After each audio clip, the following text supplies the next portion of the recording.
precisely the same time, 1 a.m., on August 2007, on the Children's Health and Protection Act. I was there. When this was discussed on the floor yesterday, Mr. McGovern responded that this was decades ago. However, we've looked back and observed that you did indeed convene a hearing at 1:30 a.m. only a short time ago in 2022. It was for an omnibus, in addition to a short-term CR. Once again, those who live in glass houses shouldn't throw stones. Secondly, the letter asks, what else are you hiding? I want to be clear. I have been as open and transparent as possible throughout this entire process, as has the Speaker and everyone else involved. We posted the text of the Rules Committee print late Sunday night after the Budget Committee ordered the legislation reported, and we posted a comparative print at the same time showing the changes between the reported bill and the Rules Committee print. There have been many complaints from my friends on the other side about not knowing about whether there will be a manager's amendment and what will be in it. There will be a manager's amendment. It is how reconciliation has operated under both Republican and Democrat control. I certainly can't control the time that it will be ready, but I can assure my Democrat colleagues that they will certainly have more time than we were given in 2009 when a 309-page manager's amendment was dropped on us when the ranking member began reading the motion to report a rule for H.R. 2454. 309-page manager's amendment was dropped on us when the now ranking member began reading the motion to report a rule for H.R. 2454. The record is there. Our friends on the other side of the aisle love to cherry-pick the facts about how this meeting is taking place in the dark of night. They've done it for several committee markups thus far. Never mind the fact that the only reason the hearings went as long as they did was because Democrats engaged in the legislative process, which is their right. But here's the thing. They can't have their cake and eat it too. They cannot complain about reporting legislation in the dark of night when the only reason it went so late was because of their own actions. Now, in the case of the Rules Committee, the same holds true. The Rules Committee has a long tradition of meeting late into the evening and reporting legislation long after most of America has gone to bed.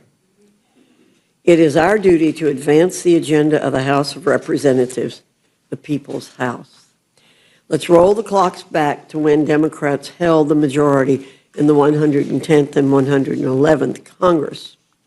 They reported legislation out of the Rules Committee well into the twilight hours. I know of what I speak. I was on the Rules Committee then. For example, HRES 587, 3:47 a.m., HRES 481, 2:09 a.m., HRES 597, 3:43 a.m., HRES 903, 2:25 a.m., and HRES 445 in the 116th Congress, 12:20 a.m. I do not think there's anything wrong with this. It is how the committee has operated when necessary. It has occurred under Democrat and Republican control. In this case, I do believe we'll be reporting not in the dark of night, but after the day has dawned. I encourage my colleagues on the other side to prove me wrong. Now to the business that's before us this morning. There'll be a lot of commentary from our friends across the aisle about what is not within this legislation. We'll experience ad nauseum a lot of granular level grievances legislative indigestion, and I'm sure considerable allergic reactions to everything under the sun.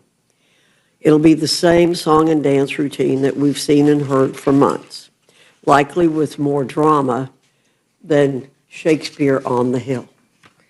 Despite their misleading rhetoric and talking points, Democrats had their opportunities to deliver when they had full control and passed their own reconciliation packages.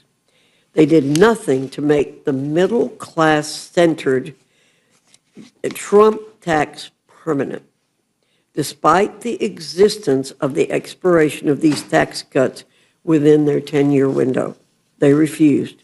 They even refused to raise the top income tax bracket, despite all their campaign talking points. Instead, they passed the so-called Inflation Reduction Act and the so-called American Rescue Plan Act that led to reckless spending and record inflation. But Republicans are here to do our jobs. And our jobs, in this case, isn't out of discretion. It's grounded in statute.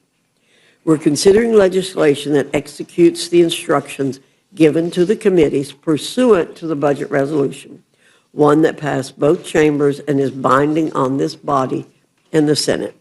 And our express purpose is this: to ensure that our federal spending, taxation, and other revenue-generating concepts align with the current needs of the American people. The American people and this government, by extension, cannot afford inaction. Americans need this legislation to ensure our economic survival and the sustainability of this Republican government. Americans cannot afford the largest tax hike in our nation's history. Americans cannot afford the runaway, endless spending machines that Democrats have enshrined via their policies. Americans cannot afford the inflation caused by the Democrats in the last 4 years. Americans cannot afford a soft, fragile embrace of President Trump's successful policies on the border, national security, and growth. Inflation has fallen to the lowest level in more than 4 years as April's consumer price index smashed expectations for the third straight month. Workers' real wages are up 1.9%, increasing each of the last 3 months.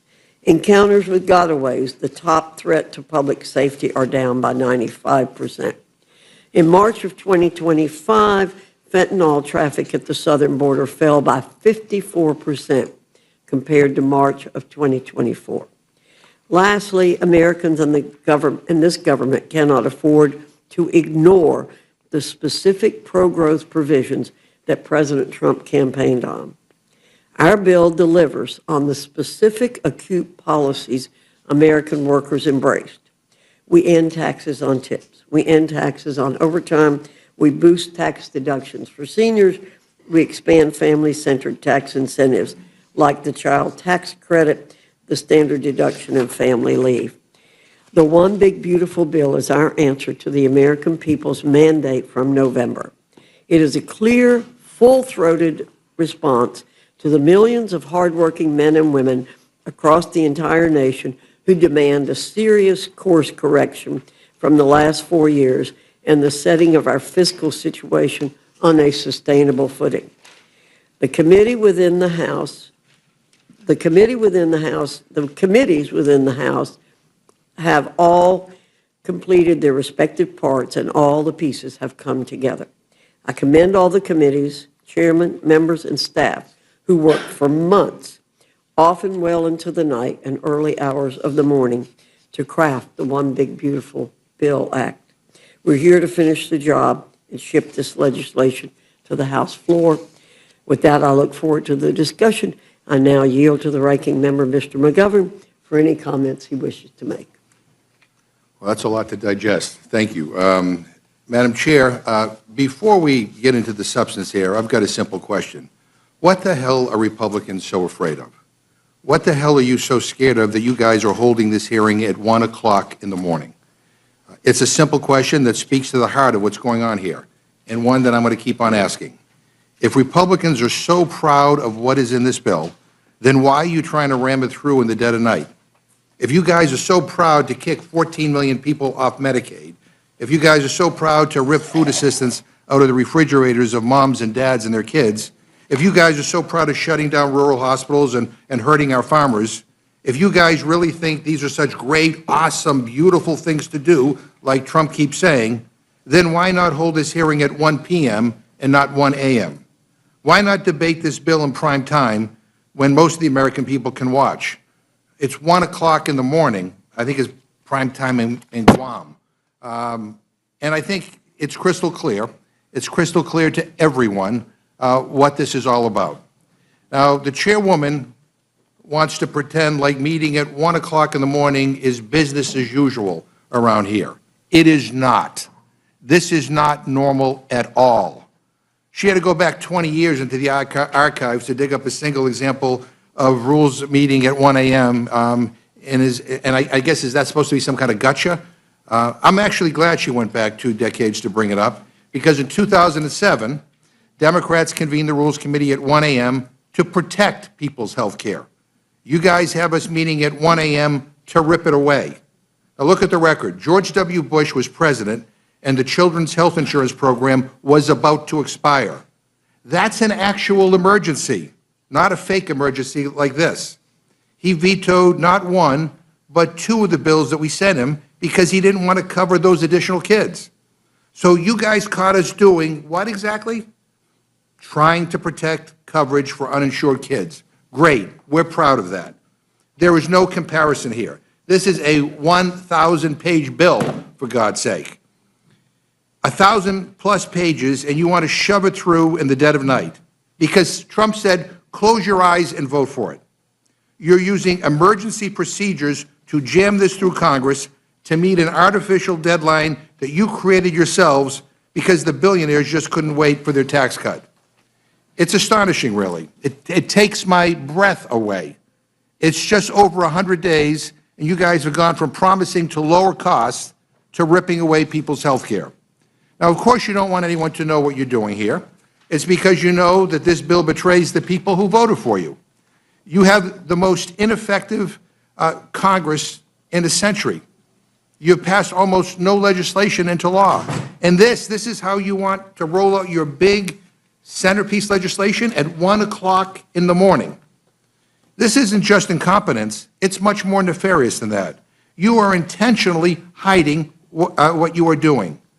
What an insult to the people of this country. What disdain you guys must have for the people who voted for you. You know, people are so tired of getting screwed over by a system that doesn't work for them. America is fed up with this BS, and people want change. And I don't blame them. I'm fed up too. They want us to make things better for regular people. And what your big, ugly bill does is the exact opposite. You guys and Trump are perpetuating the exact broken system that people hate. You're rigging things for the rich and powerful. More tax breaks for billionaires while regular people get screwed. More giveaways for those at the top while moms and dads struggle to get by. More loopholes into the tax code for Wall Street CEOs and bankers while working families fall further and further behind. That's the Republican agenda. That's what you guys think is big and beautiful. Greed, corruption, and tax breaks for billionaires. You want to steal from the wallets of working class people, steal from their ability to buy food and get health care, and then you have the nerve to claim that this bill is about cutting costs and reducing waste. Give me a break. This bill raises the debt limit by $4 trillion. $4 trillion with a T. Even your own members, budget hawks in the House and Senate, weren't happy with the latest version of this bill because they know it will blow up our deficit. And the true cost is likely trillions of dollars higher, a cost shouldered by the American taxpayer. So you want to cut taxes for the rich and pay for it by exploding the debt and stealing from the American people. Stealing from people with the least so you guys can give more to those with the most.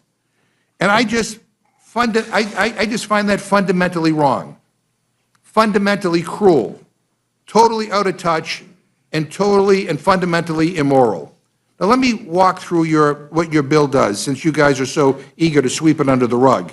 First, you are making the biggest cuts to Medicaid in American history.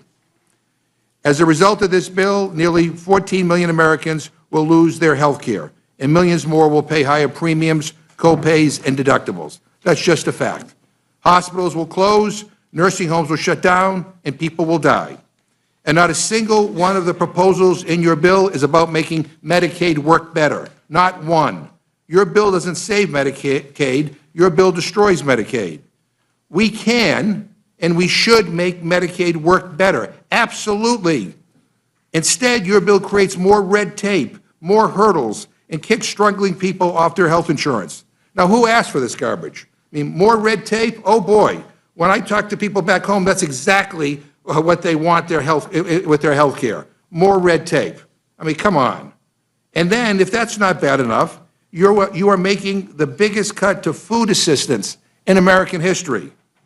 According to the nonpartisan Congressional Budget Office, at least 5 million Americans will lose food assistance under your plan. 5 million more hungry Americans because of this bill. And that's probably a lowball estimate, by the way. You're slashing benefits from children, from seniors living on fixed incomes, from veterans who served this country and now rely on food assistance just to get by. And why? And why? So that the top 0.1%, people making over $3.5 million a year, can pocket $314,000 a year in new tax giveaways. I mean, you are literally taking food off kids' plates to buy Elon Musk another yacht. I guess he's getting a good return on his campaign donations, but I just find this whole thing disgusting. And look, at the end of the day, this is simple. It is simple. It's about whose side you're on. You guys wrote this bill for the top 0.1%. You wrote it for the billion-dollar corporations who offshore jobs and dodge taxes. You wrote it for the big oil and big pharma CEOs who rip people off. You wrote it for the rich and famous, for the people who never, ever have to worry about where their next meal is coming from or how to take care of their elderly parents. So you guys picked a side, okay? You picked the billionaires. I get it. You want to betray the people who voted for you. You want to sell them out because Trump told you to. But guess what? Democrats are picking a side too. And we are siding with the vast, vast, vast majority of Americans who you are going to screw over with this bill. We are siding with the 14 million parents and grandparents who are going to get kicked off health care if this monstrosity passes. We're siding with struggling families who are already having a hard time buying groceries, and the farmers whose incomes will drop because you're gutting the nutrition programs that create demand for the food that they grow, and the rural grocery stores that they support, and the nurses who will lose their jobs when you start closing down rural hospitals. That's who we're siding with, and that's who we choose to fight for. Now, I've seen a lot in my time in Congress. I've seen my fair share of bad bills. But this takes the cake. This is not policy. This is theft. It is a direct transfer of wealth from the working and middle class to the ultra-wealthy. And it's being done on purpose and under the cover of night. Republicans have had every opportunity to make life better for the American people. You guys have a unified Republican government. You have the House. You have the Senate. You have the White House. You could have invested in housing, in child care, in clean energy, in community health. You could have closed tax loopholes and make sure that billionaires pay what they owe. Instead, you chose to side with those at the top. You chose to line the pockets of your rich donors, and the health and security of regular people be damned. This is not a governing philosophy. It is a scam. It is a scam. A scam. And I wasn't sent here to vote for trash like this. For the life of me, I cannot understand why you were doing this. Why the hell did you choose a career of public service just to do this? Just to rip away the health care and food assistance and security of working and middle-class Americans? Is that really what you came here to do? I don't understand this. I don't understand the cruelty. And let me say this to every Republican member who votes for this. You own it. You own it. You own every hospital that closes, every child that goes to bed hungry, every senior who loses care, and every American family forced to choose between groceries, and rent, between their heating bill and their child care, between their kid's birthday party and their parents' long-term care. So you guys can force us to debate this bill in the dead of night. You can do it while the country sleeps. But the American people will wake up tomorrow morning, and I guarantee you they will wake up to how terrible your agenda is. They will remember this moment. They will remember who stood with the billionaires and who stood with them. We will make sure they remember, and I'll be damned if we let this pass quietly. I'm going to fight like hell, and I know I won't be alone. This is a farce, an outrageous insult to the people of this country to bring up a 1,000-page bill at 1 o'clock in the morning, a bill that's still being written, by the way, by Republicans as we speak, in a back room somewhere, for God's sake. And then to try to jam it through Congress in the middle of the night when nobody is watching is just unbelievably cynical. This is why people hate Washington. So if you guys think this ugly bill is so damn beautiful, like Trump keeps saying, you should have the courage to debate it in prime time. Madam Chair, we should reconvene at a reasonable hour and debate your bill in full view of the American people, not in the middle of the night like cowards. And for that reason, I move that the Rules Committee do now adjourn. The gentleman, the question is on the motion to adjourn. All those in favor say aye. Aye. All those opposed say no. No. In the opinion of the chair, the noes have it. As for a roll call, Madam Chair. The gentleman has asked for a roll call vote. The clerk will call the roll.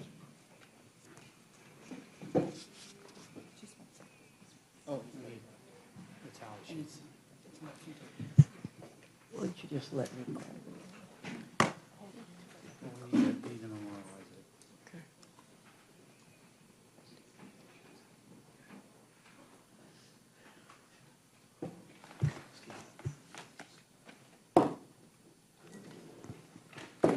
Ms. Fishbach? No. Ms. Fishbach, no. Mr. Norman? No. Mr. Norman, no. Mr. Roy? No. Mr. Roy, no. Mrs. Houchin? No. Mrs. Houchin, no. Mr. Langworthy? No. Mr. Langworthy, no. Mr. Scott? No. Mr. Scott, no. Mr. Jack? No. Mr. Jack, no. Mr. McGovern? Aye. Mr. McGovern, aye. Ms. Scanlon? Aye. Ms. Scanlon, aye. Mr. Neguse? Aye. Mr. Neguse, aye. Ms. Leger-Fernandez? Aye. Ms. Leger-Fernandez, aye. Mr. Griffith? No. Mr. Griffith, no. Madam Chair? No. Madam Chair, no. Clerk will report the tally. 4 yeas, 9 nays. The noes have it. We will move on. Without objection, any prepared statements that our witnesses may have will be included in the record. I now welcome our first panel, Chairman Rogers and Representative Smith from the Committee on Armed Services, Chairman Arrington and Representative Boyle from the Committee on the Budget, Chairman Hill and Representative Waters from the Committee on Financial Services, and Chairman Comer and Representative Lynch. There he is. Chairman Lynch from the Committee on Oversight and Government Reform. Your full statements will be submitted for the record, and we ask that you summarize your statements in 5 minutes. Chairman Rogers, I welcome your testimony. Thank you, Chairwoman Fox and Ranking Member McGovern. I appreciate the opportunity to present the Armed Services Committee Reconciliation title. The HAS title provides $150 billion in mandatory funding to modernize our military, revitalize the defense industrial base, and improve quality of life for our service members. The time for this level of investment is long overdue. The threats we face from China, Russia, Iran, North Korea, and others are much more complex and challenging than at any point in our history. We are being outpaced by our adversaries in the development and deployment of critical capabilities. Our defense industrial base is atrophied to the point where we may no longer be able to sustain prolonged conflict, and it all stems from a chronic underinvestment in our national security. Defense spending is not keeping up with inflation. In fact, we are currently at the lowest level of defense spending as a percentage of GDP since before World War II. That anemic level of investment is endangering our national security and it must change. Reconciliation gives us the opportunity to do just that. It forces the department to start building the future of American defense now. It invests billions to accelerate deployment of new, low-cost, attritable autonomous systems. These unmanned air, surface, and underwater systems are the key to victory on future battlefields. The HASS title will go a long way toward restoring American deterrence and building our ready, capable, and lethal fighting force that President Trump has promised. Finally, I'm very pleased to be able to report that the committee reported this out on a bipartisan basis. I think that demonstrates the underlying bipartisan consensus we have to increase investment in our national security. Thank you for the opportunity to testify and for your help in moving this critical bill forward. Thank you, Madam Chair. Really just have 2 points. I mean, certainly I agree with the Chairman of the Armed Services Committee that we face a very complex threat environment and a need to modernize our military in a bunch of different directions. I'm not sure I agree on what the total number of the budget should be for the House Armed Services Committee, but 2 crucial points. If you believe that the Defense Department needs more money, that we need to spend more money on defense, you cannot vote for this reconciliation bill. This reconciliation bill is going to cut taxes over 10 years by somewhere between $5 and $7 trillion, depending on how you guys all finally decide what you're going to put in there and what you're not going to put in there. It is going to increase the debt and the deficit by $3.5 trillion or thereabouts. So whatever we cram into this bill, whatever $150 billion I guess they're going to try to throw at defense, will be irrelevant a year or 2 or 3 or 4 years from now, because our $35 trillion debt will continue to grow. Our $1.8 trillion yearly deficit will continue to grow. You won't have money to make an investment in anything, not even defense. So we are not going to see an increase in defense spending over the long haul because we are giving away all of the money. If, in fact, you believe that defense is that important, then you ought to be willing to pay for it. We simply cannot continue to borrow money forever. So it's not going to help defense. If you are a defense hawk, you cannot vote for this reconciliation bill, which leads into the second point. I have heard for a very long time from my Republican colleagues that the reason they have to pass their budget is because of the existential threat that the debt and the deficit pose for our nation. I wish I could replay all of the incredibly passionate speeches that I've heard on the floor and elsewhere from my Republican colleagues about how terrible this is. And that's what the reconciliation bill was going to do. And I can picture all of your constituents who you made these promises to, and then you get back here and you put this reconciliation bill up there and they say, well, how'd we do? How'd we do on getting the debt down? Well, it's difficult, it's complicated, but we actually added $3 trillion to it. So the budget hawks in the Republican conference, I mean, are you going to stand up tomorrow and say we were lying to you? We never really meant it? I mean, it's just ridiculous that you would consider passing a reconciliation bill that's going to add $3 trillion to the debt after, my gosh, the speeches I heard would have made you think that not getting the debt under control was going to kill us all in like a year. So this reconciliation bill is an utter disaster for the country for a lot of the reasons. I associate myself with many of the remarks that Mr. McGovern made on all the things that are being cut. But if you care about defense and you care about the debt, how in the hell can you vote for this? I mean, I look forward to someone making that argument at some point. So I hope that the Republicans who care about the debt and care about defense will vote this bill down. And with that, I yield back. Thank you, Mr. Smith. Chairman Hill, you're recognized.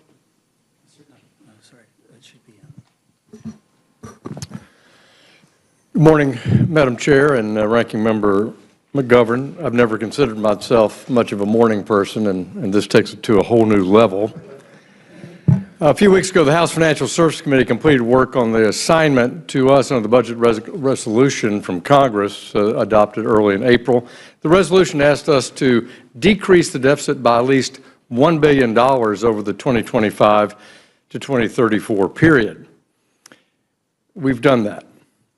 We've rescinded the remaining unobligated balances with the Department of Housing and Urban Development's Green and Resilient Retrofit Program created under the Inflation Reduction Act of 2022. We ended the Public Accounting Oversight Board's authority to collect regulatory fees and transferred any unused balances to the Treasury. Audit oversight will continue without disruption. We put a firm cap on the Consumer Financial Protection Bureau's budget, setting its funding at no more than $249 million for fiscal 2025, with an annual adjustment for inflation going forward. For the CFPB Civil Penalty Fund, once direct victims are compensated, remaining funds will be transferred to the Treasury's general fund. Finally, we capped the assessment collected by the Office of Financial Research at the Treasury, aligning them with the average annual expenses of the Financial Stability Oversight Council over the past 3 years. Any surplus will, once again, be returned to the Treasury. I'm pleased to report that the Financial Services Committee exceeded our instruction by the Budget Committee, and that the CBO estimates the deficit will decrease by $5.2 billion from the efforts of our committee. During our markup, we spent over 9 hours debating our portion of this reconciliation bill. We considered all 40 amendments that our Democratic colleagues offered and did not limit the minority's ability to propose modifications to the underlying legislative text. After this long, comprehensive process, we favorably transmitted our committee print to fulfill our obligations to the reconciliation bill before rules today. I want to thank all my colleagues. I want to remind all my colleagues to recall why we are here. The American people voted for fiscal responsibility. They voted for change. Our country is currently $37 trillion in debt, paying billions of dollars in interest each day on that debt. This year alone, we'll spend almost $1 trillion on total interest. If Congress fails to get our fiscal house in order, our debt will continue to grow exponentially, and our grandchildren will pay the consequences. For too long, government spending has been on a one-way ratchet up. So we're here today to finally do the difficult work of extricating our nation from this fiscal predicament. Financial Services Committee portion of the concurrent resolution does more than its part to reduce the deficit. I'm eager to finish our work and finally tackle these issues. I ask the committee for your support in advancing this bill to the House floor. I yield back. Thank you, Mr. Hill. Representative Waters, you're recognized.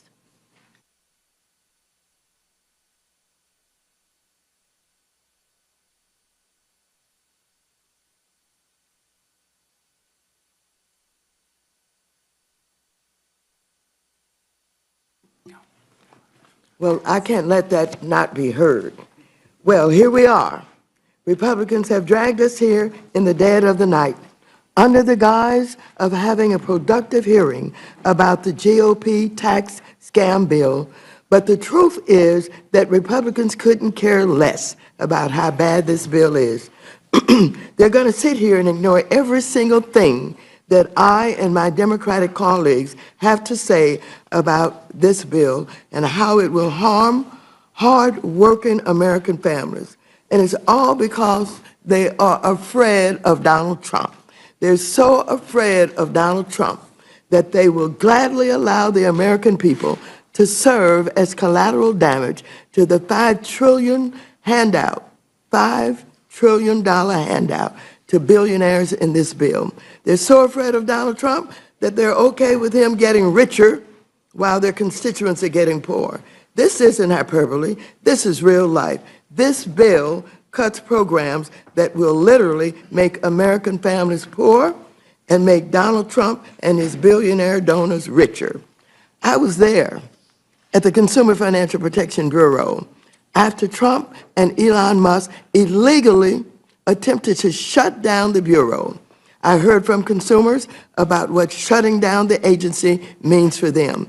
This is the very same agency that following the 2008 financial crisis, which many of us in this room remember, was created to stop predatory financial institutions from ripping off our constituents. The same agency that has saved American families $21 billion by returning to them funds that were swindled out of them.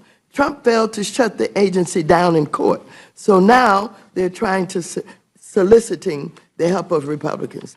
This bill This budget scheme will slash the Bureau's budget by 70% and put the agency's crucial work, like cracking down on illegal junk fees, tackling discrimination in housing, and protecting service members and students from scams, to a grinding halt. This is all to cut taxes for billionaires like Mark Zuckerberg and Elon Musk. Republicans are also pushing to gut the Financial Stability Oversight Council and Treasury's Office of Financial Research, agencies that are designed to prevent another financial crisis like the one in 2008. They're eliminating funding for affordable housing construction despite a national homelessness crisis. I also showed up at HUD because I know the harm this will pose to families. They're also so desperate to do Trump's bidding that they're eliminating another agency that doesn't cost taxpayers anything: the Public Company Accounting Oversight Board, which oversees auditors to prevent frauds like Enron and ensure that companies controlled by the Chinese Communist Party are on the up. What's even more sinister about Republicans dismantling our financial institutions, that they're doing this in the middle of an economic crisis. Our economy is falling behind Europe, China, and Canada. Americans are so economically anxious that they're holding off on starting a family and buying a home. The so-called pro-family party is making it harder for Americans to have kids and ripping away the American dream of home ownership. Inflation is rising, the dollar is down, yields are up, and borrowing is getting more expensive. And just this past Friday, Moody's lowered the United States credit rating because of Trump's reckless tariff policies and growing concerns about how this bill would jack up our debt by giving a massive, unnecessary handout to billionaires. Don't forget, he is all carrying out the most egregious crypto scheme in history, a scam that is enriching himself and his family while average investors lose money. But nothing in the bill addresses this crisis. Trump has thrown the U.S. economy.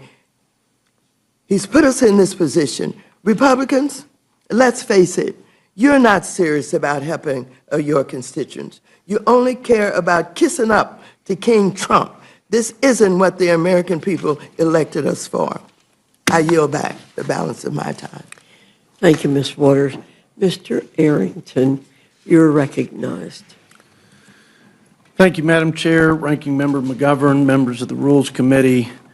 Only in the mind of a Democrat could a 22% tax hike prevention be a bill that's characterized as trash.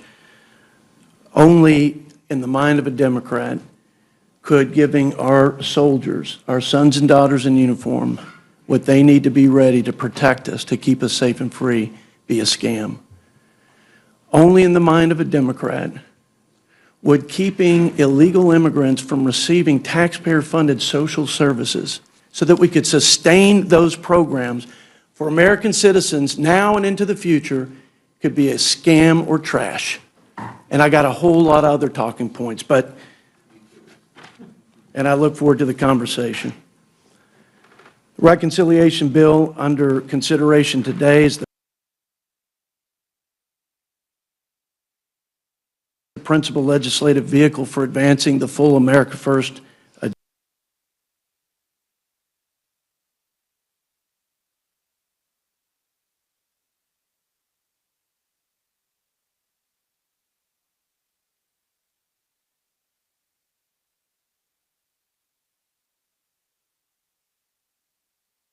agenda to realize President Trump's vision and House Republicans' unwavering commitment to making America safe and prosperous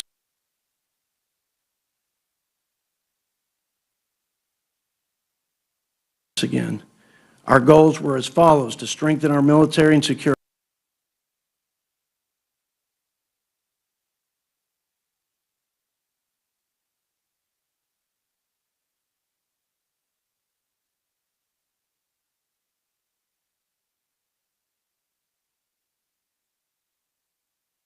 our border, to reignite economic growth and unleash American prosperity.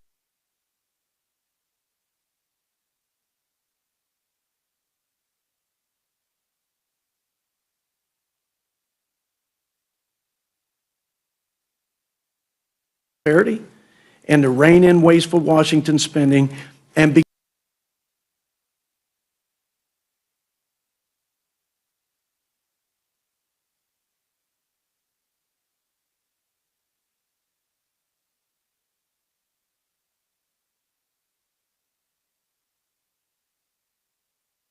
begin the process of restoring the fiscal health of our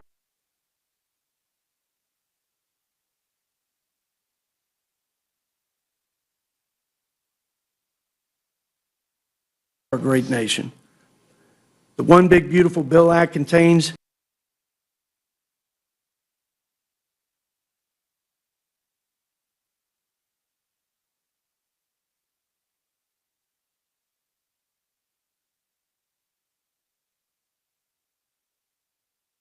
the largest tax cuts, secure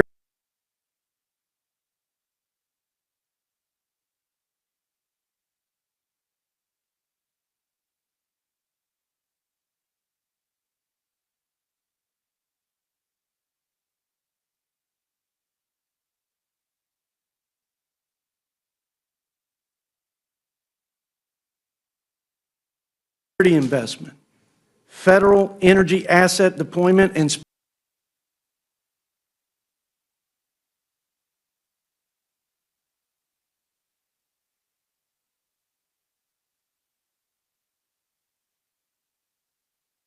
spending reduction in the history of the United States of America.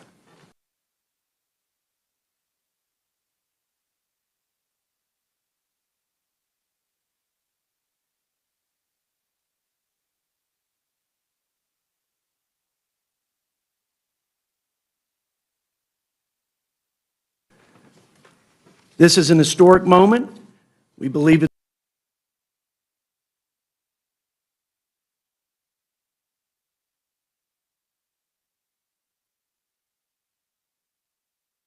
it's a generational opportunity to reclaim the American promise, to renew the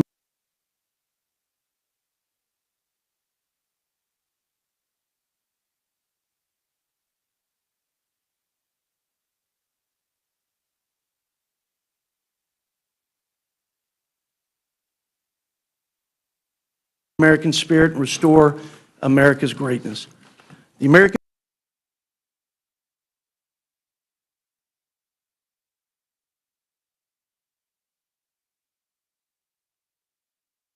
people gave President Trump a mandate and unified Republican leadership in Congress to reverse course on the failed policies of the last 4 years. Their message to Washington, Madam Chair, I believe was crystal clear.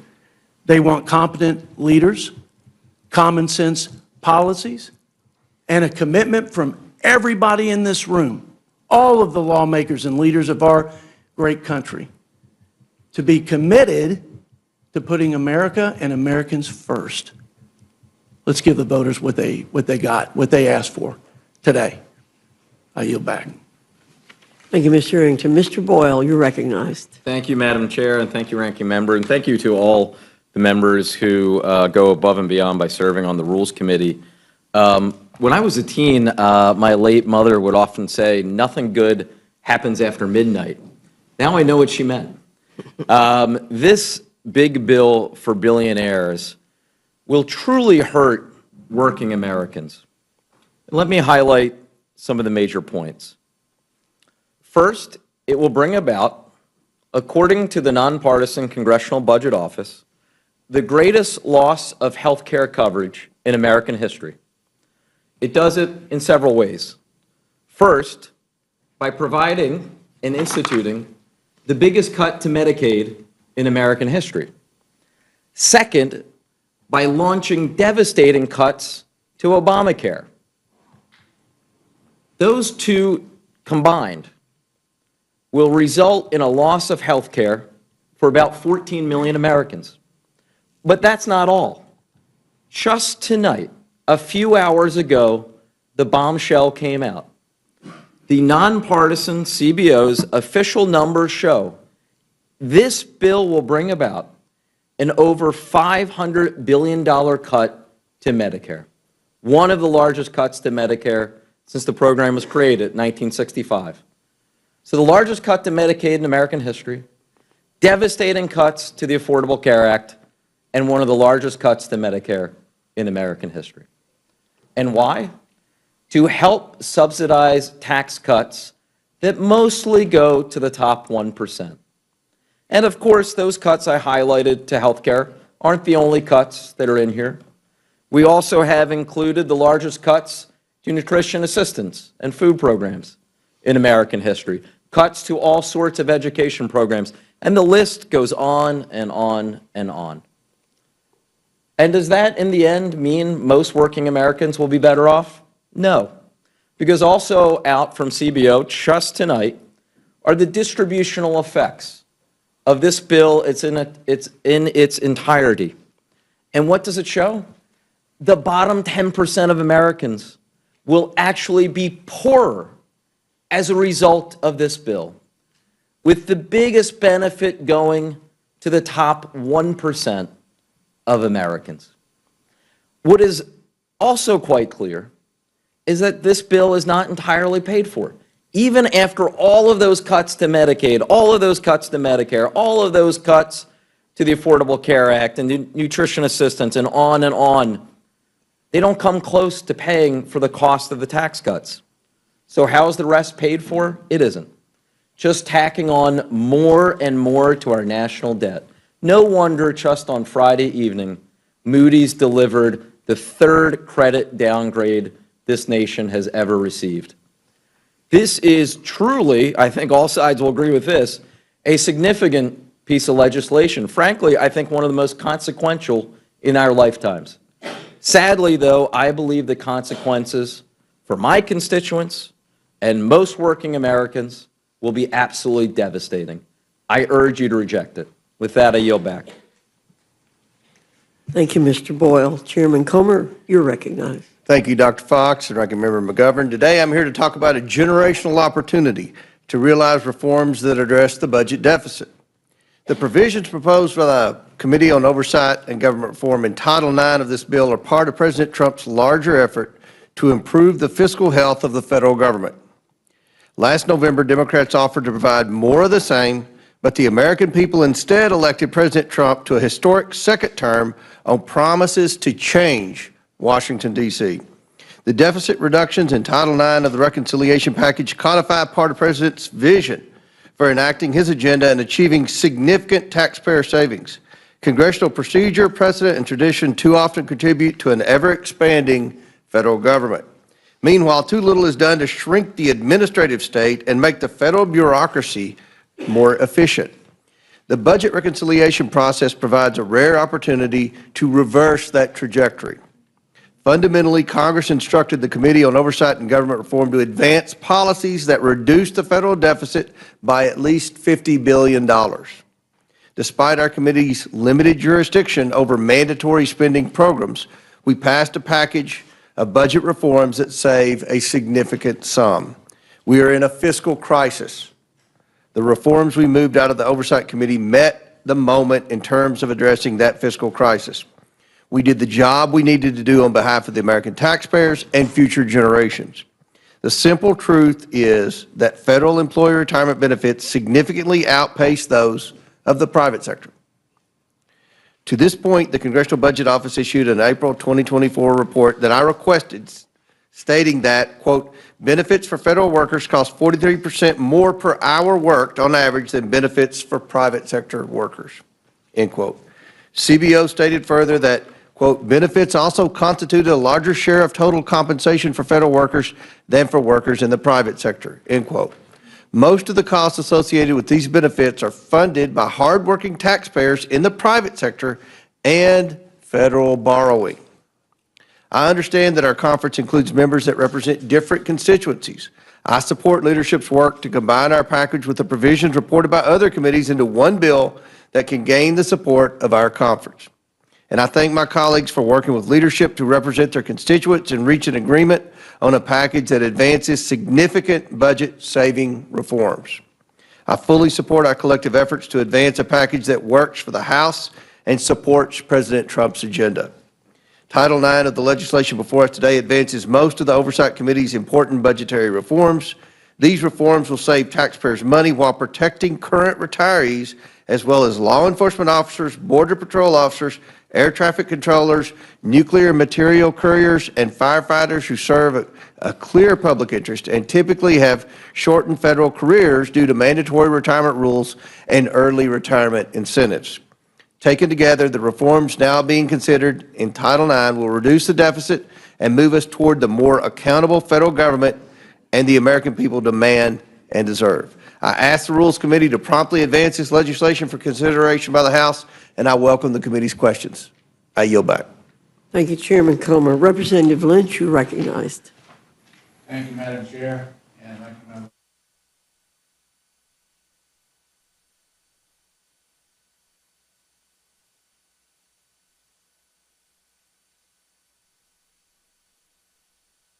Tax cuts onto the backs of American workers, families, and dedicated public servants. And because this bill is so disgraceful, it can't stand the light of day. In just over 100 days, we've witnessed the Trump administration lay off more than 200,000 probationary federal employees, including leading researchers, public health experts, veterans, and other critical positions. Trump has coerced 75,000 civil servants into resigning. Trump has replaced 50,000 nonpartisan civil servants with political appointees. And Trump has illegally terminated nonpartisan independent inspectors general and federal watchdogs. This partisan bill threatens to further undermine the federal workforce by reducing the take-home pay, benefits, and workforce protections of 2.4 million federal employees, most of whom are middle-class American workers, and a third of whom are military veterans. This is more of the same, an unprecedented assault and political purge of the nonpartisan civil service. And the people who pay most for these attacks are the veterans, children, seniors, and other Americans who rely on our federal workers to deliver those life-saving services. The Federal Employee Retirement System, annuity supplement, a monthly bridge payment for retirees before they're eligible for Social Security at age 62 would be eliminated for anyone not actively receiving the supplemental payment by January 1st, 2028, or who does not meet a specific exemption. Federal workers like letter carriers, VA hospital nurses, food inspectors who have committed decades to the job are eligible to retire would not be able to receive this vital payment to make ends meet.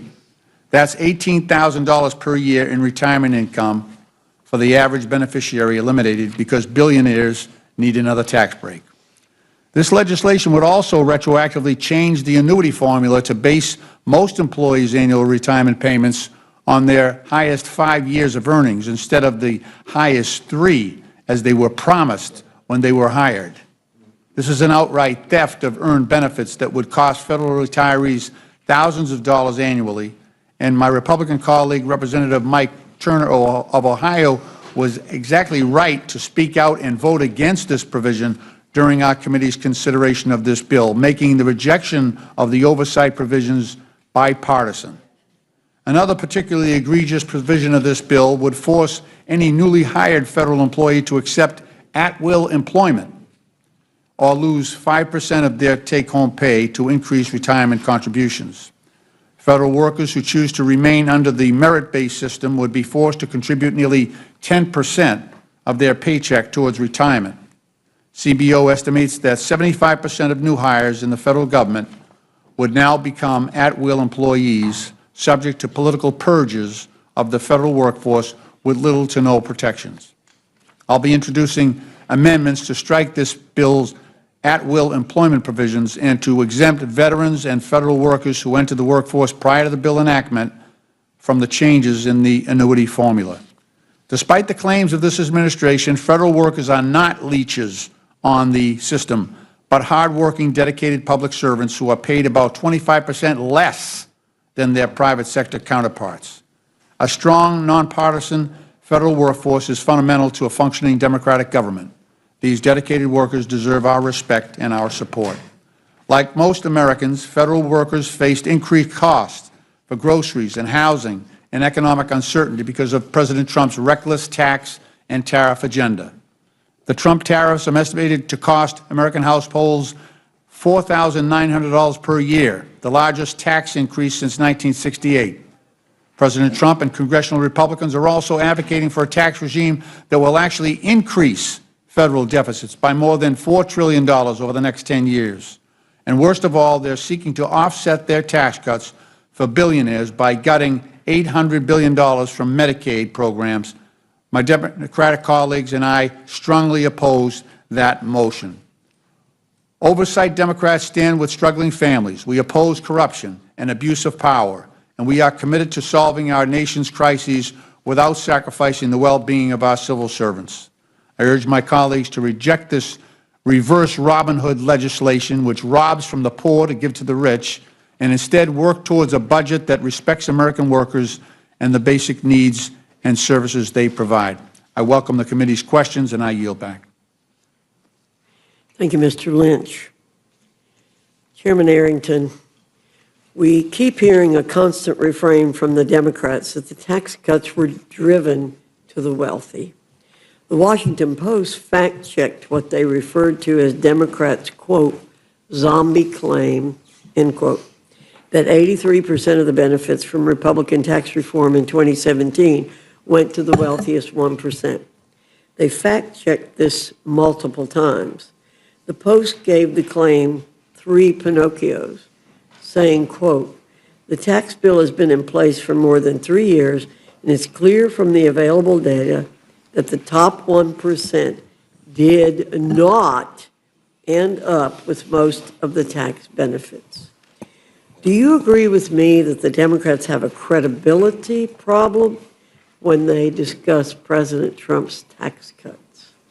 They have a major credibility problem because the facts are contrary to their mischaracterization. The top 1% actually pay a higher share of their taxes than they did prior to TCJA. So in that respect, it became a more progressive tax code. But every other income level saw a tax break. In addition to that, we had record wage increases. In fact, the bottom 10% of wage earners grew their wages at twice the top 10%. And it's 3 times the income increase of the bottom 50% relative to the top 1%. So I would just add that it couldn't be a scam on working people and poor people when we achieved the lowest poverty rate in recorded history. So people got better opportunities and bigger paychecks, and the people at the lower income spectrum got the biggest benefit from TCJA. So mischaracterization may be an understatement for how they describe tax cuts for the rich. And let's remember, the top 10% of income earners are paying 70% of our salary, the lights, and the entire freight of the federal government. So when we talk about tax fairness and equity, they have an interesting perspective on that. Thank you. I think the word mischaracterization of what they're saying is a kind way to say it. There's a 3-letter word that characterizes it better, but we'll leave that alone. When President Biden stated the Trump tax cuts went to the top 1% and not ordinary people, didn't factcheck.org have to debunk him? And didn't the liberal Tax Policy Center even have to correct President Biden? And didn't even the New York Times state that, quote, studies consistently find that the 2017 law cut taxes for most Americans? That's And correct. doesn't this constant refrain we're hearing from Democrats now match exactly what has been categorically debunked? Yes, ma'am. Yes, ma'am. And nobody knows that better than the average family of four who saw about a $5,000 increase in their take-home pay because of their tax relief, which was almost the opposite effect of the inflation tax they paid over the last 3 or 4 years. Thank you very much, Mr. McGovern. I think what you're talking about is not what we're talking about here today. We're talking about the Republican reconciliation package that is going to be jammed through this committee and rushed to the floor. And if I'm understanding the numbers correctly, the latest version of their tax scam, the top 0.1% stand to gain $255,000 on average in 2027 alone. That's $700 a day, every day. The people who make over $1 million a year will also get their pockets lined. On average, these millionaires will have an additional $81,500 per year, but pennies for everybody else. For those earning less than $50,000 per year, the average benefit is $265. That's less than $1 per day, and that's laughable when you begin to look at the gaps that are going to be created by these cuts in other programs. But Mr. Boyle, I have a letter here that you received along with the Democratic leader, Hakeem Jeffries, from the director of the Congressional Budget Office. And I'm looking at this chart here about who benefits from this bill. It doesn't seem to match what Chairwoman Fox and Mr. Arrington are just talking about right now. You want to comment on this? What that chart shows, and by the way, that's not my chart. Yeah, I know. That's not your chart. CBO's. That is the official scorekeeper's chart, the nonpartisan Congressional Budget Office. And if you can show that chart again, what it shows is the poor get poorer while the rich get richer. And so let me quote again from the CBO, specifically their numbers. For people in the bottom 10%, they will experience a 4% loss of household wealth. Meanwhile, for people in the top 10%, they will see their household resources increase by 2%. It is as simple as that. And I ask unanimous consent that this be entered into the record, Madam Chair. Without objection. My view on legislation is that if you believe in the legislation, you ought to vote for it. If you don't believe in it, you ought to vote against it. So I would say to my friend Chairman Arrington, if you believe the stuff that's contained in this reconciliation bill, if you think these priorities are the right priorities, and if these represent your values, then by all means vote for it.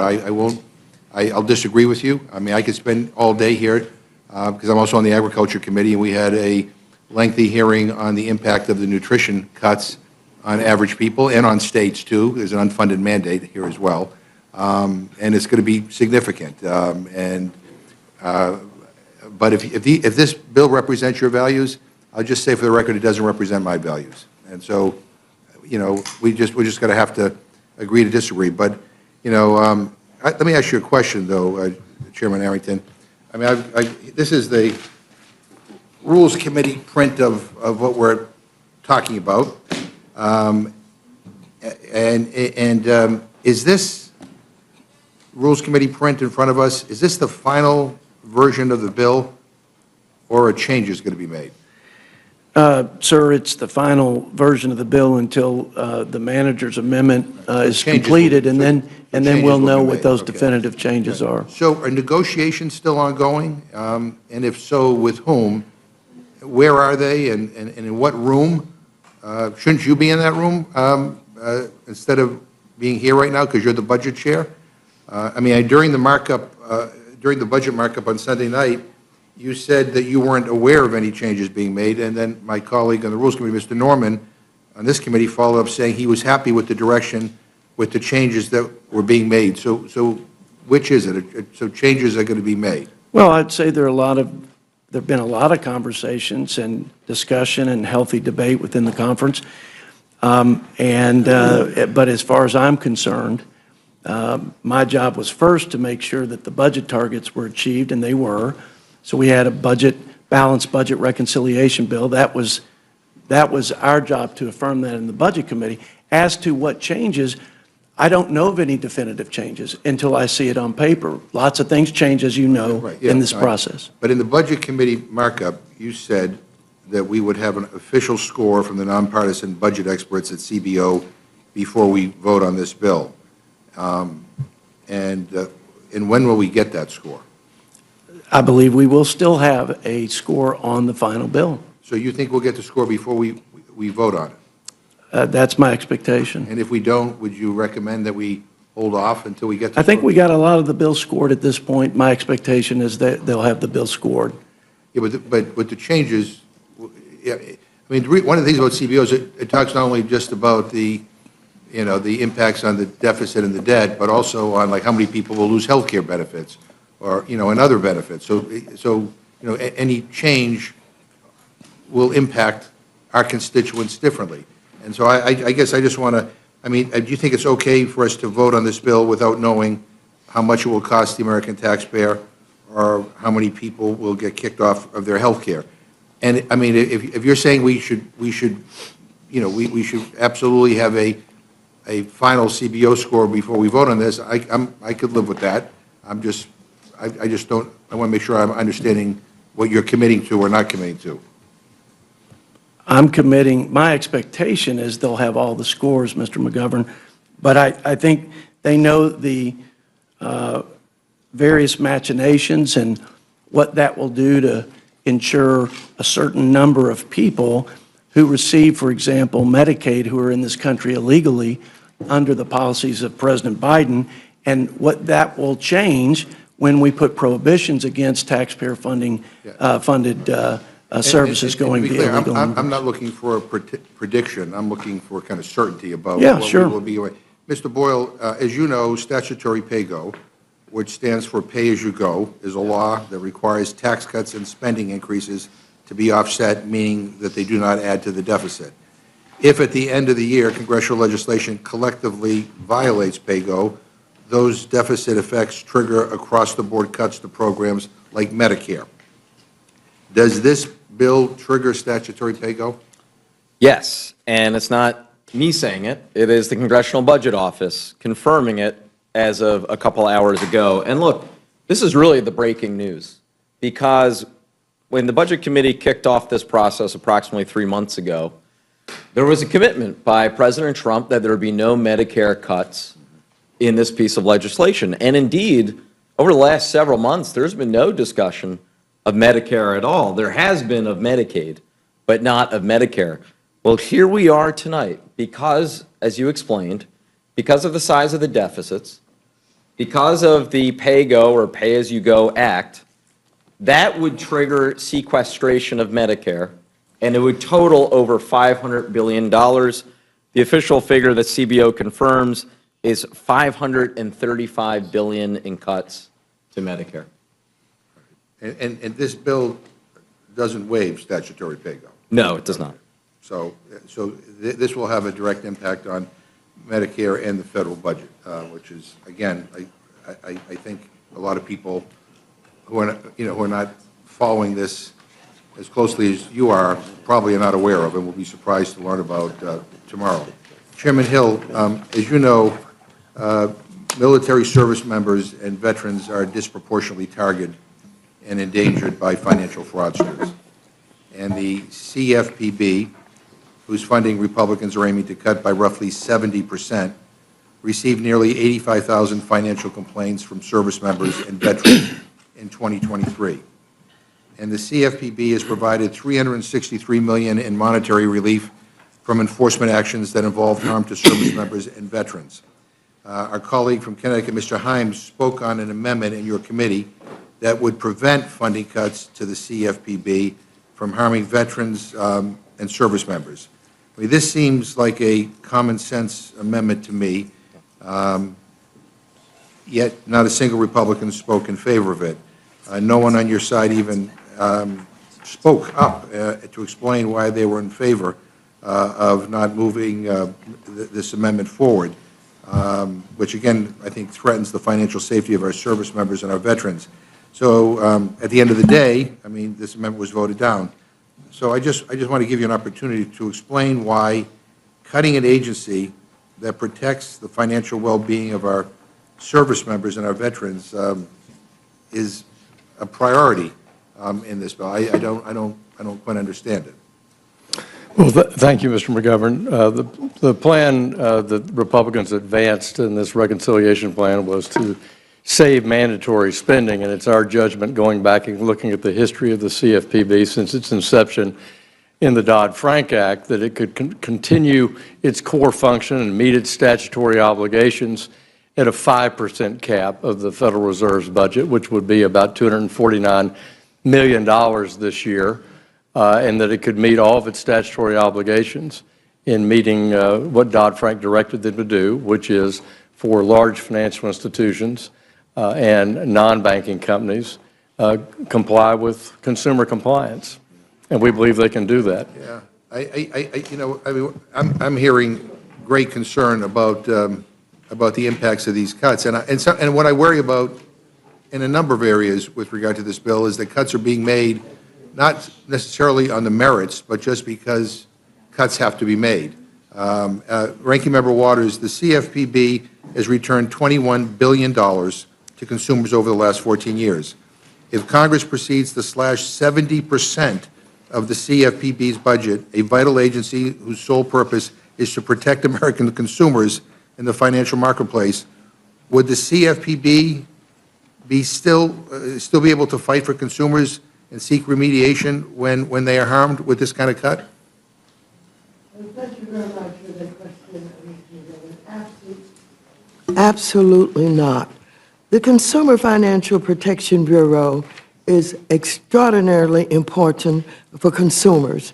I sat on the conference committee of the Dodd-Frank reforms when we created the Consumer Financial Protection Bureau. A lot of work had been done by Senator Warren and others. But I want you to know, prior to the Consumer Financial Protection Bureau, the consumers really had nowhere to turn. They had nowhere to really lodge their complaints. And this is very important because now, with the Consumer Financial Protection Bureau and the excellent work that has been done, they've been able to return $21 billion over 14 years to our consumers. I want you to know that our consumers, the victims, are mostly the least of these. These are people in poor communities, and not only in inner city, but in rural communities. They are the victims of everybody with a kind of a broad scheme that see them as vulnerable and target them.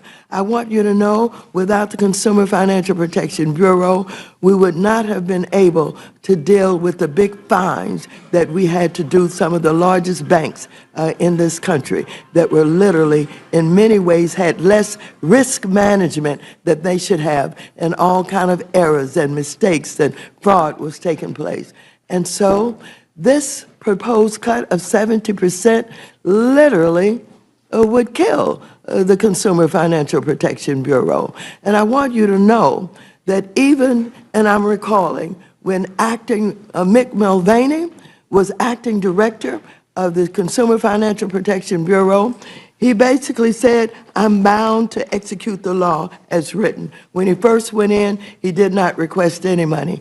And then in one quarter, he and I think one other, Kathy Cramager, when she was there, requested almost the maximum amount in one quarter of $249 million. So this is extraordinarily important.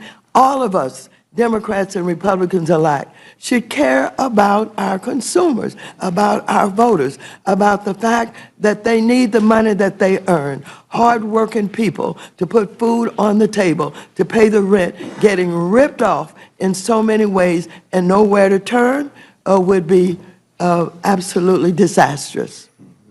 Thank you. The oversight portion of this bill would reduce pay, pensions, and protections for current and future federal employees. The bill would force the federal workforce to foot the bill for tax cuts for billionaires, and comes as the Trump-Musk administration is carrying out a cruel, full-scale assault on the federal workforce. The American people and the life-saving services they rely upon will suffer the most as a result of Republicans' efforts to purge the federal government of its dedicated, high-performing public servants and politicize the delivery of basic needs and services to our veterans, our children, and our seniors. Republicans also want to extort future civil servants into giving up their protections which serve the interest of the American people who want good government workers, not completely subject to the whims of whoever occupies the White House. Representative Lynch, what would the approximate financial impact of these provisions be on the average federal worker? Okay, you got to press your mic. Yeah. If you add everything up, so the FERS annuity supplement would cost the average employee $54,000 in retirement income when they average it out over the 3 years that the average employee uses that for. Then the changing the high 3 to the high 5 costs them another $16,560 over 20 years. And then finally, the converting new employees at will, unless they accept, and plus the added money that they have to pay for their pension if they want to come under the Merit Service Protection Board, it brings everything to over $106,000 over a 20-year career. Yeah, and Mr. Ranking Member, I just want to add your previous question about service members. Yeah. This bill eliminates the Office of Service Member Affairs, which is the CFPB department that really watched after. If you go to any of these Army bases, you get onto Fort Hood, outside the bases are all these money services and you know, their short-term loans, things like that, payment systems that are exploiting these young service members and their families. Right. That office that used to protect them is being eliminated in this bill. And what would the effect on our nation's nonpartisan civil service be of effectively extorting new hires to become at-will employees? I mean, would we see the same level of nonpartisan excellence? It would gut it. So the estimate is that 75% of our federal employees, remember, these are new people coming into the workforce, they would reject paying the extra money for their pension and instead become, they would become at-will employees. So because they have no pension at the end, they're probably going to be relying on, you know, public assistance instead of being allowed to build a pension for themselves during their working lives. And Chairman Comer, is it correct that under this legislation, your pension contributions don't increase, but a newly hired VA nurse or Department of Defense education activity teacher who wants workplace protections from political purgers would pay 5% more of their salary towards their pension than they would under the current law? Well, they would have a choice. They would have a choice. So the answer is yes, right? They would have a choice to be an at-will employee and make more money, or be a traditional government employee, like what you all There's something prefer. that to me is inherently wrong about all of this. I mean, we should want a federal civil service that represents the best of the best. I disagree. I think that... You may disagree with that. That's fine. No, I don't disagree with that. I think it's okay to give people a choice. Right. Give federal employees a choice. They can make decisions. The government doesn't have to make every decision for everybody, including all the government employees. Government employees can have a choice here.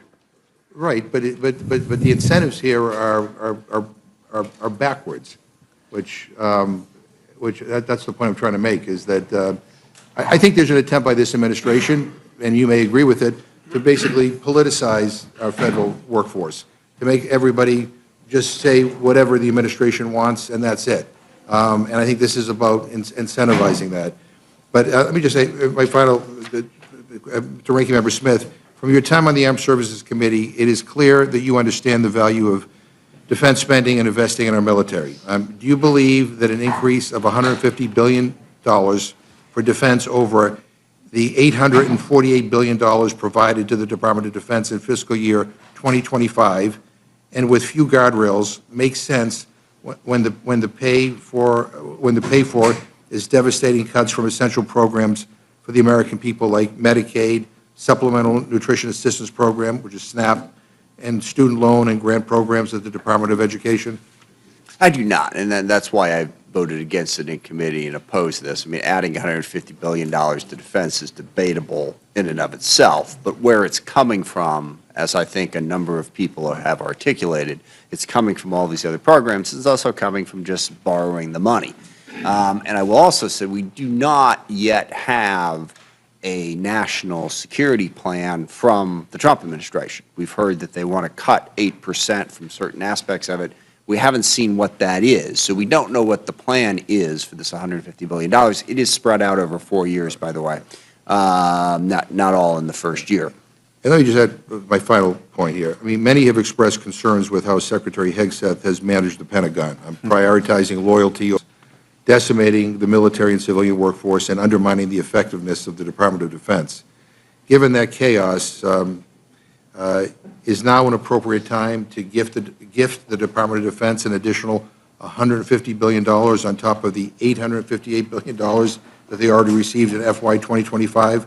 I mean, do you have any concerns about this? I do, and I don't believe so. And that was a central argument that House Democrats made during the markup. We have seen Secretary Hegseth struggling to run the department well.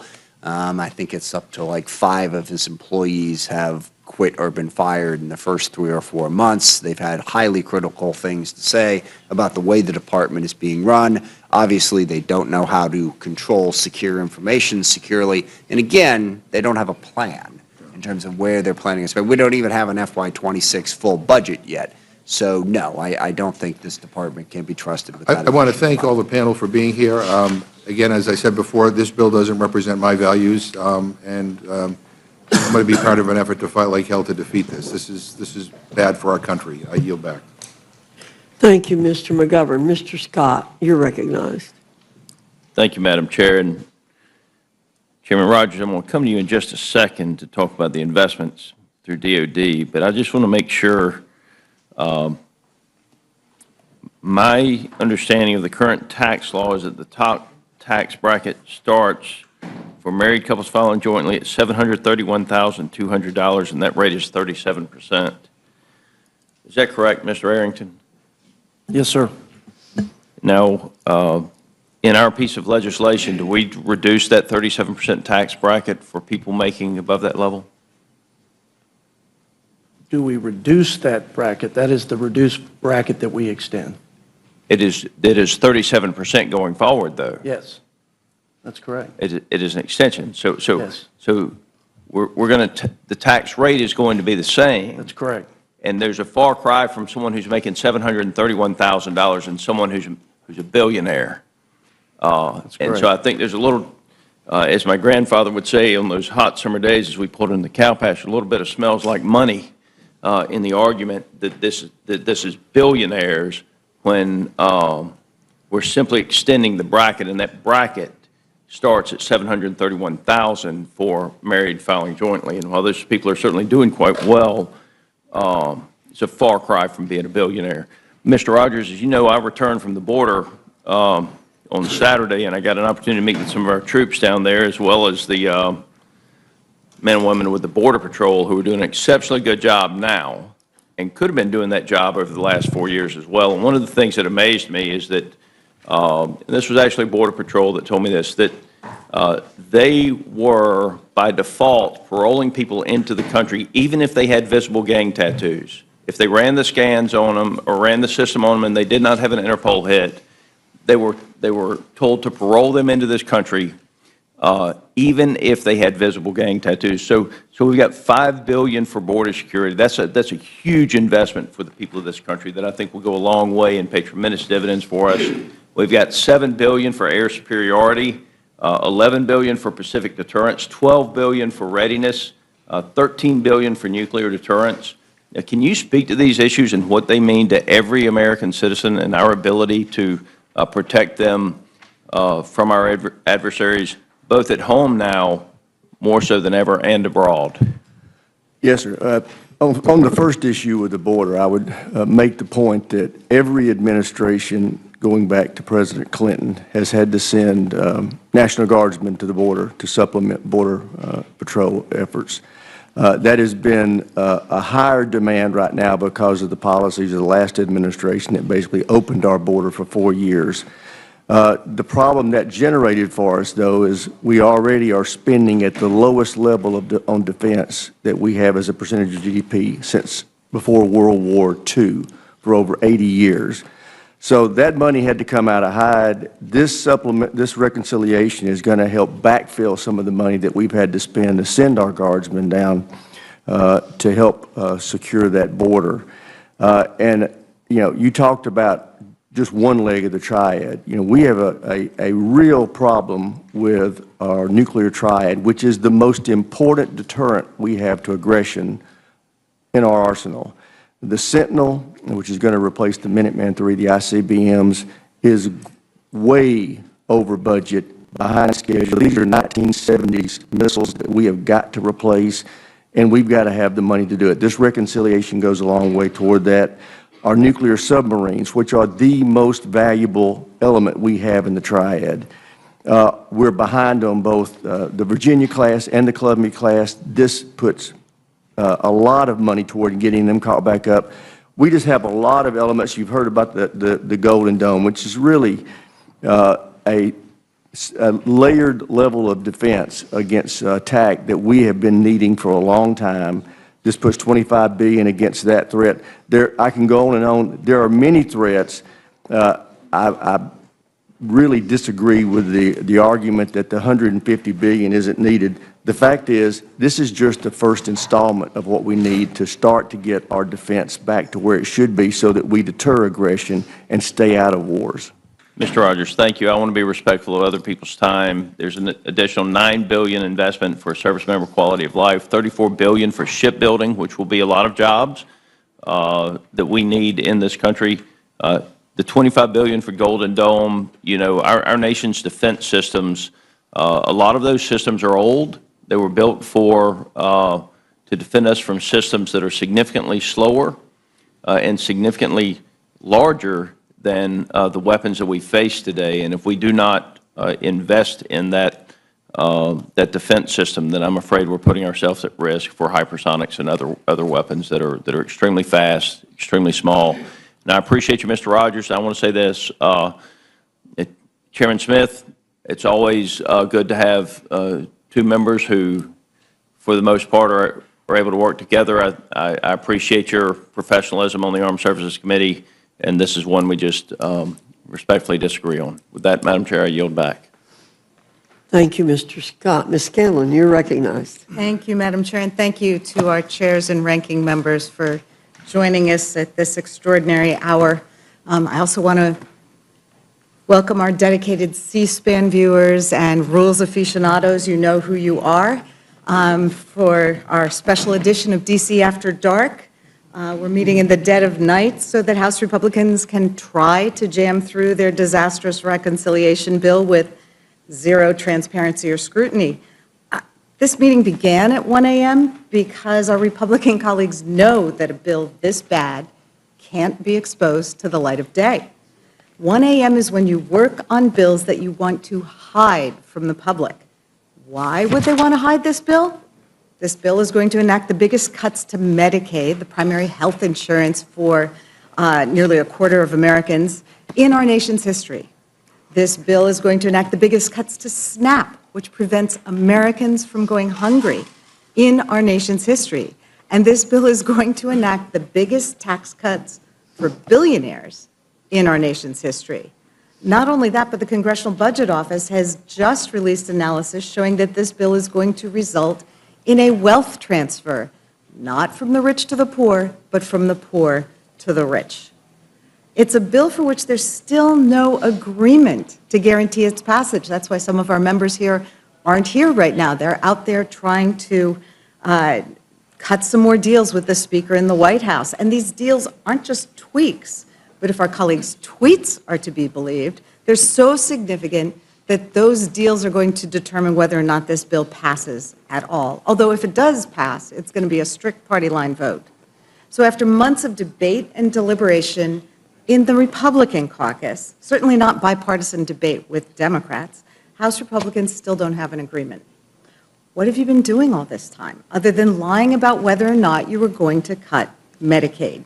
You've had multiple member meetings with the president, committee markups that went for dozens of hours, and you still haven't ironed out disagreements.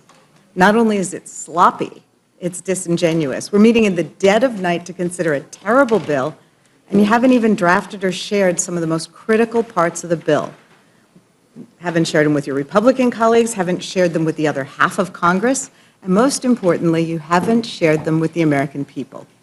As the chairwoman acknowledged when she gavelled us in at 1 a.m., if Republicans are able to pass their rule tonight, it will include a magical manager's amendment that will allow them to change the bill before it goes to the House floor, a manager's amendment that none of us have seen, that we won't be able to review or debate or change.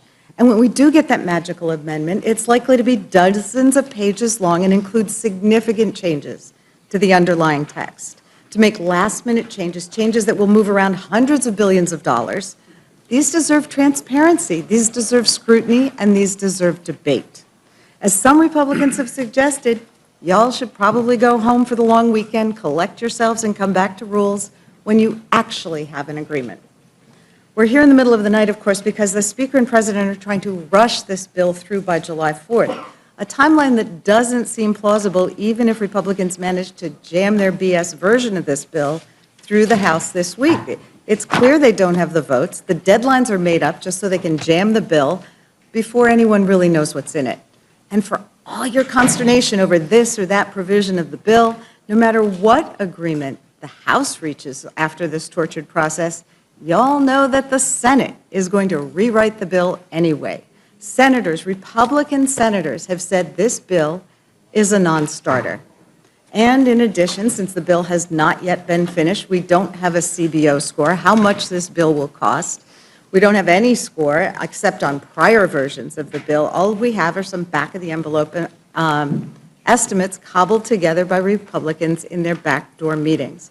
Mr. Roy and Mr. Norman have long been big advocates for making sure that we have a CBO score. So it's hard to believe they're going to think it makes sense to pass a bill that doesn't yet have a CBO score, where hundreds of billions of dollars worth of taxpayers' money is penciled in by staff with a calculator, maybe a slide rule, possibly an abacus, or, are they going to, as seems likely, throw caution to the wind and cave again because the president told them to? Of course, business leaders and economists are calling this bill an economic disaster that will add trillions to our national deficit by extending the tax cuts for billionaires at the expense of American families, just like the 2017 tax cuts did.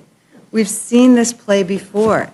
The rich get richer, and the American people, working families, get left holding the bag. It was confirmed by the Congressional Budget Office just a few hours ago with a damning report that shows that this bill is going to increase the deficit likely by $3.8 trillion. It's going to cut billions from Medicaid and SNAP, and it's going to reduce household income for poorest Americans and raise household income for the richest Americans.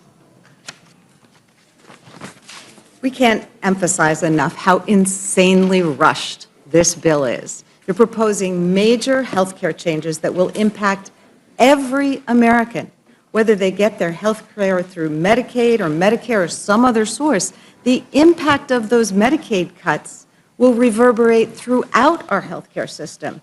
Cuts to Medicaid will push hospitals, nursing homes, and health clinics into bankruptcy. And when those places close, it's going to be harder for everyone else to get health care. Now, turning to the panel before us, Mr. Arrington, Mr. Boyle, I assume you both saw last week's news that Moody's downgraded the United States credit rating. And I'm sure you've read about it because one of the biggest reasons for the downgrade was extending these unfunded tax cuts for billionaires. Moody's explanation is as follows, and I quote, "If the 2017 TCJA is extended, which is our base case, it will add around $4 trillion to the federal fiscal primary, excluding interest payments, deficit over the next decade. And as a result, we expect federal deficits to widen, reaching nearly 9% of GDP by 2035, up from 6.4% in 2024, driven mainly by increased interest payments on debt, rising entitlement spending, and relatively low revenue generation. We anticipate the federal debt burden will rise to about 134% of GDP by 2035, compared to 98% in 2024. So doesn't it worry any of you on that side of the dais? It certainly seems to be what you've been talking about. It seems like a pretty damning indictment of the fiscal situation the Republicans are putting us in, and one that is going to become worse if they pass this bill. There's also this tidbit from that liberal journal, the Wall Street Journal, earlier this week. And I quote, "Investors sold U.S. government bonds and the dollar on Monday, after Moody's ratings late last week stripped the U.S. of its last AAA credit rating, citing large budget deficits and rising interest costs. Adding to the nerves about America's debt trajectory, the House Budget Committee approved a tax and spending bill Sunday that is projected to add trillions of dollars to that deficit." And another Wall Street Journal article this week was entitled "The Stark Math on the GOP Tax Plan. It doesn't cut the deficit." That article put it this way: the plan won't reduce federal budget deficits and would make America's fiscal hole deeper. While Republicans who vowed to reduce ratings say higher economic growth will fill the gap, budget analysts across the political spectrum have panned the Republican plan, warning that it worsens the U.S. fiscal picture. So there's no way around it. Your math ain't mathing. And the consequences are going to be disastrous for the entire country.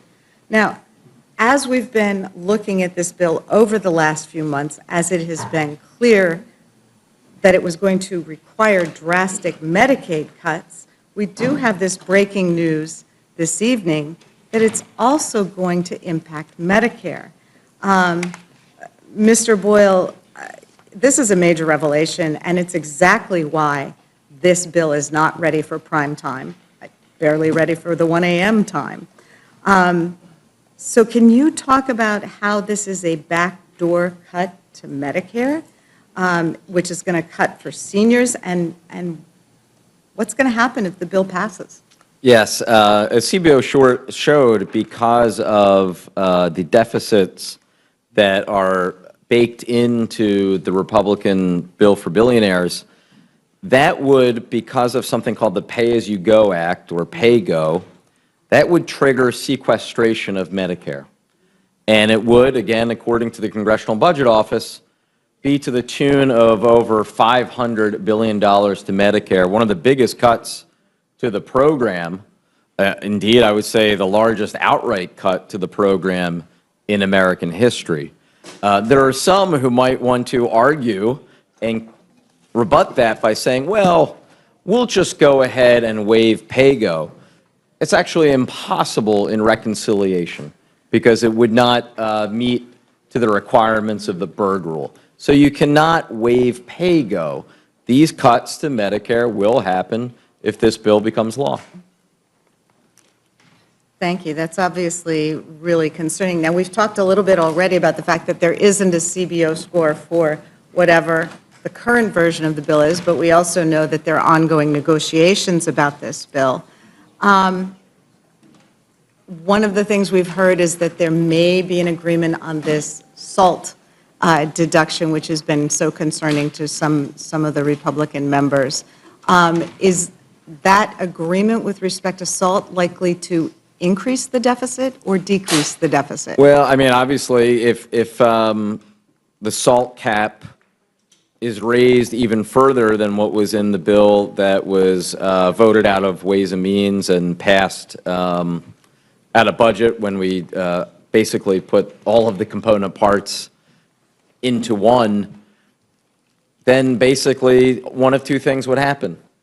Either the majority would have to find even more cuts in order to pay for the loss of revenue, or you would simply see these deficits increase by even more. Okay. That's what I thought. Thank you. The prints from Oversight and Financial Services aren't too great either. It's in these committees that our Republican colleagues snuck in some really bad stuff they're hoping will get lost in all the headlines about taxes and Medicaid. I'm really concerned by the Oversight Committee's contributions to this bill because the proposed changes to the federal employees' retirement system amount to a major pay cut for our nation's civil servants. It's a cruel policy. It takes earned compensation away from millions of hardworking people just to make a paltry dent in the staggering cost of their tax giveaways. So I know we're going to talk about the tax cuts later, but this is a multi-trillion-dollar handout to millionaires, billionaires, and Fortune 500 companies. It's the biggest government handout of all time. And to shave some dollars off the cost, Republicans are going to cut 13 million people off their health care, and it's going to force a punitive pay cut on federal employees. Mr. Lynch, I think you said 2.4 million employees. These are the public servants who work for you and me and our families and neighbors all across America, and they often do so for less pay than they would receive in the private sector, not because they're dumb, but because they're committed to public service. They give us tomorrow's weather forecast and tell us whether we need to shelter from tornadoes and floods. They prevent crop blight and the spread of dangerous diseases like bird flu. They make sure that the respirators used by coal miners and surgeons actually work. They make sure our food is safe to eat and our water is safe to drink. And these people whose pay is being so casually cut are FBI agents, Coast Guard employees, and doctors and nurses at VA facilities. So at a time when the FAA is struggling with staffing shortages that are impacting air travel, Republicans are going to make that problem worse by cutting the pay of air traffic controllers. These provisions are an unmitigated mess. I'd like to think that we can all agree, no matter the size or shape of the federal government, it should be effective and responsive to the needs of the American people. It should be able to efficiently carry out these core responsibilities, and the provisions in this bill are undermining our ability to do that. So, Mr. Lynch, can you speak to how the oversight provisions in this bill are going to impact federal employees, including those serving in roles that are critical to our national security, our health, and our transportation safety? Absolutely. Thank you for the question. Your reference to the VA is very astute. So in a city like Boston, our VA nurses probably earn between 25 and 30% less than the nurses at the private hospitals, and there are a bunch of them, right? So now what we're seeing happening is that because of the shortage of nurses that occurred after COVID, a lot of nurses just retired. Now they're pulling nurses from the VA. They're leaving the VA and they're going to work because they've got less hours, they got more pay, more benefits. So we're competing now, and you know, this is going to make it much more difficult to retain those nurses. And the ones that have been there a while are the most valuable.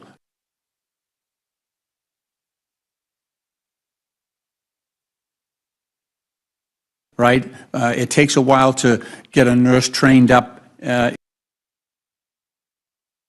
know, and fully skilled. It takes a few years. And, you know, so that's created a huge shortage in that whole metropolitan area, and that's happening all over the country where nurses are leaving the VA, doctors in some cases as well, therapists. So we're creating this real shortage at the VA. Our caseload. So right now we have a 250,000 backlog of cases at the VA because we don't have the personnel to respond to that need. So we're really in a crisis. You know, obviously the suicide hotline. We've laid off people there, which is ridiculous because we've got a crisis on our hands right now. So all of this will exacerbate the problem. You've hit on that in your remarks already, but this just amplifies the problem, you know, tenfold with these cuts. they'll be leaving in droves. Your remarks about the VA are very well taken, because I've heard the same thing from the VA facilities in my region, that the staffing cuts and the potential for pay cuts, the standards that are requiring nurses and doctors at the VA to see so many patients that they feel that they are not only not helping the veterans who they're trying to serve, but in some cases, the standard of care is becoming harmful. And under those circumstances, we are starting to see an exodus of doctors and nurses from the VA, which this bill is only going to put on steroids, I'm afraid. Absolutely. The financial services print, of course, is no better. What Republicans are trying to do here is deeply alarming. It guts the Consumer Financial Protection Bureau. I mean, if you want to talk about a bureau that's had a fabulous return on investment, as you mentioned, billions of dollars returned to American consumers. This bill defunds the only federal agency dedicated to making sure consumers aren't getting scammed by credit card companies, payday lenders, mortgage servicers, and shady fintech operators. It's returned over $19 billion, $21 billion, I think you said, to consumers since its founding, and that's money that was stolen or unfairly taken through illegal fees, abusive practices, or deceptive marketing, and the Bureau was able to get it back for American consumers. And now Republicans want to defend it, not because not because it's ineffective, but because it actually works, and we know why. Because the Trump administration has already started dismantling the agency from within. In the last 2 months alone, the Consumer Finance Protection Bureau has quietly dropped 9 lawsuits it had brought against companies like Capital One and Rocket Homes. Years of investigation and enforcement work has been tossed in the trash with no accountability and no restitution for consumers. It's also frozen dozens of ongoing investigations, many into companies with long records of abuse. These companies have been accused of everything from improper loan servicing and unfair interest charges to failure to protect sensitive consumer data. And now, thanks to new political leadership handpicked by the Trump White House, those investigations are dead. Investigators can't call witnesses, issue subpoenas, or even talk to company lawyers unless they get direct political approval, and that approval isn't coming.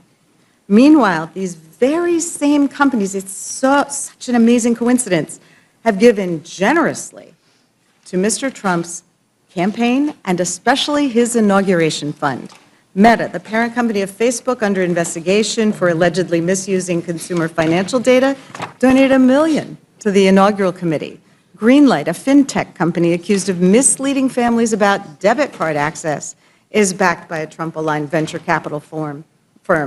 And Elon Musk, whose company is launching a new mobile payments business, posted "delete the CFPB" on his social media after Trump's election. And of course, we've heard quite a bit about how much he's donated. So this isn't policy, it's payback. This is what happens when you let billionaires and campaign donors write the rules. And now House Republicans are trying to finish the job by defunding the CFPB entirely. So, Ranking Member Waters, can you speak more about this apparent corruption happening at the CFPB? Well, allow me to say to you, Ms. Scanlon, you aptly described what has been happening with the Consumer Financial Protection Bureau. It is one of the most needed and effective agencies of government that have done everything that you said they've done to assist our consumers. The Consumer Financial Protection Bureau has been hated by the Republicans ever since it came into its existence. They have tried to kill it, and we've been in court all the way to the Supreme Court on several issues, and we keep beating them back. But now, Trump and this administration want to cut them, even though we tried to protect them when we created them by having their financing come directly from the feds rather than going through the Appropriations Committee. And they tried to attack that and other ways by which they thought they could get to the Consumer Financial Protection Bureau. They're finally coming up with ways by which they think they can do that. But the way that we have been in the courts with the Consumer Financial Protection Bureau, they still would be alive after a huge cut, but they would sit there and not be able to do anything. They wouldn't be able to do the investigation. They would not be able to protect those very consumers that the law created them to take care of. And so there are many in this country who fight very hard and are very disgusted with what is happening in an attempt to basically undermine them and get rid of them. This is a terrible thing that this administration is doing. You would think that both Democrats and Republicans would care enough about the consumers that they would protect this one agency that has demonstrated that they can do the work and the investigations to help get rid of fraud and ripoffs, as you have identified. And so this is what we should be fighting. I'm going to continue to fight. Like I said, I was there at the Consumer Financial Protection Bureau, and we're all worried so very much about what is going to happen if, in fact, the administration has its way. And again, you have correctly identified it and talked about it in ways that everybody should understand. It's really stunning that an agency that has been this successful in protecting American consumers is being zeroed out, when the only folks who are going to benefit are going to be large corporations and folks who are taking advantage of Americans. And apparently we don't, but I would hope that we would have bipartisan agreement that an agency like that should remain in place. I'll yield back. Thank you, Ms. Scanlon. Mr. Jack, you're recognized. Thank you, Madam Chairwoman. And Chairman Comer, given that I serve on the Oversight and Government Reform Committee, I will focus my line of questioning on you. And I'll just note from the outset, too, that you've done an incredible job with your leadership with the committee. You do a great job for your district, for the Commonwealth of Kentucky, and our country. You referenced this in your opening testimony, but could you just clarify for the committee your legislative jurisdiction over mandatory spending? It's pretty narrow, is it not? You're exactly right. Let me say, you're a good member of the Oversight Committee, Mr. Jack. We're glad to have you on there. But our jurisdiction was very limited to mandatory spending. All we had that would fall in the legislative jurisdiction would have been the federal employee benefits. Fair enough. And it's my understanding that federal employees get a hybrid pension that consists of both a 401k type defined contribution plan known as Thrift Savings Plan, or TSP, and a defined benefit annuity known as the Federal Employees Retirement System, or FERS. How do these benefits contrast with those offered in the private sector? Yeah, you're right. The private sector employers have shifted away from defined benefits towards defined contribution retirement benefit programs in recent years, and unlike what's provided in federal service, few private sector employers actually maintain both such benefits for retirees. In fact, a recent Department of Labor report indicates that only 15% of private sector civilian workforce had access to both defined benefit and defined contribution plans. And a question many of my constituents ask is, do taxpayers fund pensions for federal employees that are generally more generous than the ones they themselves receive, and are there any credible recent studies on that? Yes, according to a 2024 CBO report that I requested, CBO found that in 2022, federal employee benefits cost about $31 per hour worked, and $22 per hour worked for private sector employees. Thus, benefits for federal workers cost 43% more per hour worked on average than benefits for private sector private sector workers. Fair enough.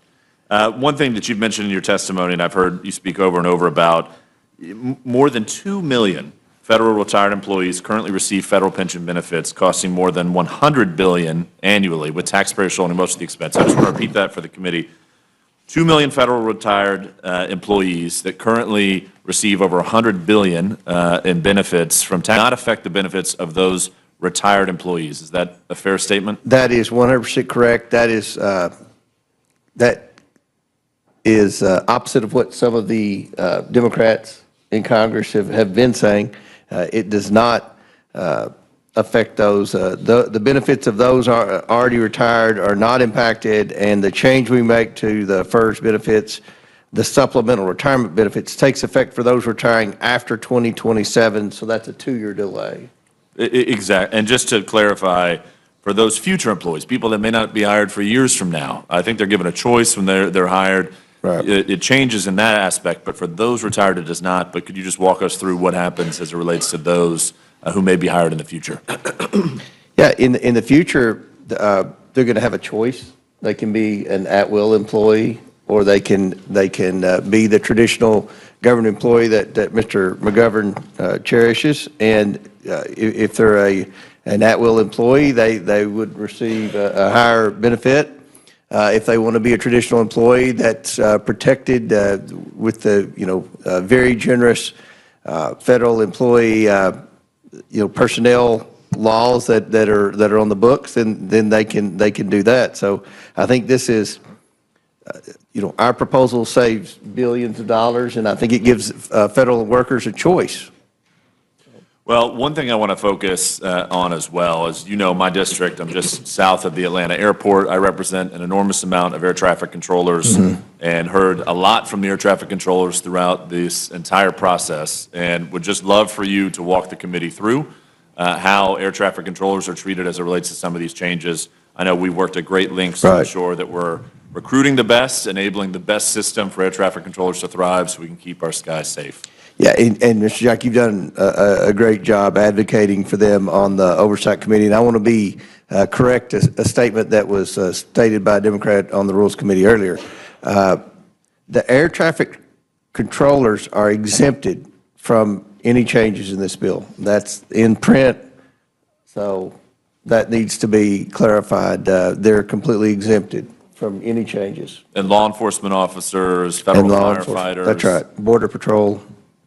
Wonderful. And as it relates to Border Patrol, just a helpful point as I round out my time, you also achieve savings by removing ineligible dependents from the federal employee health insurance program. I applaud this provision. Taxpayers should not bear the cost of fraud and error committed by federal employees, and did not, just correct me if wrong, did this provision get bipartisan support when it was taken up by the committee last Congress? It did, and that's something that we should all be applauding here. This is an audit to ensure that there aren't people on the benefits plan that are ineligible. And that's kind of what Brett Guthrie done with Medicaid.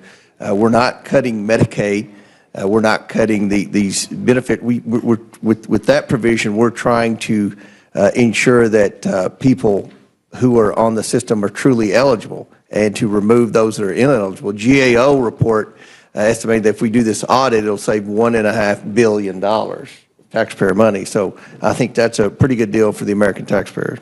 Well, I appreciate your leadership. I very much am grateful for yourself and all that worked on the committee to help support air traffic controllers. It's very important in my district. And with that, Madam Chair, I respectfully yield back.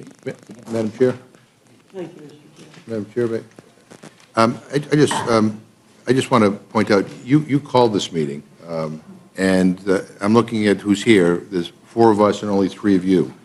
And your members can't be bothered to even sit here and listen to the witnesses. And I just say that because if that continues, we're going to move to adjourn. So I hope that your members will, since you called this meeting, will actually be here present and listening to being in the other room is not being here. So I just point that out and say that we will feel obligated to move to adjourn again if that continues. Thank you. Mr. McGovern, our members are in and out, just like your members are in and out. You were gone for about 30 minutes, and so we always allow people to move in and out. There are more of us meetings. here right now, and we're in the minority. Well, Just pointing it out. our members This has been are a tactic in the Agriculture Committee. I don't know about the other committees. where Republicans just get up and leave. And so I think people ought to be present here. At least you ought to have more of you here than us here. Thank you. There are more of us here than you, so there's no reason to delay this meeting any longer than it is. Mr. Neguse, what I'm saying is there's no need to delay this meeting any longer than we have to. Thank you. Recognized. Thank you. Thank you, Madam Chair. Good morning, all the chairs and ranking members. Thank you all for being here. Thank you for your testimony. Got a lot of questions, but I guess first I want to, maybe if the chairwoman would indulge me, give her an opportunity to say a word, and that is my assumption, and I think the assumption for most Americans, is that the reason Republicans have decided to notice this hearing and proceed in the dead of night is because this bill is indefensible.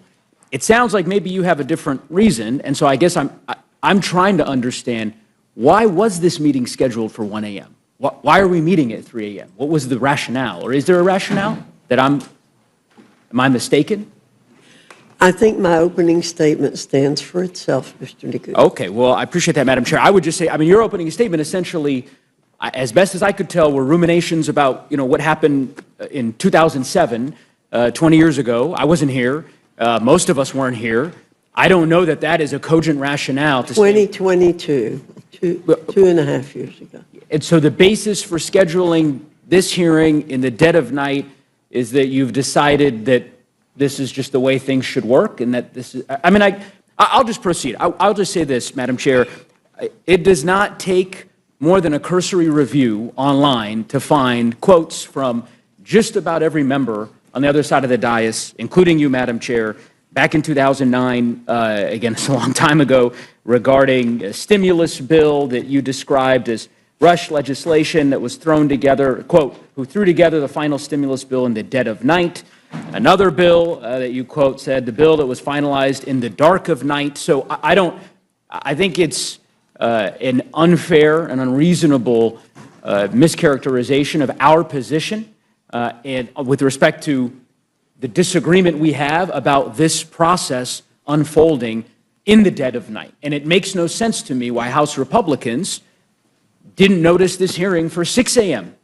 or 7 a.m. It would not have been a difficult thing to say, yeah, instead of meeting at 1 a.m., we're just going to meet in the morning. And the American people are going to be able to watch and hear this fulsome debate and be able to reach their own conclusions. That doesn't seem like an unreasonable position to take. And I suppose, and maybe I'll start with Chairman Arrington, because I know him to be a reasonable person. Welcome back to the committee. I don't know. Now I'm nervous. Well, I don't think you were here in 2007 either. Maybe you were. No, I was not. I don't think you were. Is this, I mean, you can't possibly agree that it is a prudent thing to do to have this hearing at 3 a.m. I mean, is this how you imagined legislation would be made in Washington when you were running for Congress, Mr. Chairman? Really? I imagined that we would have the sense of urgency to complete the task in the time frame that we set. And so the 5 hours between doing it at 1 a.m. and doing it at 6 a.m., that's the urgency you're describing? What deadline is there on Thursday, or tomorrow, I guess tonight, getting this bill done? What is the... Well, as you know, there are time frames associated with each phase of the process when you are conducting regular order. I'm very proud that this has been bottom-up, committee and member-driven, and it's been a regular order process. Mr. Arrington... And the goal was to have it done by Memorial Weekend. I was hoping I could... I'm not saying you would give me an intellectually honest answer, the kind of answer I think that your constituents and my constituents in Colorado and your constituents in Texas would expect, which is to say, obviously, this isn't reasonable. It does not make sense. This isn't transparent to hold hearings at 3 a.m. on a bill of this size and this scope and this scale. That's not in the best interest of the country. You could just as easily delay it 5 hours, let the American public have an opportunity to listen to this debate, and then vote on the bill on Thursday. And all of you could go home for the district work period. So this false sense of urgency for 5 or 6 hours makes no sense. And again, I understand that's your rationale, I think the American people are smarter than the House Republican caucus are giving them credit for. They know what this is about, and when they wake up, invariably, later this morning, and they find that this bill was reported out of this committee in the dead of night, I think they'll reach their own conclusions about House Republicans' commitment or lack thereof to transparency. And just for the record, because I want to be an equal opportunity advocate here with respect to some of your colleagues on the other side of the aisle who serve on this committee, who apparently have decided not to attend the very hearing that they demanded we hold in the middle of the night. But they have spent years condemning late-night rule committee markups and bills that are reported out. Mr. Norman, I'm just going to read some of his greatest hits.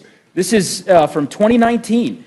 2,300 pages, less than 24 hours to read, debate, and vote. Oh, and $400 billion added to our national debt. That's an ex post. Another one. New swamp minibus dropped at 2 a.m. It was actually earlier, I guess, than where we find ourselves today. We're expected to vote on $1 trillion in spending tomorrow. It's 1,000 plus pages. This won't be good. Diving in now.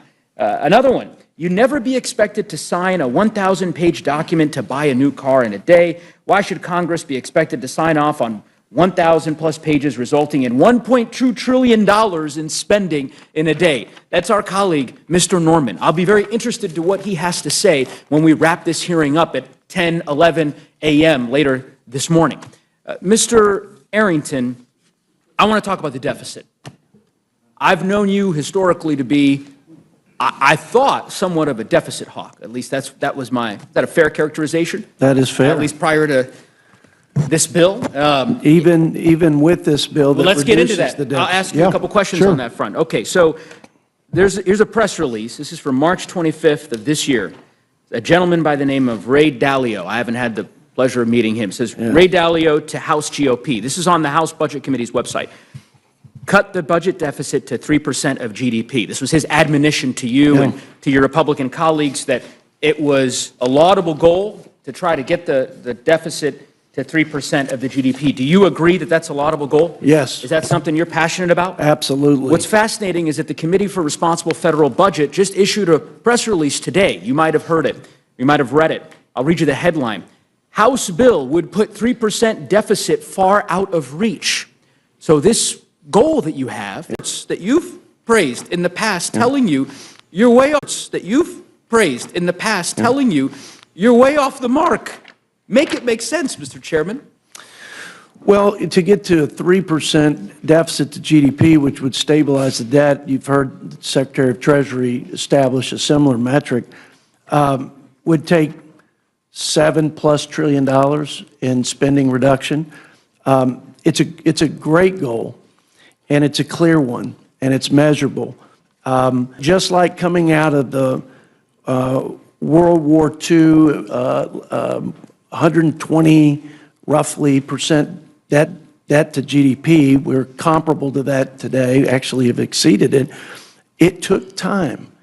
And I would say this is a substantial effort and step to begin bending the curve on debt to GDP. So my analysis is different from my friends in the organization that you mentioned. Different isn't the word I would use. I mean, different is when the bottom, different is one opinion, is a bit of a deviation.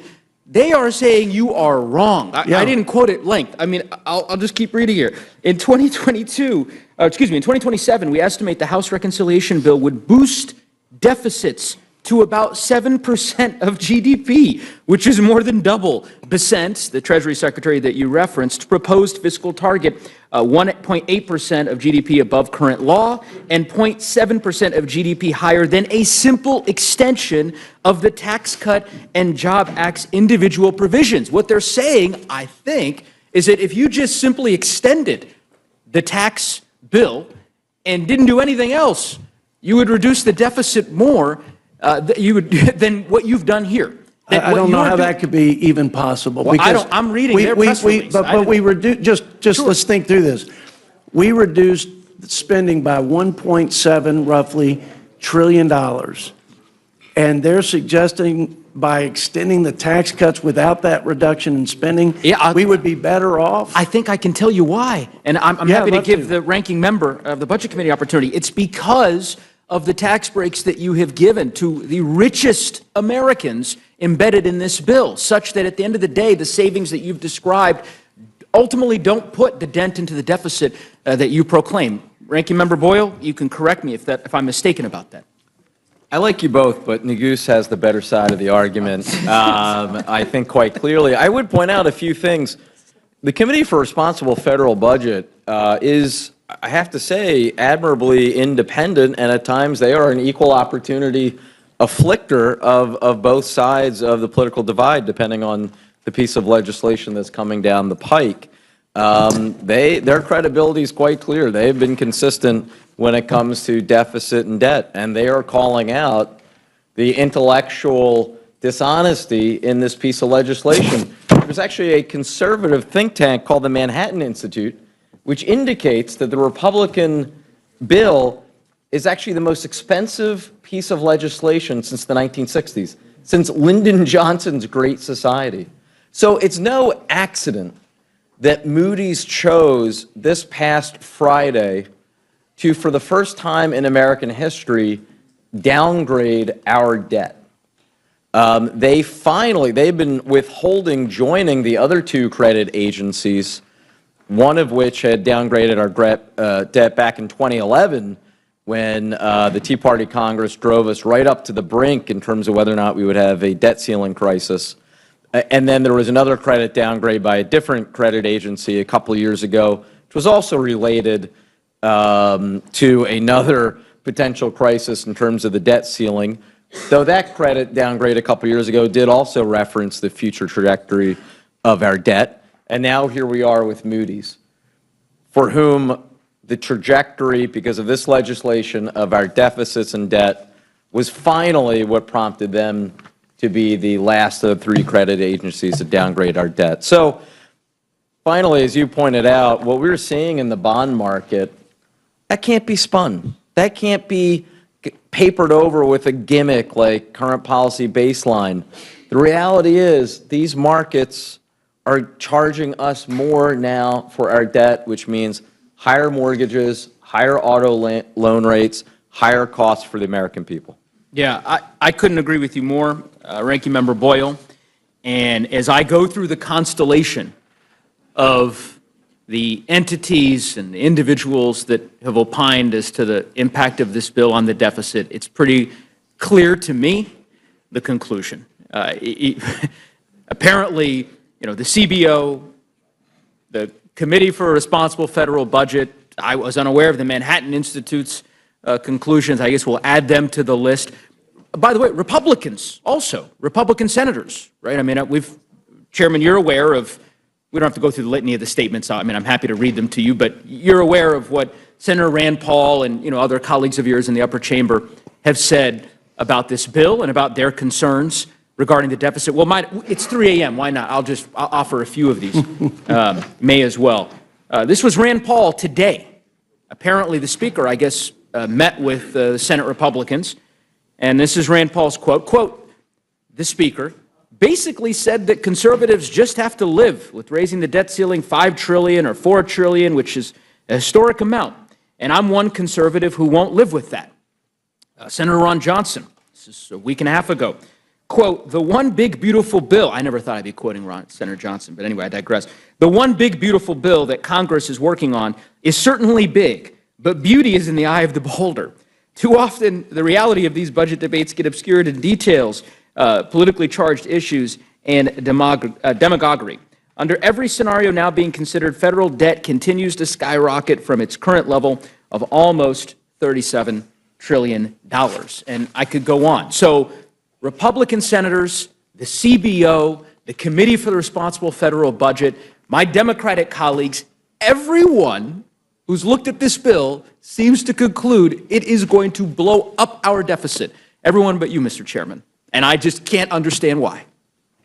Would you like me to explain? Yes, sure.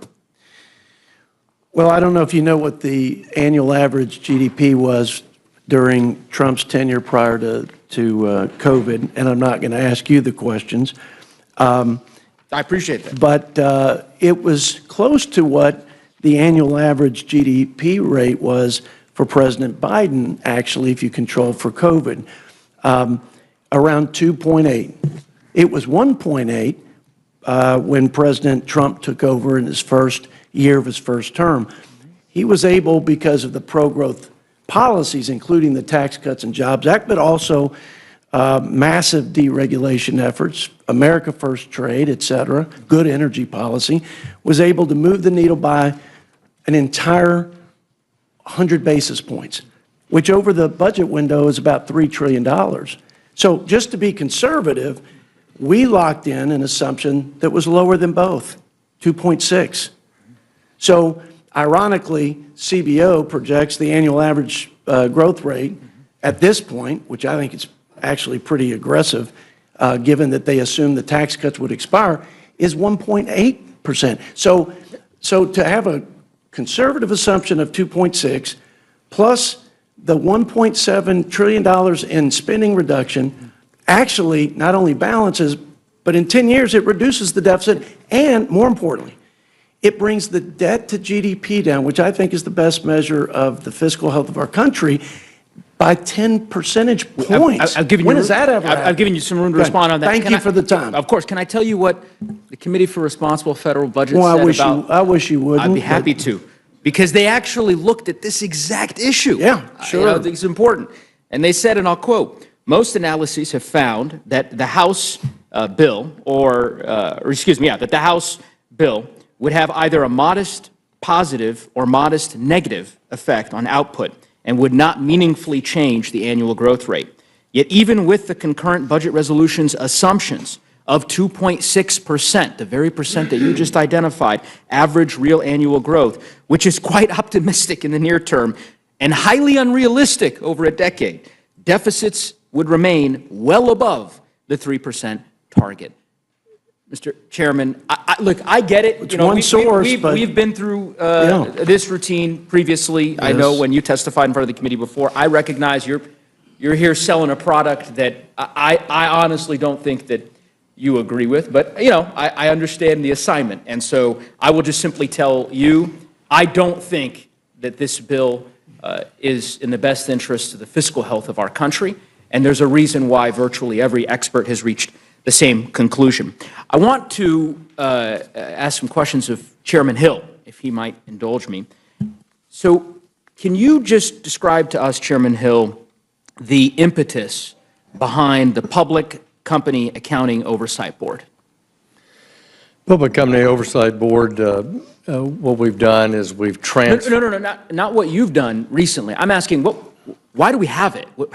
How was it created? It was created during the crisis around the failure of Enron. That's right? So it's in the wake of Enron, in the wake of WorldCom, in the And wake there was of... an assertion by the Congress at that time that all public accounting firms needed an independent regulatory body. Correct. And that assertion, you probably are aware, was supported by an overwhelming majority of the Congress. Mm-hmm. It was. You know how many... And so we're continuing that oversight of public... Do you know how many members of Congress voted for that bill to create the Public Accounting Oversight Board? The vast, vast majority. Very few people voted no. 431. Yeah. 431, signed into law by President Bush, right?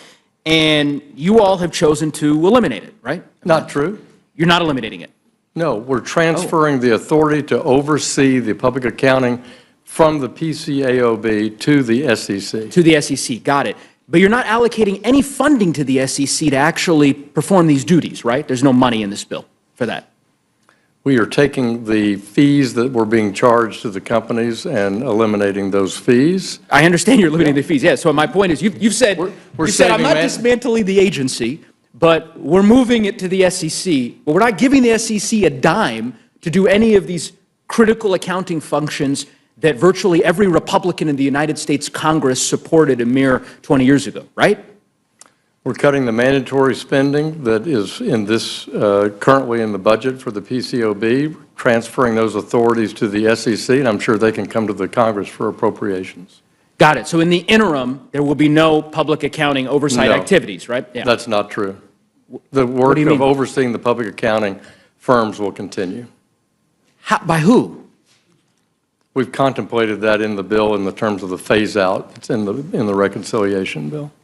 Describe it to us. I mean, I guess I'm trying to understand. You're saying it gets moved over to the SEC. There's no new funds. There's no mandate that there be. There's a phase-out period in the reconciliation bill, and that will afford the SEC the opportunity to seek appropriation. So does the bill it gives the SEC the opportunity to seek appropriation. So until that age, and of course we have no idea as to whether or not the Congress will ultimately consent to that appropriation request. There's also no language in this bill that mandates that the Public Accounting Board, the personnel who work for this entity now that's been in existence for 20-some-odd years, are rehired by the SEC. That's true. Okay.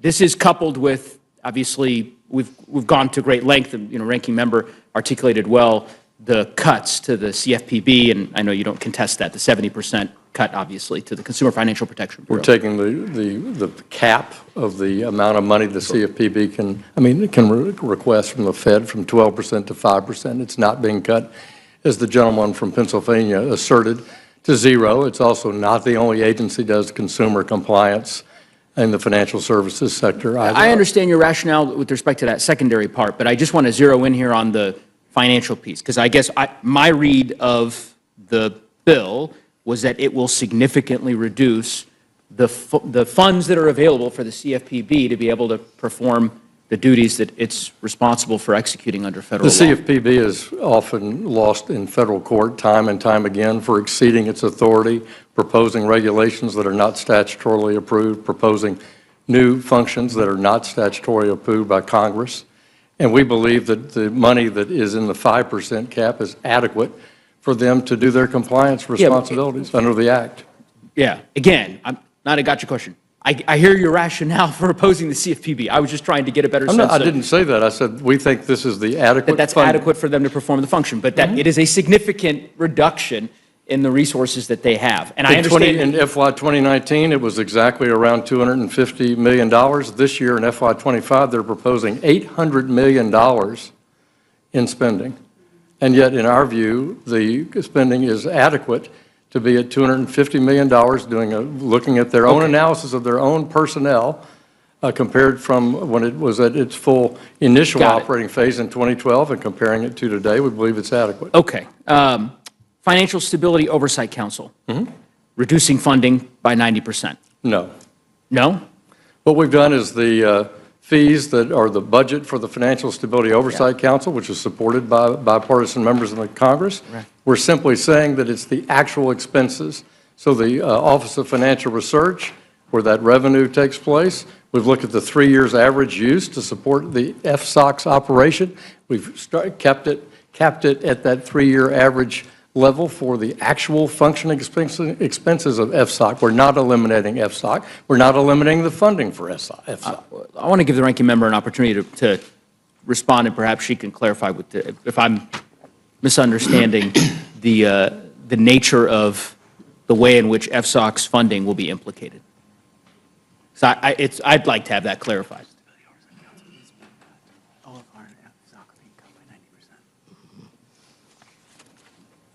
First of all, I want to go back to the microphone.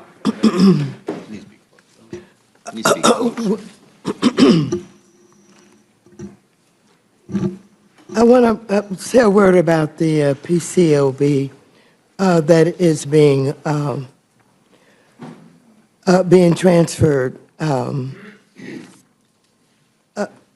You talked about the fact that the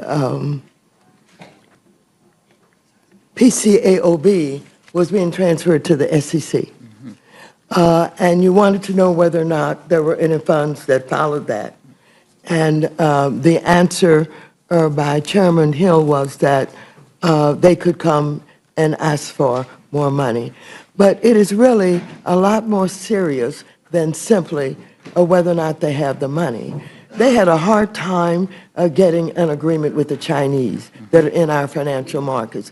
But under the Biden administration, they were able to work out an agreement with the Chinese that was very, very important. Now, that agreement does not extend to the SEC.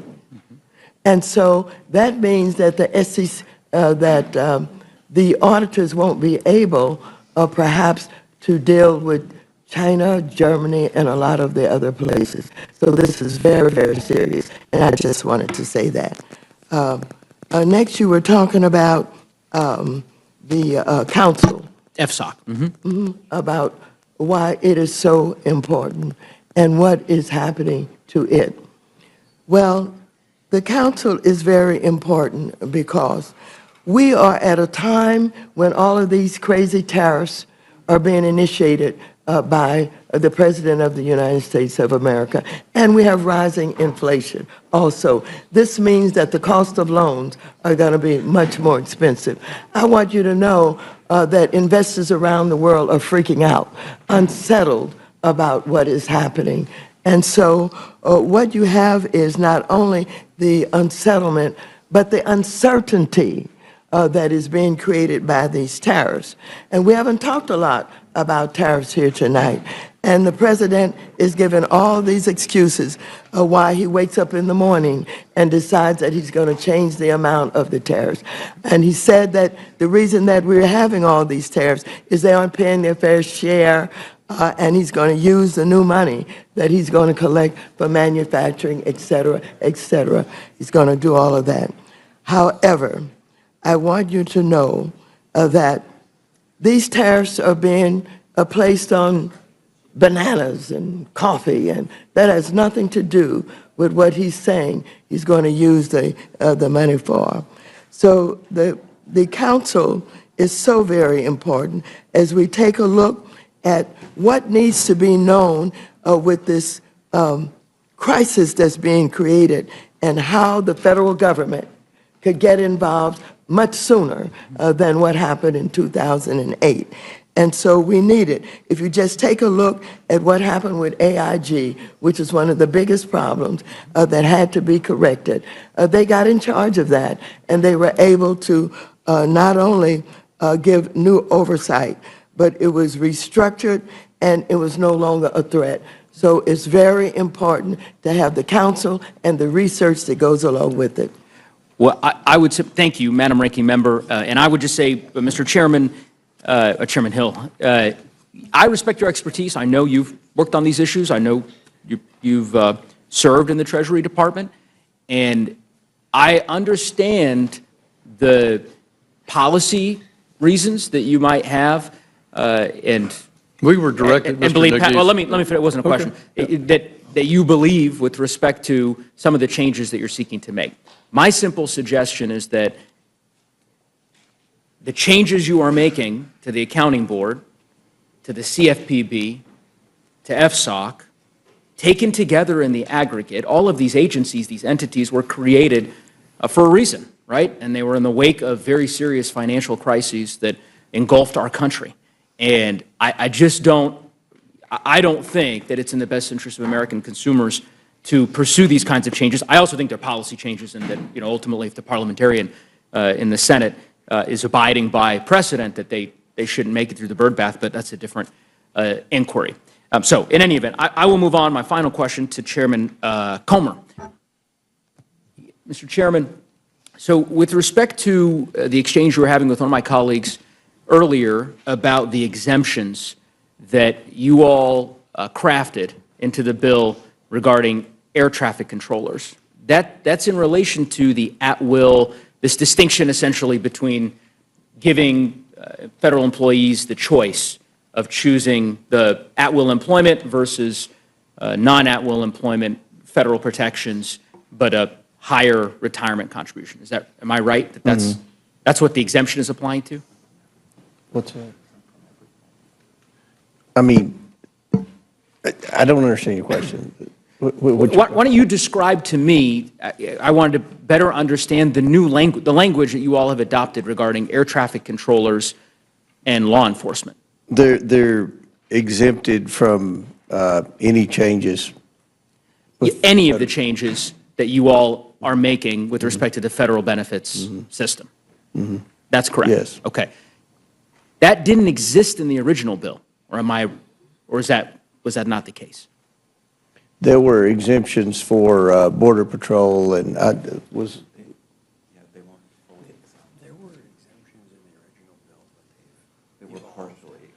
yeah, they were, I guess you could say, partially exempt. Yeah, and that's the genesis of my question was, I'm really drilling down on, and your staff director, I think can probably attest to this issue around the provision that I would say compels, you would say offers federal employees this choice to choose at-will employment and a higher contribution for their retirement benefits, right, or to stay within the federal protected system and have to pay a higher contribution on their end.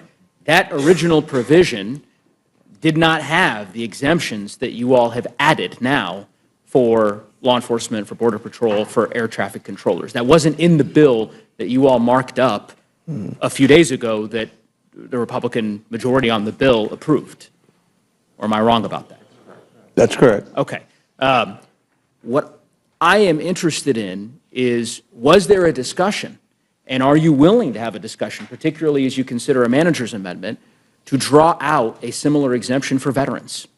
So veterans who have rights under the in the current system, if you're a veteran and you work at any of our federal agencies, right, but you don't fall into this particular job classification exemption, you have rights before the Merit Systems Protection Board that you can adjudicate, right, as a veteran. And my point is to simply say, why wouldn't you draw out this exemption to include veterans, irrespective of whether or not they fall into this classification or not?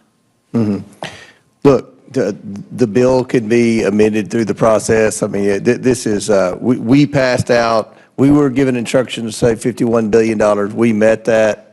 And look, during discussions, there's going to be minor changes made here and there. With respect to at-will, I want to make it clear there are certain states that have at-will civil service employees. Some of those states are Georgia, Texas, Florida, and Utah. So I don't think there's anything groundbreaking or unique here. No, I'm not. But what I'm suggesting is you crafted this exemption over the course of the last 72 hours. You added a very large exemption to this bill. That's an exemption I support, by the way, with respect to what you've drawn out here.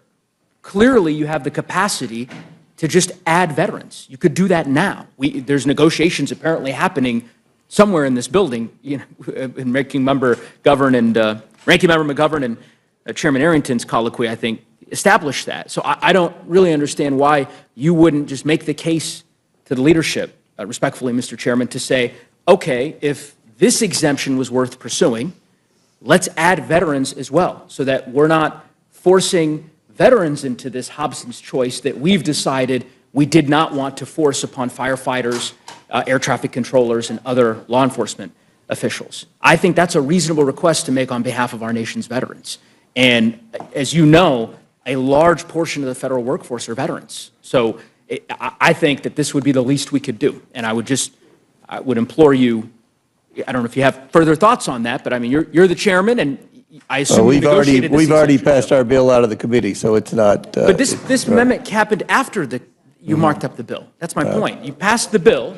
It included no exemptions for police officers, for firefighters, for Border Patrol. It was a limited exemption, as your staff director noted.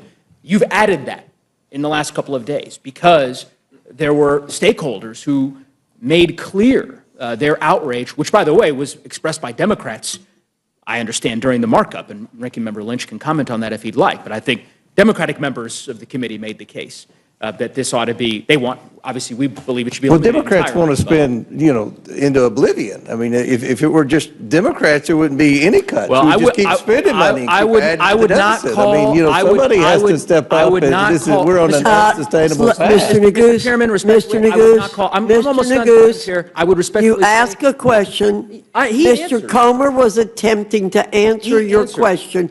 Okay. You know, Mr. Neguse, there is no prize here for talking the longest. Well, And Madam Chair, so, I had intended to finish, but I've got about 7 more questions. I guess I'll proceed with Mr. Comer. Mr. Comer, go ahead and finish your question, or your answer. Sorry. Look, I've stated the obvious. We are trying to do the best we can to be fiscally responsible. It's no fun when you have to make cuts. You all don't know what that's like. You've never cut anything in your life. You just continue to spend, spend, spend. We're on an unsustainable path.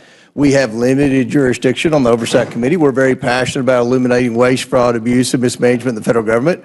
With respect to this bill, we had a limited portion of jurisdiction, and I think that we've been very transparent with the process. We passed out of committee a bill that saved the taxpayers $51 billion. There have been changes made, as there always is, once the bill passes committee before it's voted on the floor. So I don't know what else there is to say.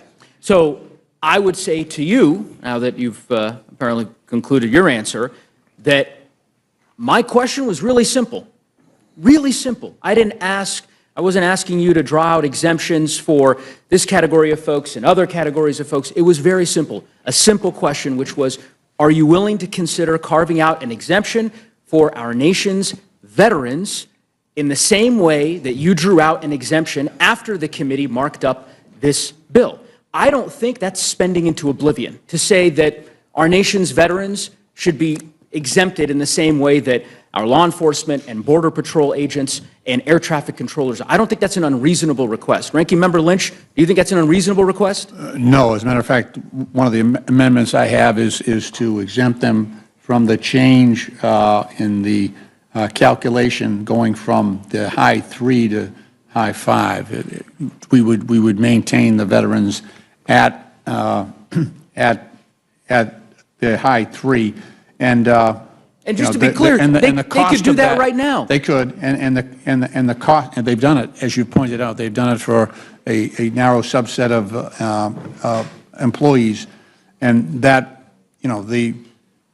the high 3 instead of the high 5 was about $16,500 per employee over 20 years of retirement. Not a huge sum of money, but definitely appropriate, given that a veteran must have served honorably and discharged honorably for them to be eligible for these benefits. Yeah. Well, I couldn't agree more, Mr. Lynch. And again, Republicans are negotiating right now as we speak on SALT deductions and tax credits and any host of issues that members of your caucus have. And I would think that the least they could do is entertain, or at least not treat it so gingerly that the response of, this is spending into oblivion because we have a simple request. It was the only question that I asked you, Mr. Comer, and so I'm taken aback by your answer. But anyway, I will yield back the balance of my time. I thank the ranking members and the chairs for being here. Thank you, Mr. Neguse. Ms. Houchin, you're recognized. Thank you, Madam Chair, and thank you to all of our witnesses for being here this evening, and particularly to our committee chairs for their hard work on this reconciliation bill. Many hours have gone into this, many hours of debate outside of tonight in broad daylight have gone on this bill. I want to make a few points before I get into questions, and that is in response to a few of the things that have been said by my colleagues on the other side of the aisle. One of the things that's been said is that this is a transfer of wealth. What I would say to that is that the only transfer of wealth, resources, and protection of the American people that is occurring right now is a transfer from the American people on behalf of illegal immigrants. That's what's been happening over the last several years under the Biden administration. This bill's also been called a scam, but the only scam that's being played is a scam by the Democrats on the American people for fear-mongering about what this bill is actually doing. Once again, and I'm going to go to my former chair, my former committee of financial services, and go to Chairman Hill on questions about the CFPB. We've heard a lot about the CFPB here this evening. And the thing that I think strikes me most about the CFPB's creation is that only in Washington would we create a federal bureaucracy to fix something that we broke. And I'd like to just submit for the record, Madam Chair, an article by the American Enterprise Institute, October 30th, 2017, a crisis caused by housing policies, not lack of regulation. Thank you.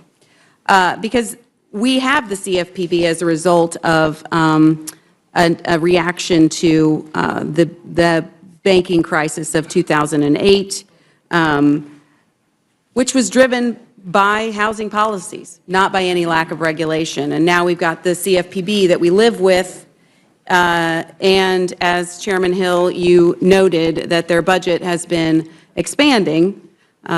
Notably, their budget expanded during the Obama years and declined during the first Trump administration and expanded again during the Biden years, now to $823 million in fiscal year 25, direct from the Treasury, transfer without having any oversight by the Congress. So we've heard that consumers are going to be left without any protection if we get rid of the CFPB, or if we decrease their funding to roughly the $250 million that we've set in this budget. Is the CFPB the only federal agency, Chairman Hill, that provides consumer protection? No, Ms. Alchin, it's not. Each of the bank supervisory agencies has a robust, continuous exam process for all the consumer compliance requirements. The CFPB's focus in Dodd-Frank was to focus on depository institutions, meaning banks, that were larger than $10 billion. Basically, there's 5,000 banks or thereabouts that are smaller than that, and they are having their compliance for lending purposes or deposit purposes fully supervised by the existing bank supervisors. Also, the SEC, the Securities and Exchange Commission, is deeply involved in consumer compliance responsibilities under the securities laws. And we can't forget the Federal Trade Commission, which is very involved in consumer compliance. And those are the principal federal agencies for consumer credit, consumer deposit issues, both for banks and non-banks.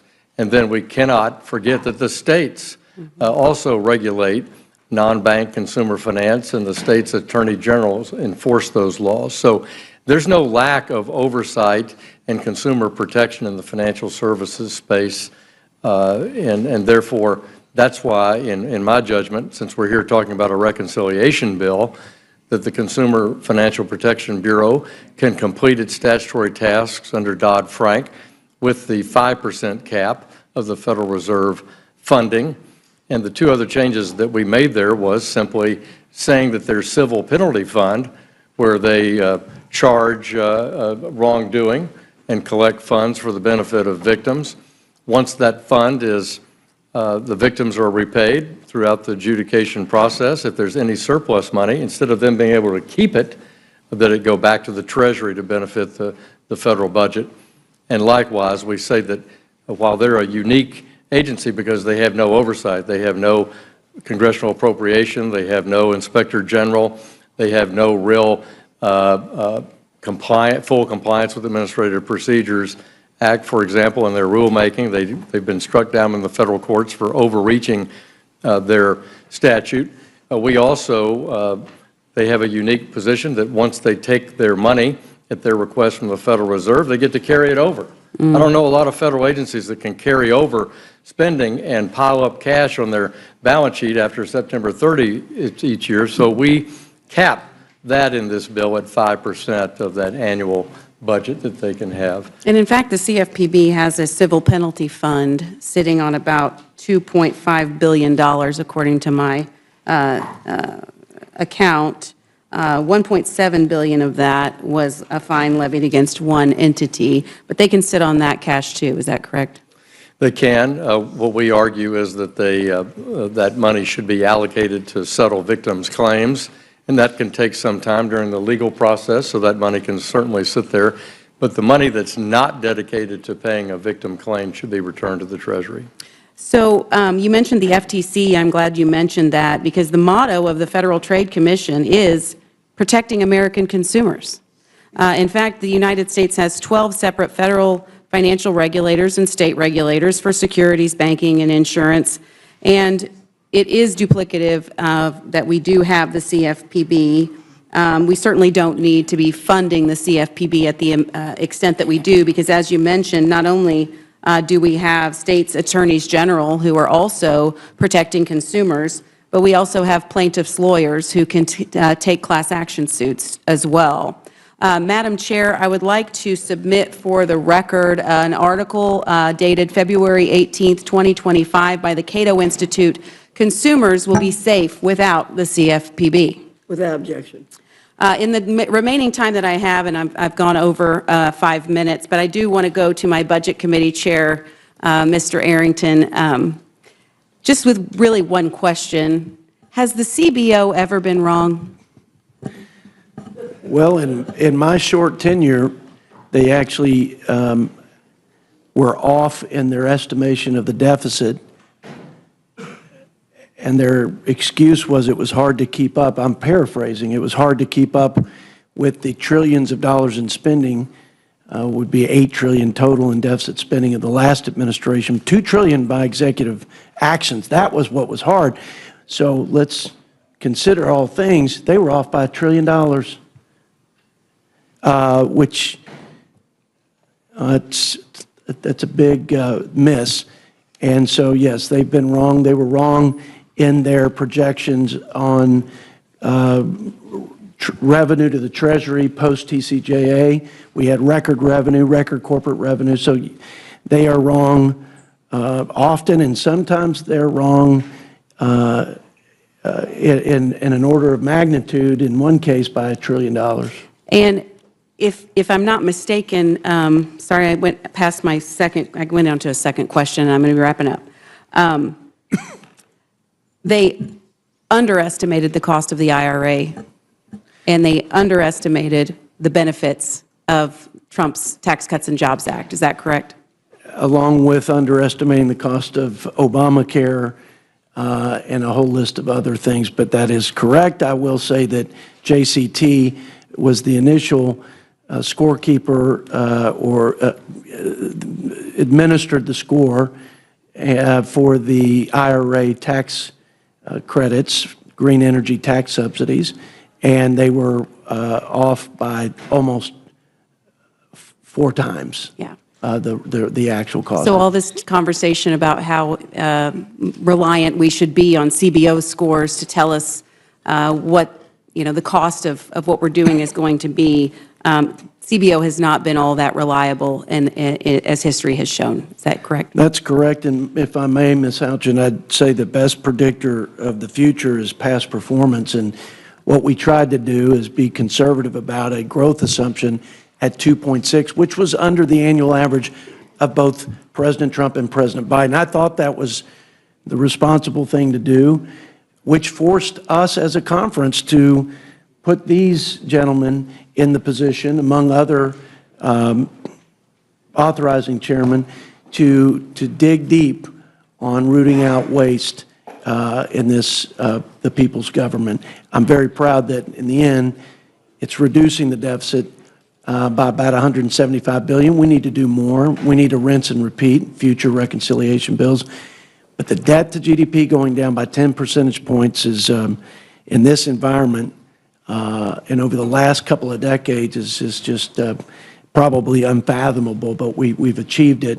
I'm convinced we will achieve it and then some, because we're not adding tariff revenue. We're not adding other things that I believe will happen because of the iron will of this president on that front, if not on others. So thank you. Thank you so much to the witnesses for your long hours of testimony. I yield back.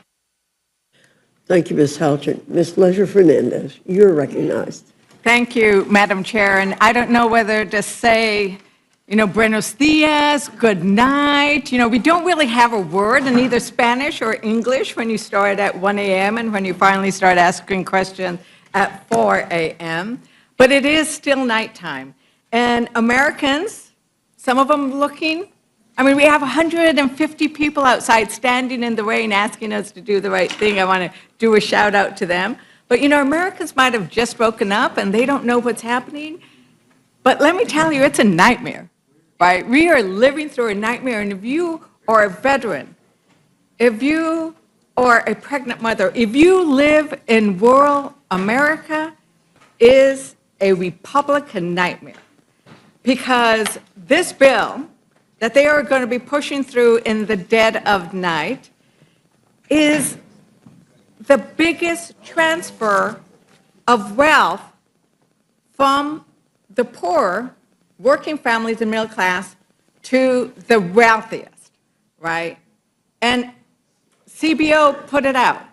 Now, they don't want to pay attention to CBO because they don't like the facts, right? They don't like what it actually looks like. But we know that these numbers are horrible, and we'll get into them in a bit. But when we think about this transfer of wealth, especially this chart here, it gets me. You know, it really gets me. There we go. You know, from the lowest decile to the highest that CBO put out. And many of the people in this room are people of faith. And they might have heard when John the Baptist actually said that if you have 2 tunics, you should give one away. And if you have wealth, you should help feed the hungry. What we are seeing here today with the Republican bill is the actual opposite. Republicans are taking from the poor and giving to the rich so they can buy more tunics. The wealthy don't need any more money to buy any more yachts. But when you take away that $6 a day that the poor and the working poor are receiving to put food on their table, you are taking away from the poor to give to the wealthy, the exact opposite of what John the Baptist told us what we should do. And no matter how you slice this, it is raising the deficit, right? We don't know exactly how much because they keep changing the bill. 2 trillion, 3 trillion, you know, 5 trillion, 7 trillion. It keeps going up and down and backwards because they keep tweaking it, keep negotiating, adding more. But it is raising the deficit. And so this bad billionaires bill, it's not beautiful, it's bad, and it's for the billionaires, is going to be paid for by you, the American people, because you're going to have to pay back the debt that they are borrowing to give to the wealthiest among us. So Trump is betraying you. He's betraying rural America. He's betraying veterans. He's betraying working families. But, you know, the ranking members and the chairman, I really need to give it to you. You've sat in your chair, even well, most of the Republicans have been absent. You have all been here, and so I appreciate you. You know, let's start with the idea and this concept of the deficit. Our colleagues talk about it all the time. Representative Roy, who isn't here, who hasn't been here much tonight, well, he's not here. The hearing is here, right?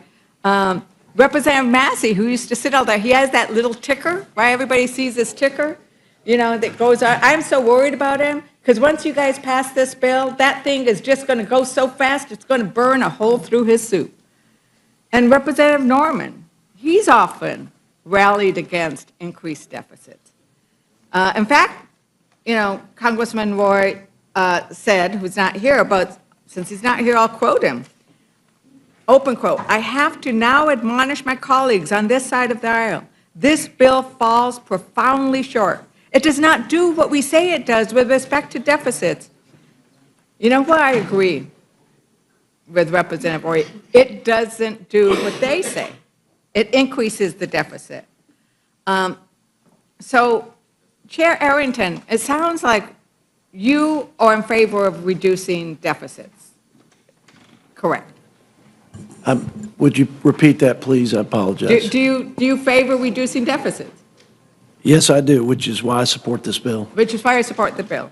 So the problem is that you're saying we want to reduce the deficits, but any outside analysis of this bill, any independent analysis of this bill actually increases the deficit.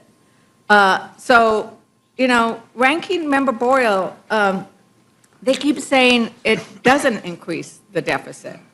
How can they get to that when we've had all these independent analysis of a deficit increase?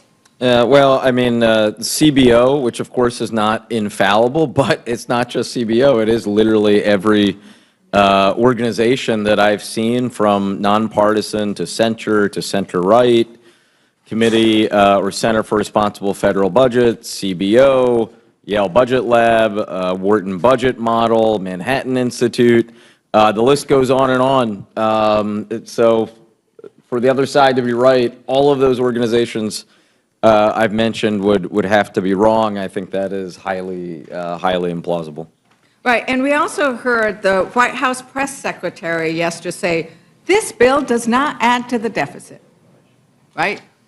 Quote unquote. So what we are hearing is basically, trust me, don't trust any independent analysis, trust me. And I heard Chair Arrington, a lot of what you're basing your thought on, if I'm correct, is you're looking at growth projections, and that's why we're not going to have the deficit that all of the other ones are talking about. It's a combination of revenue from growth and the deepest spending reductions in the history of the country by twofold. So it's a combination of the two. So I agree with you. These are we agree. These are the deepest spending cuts, I think, ever, right? But which is ironic because it only represents a very small, like 3% of the entire federal budget. Isn't that incredible? Right. So I think that's where we agree. You know, I kind of agree that deficits are a problem, right?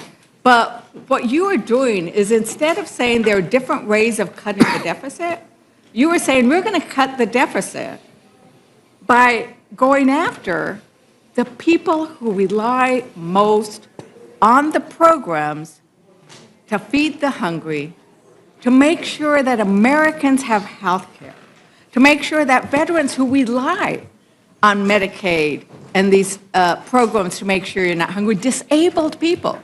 Like, you are cutting the programs that Americans need the most. And that is something that we can agree on. And you're doing that so that we can benefit the wealthiest among us. So this chart here that the CBO put out is just the top 10 percentile. But, you know, when you go down to the rest of them, it is actually the richest 20% get 67% of the benefit. So the billionaires, Representative Scott said, well, you know, I know there's some billionaires. The billionaires are doing really well by this bill. The billionaires, richest 1%, get the biggest benefit, 24%. Let's make clear, this is a transfer of wealth from working class families, from those who work for a living, those who are disabled, to the billionaires. Now, Chairman Arrington, you know, the Cato Institute, which is, and then, you know, it's not a left-wing institute, right? They actually, to your point of this is going to lead to a lot of job growth, says, as to the Ways and Means Committee, and it's gotten worse since then, I'm going to quote, Mr. Chair, I ask unanimous consent to enter into the record the Cato Institute. Republicans' one big, beautiful tax bill needs a makeover. Without objection. And so I'm going to quote from it. It said, the Ways and Means Committee's one big, beautiful bill falls short of delivering serious pro-growth tax reform. It misses the opportunity to make the most important incentives for long-term growth permanent, and includes at least 20 new or expanded tax subsidies, dramatically increasing the complexity of tax code. It says that's going to be a minuscule vote. So you're going to put Americans through all this pain for very little growth, But, you know, we've also heard everybody talk about the issue of deficits. And who actually does a good job of that? Republicans seem to always talk about deficits when they want to, like, hurt working families.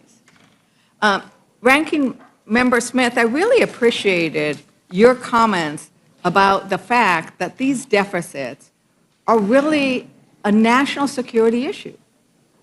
And when you talked about this national security issue, it made me think about a review of Democrats and Republicans, like who's increased the deficit and who's decreased the deficit. And we can look at those numbers, and it looks like Reagan and H.W. Bush, they kind of like, the deficit didn't move too much under them. There were those tax cuts, there were things, there was a slight rise. Under Clinton, the deficit fell. He actually went into negative territory where he brought down the deficit. He spent less. He balanced the budget. And then we had President George W. Bush. He just makes that deficit go up again. Another Democrat comes in, and they lower the deficit. And then Trump comes in, and he just blows the deficit out of the water. Biden comes in, he lowers the deficit. So now we're going to see that Trump is going to make this deficit go up again. So there's a pattern here that we are seeing. Democrats bring down the deficit. We're fiscally responsible. Republicans make it go up. Democrats bring it down. Republicans make it go up again. Chairman Smith, how do you see this kind of pattern with regards to looking at it from a national security issue? Who's better on the deficit, Democrat presidents or Republican presidents? Well, as I said, if you believe that the Department of Defense needs more money to meet the challenges that we face, and we do face an incredibly complex threat environment and a lot of challenges there, then you're going to need resources to do that. And if you significantly reduce the amount of revenue coming in, you're not going to have the resources to do that. And I do want to point out, there was some conversation about how the Trump tax cut was such a wonderful thing for fiscal responsibility, and yet the chart shows that under President Trump, the debt went up by more than it went up under any other president in the history of the country. And that started before COVID. So it is, I know it is the holy grail of being a Republican that you can cut taxes and somehow increase the amount of revenue and reduce the deficit. It's a nice theory. It just never actually works. And I could get into this whole complicated, where our tax rates are right now and where they've been, frankly, ever since Reagan, they're not high enough that you can cut them and really get that type of a boost. And that is reflected by the numbers. And I know this is what the Republicans have decided to tell themselves to get through passing this bill, is that somehow there's going to be this magic wand and growth is going to appear and it's going to solve all of our problems. It's just that that's literally never worked. And it's not going to work this time. We are significantly reducing the amount of money coming into the federal government. So if you want to spend money on anything, and I understand, I mean, if you don't want to spend as much money on entitlements or whatever you want to call them, that's a policy argument. And if you're going to say, look, I don't want the taxes, so I'm not going to pay for that. But if you really want to meet national security needs, that's, I don't know, what is it, roughly 12% of the budget, I think, is defense, and you're going to significantly reduce the amount of revenue available, you're not going to get there. And again, it's this myth that if you cut taxes, you're going to get more money than you would have gotten if you hadn't. Now, by and large, revenue goes up year to year because population growth and all of that, but it goes up by less if you reduce the amount of revenue that you're collecting. And that leaves you in a weakened position to fund absolutely anything that you want to fund. And that certainly includes defense, which again is about 12% of the federal budget. Thank you, Ranking Member. And, Chairman Arrington, you actually said earlier, the best predictor is past performance. And I think that the chart, which shows that deficits have gone down during Democrat presidents and gone up during Republican presidents, is an incredible predictor of future performance is. Except it's not true. I mean, if you want me to respond, I can, but if not, that's okay. But it's not true. So you mentioned my name. I just want to get that out. By the way, President Biden, under his tenure, increased the deficit by almost twice as much when you look at the partisan, not bipartisan legislation in an unprecedented pandemic. Okay? We all voted for the trillions of dollars in that time frame. But the $2 trillion in additional spending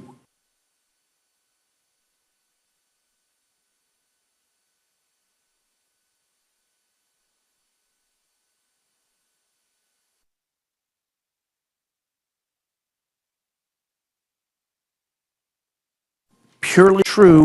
We all have contributed. I mean, both parties have. There is no question. And there are structural problems in the budget that are promises made that, that we have not been willing to fund by either saving money through cuts or raising revenue. So what we've done is we've deferred the tax on our children, and we're going to stick them with the bill. So there's not a profile in courage in this town on either side in terms of the parties. But to be clear, President Trump and President Biden, if you add it up, it's and again, nobody should get a gold star or Nobel Prize for it, but I don't believe that to be true. Okay, with all due respect. Thank you very much. I think that for the indulgence. Once again, the numbers speak for themselves. Ranking Member Boyle, do you want to add anything to regards to what's going to happen with the deficit and what we've seen in the past? And then I want to move on to financial services, because I think that there is some serious issues. I don't think I need to, especially given the hour, I don't know whether to say how late it is or how early it is. But as I said before, I mean, it's a pretty long list. In fact, when I mentioned the list of organizations from left, right, and center and nonpartisan who all say that this adds considerably to our deficit and our debt, I actually didn't include the Right of Center Cato Institute. That's obviously another organization that has also attacked this legislation because of its adding trillions to our national debt. And I think that comes back to, there are different ways in which you want to attack the deficit. Republicans just want to cut programs that Americans rely on. Democrats actually look at, there is a revenue source.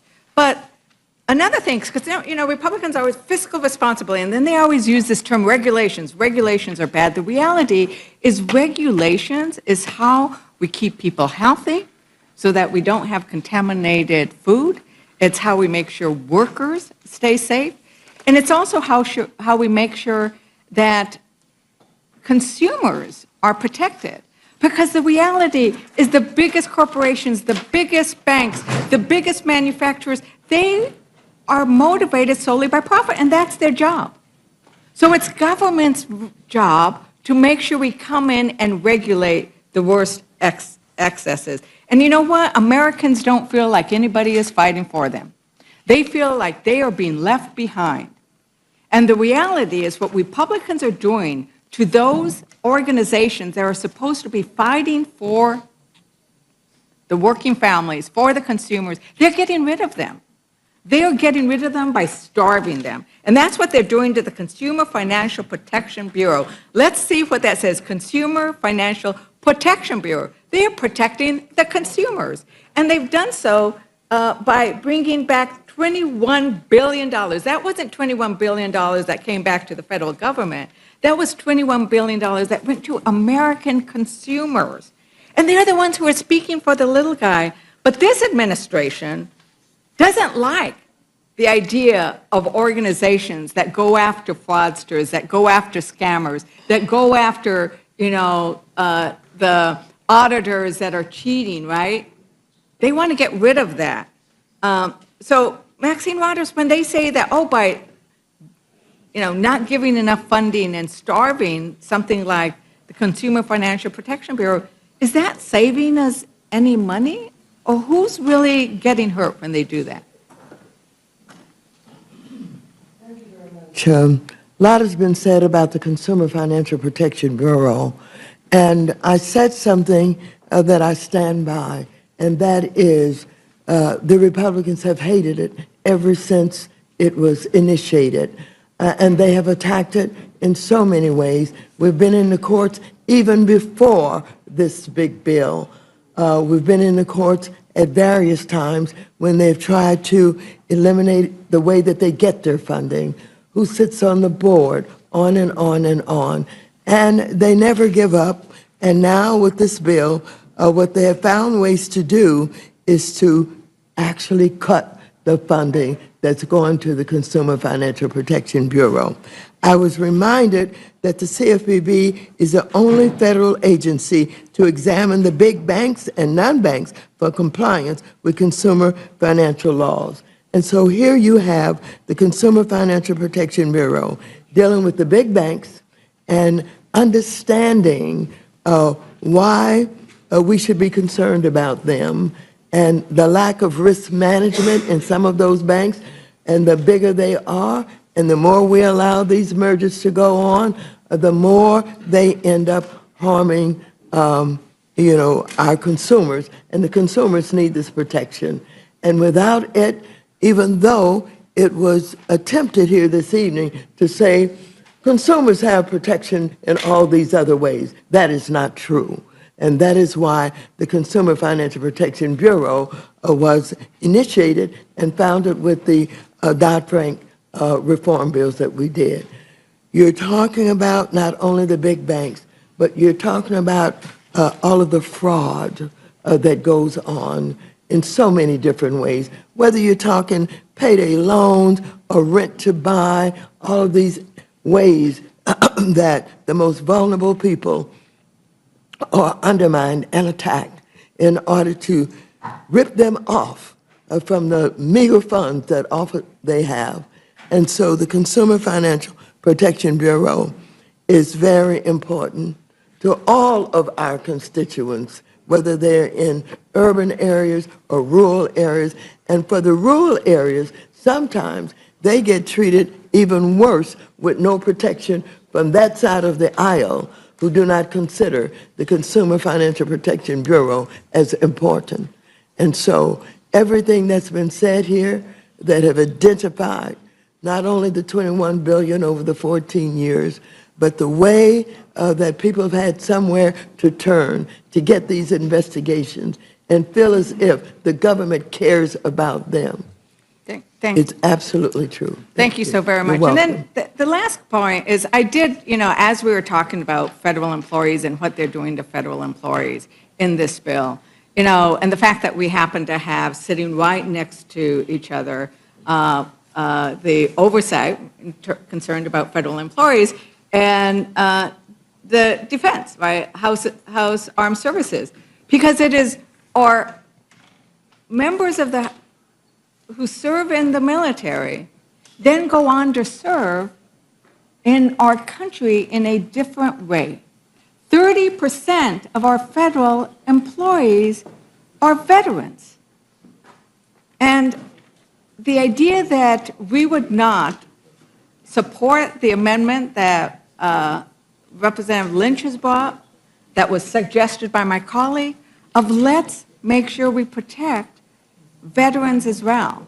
And, one last question, Ranking Member Smith.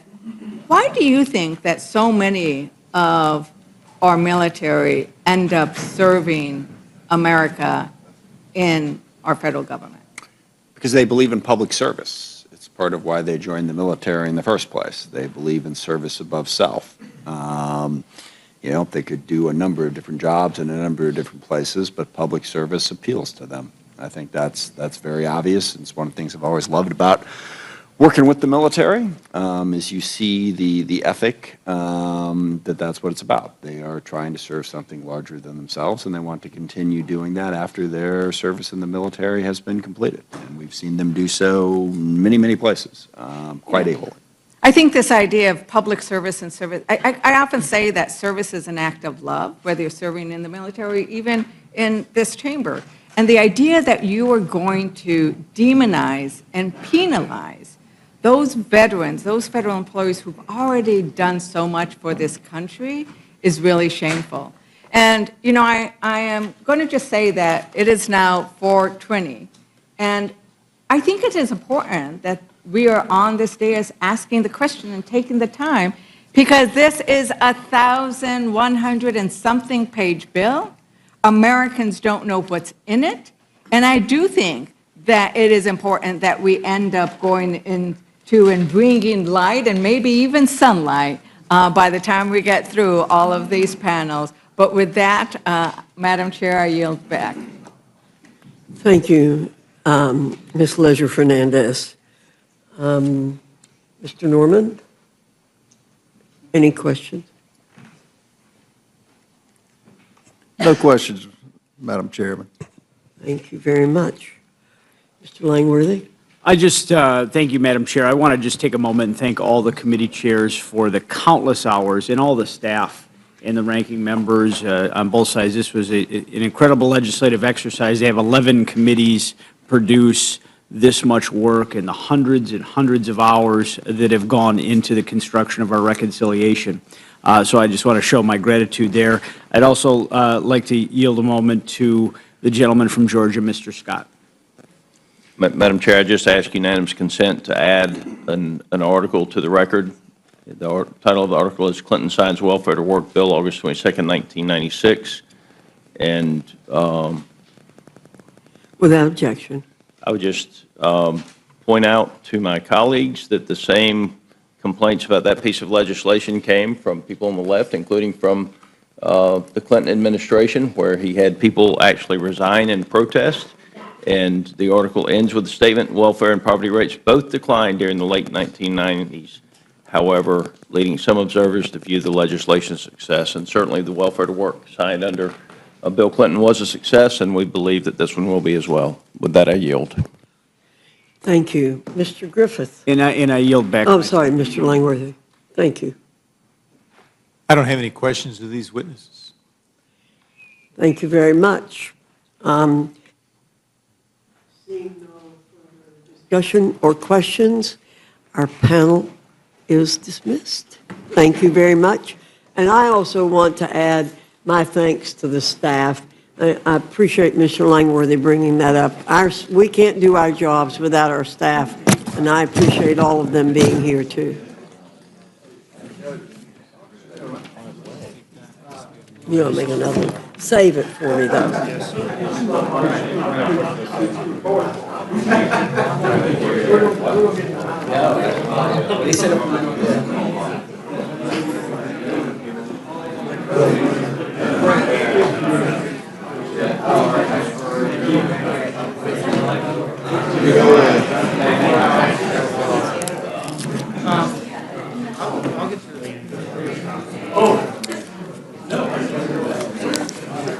Big binders in Dawson.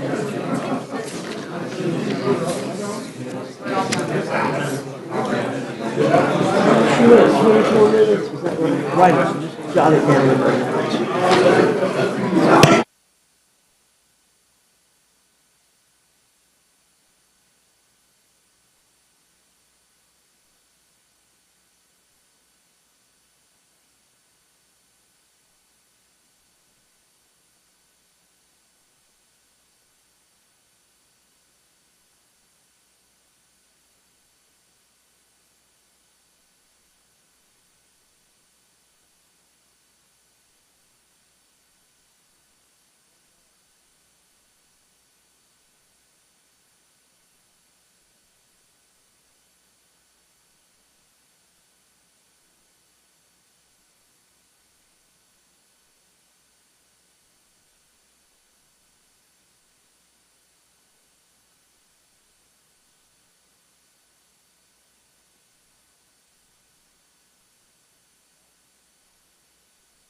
I now welcome our second panel, Chairman Green and Representative Thompson from the Committee on Homeland Security, Chairman Jordan and Representative Raskin from the Committee on the Judiciary, Chairman Westerman and Representative Huffman from the Committee on Natural Resources, and Chairman Graves and Representative Larson from the Committee on Transportation and Infrastructure.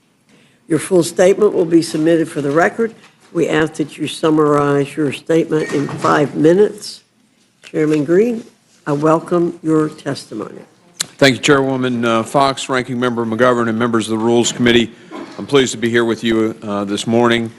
From day one of their administration, former President Biden and Vice President Harris systematically and intentionally dismantled America's border security and gutted interior immigration enforcement, sending a clear message to the world that our borders were wide open. The consequences were staggering. U.S. Customs and Border Protection recorded roughly 13 million encounters of inadmissible aliens and gotaways, not counting the unknown gotaways. That number 4 times what happened in the first Trump administration. Border Patrol agents were overwhelmed and demoralized, and they were tasked to release tens of thousands of illegal immigrants every month.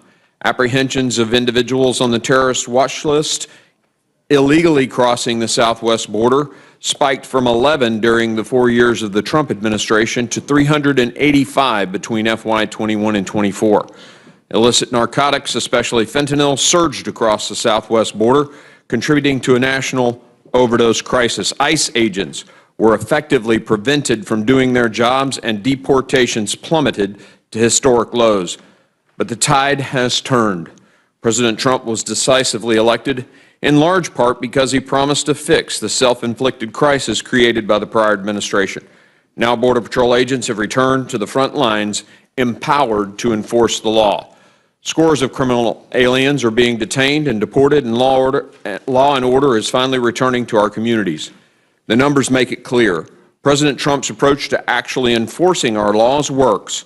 Apprehensions at our borders have plummeted to never-before-seen levels. For example, monthly encounters at the southwest border dropped over 97% from a record high of over 301,000 in December of 23 to less than 8,400 in April of this year. The Trump administration is keeping its promises, and now we in Congress need to keep ours. Just like the President, every Republican ran on securing our border and enforcing our laws. If we fail to provide the necessary funding to the Department of Homeland Security to secure our border and restore law and order, we will show ourselves to be unworthy of the trust placed in us. Every budget recommendation that my committee advanced for inclusion in this bill is critical to maintaining the momentum that we have achieved so far. First, Title VI of this bill provides over $46 billion to finish construction of a strategically placed border barrier system. This system includes not only just steel and concrete bollards, but a full suite of technology and infrastructure such as lights, sensors, cameras, and access roads, giving agents the tools they need to secure the border and do their job safely and effectively. 90% of Border Patrol agents agree that a strategically based border wall system is a key part of their toolkit. Who are we as politicians sitting in our air-conditioned offices to deny them this invaluable resource they say they need? Our reconciliation package also provides $5 billion to improve and modernize Customs and Border Protection checkpoints and facilities. These checkpoints are critical to the border security mission. Reconciliation funding will also be used to invest in frontline personnel by providing more than $7 billion to increase the number of Border Patrol agents, Customs and Border Protection officers, air and marine agents, support staff, and eligible retired agents and officers.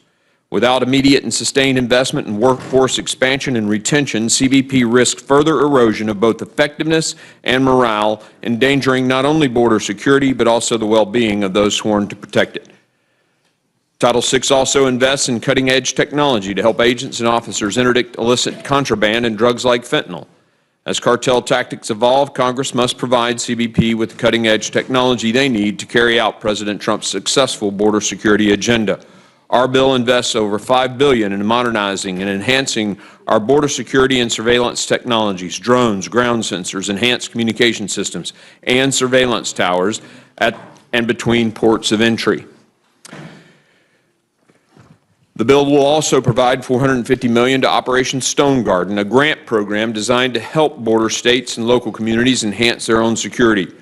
Republicans are focused on what actually matters, providing proper funding so that DHS law enforcement can carry out their border security mission, protect our country, and secure the homeland. We have a historic opportunity to make the country we love safer and more secure. Let's keep our promises and get reconciliation done. I yield. Thank you, Chairman Green. Mr. Thompson, you're recognized. Chairwoman Fox, Ranking Member McGovern, members of the Rules Committee. I normally use this time to thank you for the opportunity to discuss this bill, but this dead of night hearing is one of the most shameful games I've ever seen played on the American public in my nearly 60 years of public service. The Homeland Security title of this scam of a bill was developed without any of the standard oversight and discussion with the Department of Homeland Security that would normally go along with funding numbers so big. The bill recklessly throws an enormous amount of taxpayer money at the border to buy the votes of Republicans who are reluctant to support the massive billionaire tax giveaways and devastating health care cuts that really motivate this piece of legislation. In other words, the Homeland Security title of the bill is like putting lipstick on a pig. But in many ways, the reality of these 9 pages of legislative text is even worse than that, because it steals money from the American taxpayer and gives it to the Trump administration to decimate DHS and attack the Constitution. President Trump and Secretary Noem are unconstitutionally dismantling DHS and making us less safe in the process. They are firing hundreds of civil servants, freezing grants, eliminating the watchdogs who protect Americans, and failing to respond to natural disasters across the country. Several of you have natural disasters ongoing in your district, and you have weekly requests for approval of other natural disasters. Under Trump and Noem, DHS is detaining and deporting American children with cancer, punishing students for engaging in protected First Amendment activity, and denying the due process to individuals, including those in the country legally. When the Trump administration spends its resources harassing, rounding up, and deporting American citizens, legal permanent residents, and international students in the name of border security, it is ignoring real threats from terrorism, domestic violent extremism, and gun violence. Just last weekend, a fertility clinic in Palm Springs, California, was bombed in a domestic terrorist attack. Domestic violent extremism represents one of the biggest threats to the homeland, and this bill doesn't spend a dime on it. It does, however, spend $46.5 billion on Trump's failed border wall, which, I may remind this committee, Trump originally said Mexico would pay for it. That amount for the failed border wall is 10 times what the bill spends on Customs and Border Protection personnel, and it nearly doubles what the Armed Services title of the bill dedicates to the technology complex, so-called Golden Dome Domestic Missile Defense Program. If the Trump administration's cruel policies alone have been as successful as Secretary Noem and Chairman Green like to claim, why are billions and billions of additional funds necessary at all?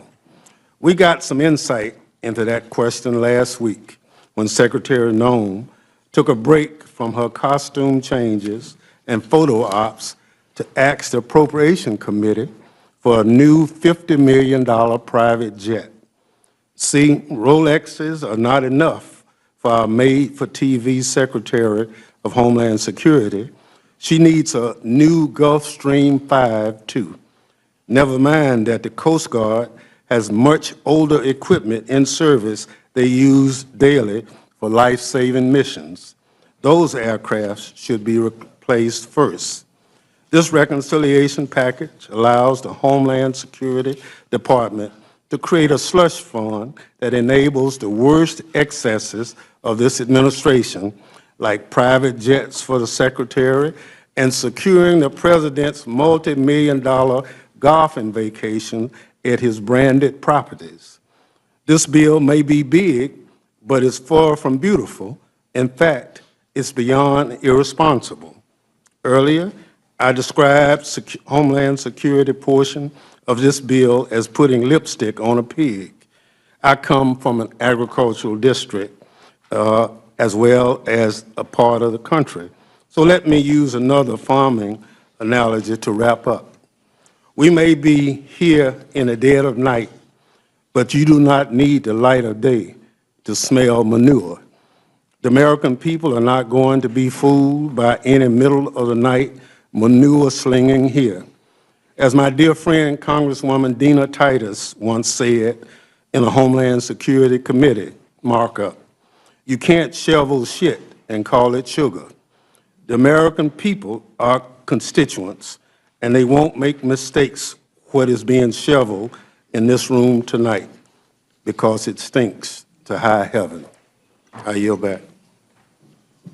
Thank you, Representative Thompson. Representative Jordan. Thank you're you, recognized. Madam Chair, Ranking Member McGovern, members of the committee, thank you for a chance to speak today. 4 years and 4 months ago yesterday, the Biden administration made three decisions that led to the situation we saw unfold over their administration.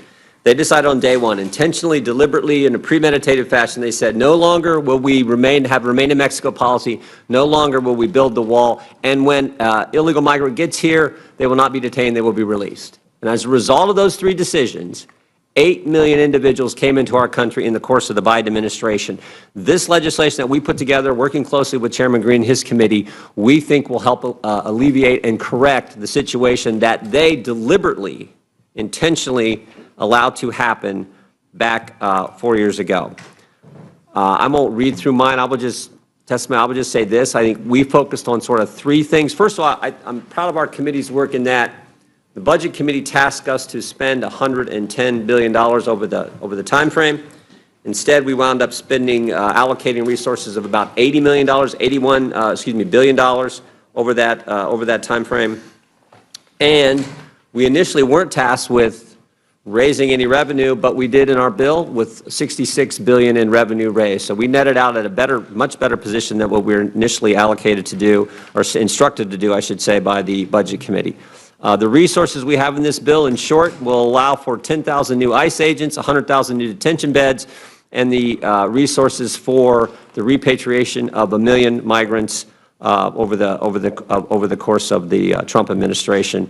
And finally, I would say we adopted a principle with the revenue, which said instead of the American taxpayer footing the bill for migrants and aliens who come to our country, we think there should be fees on those individuals to help deal with the processing and the security of our border. So a simple, kind of a fundamental change in thinking, I think, that we adopted at the Judiciary Committee. Let's have the individual applying for the visa, the person who wants to come and enter the greatest country in history. We think they should pay the cost for the processing and for the security of our border, and that's why we were able to raise the revenue that we did in the legislation. And with that, I would yield back and look forward to questions. Thank you, Representative Jordan. Representative Raskin, you're recognized. Thank you, Madam Chair, Mr. McGovern, distinguished members of the committee.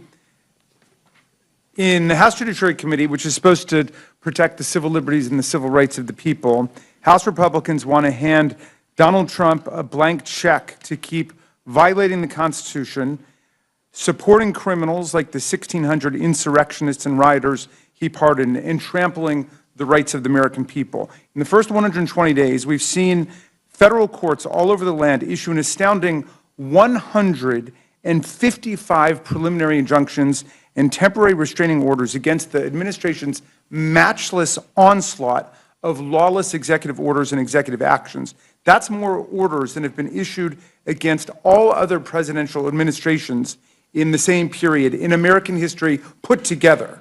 And I'd love to take you through all of them, but we obviously don't have the time.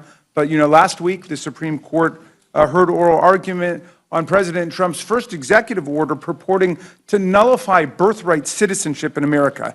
That's been struck down by 4 different district court judges: an Obama judge, a Biden judge, a Reagan judge, and a Bush judge. And the Reagan judge wrote the most blistering opinion of all. He said that of his 4 decades on the bench, this was the easiest case he'd ever seen because it was such a blatantly unconstitutional executive order. It collides with the very first sentence of the 14th Amendment, which says all persons born or naturalized in the United States and subject to the jurisdiction thereof are citizens of the United States. So you don't have to be a lawyer to understand that. You just have to know how to read. And so all of these courts across the land, Republican judges, Democratic judges, appeals court judges, district judges, are striking down the lawlessness of Donald Trump and his emerging gangster state. They disappear people to the torture gulag of the self-proclaimed dictator of El Salvador with no due process. They sack tens of thousands of professional civil service workers, air traffic controllers, food and drug inspectors, cancer researchers, and Forest Service firefighters with no due process, in outrageous violation of the civil service laws. They strip college students of their student visas for writing op-eds in the campus newspaper that the president disagrees with, in direct violation of due process and the First Amendment. They lawlessly invoke extraordinary wartime powers from 1798 to deport people in peacetime without any due process, and they lose in court every single day. It's been 120 days, and they've already suffered 155 losses in court. Nothing's ever been seen like this before in American history. The administration says, well, it's just focusing on the worst of the worst. No, that's not who they're targeting. They're arresting judges. They're arresting members of Congress now. One of our colleagues is going to be arraigned later today in a completely fraudulent prosecution by the new U.S. attorney in New Jersey. They're deporting children with cancer who are U.S. citizens. They're rounding up law-abiding members of our communities, parents and wives of American spouses who pose no threat at all to public safety. They're sending masked agents with no identification to snatch students out of their neighborhoods, hauling them away in unmarked cars and sending them to detention centers in other parts of the country. And they're making serious mistakes every day, just as they admitted it was, quote, an administrative error to put Mr. Abrero Garcia on an airplane to a torture dungeon in El Salvador with no due process at all. The president is threatening media entities and shaking them down for private settlements in bogus lawsuits. He's threatening law firms and shaking them down for free pro bono hours. He's threatening colleges and universities. They've jettisoned the rule of law as we know it, and they don't seem to mind having the most judicially invalidated policies of any administration in history. So this bill is just a blank check for more chaos. It hands more than $80 billion in new money to the administration to do more of what we've already seen. And they rejected every single amendment we brought to say that they should not be deporting U.S. citizens. Our colleagues didn't speak against it, but they voted against it. We said nobody should be deported from the country without due process to follow the Supreme Court's 9-0 decision.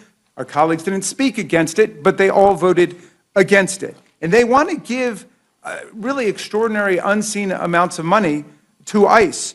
There's a line item in there, without any further explanation, for $858 million in bonuses for ICE employees. That comes to $42,000 for each ICE employee. Nobody could explain how that's going to be passed out. We had other witnesses come in and say they've never seen a bonus of more than $1,500 or $2,000. $858 million. Meantime, we discover, Madam Chair, that one DOGE employee countermanded all the work of the House of Representatives, the U.S. Senate, the President of the United States, and the Department of Justice, which set up grants to go to local police departments across the country and victim assistance organizations. The money was appropriated, it was programmed, it was awarded to local police departments across America and other organizations, and one DOGE employee sent an email saying, get rid of all of it. And they did. And our colleagues refused to restore that money.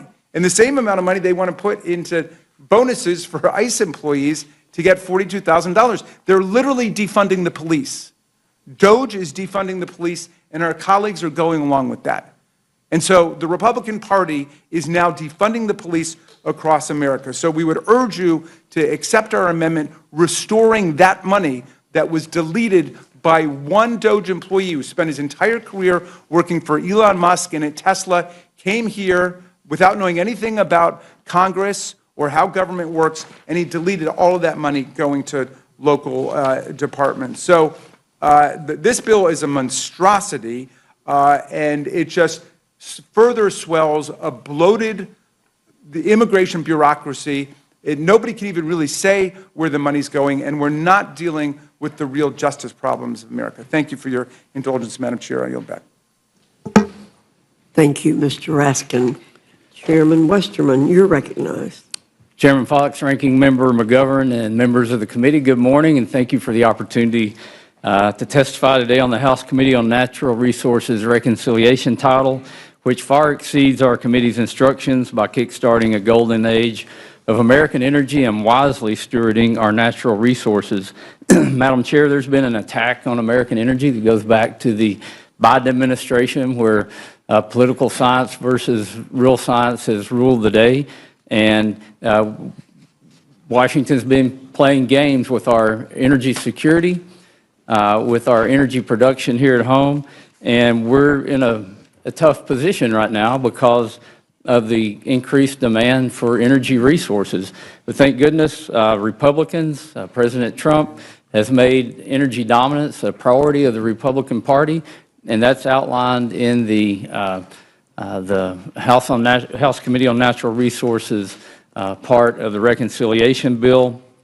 And according to preliminary estimates provided by the Congressional Budget Office, our committee will generate over $20 billion in savings and new revenue for the federal government by putting the wealth of our natural resources to work and doing that cleanly, safely, responsibly, and reining in wasteful spending. But that's really only part of the story, because we've received outside scoring from the Energy Policy Research Foundation that projects that our title will generate as much as $91.5 billion of new savings and revenue. You see, the CBO only scores development of natural resources based on things like royalty rates that come into the federal government. They ignore the economic impact that you get when you develop resources. They ignore that if you drill a new well platform, it takes a tremendous amount of supply chain to build that. They ignore the fact that it's going to employ people. They ignore the fact that for 50 years, the tax revenue to the federal government has been about 17.5% of the GDP. So if you grow the economy, you're also growing the revenue coming in to the federal government. But again, we had a $1 billion instruction, and we're 20 times that. Another example, an economic study by the Energy and Industrial Advisory Partners examined the impact of holding just 2 offshore oil and natural gas lease sales in the Gulf of America per year and semi-annual lease sales in Alaska's Cook Inlet. This is a plan that's similar to provisions included in our legislation. They project that these sales alone would increase revenue by $230 million annually, boost our GDP by $1.3 billion each year, and create nearly 16,000 jobs. That's the kind of economic growth that our country needs, and at the same time, we can become energy dominant while we're doing that. We've worked very closely with our dais, with fellow members of Congress, state and local leaders, stakeholders, and our colleagues in the Senate to create a new revenue and savings for the federal government by answering the call to unleash American energy dominance. And as we know, global demand for affordable, reliable energy is rising at an exponential rate. This presents a fiscal opportunity for the United States to generate immense wealth for our nation by being an energy provider to the world. President Trump has made it clear that America will rise to meet the occasion, and we're happy to help support those efforts with our language in the reconciliation bill. As I mentioned, demand for energy resources is increasing exponentially, and we can develop our own energy and our mineral resources right here at home. Our country has been blessed with abundant resources, But we have this not in my backyard mentality that's hurting the American economy, it's hurting the federal budget, and it's hurting, maybe more importantly, our national security. This just isn't an issue of economic growth and prosperity, but it's also critical to our national security. Our committee's legislation creates new revenue sources for the federal government. It establishes a process for project sponsors to pay a significant fee to ensure delivery of environmental reviews in under a year and guards themselves against frivolous lawsuits.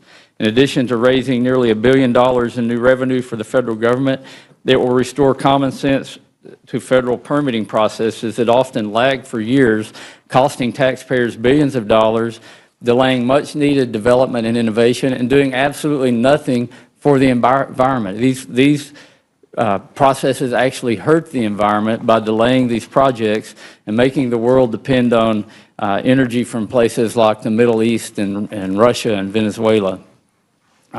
Additionally, we're investing $2.5 billion in water storage and conveyance infrastructure projects across the West. We've directed the Forest Service and Bureau of Land Management to utilize long-term timber sale contracts. CBO has estimated our forestry provisions would generate more than $157 million, but that's just a fraction of the economic benefit that will happen if we start utilizing our resources, because we're going to have to build mills and infrastructure. There's going to take workers to do these jobs that are high-paying jobs in rural areas. And again, we're going to get that economic impact of growth and development from developing our resources. There's a lot more to talk about. I'm sure there will be a lot of questions, but I urge the committee to report an appropriate rule so that our reconciliation legislation may be considered in the House. Thank you. I look forward to your questions, and I yield back. Thank you, Mr. Westerman. Representative Huffman, you're recognized.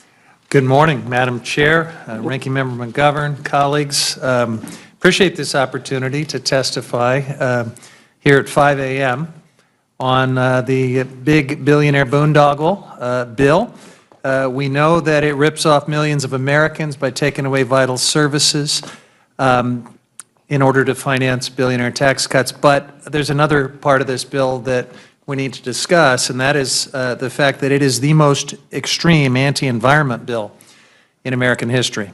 Powerful groups that underwrite the GOP have decided that now is the moment to strike, to auction off millions of acres of pristine public lands to industry, to mandate a massive expansion of offshore drilling, putting communities from Alaska to Florida at risk of catastrophic oil spills, to lock up millions of acres for new coal leasing, to make it impossible to challenge or even question unlawful polluting projects, and to give wealthy developers a new golden age of grift, apparently, a pay-to-play permitting process where they can write their own environmental reviews and buy legal immunity from lawsuits, even if their projects are dangerous and violate the law. And of course, at the tail end of that late-night markup, there's a little bit of a pattern here in the Natural Resources Committee.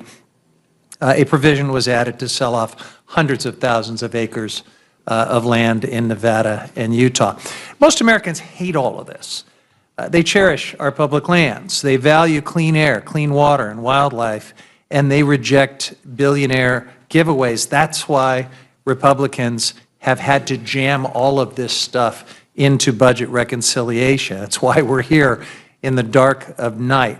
Republicans are doing everything they can to avoid scrutiny, to avoid even talking about what's actually in this legislation.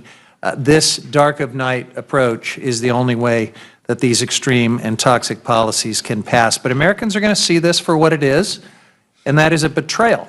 We all remember Donald Trump promising to deliver the cleanest air and water. And where Republicans say things like that and then jam through a bill like this, Americans rightfully feel betrayed. It's the same with Trump's promises to lower costs, grow the economy, protect Medicaid. I mean, he must have had his fingers crossed because he's crashing the economy, driving up costs for American families, and pushing House Republicans to jam through this bill that makes all of it worse. Across multiple committees, this bill doubles down on dirty fossil fuels of the past and crushes the growing clean energy economy of the future, increasing electricity costs for families and factories.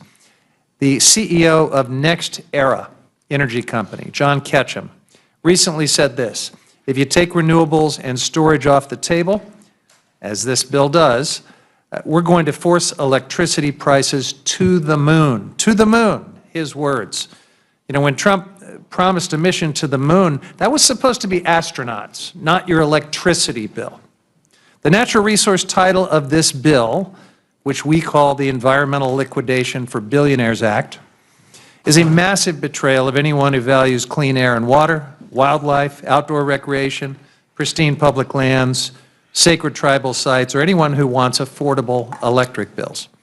That's why my Democratic colleagues and I have been sounding the alarm, because this is much more than just bad policy. It's a seismic shift in who our government is even working for. This bill gives away billions in subsidies, new subsidies, to the coal industry, to corporate irrigators, and to big oil, and at the same time it rescinds billions from programs that actually serve our communities, like funding for our national parks, coastal restoration, and healthy fisheries for coastal communities. Now, when Democrats offered amendments to protect tribal sovereignty, to hold polluters accountable, to ensure fair returns for taxpayers, Republicans rejected every single one. And then they slipped in that late-night provision at midnight of our markup to sell off hundreds of thousands of acres of public lands in Nevada and Utah without maps, without notice, without any explanation. Only after the markup did we learn from media reports that this bill is a thinly veiled and corrupt water grab. The through line across these provisions is clear. Prioritize short-term profits for billionaires and corporate polluters over clean air, clean water, and a livable planet for everyone else. We've seen this playbook before. Cut taxes for the rich, gut public services and protections, hope no one notices until it's too late. But, Madam Chair, people are paying attention, even now, at 5 a.m. They see a Republican majority that won't defend this bill in the light of day and won't explain why polluters deserve a free pass while families lose health care and food assistance and get stuck with higher electric bills. And the American people are going to see Democrats continue speaking out and standing firm on the idea that public lands belong to the public, not to big oil, not to foreign mining companies, not to billionaires or corporate polluters. I urge this committee to reject and strike this title. It doesn't serve the American people. It serves the people who already take too much and want even more. I yield back. Thank you, Representative Huffman. Chairman Graves, you're recognized. Thanks, Chairman Fox and Ranking Member McGovern. So the Transportation and Infrastructure Committee produced recommendations to meet our instructions by combining critical investments in border security, our national defense, and needed modernization of air traffic control with cuts to wasteful spending and some other deficit-reducing measures. For more than 20 years, the Coast Guard, for instance, has received less than half of the capital investment necessary to successfully carry out its critical missions. To support the Coast Guard, we've provided more than $21 billion to recapitalize Coast Guard assets, including the acquisition of cutters, aircraft, icebreakers, while it also funds the construction of facilities needed to support their new assets. With more than half of the total funding going towards maritime assets, we're also aligning with the President's recent executive order to strengthen America's shipbuilding capabilities. Additionally, following the tragic aviation accidents in recent months, this committee has heard directly from stakeholders and the administration about the need to improve the safety and reliability of our nation's aviation system. The FAA faces some serious operational and financial challenges due to its aging infrastructure and workforce shortages. In response, the committee provides a $12.5 billion down payment for the air traffic control modernization efforts. This down payment allows the administration to immediately begin replacing critical communications infrastructure, radar systems, and also invest in runway safety and airport surveillance, surface surveillance projects. It also replaces air traffic control towers and TRACONs and funds our air traffic controller recruitment, retention, and training issues. Finally, we address the chronic highway trust fund shortfall in a meaningful way for the first time in more than 30 years.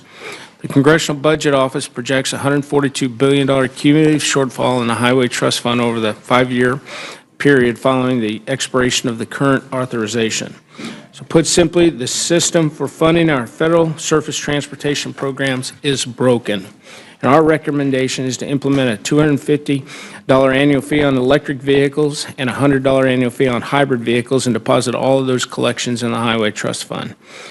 For too long, EVs operated on our nation's roads without paying into the system, which is primarily funded by federal taxes on gasoline and diesel. Plain and simple, this is a fairness issue. And it's time these roadway users directly pay into the system that supports the very highways that they drive on. We all want to invest in the Coast Guard. We all want to rebuild our air traffic control system and finally address the broken Highway Trust Fund. And I believe our recommendations deliver on those objectives. And thank you for the opportunity to testify, and be happy to answer any questions.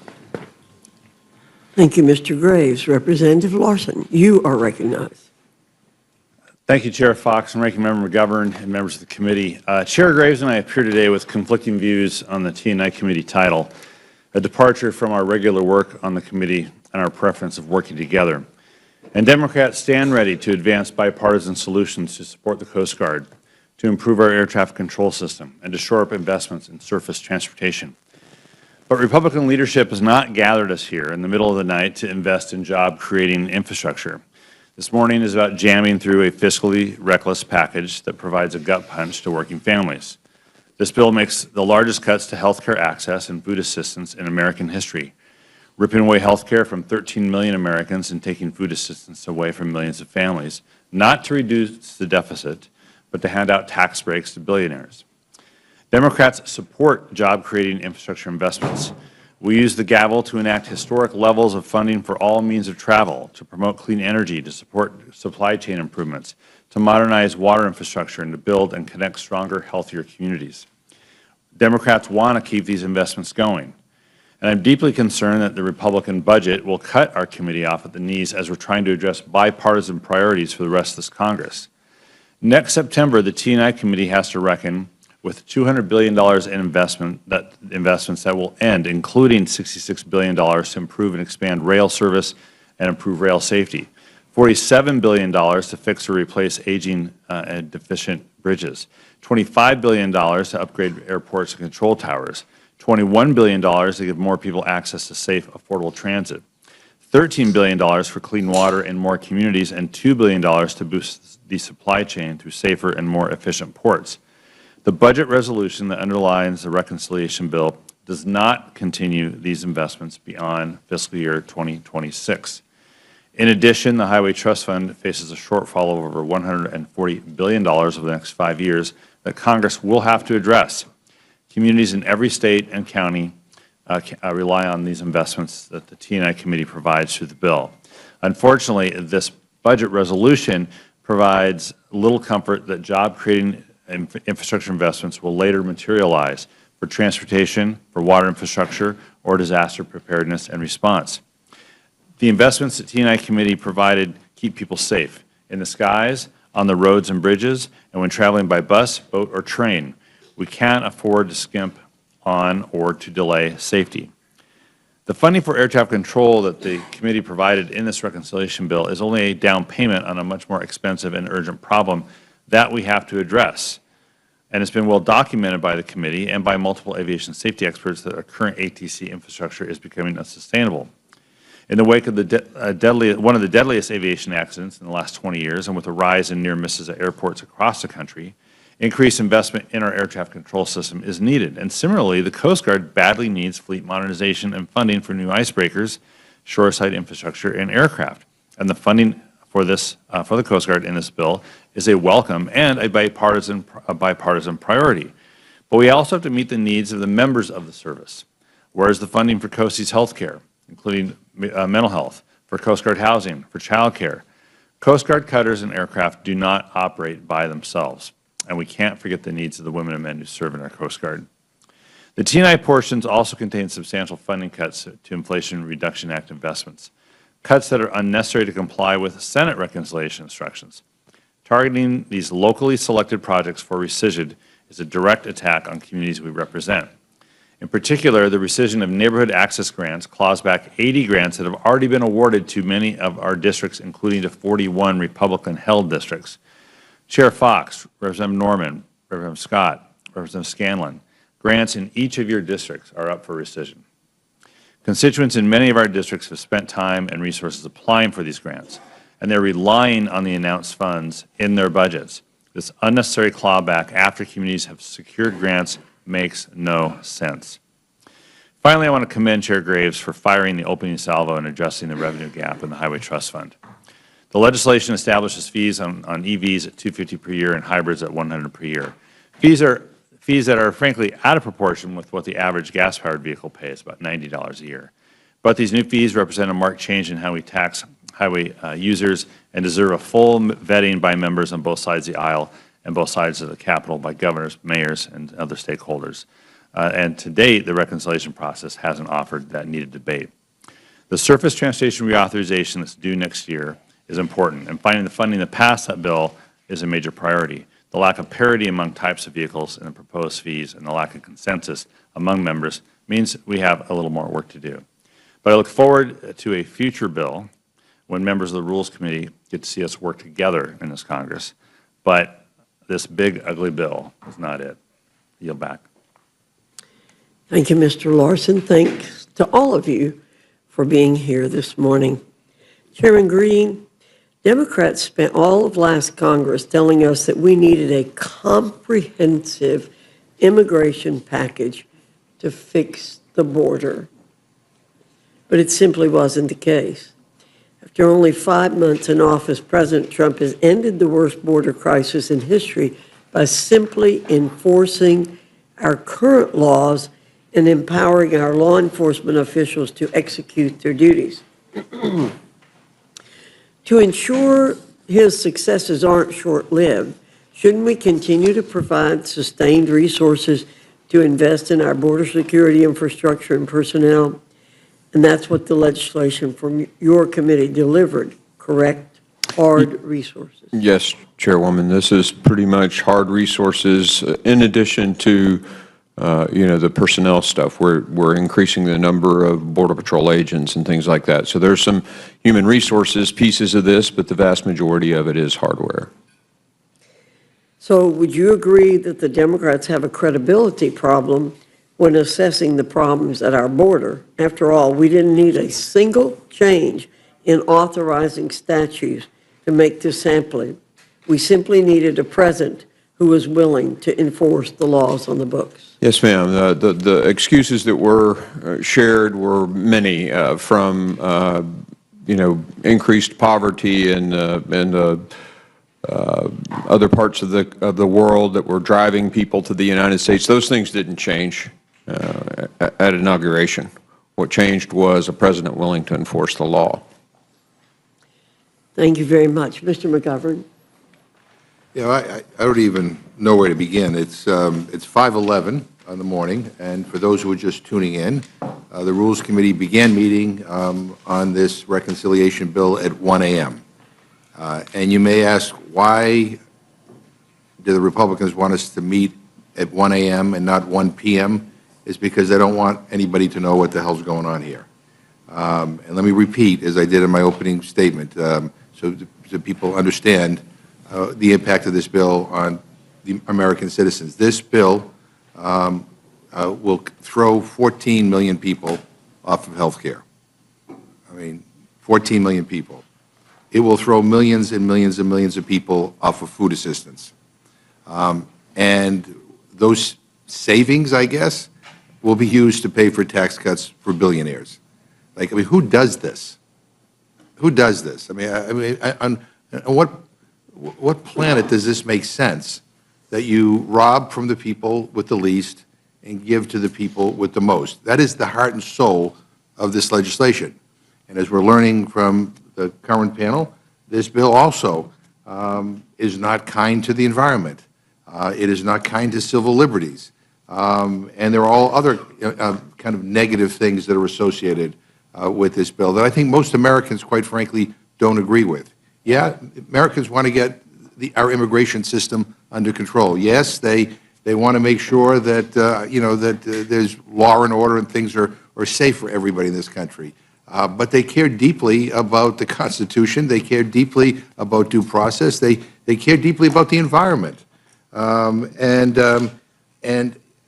I'm listening to the first panel and now the second panel, and I say this, with all due respect to my Republican colleagues, but we just don't share the same values. I think it comes down to that.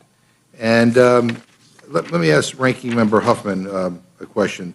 The part of this Republican tax scam that falls under the Natural Resources Committee appears to auction off America's public lands to corporations and oil companies to pay for even more tax breaks for the wealthy and the well-connected. And even though more than 70% of the American people oppose selling off our nation's public lands to the highest bidder, so my question is, how does this title sell off and sell out public lands? Yeah, thank you, Ranking Member McGovern. So, several ways. First of all, several 100,000 acres in Nevada and Utah are sold outright under a dark of night amendment that Mr. Amodei and Ms. Malloy added at the tail end of our markup. So after weeks of being assured by Republicans that they would not sell off public lands, they turned around and are now selling off public lands, much to the dismay of some of their own colleagues, including Mr. Zinke in Montana. But then the even bigger giveaway is in the form of auctioning off vast areas, millions and millions of acres of public lands, including pristine areas, the Arctic Wildlife Refuge, and mandatory offshore leases covering millions and millions of acres in the ocean. They're doing all of that while lowering royalties for big oil and for big coal. They are offering up an area the size of Connecticut that they propose for new coal mining, and also opening up areas very sensitive in the boundary waters watershed, the most visited wilderness area in the United States, for a particularly toxic form of new mining. So the House Natural Resources Committee was instructed to raise money to help offset the tax scam, but the committee's provisions also spend significantly. Can you tell us a little bit more about the big oil giveaways in this bill? Absolutely. Well, in addition to giving big oil all these vast areas, far more than they could ever need or want in places like the Cook Inlet in Alaska, massive mandatory offshore leases in the Gulf of Mexico, even though 80% of existing leases are sitting there idle and are not even being developed. It's just more being offered up to big oil while lowering royalties and giving the Secretary the authority to go to non-competitive leasing if the market doesn't yield enough interest, which it won't in many of these cases, and then additional discretion where the Secretary can lower royalties even further, practically giving away these public resources. And so one provision of this bill will allow companies with polluting projects to buy their way out of judicial review of their environmental review documents. So what could this mean for communities impacted by these projects? It means they have no voice whatsoever in projects that could have terrible impacts on their public health and their environment. All a developer has to do is pay 125% of the estimated cost of the NEPA review, and they are guaranteed a fast turnaround on their approval and then completely insulated from all judicial review. None whatsoever. So, I mean, I think this is an example, like, I think an overwhelming majority of Democrats and independents, and I even think probably a majority of Republicans in this country would probably not think that what we just talked about was a good idea, which kind of explains why you want to have this meeting at 1 o'clock in the morning so that people are not paying attention to those kinds of details. Let me talk about Homeland Security. As President Trump and Secretary Noem obliterate due process by locking up immigrants without providing a reason, depriving detainees of legal counsel, and deporting U.S. citizens, Republicans are pumping money into DHS with blatant disregard for the administration's desecration of our most sacred democratic values. This bill does nothing to lower costs for American families. In fact, it does the opposite. Republicans take this disastrous plan further by paying to deport kids with cancer through health care cuts to other kids with cancer. So Homeland Security is one of the few committees given instructions to increase spending. and the committee ran with this, creating $69 billion in new spending. All this, including $300 million to pay for security while the president plays golf, and yet there is no money for FEMA to implement natural disaster prevention, mitigation, or relief. I mean, I don't know who thought that was a good idea. Since January, the Trump administration has held FEMA grants hostage, over $1 billion blocked from supporting wildfire prevention, flood mitigation, and disaster preparedness. I mean, as discussed in the markup, natural disasters do not see red states or blue states. They don't choose their impact based on politics, and they often hit more than one state. Blocking funds to FEMA hurts all of the 95% of communities with recent disaster declarations. This should not be a partisan issue. Ranking Member Thompson, can you tell us more about the detriment to FEMA that this is? Well, as most of you know, FEMA has been recommended to be basically abolished and given to the states and localities. Well, if that was the case in the chairwoman's district, without FEMA's help, North Carolina would be in serious jeopardy. Mississippi, Arkansas, New Mexico, Missouri, other states right now have disaster declaration requests pending before the president. Some of them are almost 2 months. I've never seen it take so long for disaster declarations to be approved. Well, we had the secretary before us, and her testimony is that we need to get rid of it. I asked her, okay, what's the plan? Well, we're working on it. Well, you want to get rid of it? Surely you pull some people together and talked about it. Well, we've set up a council. How many times have they met? We haven't met. So clearly, we are being told certain things, but in action, it's not there. In support of what I'm saying, we offered certain amendments, over 30 amendments during our section of the bill. Not a single Republican voted in support of the bill, didn't speak. It was just absolutely against. And let me just tell you some of the things. We said no funds would be used to deport American citizens. My Republican colleagues voted against that. But they think it was a radical idea? And we said sending American citizens to foreign prisons. They voted against it. Deporting lawful present immigrants without any due process. Voted against that.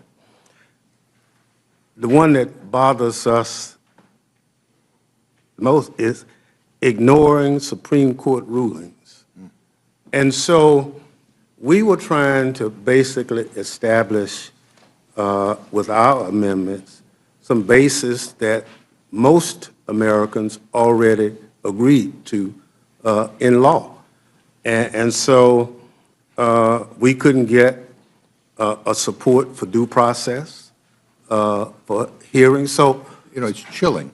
It's chilling that that's the direction that this Congress is moving in. I mean, I think Trump is basically telling people what he wants, and we have too many members of Congress that are going along to get along. And quite frankly, it is chilling. And I think not just, I'm saying that not just as a Democrat, but I think most Americans who respect the rule of law, who respect the Constitution, understand that this is not the direction they want us to go. Let me ask you, Ranking Member Thompson. Republicans are spending $46.5 billion more for Trump's border wall. $46.5 billion. The bill also spends $4.1 billion for CBP personnel and $2 billion for hiring and retention bonuses.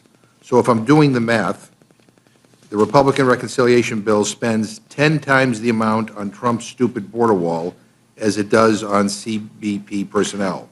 Not only that, the bill gives local police in Trump's hometowns $300 million to provide support so we can spend even more time golfing. So we never stop hearing from you about this being the most secure border ever. So now you need billions for this stupid wall? I mean, give me a break. What better purposes could be served by this money instead of a giant wall and time for the president to golf? Well, clearly, DHS funds should not be spent for recreational activities, especially activities spent at properties you control or own.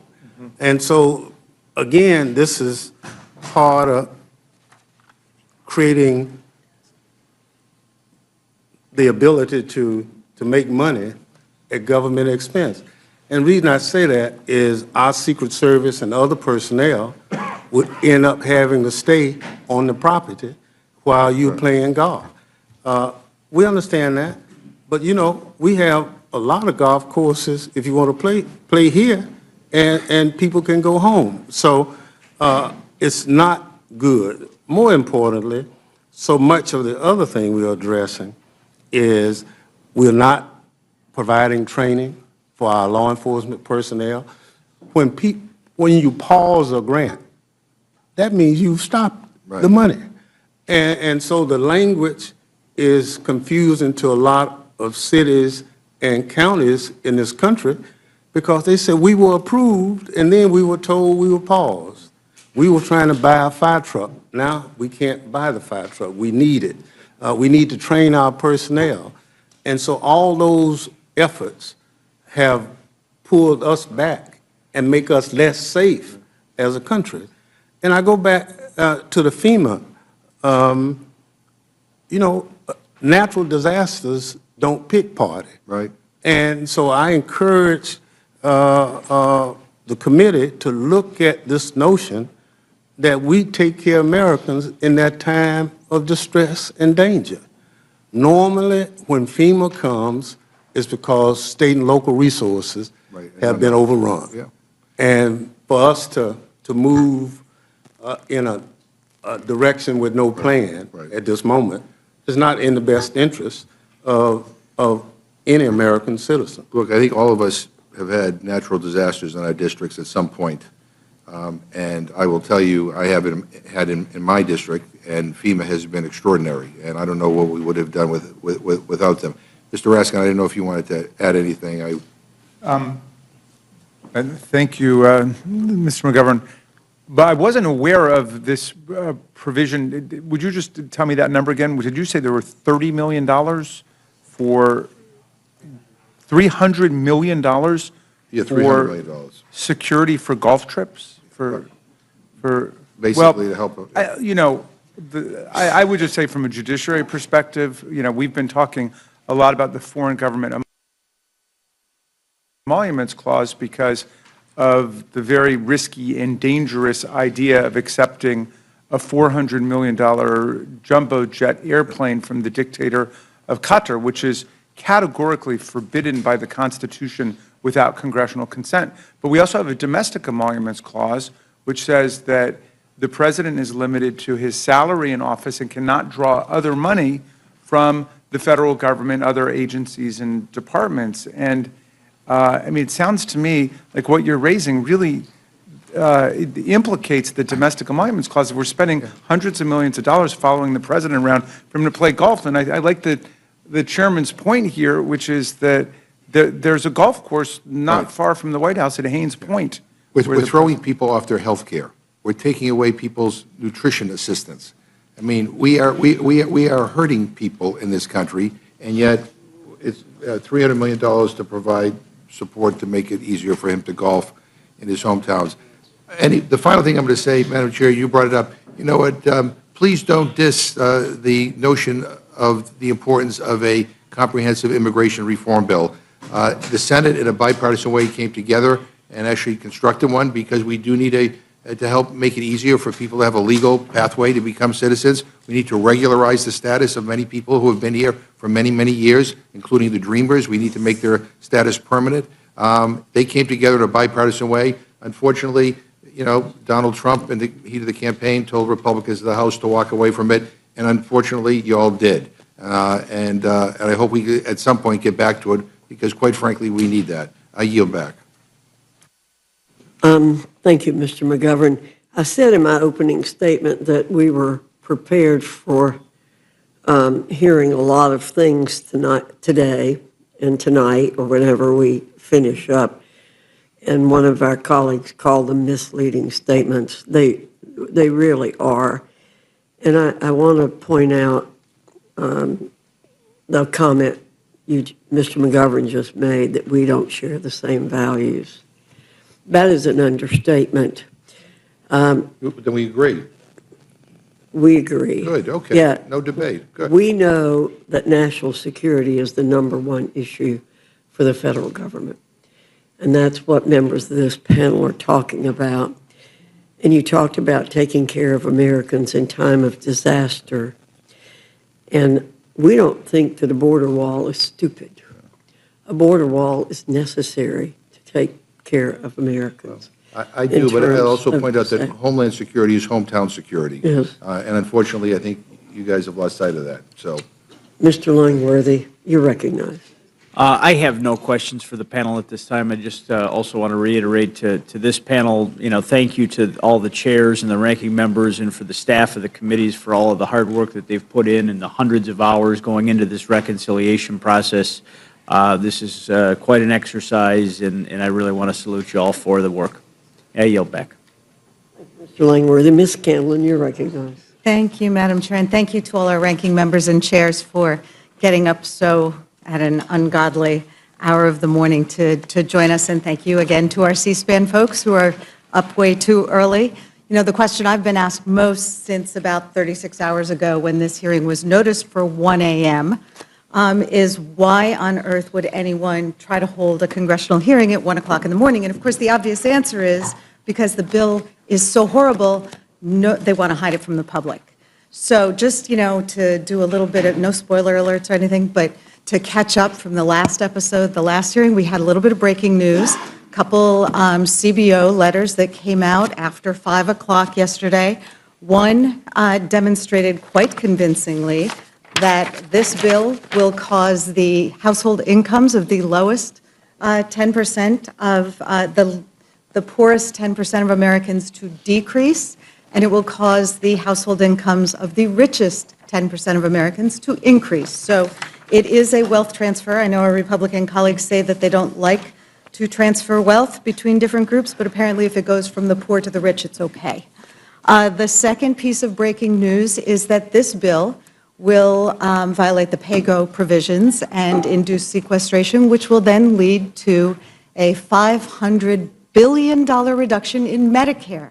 Now, we've been raising the alarm for months that this bill was going to impact Medicaid, but it's also going to impact Medicare. So I think that's something people have to put in their pipes and smoke. I want to thank all of our many colleagues for being here to do what is the purpose of hearings, to try to make a bill better, to try to expose what is in it. Certainly there are more of our Democratic colleagues here waiting their turn to testify in amendments than there are of the Republican members of this committee who, I guess, are taking their naps off camera for a change. I want to focus some of the most egregious parts of the judiciary section of this bill. Unlike most of the directions or the reconciliation directions for most of the committees, Judiciary decided to add tens of billions of dollars to support this administration's lawless and ultimately counterproductive immigration agenda. So under this White House, we've seen mistaken and illegal deportations. We've seen wrongful arrests, including by masked men in unmarked cars. We've seen outrageous attacks on due process and First Amendment rights.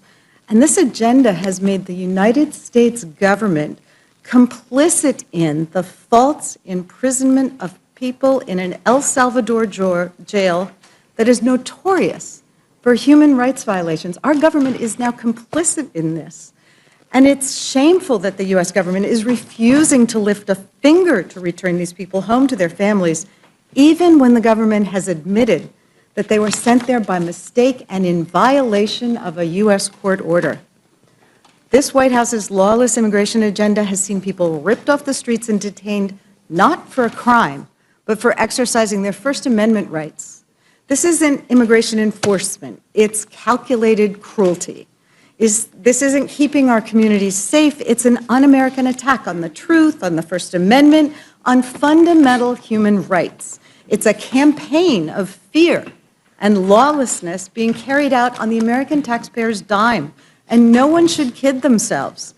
If you don't support an immigrant's right to due process, then you don't support anyone's right to due process. Because without due process, who's to say if the next person in shackles being loaded on a plane to El Salvador or South Sudan is a citizen or not? To say if they're a gang member or not?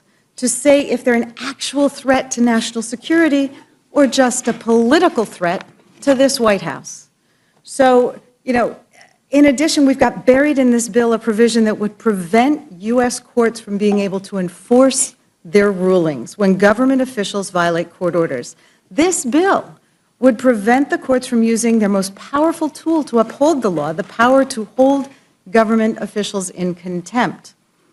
So, of course, it's being written so that it would apply to pending cases impeding a court's ability to enforce orders against, you guessed it, the Trump administration. And this is important because, as Ranking Member Raskin mentioned, this White House has been sued more than any other administration hundreds of times in just its first few months because it's violated so many laws in such a short time. So basically, our MAGA friends want to create a financial hurdle too steep for most plaintiffs to overcome by putting an enormous price tag on Americans' right to access justice in our courts in order to challenge these White House power grabs. Federal courts rarely require bond in cases alleging unconstitutional actions by the government, and the decision to impose a security bond is properly within a judge's discretion, depending on the circumstances. This bill would change that. It would kneecap any avenue for the courts or the American people to hold an administration, any administration, accountable for unlawful or unconstitutional actions. Have our colleagues forgotten that we do not elect kings, we elect presidents, and for a limited time period? Have they forgotten that a president, his administration, his allies, including Elon Musk and his DOGE brothers, don't have the right to do whatever they want just because congressional Republicans don't have the backbone to stand up and stop them? These efforts to undermine our constitutional order would destroy the very rights and liberties that have made America strong and a beacon to the rest of the world. So this bill doesn't serve my constituents. Mr. Raskin, one of the things that my constituents have been most concerned about, they're horrified that the White House and Department of Justice canceled over $800 million in community grant funding, which we tried to restore, but our Republican colleagues voted no. We saw funding for community violence prevention, crime fighting, support for law enforcement, gun violence prevention. Using that funding, evidence-based programs have reduced gun violence in communities like mine, Philadelphia, by over 50% in the last couple years. So can my constituents think that this is a danger to public safety? Can you comment on this? Well, it's extraordinary that they're wanting to spend tens of billions of dollars on the border wall while they're cutting hundreds of millions of dollars from grants going to local police departments, victim assistance organizations, anti-rape and sexual assault groups that are actually on the ground in all of our communities. Now, this is something where I really thought we could have a bipartisan consensus because nobody knew about it. We all voted to appropriate that money in the House of Representatives. The Senate voted to appropriate that money. It went through the entire legislative process. It was signed into law by the President of the United States. The money goes to the Department of Justice. They program it in their Office of Justice programs, and then the various police departments around the country and local groups apply for the money. And there were 365 grants that were actually awarded. They were planning on it. A lot of them started to spend money that hadn't even come in yet from other sources. And this one DOGE employee, we've got the guy's name, we found out who it was, sent an email And he just went down a list of them and said, get rid of all of these grants. So I said to our colleagues, you didn't know about this, we didn't know about this. It doesn't have to be a partisan thing, but that's not how our system works. We don't have a fourth branch of government called DOGE or Elon Musk. And yet, when we introduced an amendment to restore all that money, alas, our colleagues didn't have anything to say in defense of what DOGE had done, but they all voted against restoring the money. And so we've got the same amendment before the Rules Committee. I beseech our distinguished chairwoman, Ms. Fox, Mr. McGovern, please look at this. We're hearing about it all over the country. I think it's more than 38 or 39 states that are involved in this. These are groups and these are police departments that were depending on it, and we're literally defunding local police departments and local crime-fighting programs. One of the pieces that seems most egregious is they have defunded programs to address fentanyl abuse. They've defunded programs that address all of the opioid abuse issues. Yes, indeed. There's a lot of opioid efforts that have been undercut or eliminated because of this. But I'll tell you one interesting story, which tells me that this isn't over yet, okay? Because when we started to raise this in the Judiciary Committee, there had been no changes. Well, we began to talk about one specific program called the Officer Robert Wilson Preventing Violence Against Law Enforcement Officers and Ensuring Officer Resilience and Survivability Initiative. It's called the VALOR Initiative, and it's for mental and physical health engagement with police officers. We began to talk about that, we advertised it, we showcased it, and mysteriously and quietly, the program was restored by the Department of Justice. But nobody explained why. Everybody's refused to talk to us about it. And this is so much the pattern of what we've seen with DOGE, where they come in with Elon Musk's chainsaw, they have a personnel massacre, they get rid of everybody, and yet if you know somebody, and you know, as a Democrat, I don't know a lot of people in the Elon Musk world, but I know Republicans who've been able to get a phone number for this person or that person and get somebody restored. Well, if it's waste, fraud, or abuse, they shouldn't be restored, but it's not waste, fraud, and abuse, but none of us should be subject to this kind of treatment. And that's why I talk about the fourth branch of government. This is not contemplated in our system of government. Now, I don't know whether or not Elon Musk has been run out of town or he's just no longer popular. We don't hear a lot from him, but there are still tons of people suffering the repercussions of what he and DOGE did. And so, again, I would just beg the Rules Committee to look at this because we've heard from people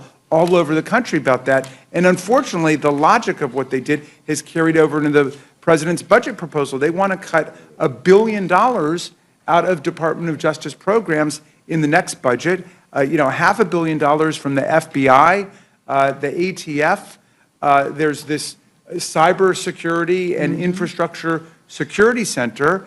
President Trump got mad at a guy who worked for him named Chris Krebs, who was the director of it, because he contradicted Trump over the 2020 election. He said it was the most secure election in American history. As a conservative guy, he told the truth about what happened. President Trump has issued an executive order against him now to deny him security clearance and all this stuff. Meantime, they cut hundreds of millions of dollars from our cybersecurity and infrastructure security efforts against Russia and against other enemies of the United States. So please, like, we've got to bear down on the details here. All of the money is being sucked up for immigration, the border wall, and away from local police. They are defunding the police in America. Well, and what you've described here, that in the course of a hearing, it was raised that this elimination had occurred of a program that people actually supported. So the hearing process, the legislative process, actually works, and that's what we should be doing now instead of trying to ram this crazy bill through in the middle of the night, because we aren't able to get to all of these issues where the DOGE brothers came in, and it appears that the way they decided what should be cut was they just hit Control-F-Delete and just wiped out huge sections of the federal government. Honestly, for the life of me, I don't understand. What would the problem be with saying DOGE made a mistake here, and let's restore that money to our communities across America? Well, DOGE was the mistake, but I just had one more question for you. During our judiciary markup, isn't it true that Republicans voted to allow immigration agents to use taxpayer dollars to arrest, detain, and deport U.S. citizens? Yes. We had a whole series of amendments, again, that we thought would create a bipartisan convergence on the committee. We basically were looking at things that the administration had done unlawfully, where the courts had struck them down repeatedly and categorically and clearly, judges on all sides of the political spectrum. And we said, let's put it in the legislation that the government cannot deport U.S. citizens and detain them under ICE, under immigration authorities. Let's say that nobody should be deported from the country without a due process hearing, which is what the Supreme Court has said. We said, let's not do immigration raids in churches. Let's not do immigration raids in schools. We had a whole series of those, and our colleagues unfortunately rejected all of them, just voting on a party line basis. And as I was saying, the frustrating and sometimes amusing part of it was they did not engage in any speech with us. It was like, a mega mime troupe, because they wouldn't say anything to us about why they were voting no. They were just voting no. We've seen similar things here. Well, thank you for your clarity on the underpinnings of our Constitution and why defending those fundamental freedoms is part of what actually makes America great. I yield back. Thank you, Ms. Scanlon. Mr. Scott, do you have any questions or comments? Madam Chair, I don't have any questions for this panel. I'm just glad President Trump is using his authorities to secure the border. I was there this past weekend, and I was shocked to hear that our people that work at the Border Patrol were ordered to parole people into the country, even if they had visible gang tattoos, and it was obvious they were a threat to the citizens of our country under the Biden administration. With that, I yield. Thank you. Mr. Neguse, you're recognized. Thank you, Madam Chair. Good morning. Welcome to our chairs and ranking members, and appreciate your testimony this morning. I want to start with maybe a fairly simple question. Just by way of context, as you all know, we started this hearing at 1 a.m., and I have been on a journey, I guess, or a quest for a very simple answer to what I think is a fairly simple question. But it's been proven elusive thus far, and the chair was unwilling to engage with me in a colloquy earlier on it. And really the question is, why was this hearing noticed for 1 a.m.?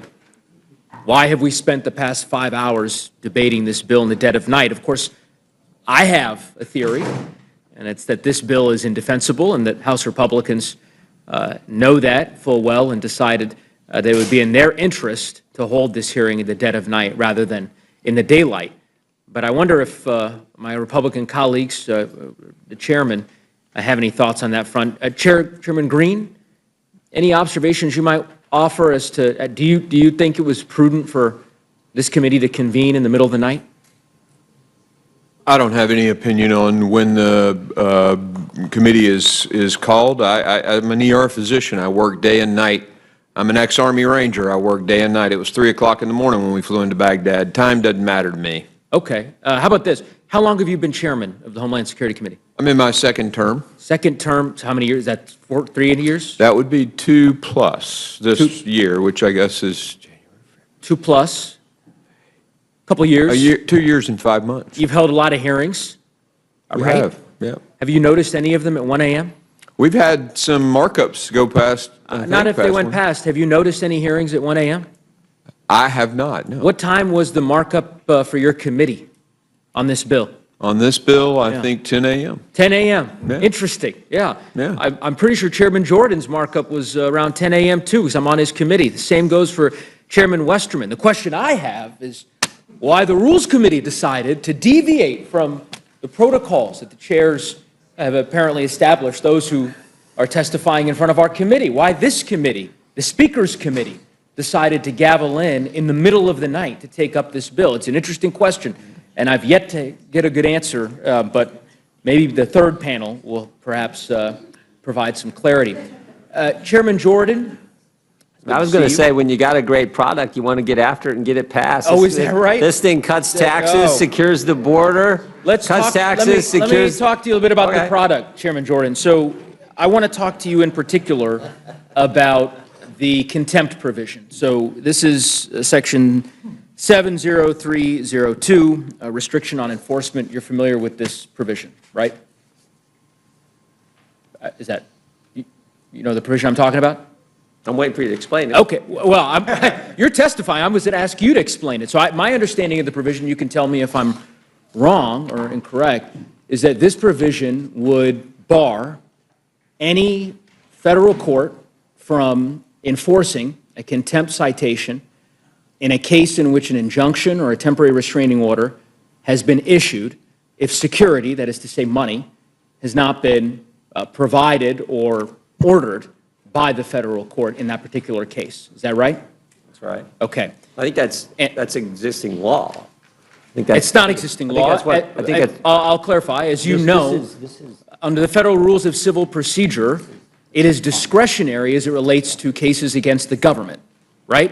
That's the whole reason for this provision. Otherwise, you wouldn't include this provision in the bill. This is meant, I'm asking a question. I don't know if, is that, is that right? Or am I? I didn't hear the question. Say the question again. What was I didn't hear the question in there. The question is whether or not this provision is as I stated it to be, that essentially it would preclude any federal court from enforcing a contempt citation in a case in which an injunction or a temporary restraining order has been issued if a security has not been provided. That last clause is the key, if that security has not been put up, right? Correct. And you're aware that the way in which you've written this provision, it would apply to any plaintiff in the United States vis-a-vis a case against any entity within the federal government.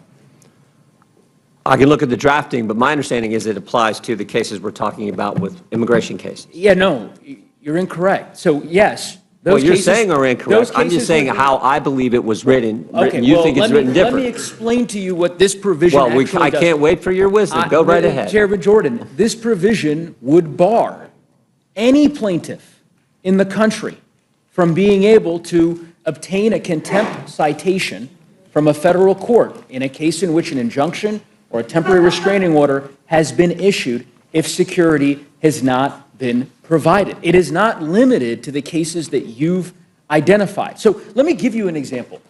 Let's say there's a citizen in Ohio, a constituent of yours, who believes that their private data has been improperly released, right, by the IRS, and they file a lawsuit against the IRS.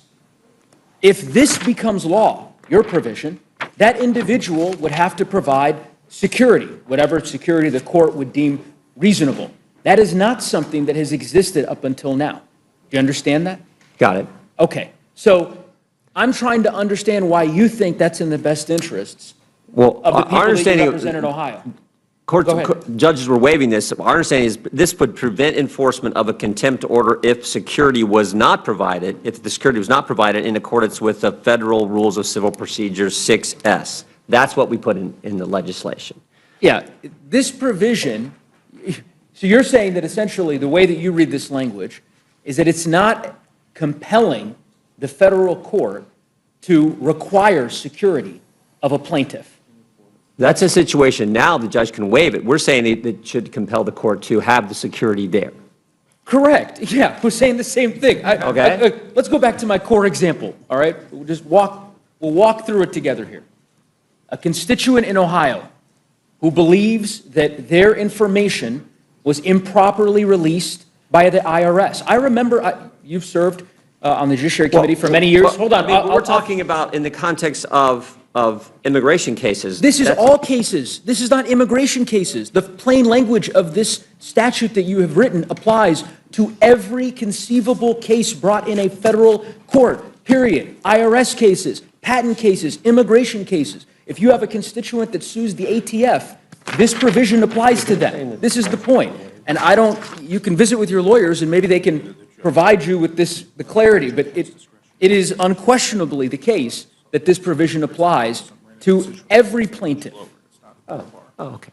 Yeah, that's correct. I think we're on the same page now. The judge can set the security at whatever level he wants. What's typically happened in these cases is he just waiving it. No one's putting it up, and they're getting this injunction that applies nationwide, Correct. which is the concern. I hear you. Are you okay with the nationwide injunction issued by one single federal judge? We'll get to that part, Mr. Jordan. Let's complete the analysis on this piece, because to your point, as you said, this particular provision doesn't require a specific amount of security. It's essentially saying to the federal court it has to require some security.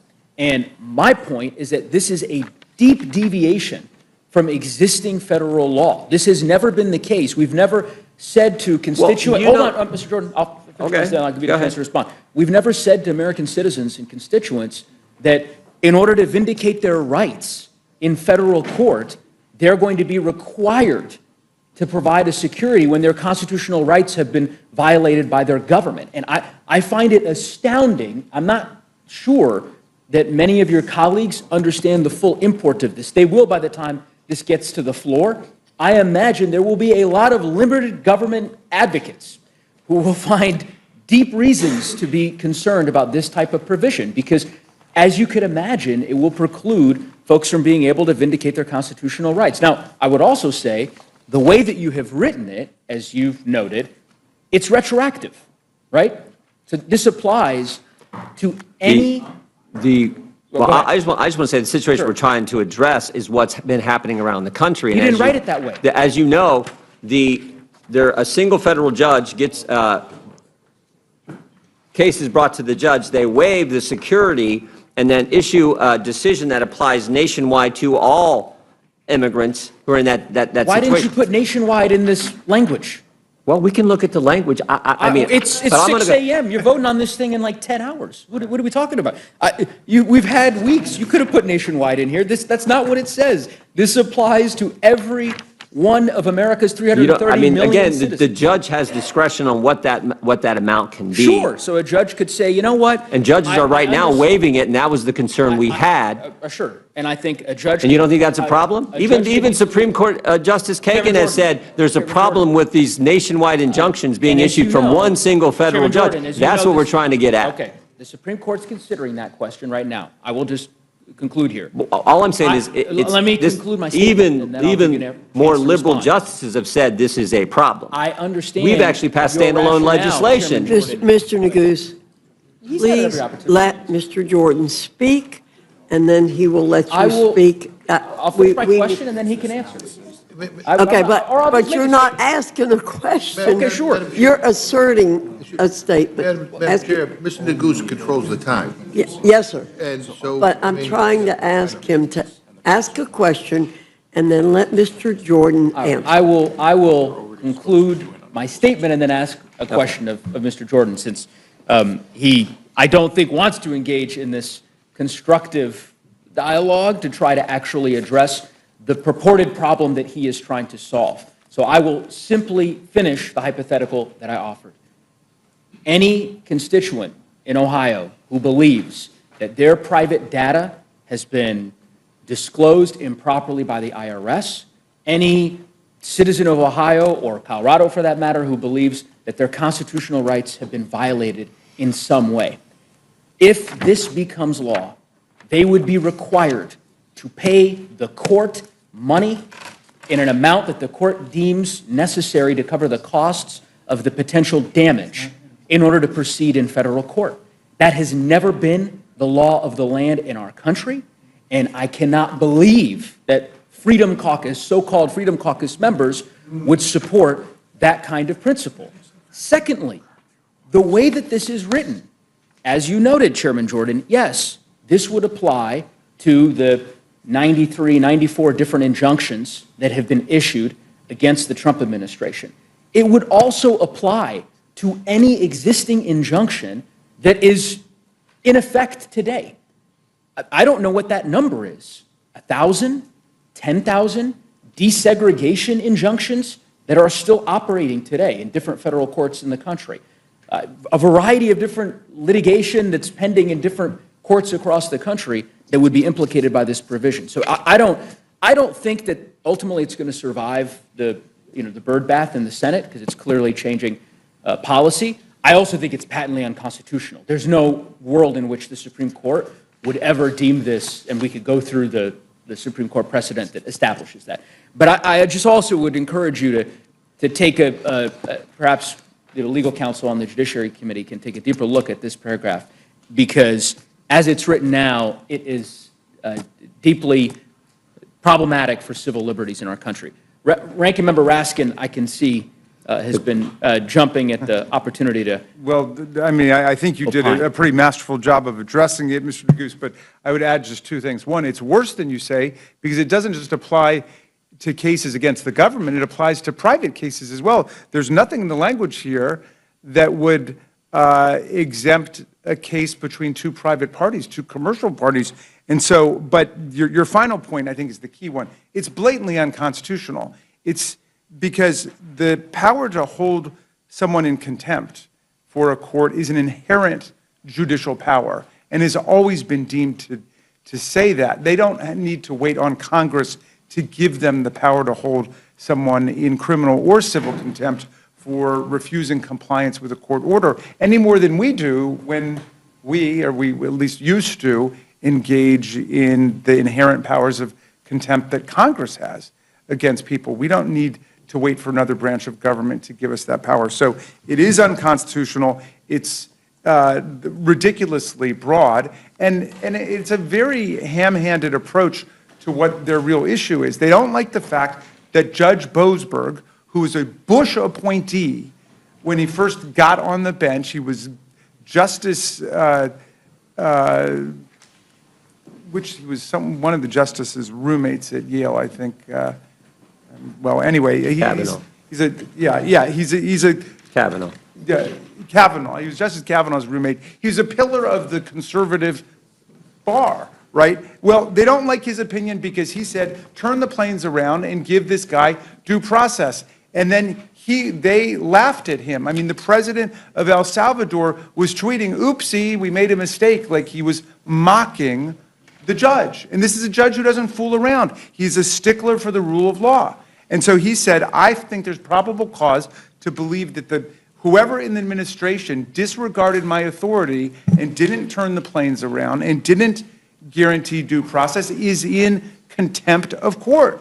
And he said, and I'm going to get to the bottom of it, and I don't even need to rely on the marshals of that report to the Attorney General. I can appoint my own people to go get them, and I can also use civil contempt and slap fines and liens on people. So this whole provision is really targeted at him and other judges who are saying a judicial order is not something that anybody, including the President of the United States or people who report to him, can defy with impunity, because under Article 6 of the Constitution, we have a supreme constitution. We don't have a supreme dictator in America. The Constitution is what governs us all, and it's emphatically the province and the duty of the courts to say what the Constitution means.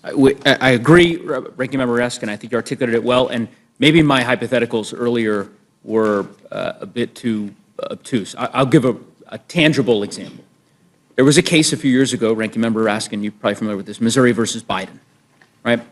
This is a case, Chair Jordan, I know you're familiar with this case as well, because you led an amicus brief in this case, right? This was a case initiated by the Missouri Attorney General against the Biden administration for their perception that the Biden administration was engaged in censorship of conservative voices on social media.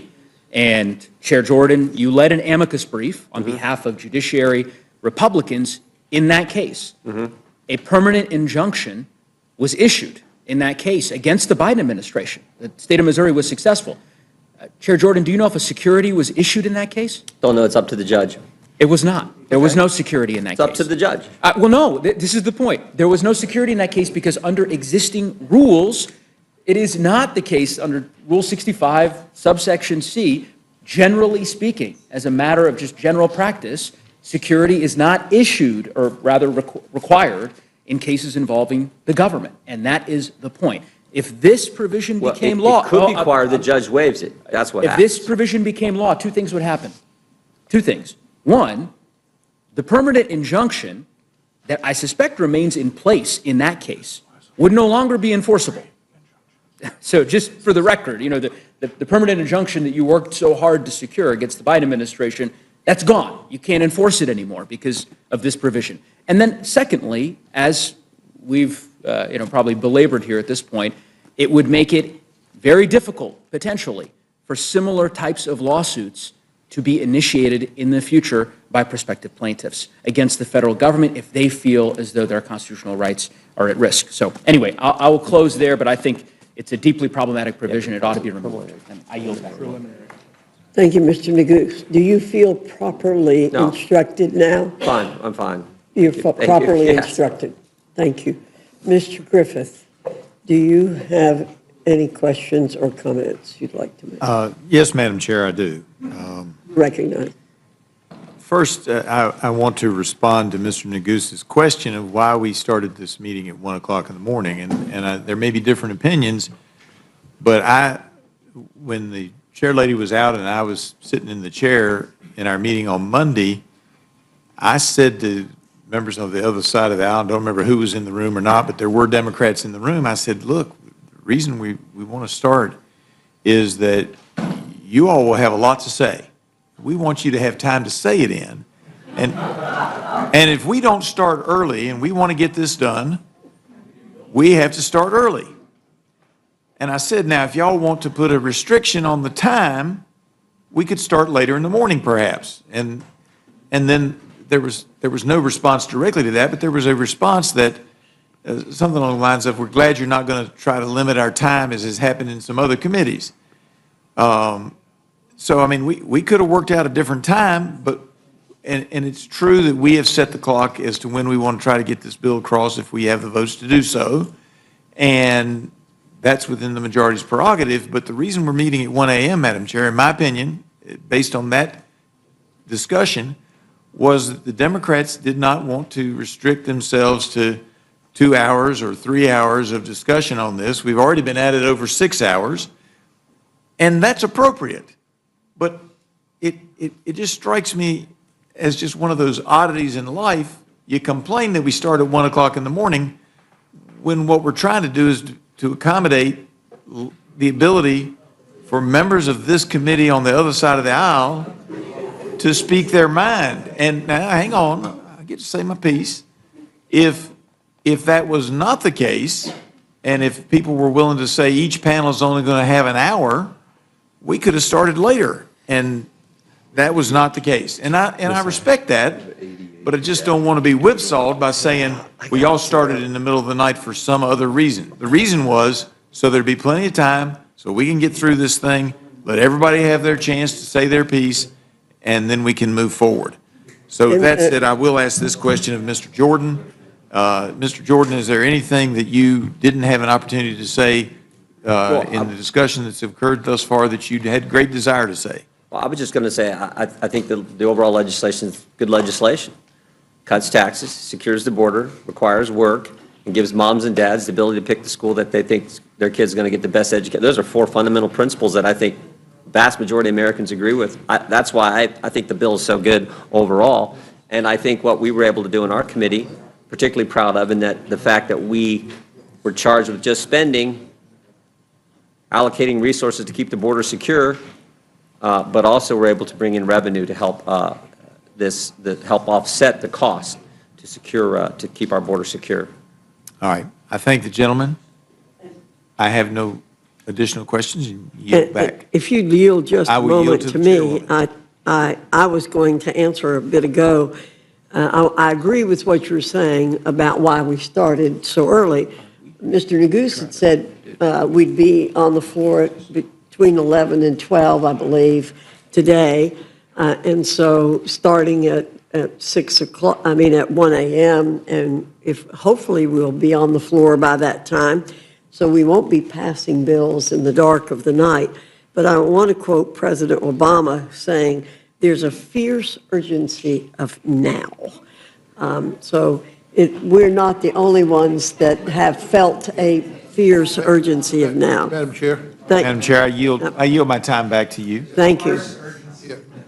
Madam Chair, I just want to respond by simply saying there's no urgency to pass this bill tomorrow or on Friday, we could easily do it when we come back. And so, nice try by saying that it's our fault that we're meeting at 1 o'clock in the morning. I appreciate that. But you know what? This is important stuff, and it's going to impact a lot of our constituents, yours included. And this debate should happen in the light of day. And the fact that it isn't, basically, I believe, is because you guys don't want people to know what is in this bill. So I thank the chair lady. I yield back.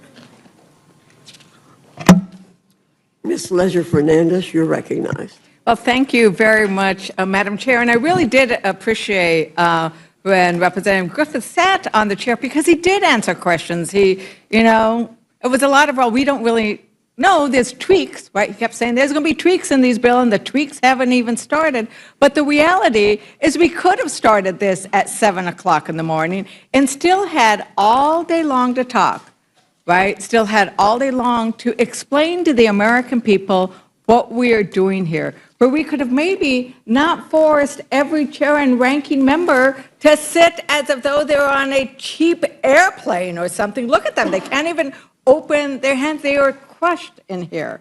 There's no reason to be doing this in the dark of night. I've been calling it the vampire committee because it seems like they're going to just suck all the health care away from Americans in the middle of the night. I think it is a good thing that we are asking questions, because it's over 1,100 pages, and not everybody has seen it, and we still haven't seen the last pages that might blow a lot up. And so the American people do deserve to have this set at a time when we are not coming in the dark. And yes, if we went, I'm looking at Chairman Westerman, it turns out our hearing wasn't very long compared to the rest. But you started at a reasonable time, and we kept going.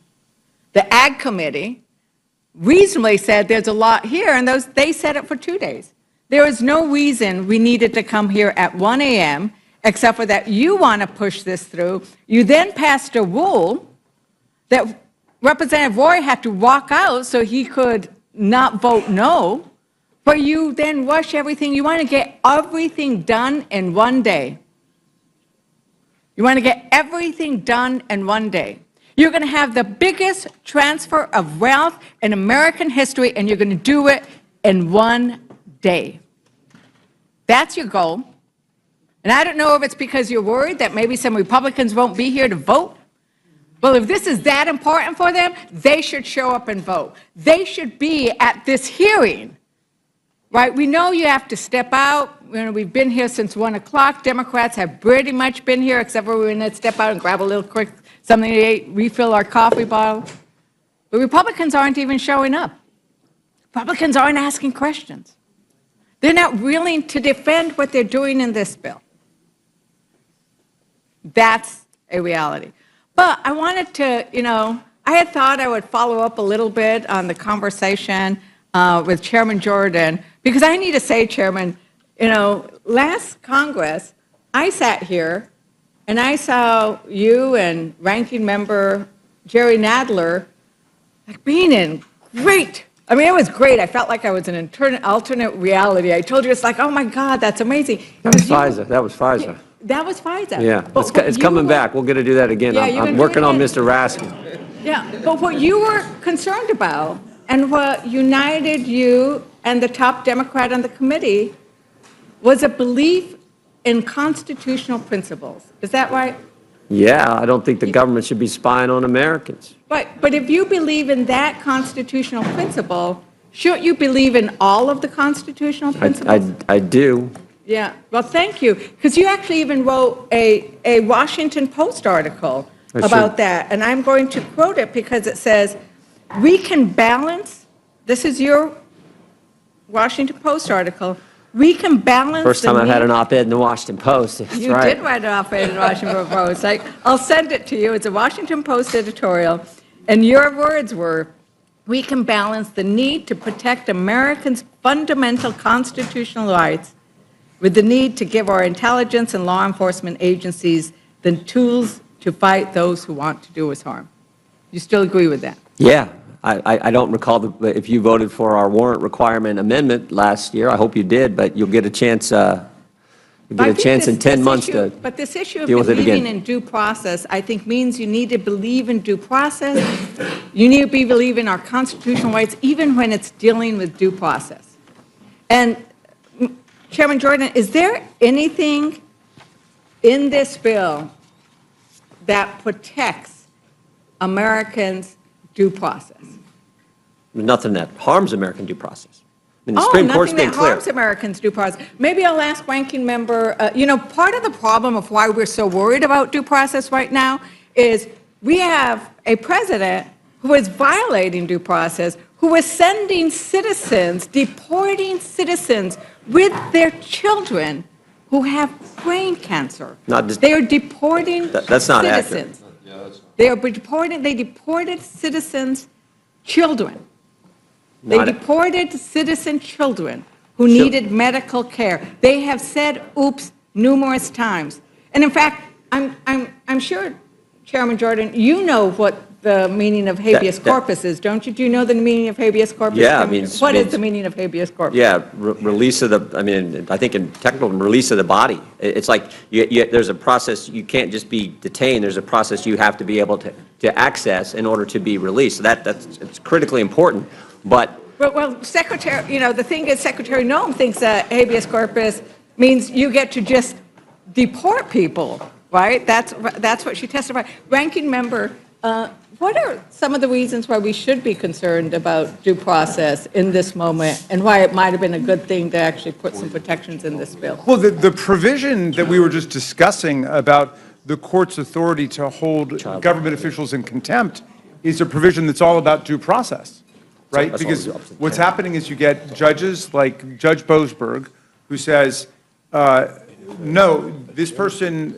cannot be deported from the country without due process. The whole Supreme Court has now agreed with that. Justice Scalia, by the way, was a great champion of the idea that the due process liberty protected by the Constitution applies not just to citizens, but to non-citizens. It doesn't apply exactly the same way, but the rudimentary elements of it are there. What are the elements of due process? The right to see evidence against you, the right to adduce evidence on your own behalf, the right to be represented by counsel, the right to appear before a neutral fact finder who's going to impartially make a decision. That's all the Supreme Court is saying. And then the answer, that Donald Trump and his administration have been making, and unfortunately some of our very smart colleagues have followed along with this, is, well, that guy's really MS-13. Well, maybe or maybe not. Maybe he's Proud Boys. Maybe he's Oath Keepers. Who knows? Bring the evidence against him. But the point is, you don't send somebody with no due process to a torturer's dungeon in El Salvador and then say things about him after he's gone. That's not how it works in America. And that's why Judge Boasberg, again, a very conservative judge, says, bring him back. If you want to charge him with 50,000 crimes, charge him with 50,000 crimes. You want to deport him, do it according to the law, and not the Alien Enemies Act of 1798, because we're not at war. Guess who decides whether there's war? Congress decides. We declare war, not the president, right? And you can't fabricate an invasion of the country that doesn't exist. Consult with the Supreme Court about it. So, I think that the role of the Judiciary Committee and the House of Representatives and the Congress has got to be to uphold the rule of law. And the framers really expected us to advance the rule of law, even if the president was violating it. In fact, they expected us, especially in that case, to be defending the prerogatives of Congress. We've got the power to declare war. We've got the power to regulate commerce internationally, which means tariffs, right? I mean, President Trump invoked IEEPA, which doesn't mention tariffs and has never been used for tariffs before, right? So they're invoking a whole series of emergencies that usurp congressional lawmaking power and end up violating due process rights. So I agree with you. Right, and when you have a president or any leader just constantly saying there's an emergency, when there isn't one, there's an invasion, when there is not war, and then saying we can do whatever we want, and who doesn't even seem to know what the Constitution is. The worry is that that is a march to fascism if we aren't already there. Well, you've got it. I mean, the key trick of authoritarians is to invoke an emergency exception, whether or not it actually exists in the Constitution or not. And Carl Schmitt, who's, a famous fascist theorist, wrote about that you want to try to occupy the space of emergency, so all bets are off. You can trample free speech, you can trample free assembly, you can trample due process rights. So much of what's taken place during this first 120 days is the people and those of us in members of Congress. And what we are doing by asking the questions tonight, by doing the amendments that Republicans keep voting down, is saying no. We are saying no to the concept that you can do away with what Americans hold dearest. Every time where is our American flag? Well, there's one. Where every time we pledge allegiance to the American flag, it's to the Constitution and the rule of law that is represented there, and people have lost their lives defending it. And in judiciary, Chairman Jordan said, we haven't deported any citizens, but we know we have children who needed health care. But just to make sure that won't happen again, it's my understanding that there was an amendment that would have prevented Immigration and Customs Enforcement from using funds to detain and deport United States citizens. What was the vote on that amendment, Chairman Jordan? I would just point out there's nothing in existing law or this package that authorizes the deportation of U.S. citizens. The Democrats' amendment would have, related to U.S. citizens, would prohibit Homeland Security investigations from arresting U.S. citizens who engage in human trafficking, child exploitation, or narcotic smuggling. Nothing in our bill, nothing in current law allows for the deportation of U.S. citizens. The problem is that right now we have an administration who is doing that, so we wanted to protect the American citizens from such detention and deportation. And the question was, what was the vote?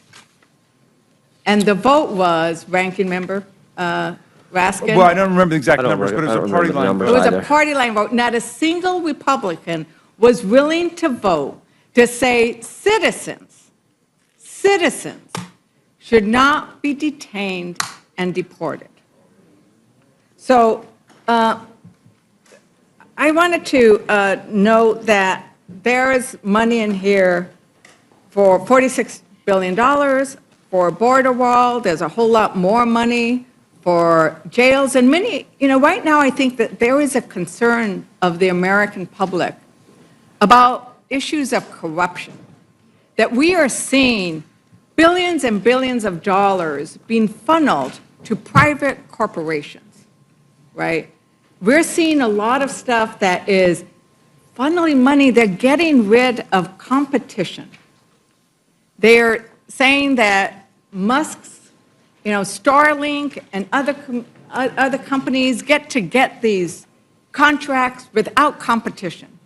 And I think I wanted to sort of turn to our Homeland ranking member and say, are there concerns about the number of private prisons that are going to be constructed, the amount of money that's going to go into this border wall? I look at that and I think, God, how many kids could actually get a meal who are hungry now with $46.5 billion? But then there's this other aspect to it as well, regarding potential corruption. Do you have any concerns about that, Ranking Member? Well, yeah, we do, but let me support Ranking Member Raskin. We offered several amendments to the legislation relative to funds being used for deporting American citizens, and said no funds in this bill can be used to deport American citizens. Well, we lost it on a party line vote. But also, the only thing we said was another amendment that our committee would prevent DHS from removing U.S. citizens except for legal extradition and treaty obligations. And we lost it on a party line vote, which basically we thought was a reaffirmation of what was already law. So we tried hard to prevent American children from being deported who was sick. Secretary told us, well, her mama wanted to take her with her. And said, but the lawyer wanted to represent based on what the father said. So there were a lot of references about children with cancer being deported. And so we just think, as a lot of people have said, that as a nation of laws, we have to stand on those principles. And it's not a person's guilt or innocence, it's the due process that everyone should go through, regardless of status. We've heard people say, well, they had a tattoo. I said, well, okay, if you're going to charge that person for a tattoo, then present whatever evidence that this person has broken the law. You know, we have a Secretary of Defense with all kind of tattoos on him. So this notion that you can just do anything just because you don't like it is not who we are as Americans. And so I think part of what we tried to do was to reaffirm existing law and not leave it to interpretation based on what the president wants to do or what the secretary wants to do. We want to follow the law. And in every instance, we offered 30-odd amendments in support of that, and we lost all of them on a party line vote. It's really sad. And I want to, something was said earlier about this is what the American people want. There have been lots of polls about that, about what's happening with regards to this bill. And I would say, I'm going to just quote the Kaiser Family Foundation poll that found that at least 3/4 of the public oppose the key things we're doing in this bill. And that is oppose the cutting of Medicaid, 76%. The public doesn't want this bill. We now heard that this is going to affect Medicare. 79% of the public oppose the cuts to Medicare.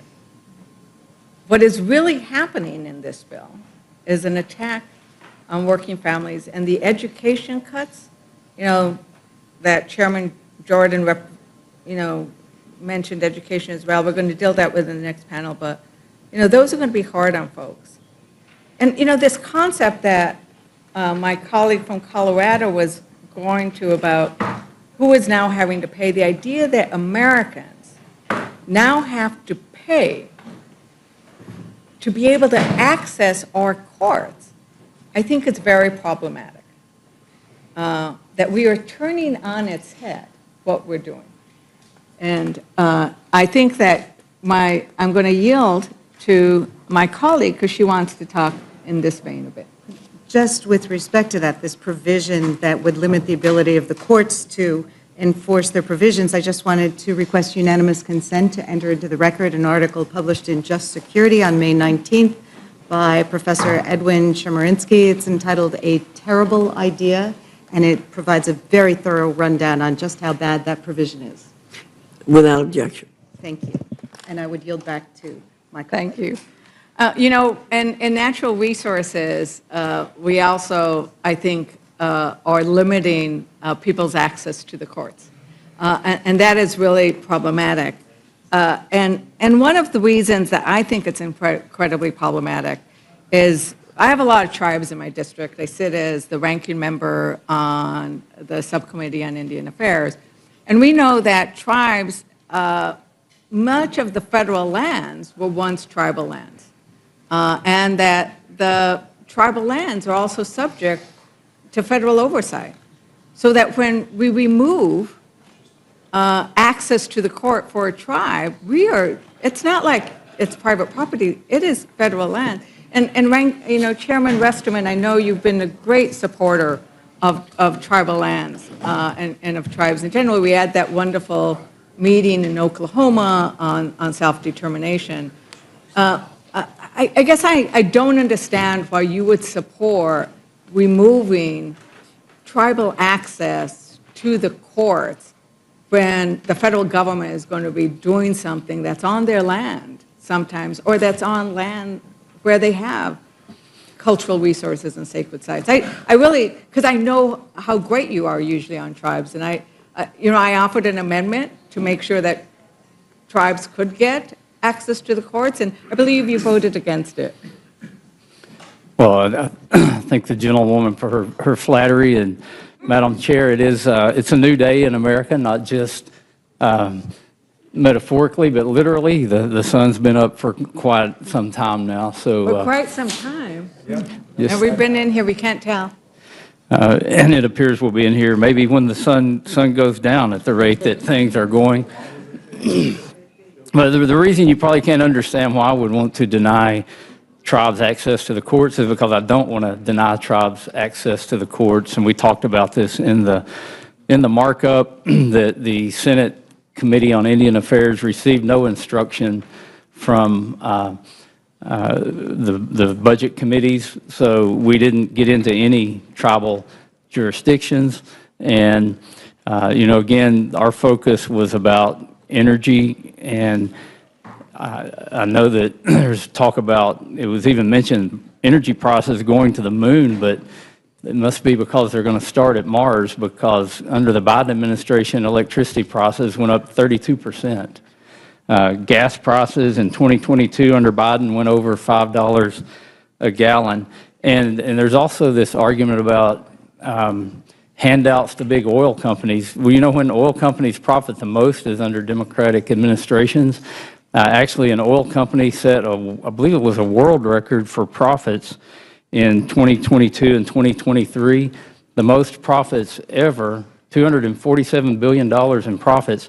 It wasn't Exxon, it wasn't Phillips 66, Conoco, or Shell, or BP. It was Aramco, the Saudi oil company, that had world record profits under the Biden administration. So there's a lot of things that get said in these hearings, but not a lot of them are based on fact. And again, I don't want to deny any American citizen access to the courts. So I'm glad you mentioned profits, because oil and gas companies, I think, was at $200 billion worth of profits, but we are going to be reducing royalties for oil and gas companies, because it's not enough that we're going to be giving tax cuts to the royalties. We are actually going to be giving money back to oil and gas companies who had $200 billion worth of profits. But when you limit judicial review for everybody, you are also limiting judicial review for tribes. Ranking Member Huffman, do you want to explain how that happens? Well, I thank you for the question, and you're right. In the markup, we tried to fix this problem in the Republican bill with a number of amendments. And even though in provision after provision in this bill, they are going into policy, they are earmarking specific projects with billions of dollars, they are running roughshod over parliamentary rules in every possible way. And yet, when it comes time to fixing their little problem with tribal access to the courts and judicial review, suddenly they were sticklers for the rules. So I think it comes as pretty cold comfort to Indian country that they're the ones that get targeted for this rigid interpretation of budget rules and parliamentary procedures, while everything else is out the window when it comes to giving billions of dollars away to big oil and coal and to Central Valley irrigators in California for their $2 billion dam and any number of other things. It doesn't hold up. So, but once again, because they are curtailing judicial review, it applies to tribes on projects on tribal lands. Absolutely. There is no exception. That is actually what happened. There are no exceptions. If you write a big enough check, there is no check on your project, and there's no exception for tribes. My God, people need to know that what they said is basically, if you give us a lot of money, we're going to fast track it, and you can't question it. That is one of the things that's hidden in this bill. It's always like, it's a pay for. Pay for it, you can pay to get out of court. You can pay to get out of court in this bill. It is very sad that for people who do want to come in and challenge, you now are charging a fee. Yes. We've never seen this before. You have to pay per page now? If you are participating in the protest provision for one of these oil and gas lease sales, and this could be tribes, just to engage in the protest procedure, you now get hit with a fee. It's just remarkable.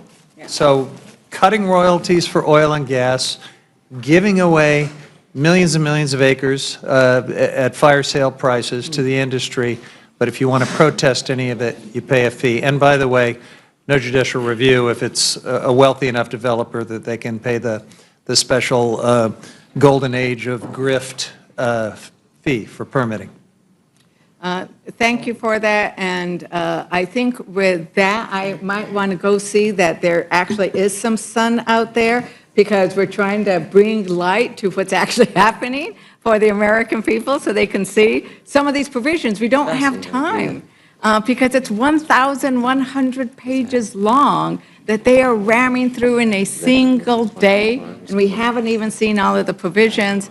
But I'm very grateful. I see so many of my colleagues here in the and in the room. They are here because they have amendments to try to make the bill better.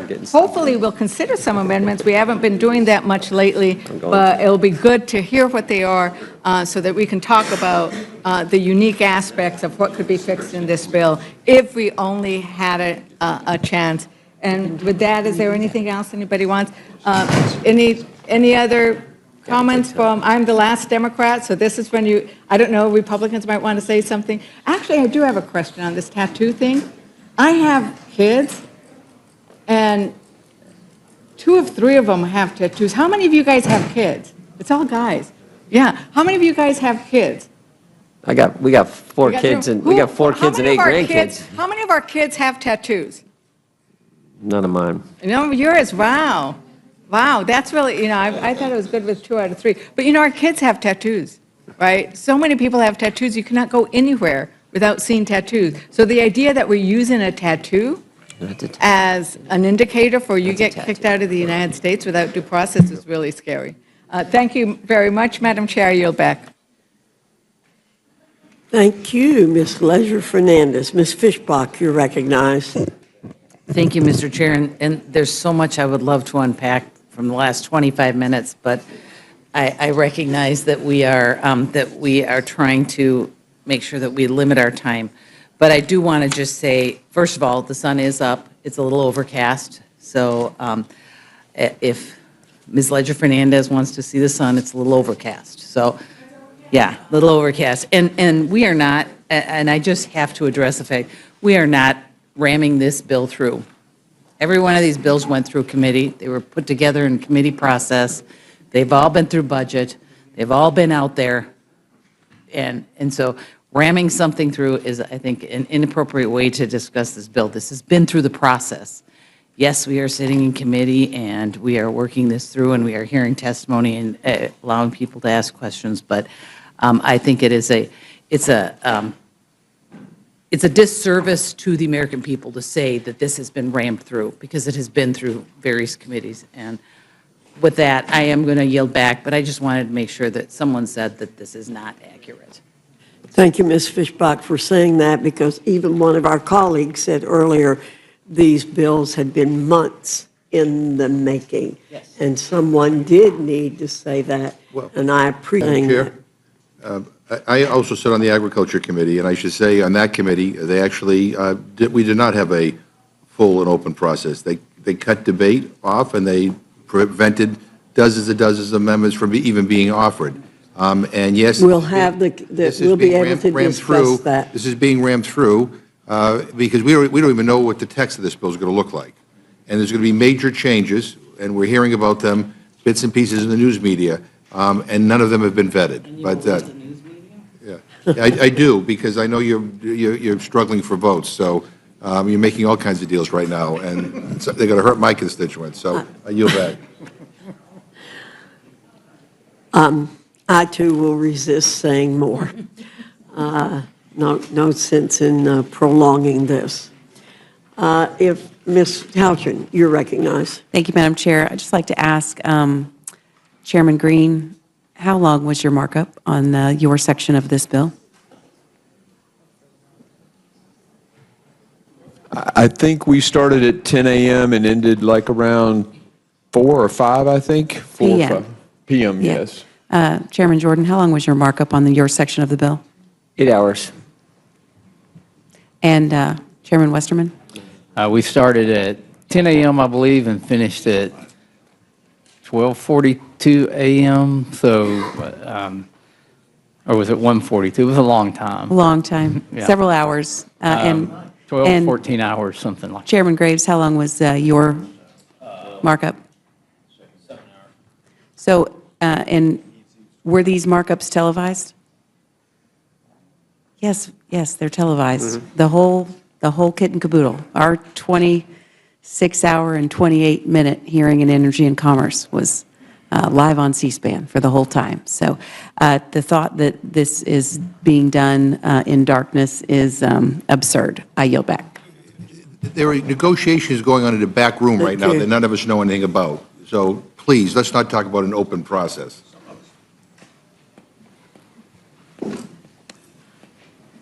Again, let me resist. Okay, anyone else have comments that you want to make? No? Well, I thank our witnesses for being here this morning and appreciate the time and all of the comments that were made, and you're dismissed.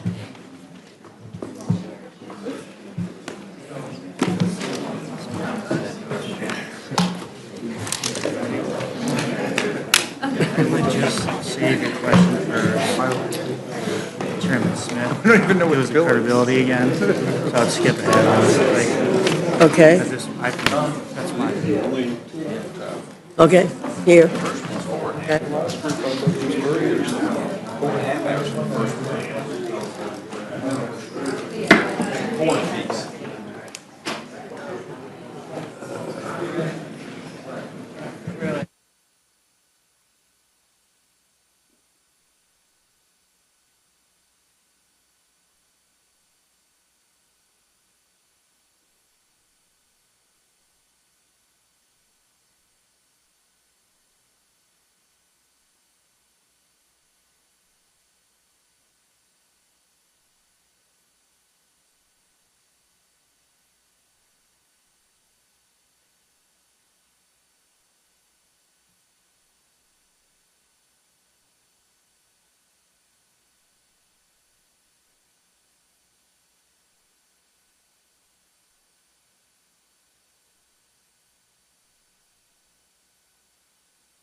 I now welcome our third panel, Chairman Thompson and Representative Craig from the Committee on Agriculture, Chairman Wahlberg and Representative Scott from the Committee on Education and Workforce, Chairman Guthrie and Representative Pallone from the Committee on Energy and Commerce, and Chairman Smith and Representative Moore from the Committee on Ways and Means.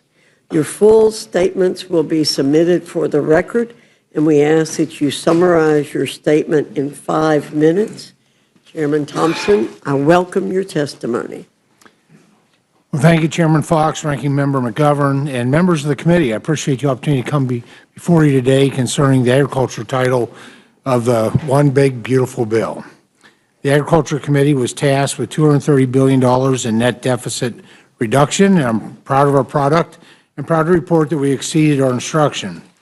These savings are achieved through necessary changes to restore integrity to the SNAP program and preserve the program's ability to serve the most vulnerable long into the future. These reforms ensure SNAP works the way Congress intended it to by reinforcing work, rooting out waste, and instituting long overdue accountability incentives to control costs and end executive and state overreach.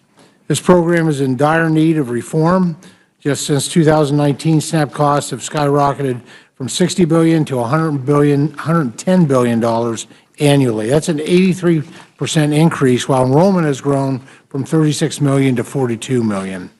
And in 2023, over $13 billion in erroneous SNAP payments were sent out. This is disgraceful, not only to the taxpayer, but also the SNAP recipient.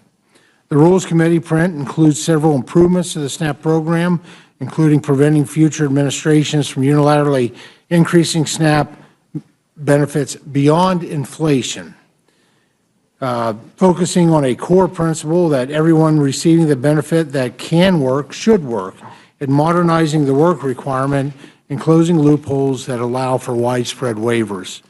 Closing various loopholes that states exploit, such as gaming the system to artificially increase SNAP benefits, and increasing incentives to ensure states run the program more efficiently and more effectively. SNAP is the only federally funded state-administered entitlement program where the state has zero skin in the game on the benefit. It is a human nature to be more careful with your own money than you are with others. And that is why we put forward a cost-share structure that requires all states to pay a minimal 5% cost share of SNAP, the benefit beginning in fiscal year 2028. However, for states with high payment error rates, that is over 6%, the cost share scales up. In exceeding our instruction, we also were able to make several vital and time-sensitive investments in rural America. It is imperative for Congress to rebuild the farm safety net. These investments mitigate further unbudgeted ad hoc spending and prevent a full-blown financial crisis in farm country that could devastate the food and ag supply chain and, quite frankly, the national economy. Finally, on the investment front, we take care of a few other important items like investments in trade promotion, animal disease preparedness, specialty crops, dairy, research, and some programs with outstanding baseline. In closing, I'm proud to deliver a historic amount of savings to the taxpayer and to do so in a way that will ultimately have positive outcomes for low-income individuals who get back into the workforce while also standing by our farmers, ranchers, and rural communities. That's a win-win. I have a great respect for the chairwoman, the ranking member, and the members of this committee, and thank you once again for the opportunity to come before you today. Thank you, Mr. Thompson. Representative Craig, you're recognized. Thank you, Chairwoman Fox and Ranking Member McGovern. You know, I had hoped that for my first appearance here before the Rules Committee, the chairman and I would be coming to you arm in arm in support of a 5-year, 12-title bipartisan farm bill. Instead, we're here discussing the Agriculture Committee's contribution to a partisan bill that decimates the most successful anti-hunger program in our nation and destroys the coalition that has always been able to get a farm bill across the finish line. And why? Not for middle-class tax cuts, but to move to the wealthiest Americans money from the least wealthy. In addition, this is expected to increase the national debt and deficits. This is a shameful process that we're involved in here today. And this bill is dead on arrival in the Senate. How do I know? Because Senator Chuck Grassley told us so. It puts a huge burden on the states by forcing them to pay for anywhere from 5 to 25% of food assistance.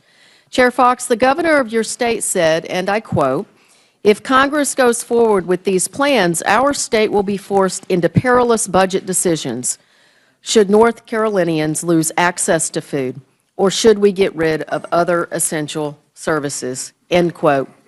North Carolina's on the hook for up to $700 million per year under this proposal.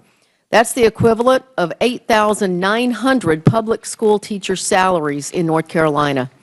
Republicans want states to do their dirty work and take food away from people, and it doesn't end there. This budget does something else incredibly egregious.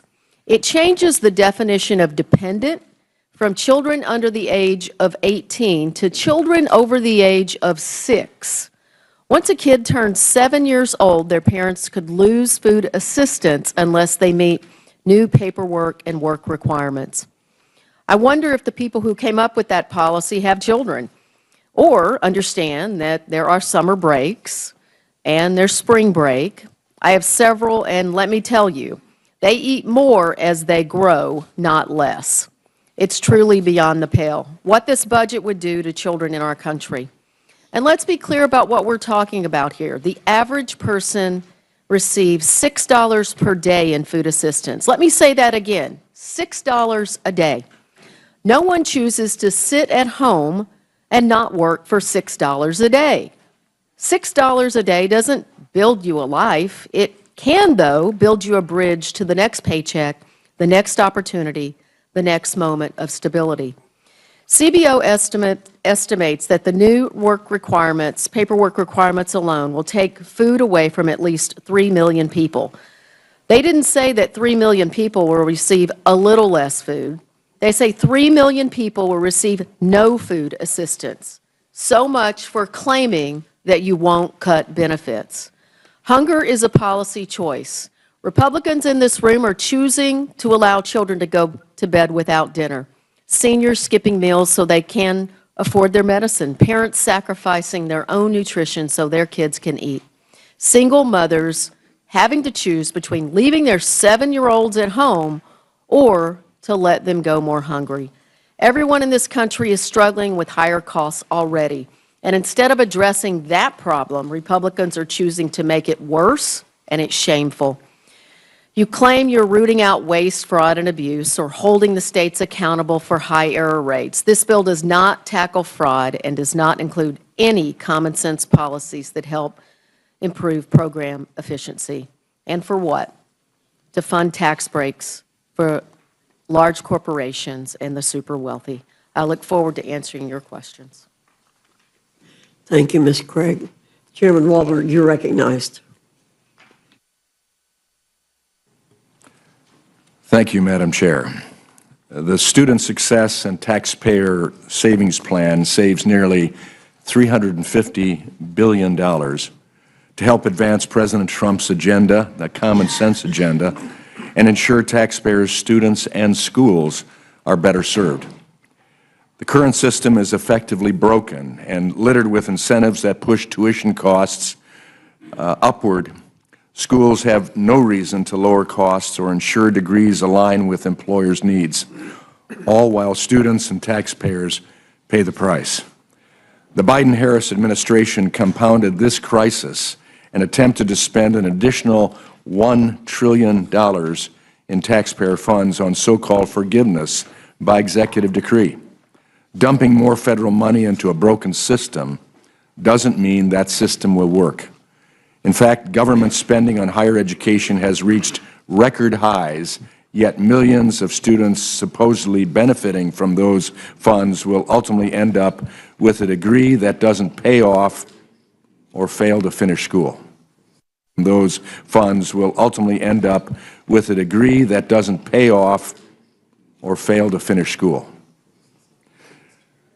This bill not only saves taxpayers nearly $350 billion, but it also brings much-needed reform in 3 key areas: simplified loan repayment, streamlined student loan options, and accountability for students and taxpayers. The bill cleans up the Biden-created repayment mess by streamlining repayment options and providing targeted assistance to struggling borrowers who need it rather than blanket bailouts for those who don't. These reforms will encourage responsible borrowing and timely repayment. Colleges have exploited the availability of uncapped federal lending and generous forgiveness programs to raise prices.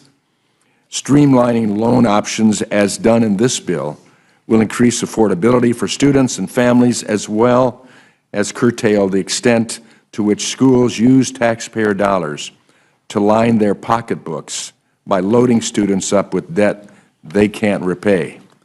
Most importantly, the bill ensures that hundreds of billions of taxpayer dollars no longer flow unchecked to low-value institutions and programs by holding colleges accountable for student outcomes through skin in the game.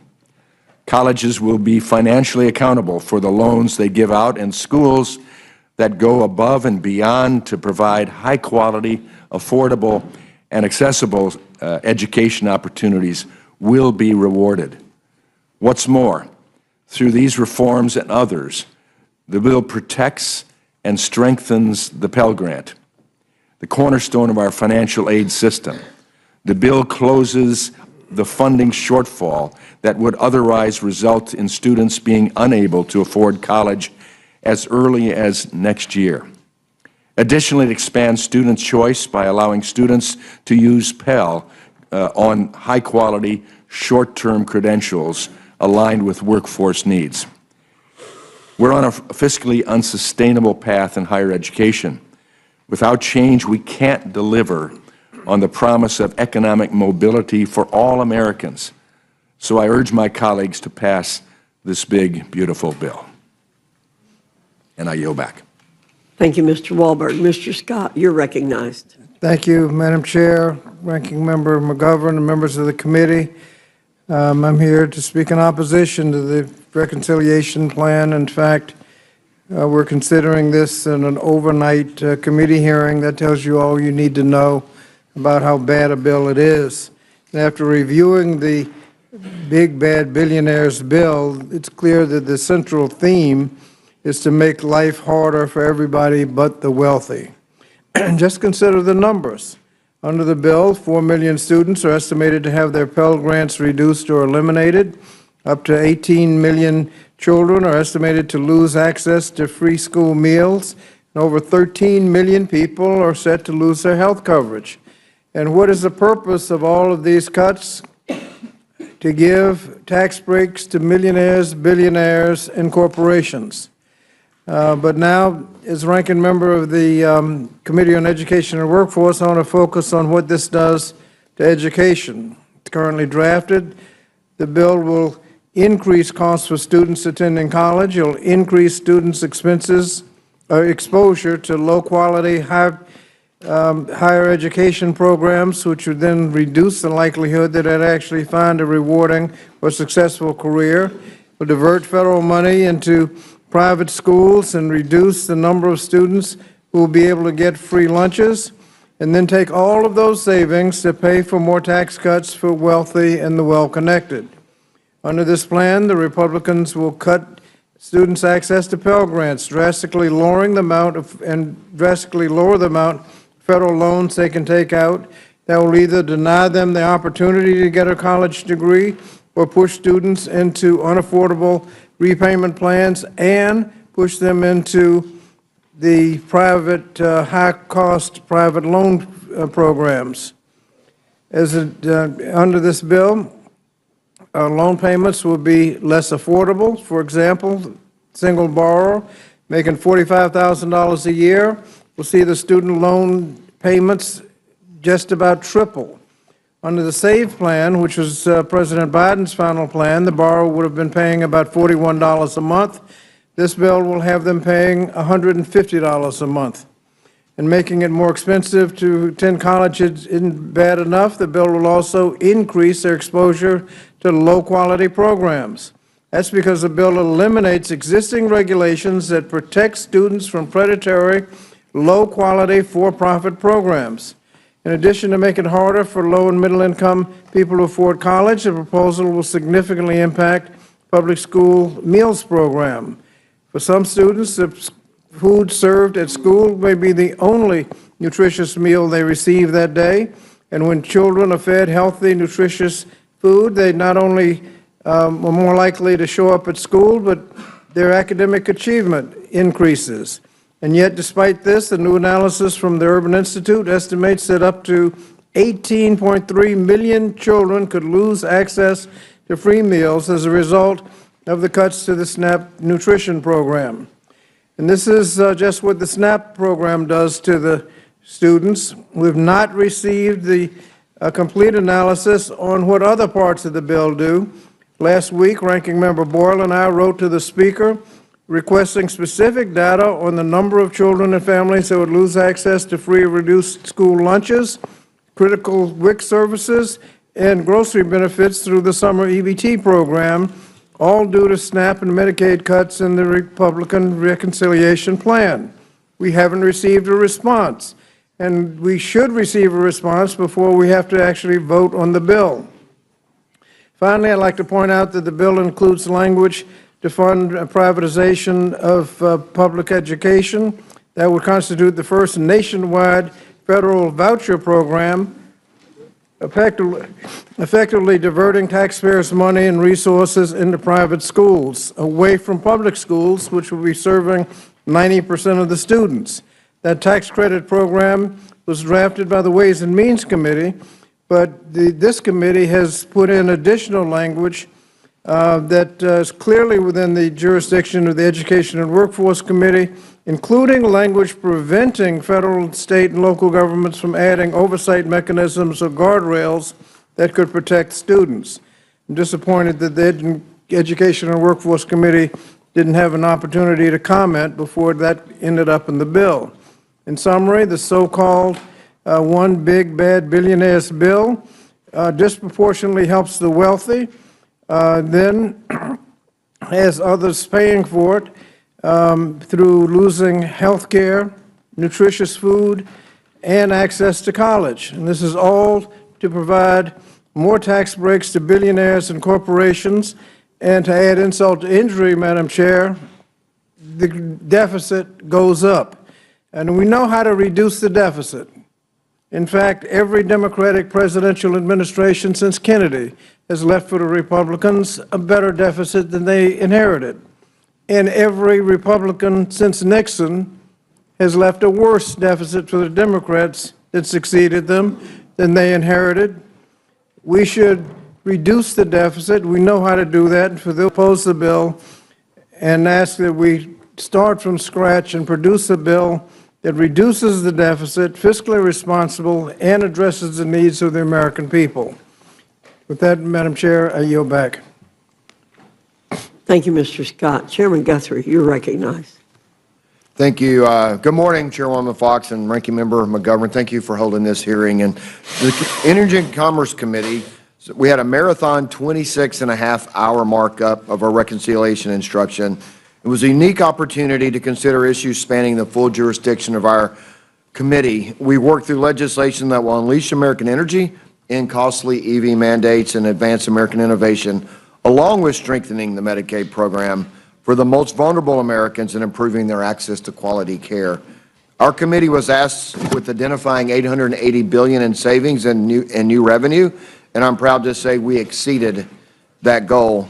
We've worked diligently to meet the target by ending wasteful Green New Deal-style spending, supporting the rapid innovation of American industry and federal agencies, and eliminating waste, fraud, and abuse in Medicaid that jeopardizes care for millions of women, children, people with disabilities, and elderly Americans. To ensure American energy dominance, we are securing our energy infrastructure by taking steps to refurbish and refill our strategic petroleum reserve, which strengthens our energy security and supports our national security. Further, we're taking steps to streamline the process for LNG, exporting LNG to our allies while promoting more American energy production.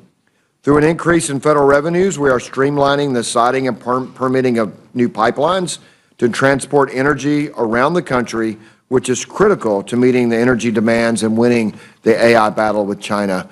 We are saving $172 billion over the next 10 years by repealing the burdensome Biden-Harris administration regulations and over $100 billion by eliminating the EV mandates imposed on the vehicle emission and CAFE standards that have failed to serve American taxpayers. And through major investments to modernize the Department of Commerce, we will integrate AI systems and upgrade IT systems to make the department more secure and effective. To protect the integrity of this project, we are implementing guardrails that protect against state-level AI laws that could jeopardize our technological leadership. Our legislation raises $88 billion of new revenue through a historic agreement reauthorizing the FCC Spectrum Authority while protecting U.S. national security. Biden-era inflation has left Americans struggling to access affordable health care, making programs like Medicaid critical for the vulnerable Americans who rely on them, making it more difficult. The issue has been exacerbated by the decisions of left-leaning state governments to spend taxpayer dollars on illegal immigrants. House Republicans make no apologies for prioritizing Americans in need over illegal immigrants and other able-bodied beneficiaries who are choosing not to work. Our priority remains the same: strengthen and sustain Medicaid for the expectant mothers, children, people with disabilities, and the elderly. That is why our legislation stops billions of dollars of waste, fraud, and abuse in the Medicaid program by beginning to close loopholes, ensuring states have the flexibility to remove ineligible recipients from their rolls and removing beneficiaries who are enrolled in multiple states. These are all common-sense policies that will save taxpayer dollars and refocus Medicaid on those who need it most. Medicaid was created to protect health care for Americans who otherwise cannot support themselves, but Democrats expanded the program far beyond the core mission. That's why we're establishing common-sense work requirements for capable but unemployed adults without dependents. Let me be clear, these work requirements only apply to able-bodied adults without dependents who don't have a disqualifying condition like a disability or substance use disorder, encouraging them to reenter the workforce or give back to their communities and regain their independence. All of this part of our effort is to strengthen Medicaid for those who need it most. When President Trump delivered his second inaugural address, he promised a revolution of common sense that would launch a generation of growth, prosperity, and health. This reconciliation bill is critical to that promise the President and congressional Republicans made to the American people. And today we're discussing a bill that unleashes American energy dominance, advances innovation, and protects access to care to our most vulnerable. When we were able to accomplish all of the outstanding developments for our constituents and extend the 27 Trump tax cuts, we'll have delivered a generational win for our constituents. And I'm proud of the work to respark the American dream and ensure our country will always be the land of opportunity. I yield back and look forward to answering questions. Thank you very much, Mr. Guthrie. Representative Pallone, you're recognized. Thank you, Madam Chair, and good morning to everyone here today. And I'm always happy to come before the House Rules Committee, but I have to say that convening a hearing at 1 a.m. in the dead of night when most Americans are asleep at home to pass a bill with catastrophic consequences for millions of Americans is wrong, and we should be debating this bill when the American people can follow along and when they're able to call the representative to voice their opinion about the legislation. At its core, this bill takes health care away from millions of Americans in order to give tax breaks to billionaires and corporate interests who I don't think need them. It's a reverse Robin Hood scheme that takes from the poor in order to give handouts to those who really don't need them. And the bill makes a series of devastating cuts to clean energy, killing jobs and gutting our efforts to combat the worsening climate crisis. It auctions publicly owned spectrum and uses that money to give tax breaks to the rich rather than reinvesting that funding for the public good. And it includes a massive giveaway to big tech at the expense of Americans by basically prohibiting state and local laws to regulate artificial intelligence for 10 years. And I'm going to go through some of the provisions of the bill in a little more detail, but I did hear your suggestion that we try to summarize, Madam Chair. So, and Mr. Pallone, it's 7 o'clock. It's not 1 o'clock. I know. Nobody told you that? No, but you're right that, that people now hopefully can listen, but they were not able to from 1 o'clock till now. So with regard to health care, for months now, President Trump and congressional Republicans promised the American people that they would not cut Medicaid benefits or strip away people's health care. But just yesterday, President Trump told House Republicans behind closed doors, do not F with Medicaid. And then House Speaker Johnson promised, we're not going to touch Social Security, Medicare, or Medicaid.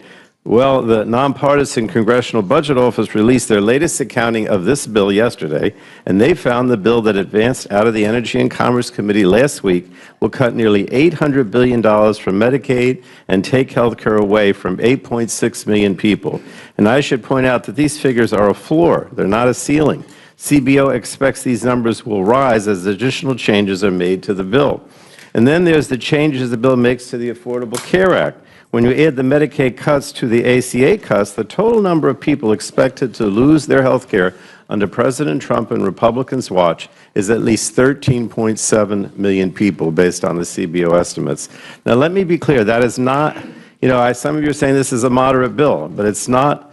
And it's, focusing on waste, fraud, and abuse, but that's not true. I mean, Republicans are intentionally taking health care away from millions of Americans so they can give these tax breaks to the ultra-rich.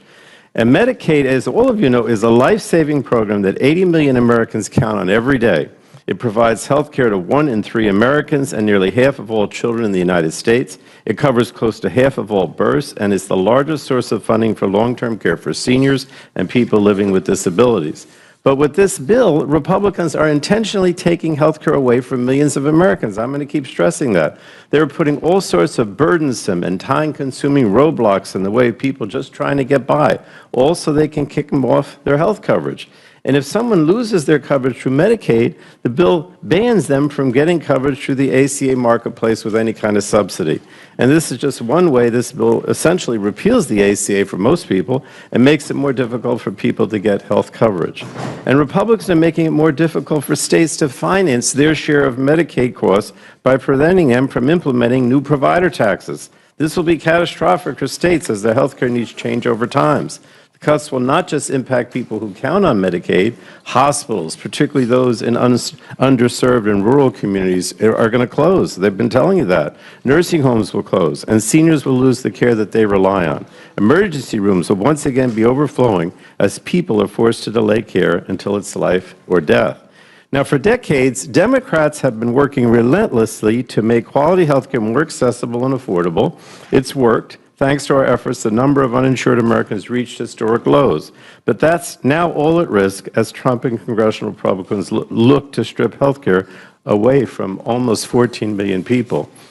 When we passed the Inflation Reduction Act 3 years ago, Congress took a massive step towards lowering energy bills for American families. However, that progress could all be reversed by this bill. And this bill, if it passes, will wipe out all of that progress by rescinding programs that are lowering energy costs and helping to build clean energy manufacturing here in America. Also, Republicans can again give tax breaks to billionaires. And not content to gut the Inflation Reduction Act, this bill will go even further by creating a mockery of our environmental laws. It allows big oil and gas to simply bribe government agencies to acquire permits free of scrutiny. It sets up a pay-to-play scheme for fossil energy permitting that allows polluters to pay $10 million to the Trump administration to obtain pipeline permits and ignore environmental laws while clean energy gets left behind. It's essentially a complete dismantling of our energy permitting infrastructure in the country. Vital protections for the public interest, clean water and clean air would all be completely set aside. States would lose any say in energy infrastructure within their borders, and courts would not be able to address any further violations of our weakened laws. Now, briefly on the environment. The bill is also a disaster for the environment. It would gut critical environmental protections and programs harming the health and welfare of all Americans. It both repeals and rescinds unobligated funds for every single Environmental Protection Agency program included in the Inflation Reduction Act. It would also repeal clean vehicle standards, jeopardizing air quality and domestic manufacturing, giving a leg up to the fossil fuel industry. When Congress passed the IRA, Democrats made a critical and historic down payment towards a stable climate and a clean future for all. But this bill proposes to throw that all away by eliminating the environmental protections that keep families and communities safe while doing nothing to lower energy costs, all in the service of providing these tax breaks for billionaires. Now, lastly, Madam Chair, I want to talk about artificial intelligence. The bill will also impose a 10-year ban on states' ability to enforce their own laws protecting consumers from harms caused by artificial intelligence and automated decision-making systems. So let me be clear, this is an unprecedented giveaway to big tech.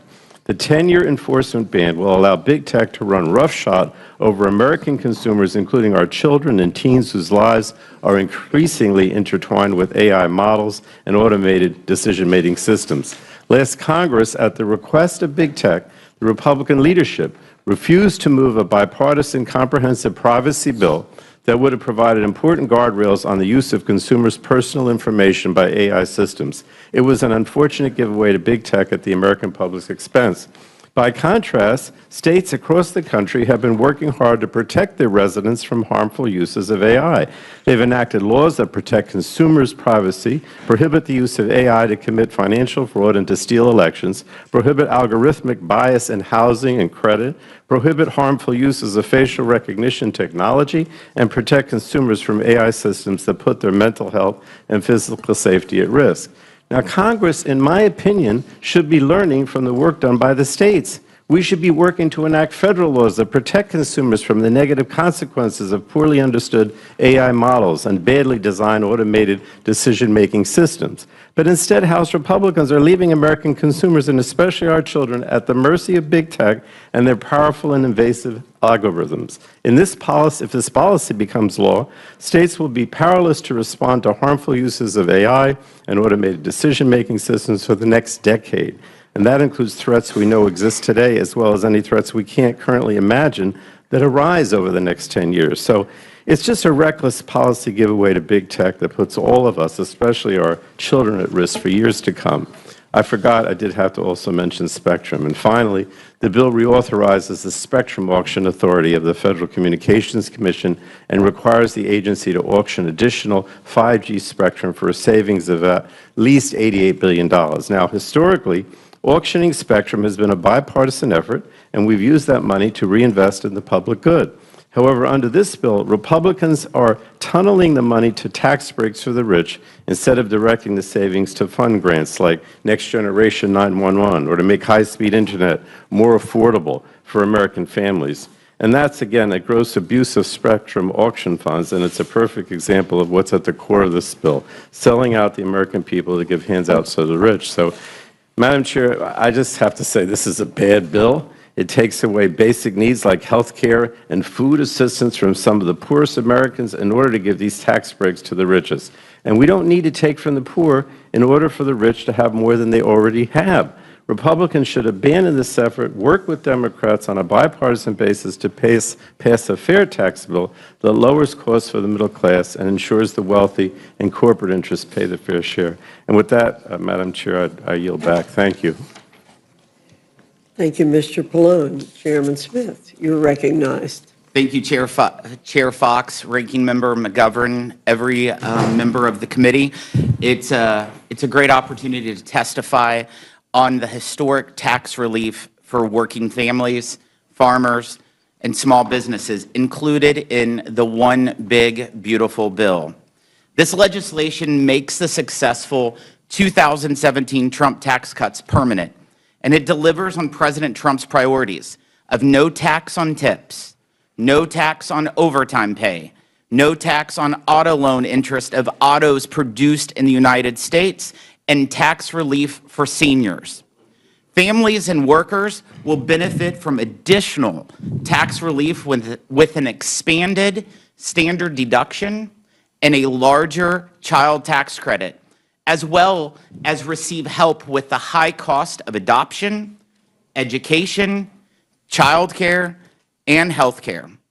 Main Street will benefit from a permanent small business deduction that has been expanded to 23%, helping small businesses grow, hire, and compete with larger corporations. 2 million family farms and millions more family-owned small businesses will benefit from a death tax exemption that is permanent, larger, and also indexed to inflation. This bill will also help revive American manufacturing, renewed R&D amortization, immediate expensing, and interest deductibility, combined with the new 100% immediate expensing for construction of new manufacturing plants. It will help turn America into a manufacturing powerhouse again and lower taxes for those who build it right here in America. Opportunity zones will ensure distressed communities, particularly in rural areas, share in this surge of new investment and jobs. Working class Americans voted for President Trump because he puts their interest over elite special interest. Wealthy universities will pay an endowment tax as high as the corporate tax rate. Bad Biden-era tax policy that rewarded the wealthy, the big banks, and China with tax breaks and giveaways will be replaced with good tax policy that benefits working families and small businesses. Illegal immigrants will no longer be eligible for refundable tax credits. Foreign countries will no longer be able to steal American tax revenue. The result will be economic prosperity for workers and families like the boom times of President Trump's first term. Take-home pay for the typical family with 2 children will increase by as much as $13,300. Annual real wages for workers will rise by as much as $11,600.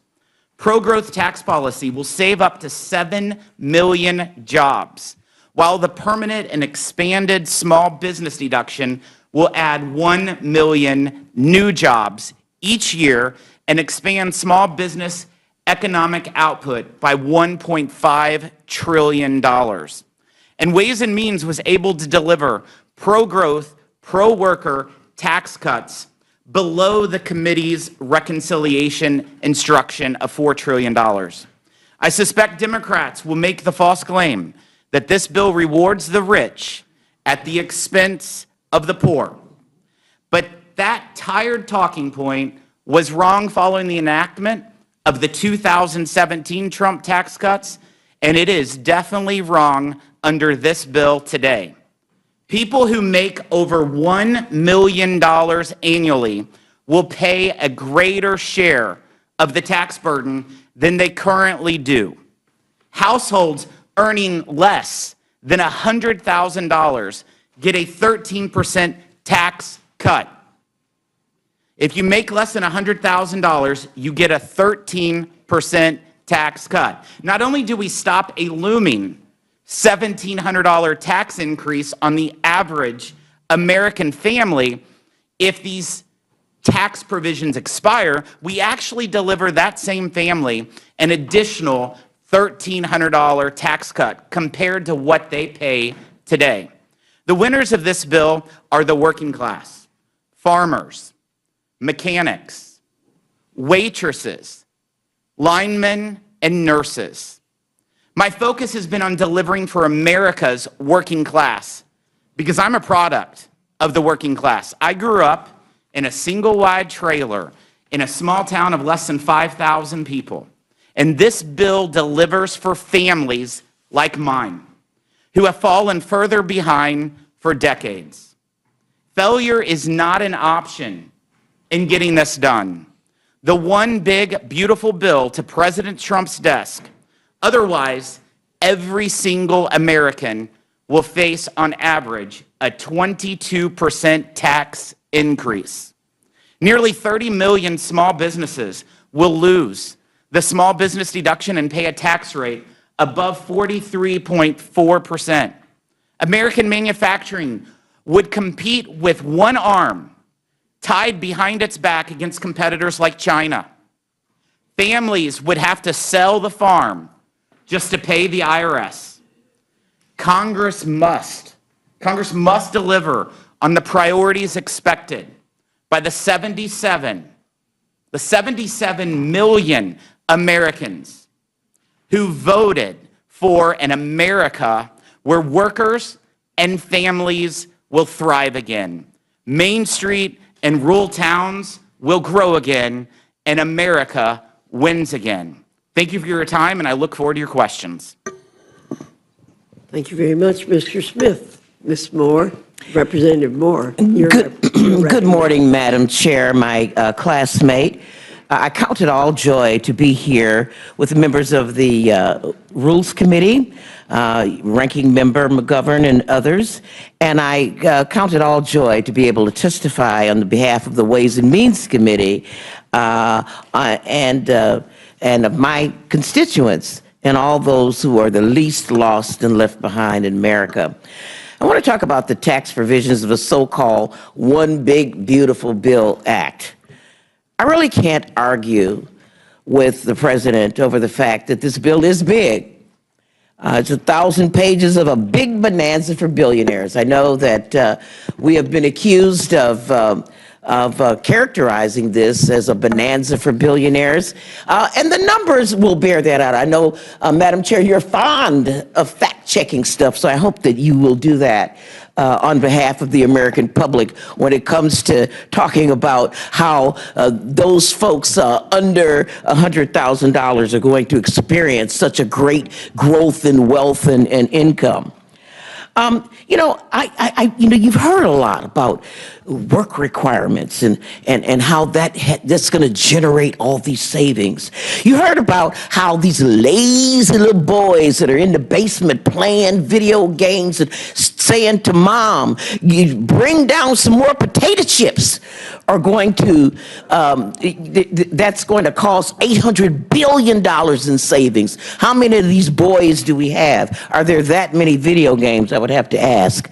You know, we're talking about how we're just going to rout out waste, fraud, and abuse, and that's somehow going to generate over $1 trillion in savings. I'm asking you, even those of you who are not that good in math, to try to figure this out with me. Let's begin the analysis of this bill, not with all the numbers that we're all going to be throwing around here this morning, but let's just begin this analysis with a moral question. Should children go hungry or be left to suffer or die from treatable diseases? And if your answer to that, anybody, if your answer is no, then just sort of reason backwards from that precipice and see if the justification of this bill sort of unravels. I'm so happy to be the last person to speak on this panel because we have heard from our colleagues and on other committees about the harms that this bill is going to do to millions and millions of our constituents, fellow Americans. We're going to cut $230 billion out of SNAP. We're going to kick 13.7 million people off their health insurance. We're going to trigger $500 billion in cuts from Medicare, those of us who are protecting seniors here on this panel. We're going to reduce educational opportunity for American children who are least able. There are kids who just might not be chosen. I was one of those kids. I wasn't chosen, and I didn't have any choice.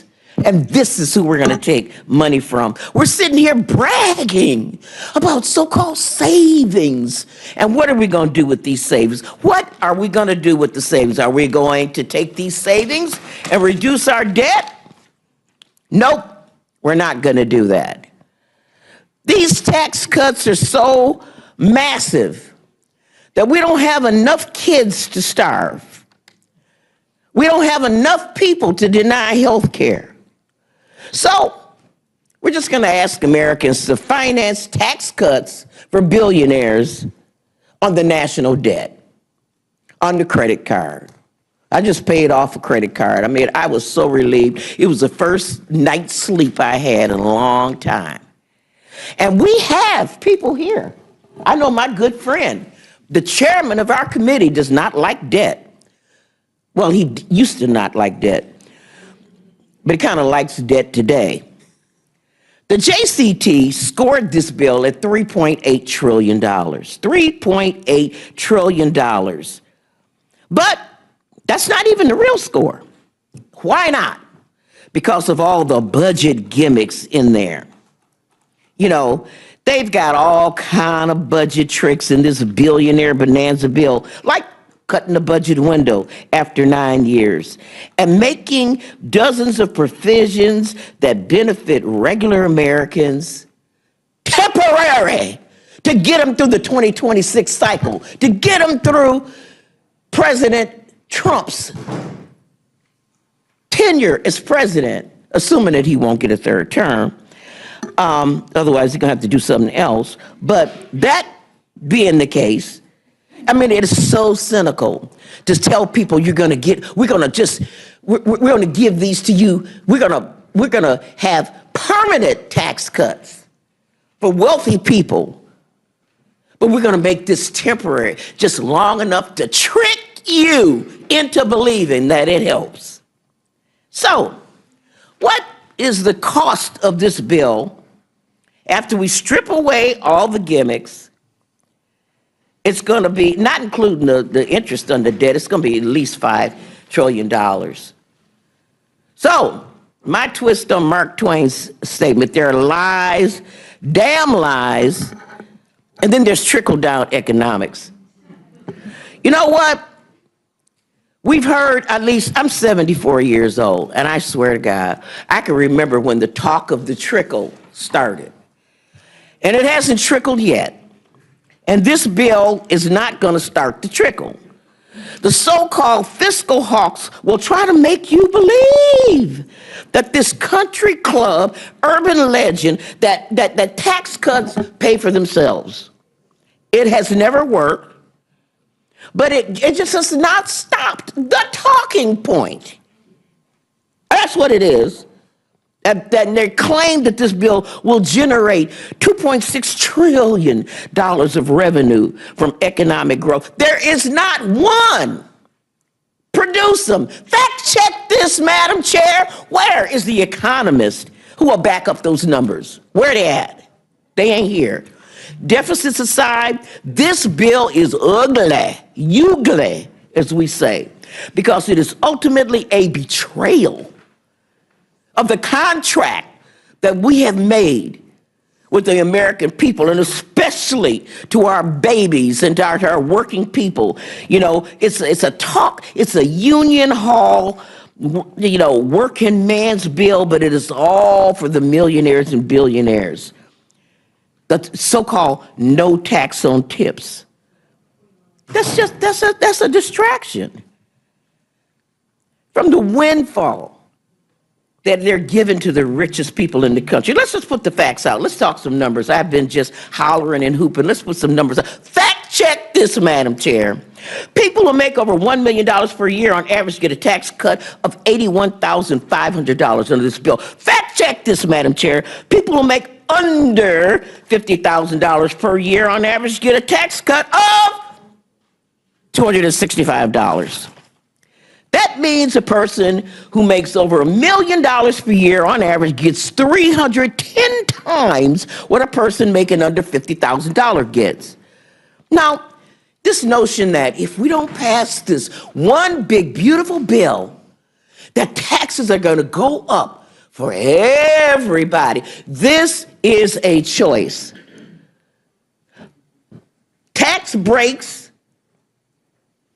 for billionaires and millionaires is not tethered to our doing something for regular people.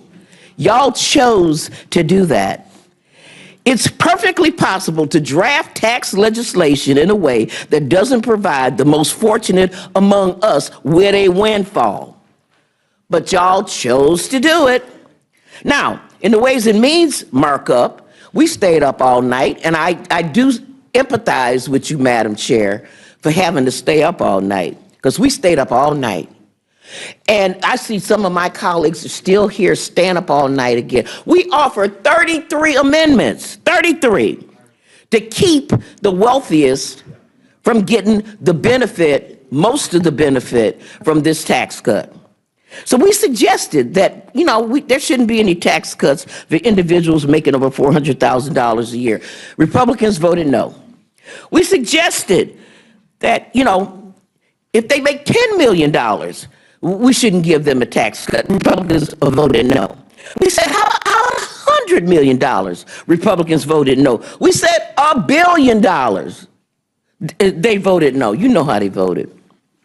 No one was just too rich for this tax cut in the worldview of our colleagues on the other side of the aisle in the Ways and Means Committee. Now, if that wasn't bad enough, the JCT numbers show that this bill is even worse for people on the bottom rung. By 2029, according to JCT numbers, after the temporary tax cuts for people making under $30,000 for a year, on an aggregate, they're going to, as a group, they're going to be paying $5 billion more in taxes. That's a big tax cut, Madam Chair. Fact check that. Now, imagine that, Madam Chair. There's so many ugly things in this bill, in this 1,000 pages of this big, beautiful bill. My 5 minutes could not possibly do them justice. Making it easier. I couldn't believe it when I saw this, Mr. Chairman, Madam Chairman.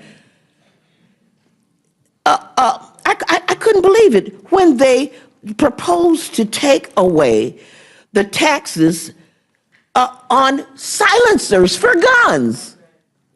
What, Madam Chair, why? There's a $200 tax on buying silencers for guns. And then we're going to kick 2 million children off the child tax credit. They brag about doubling the child tax credit, but Madam Chair, the poorest, the neediest, the most vulnerable children get nothing, unless their parents earn money. And what I say is that, why don't we just make the kids go to work? Just cut to the chase. Tell kids, y'all got to start working. Maybe cut some of them school hours and go work as the shampoo girl so that your mama can get money to do what we know did. We cut poverty in half when we expanded the child tax credit to include the poorest, the 17 million kids that this bill doesn't cover. So, at the end of the day, the main thing, let's keep the main thing, that this legislation before us will make Americans more in debt, will make them hungrier, will make them sicker, will make them more ignorant. They'll be falling behind other nations, will be upending national security, all to lavish more and more and more and more on the luckiest and wealthiest among us. And Madam Chair, and I just want to point out to y'all, full disclosure, I'm woke, and I yield back.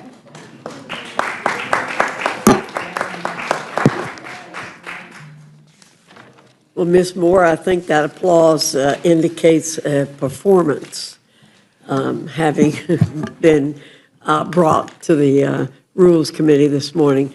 I do have a lot of fact checks, but as I've done a couple of times this morning, I am going to resist. But I'm sure you will. But I'm going to wind up entering some things into the record that were said about the TCJA when it was passed, to show that the same kinds of things are being said now, and they're wrong, and they're going to be proven wrong, just like the things said in 2017. Madam Chair, can I just make an intervention? We're not talking about the 2017 tax cut. I wasn't here then. This is the bill that I have gone through, and what I have said, you can fact check what I said, and people are going to be hungry. and losing health care. Let's talk about this bill. I don't want to talk about that bill because Well, I wasn't let me there. talk about this bill. Okay, talk about it, man. Chairman Smith. You the chair. You can do whatever you want. Chairman Smith. Our friends on the other side of the aisle continue to assert that the extension of the 2017 tax cuts places an additional burden on our working class families and benefits only billionaires and special interests.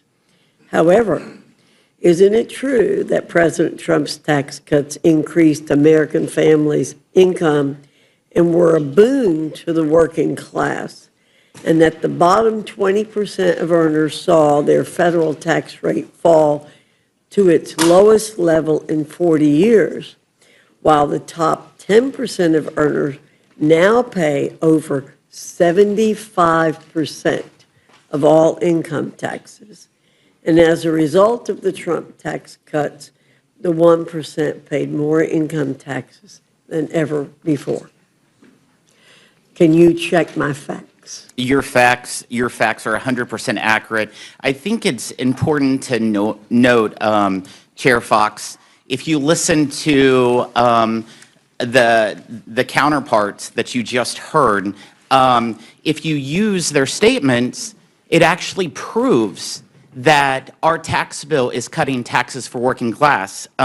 My good friend from the Ways and Means Committee said that in 2029, $5 billion in tax increases on people because of the expiring provisions.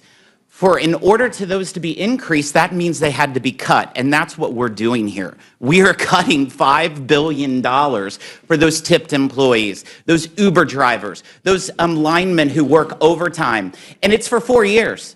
I hope it's much longer, but you know what? Don't say that it's increasing $5 billion, but you're not giving us credit for the $5 billion tax cut that we're doing right now. And I also want to point out, Chair Fox, back in 2017, in those Trump tax cuts, the 17 million children that Ms. Moore was talking about that are being left behind, yeah, they're going to be left behind by the Democrats when they vote no on this bill, because that would mean a refundability would go from $1,700 to $1,000. So every one of those 17 million children would lose $700 pulled out because the Democrats voted no.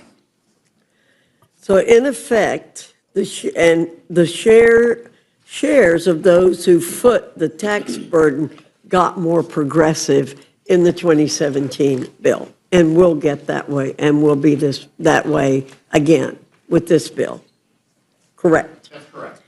And last, despite all of the rhetoric, and I have to tell you, it really qualifies as rhetoric. Again, performance, I think, is a better term for it. The Democrats could have raised the tax income bracket when they were in control and passed their reconciliation efforts, because the tax cut expiration was in the 10-year window. Isn't that correct? It's absolutely correct. And they failed to do so. Again, they have a credibility problem here. We hear all the time from Democrats about what we're doing, but never taking responsibility for what they could have done when they had the majority in House and Senate as recently as 6 months, and the presidency as recently as 6 months ago, correct? Excuse me, they didn't have the 6 months majority in ago, the House. they didn't have the But majority in the House. 3 years ago, excuse me, 2.5 years ago, they had that majority. They absolutely had all three branches of government 2.5 Right, years they ago. had all three branches of government, and they could have done that then, but they did not. Thank you again, Chairman Smith. Mr. McGovern, I'm recognizing you. Oh, okay. So, first of all, let's be clear. I think Democrats are willing to work with Republicans on helping middle-class families with tax relief and helping those in the lower income brackets get into the middle class. That's never been a question. We don't have any problem with that. We're happy to work with you on something like that. but we're talking about this reconciliation bill. CBO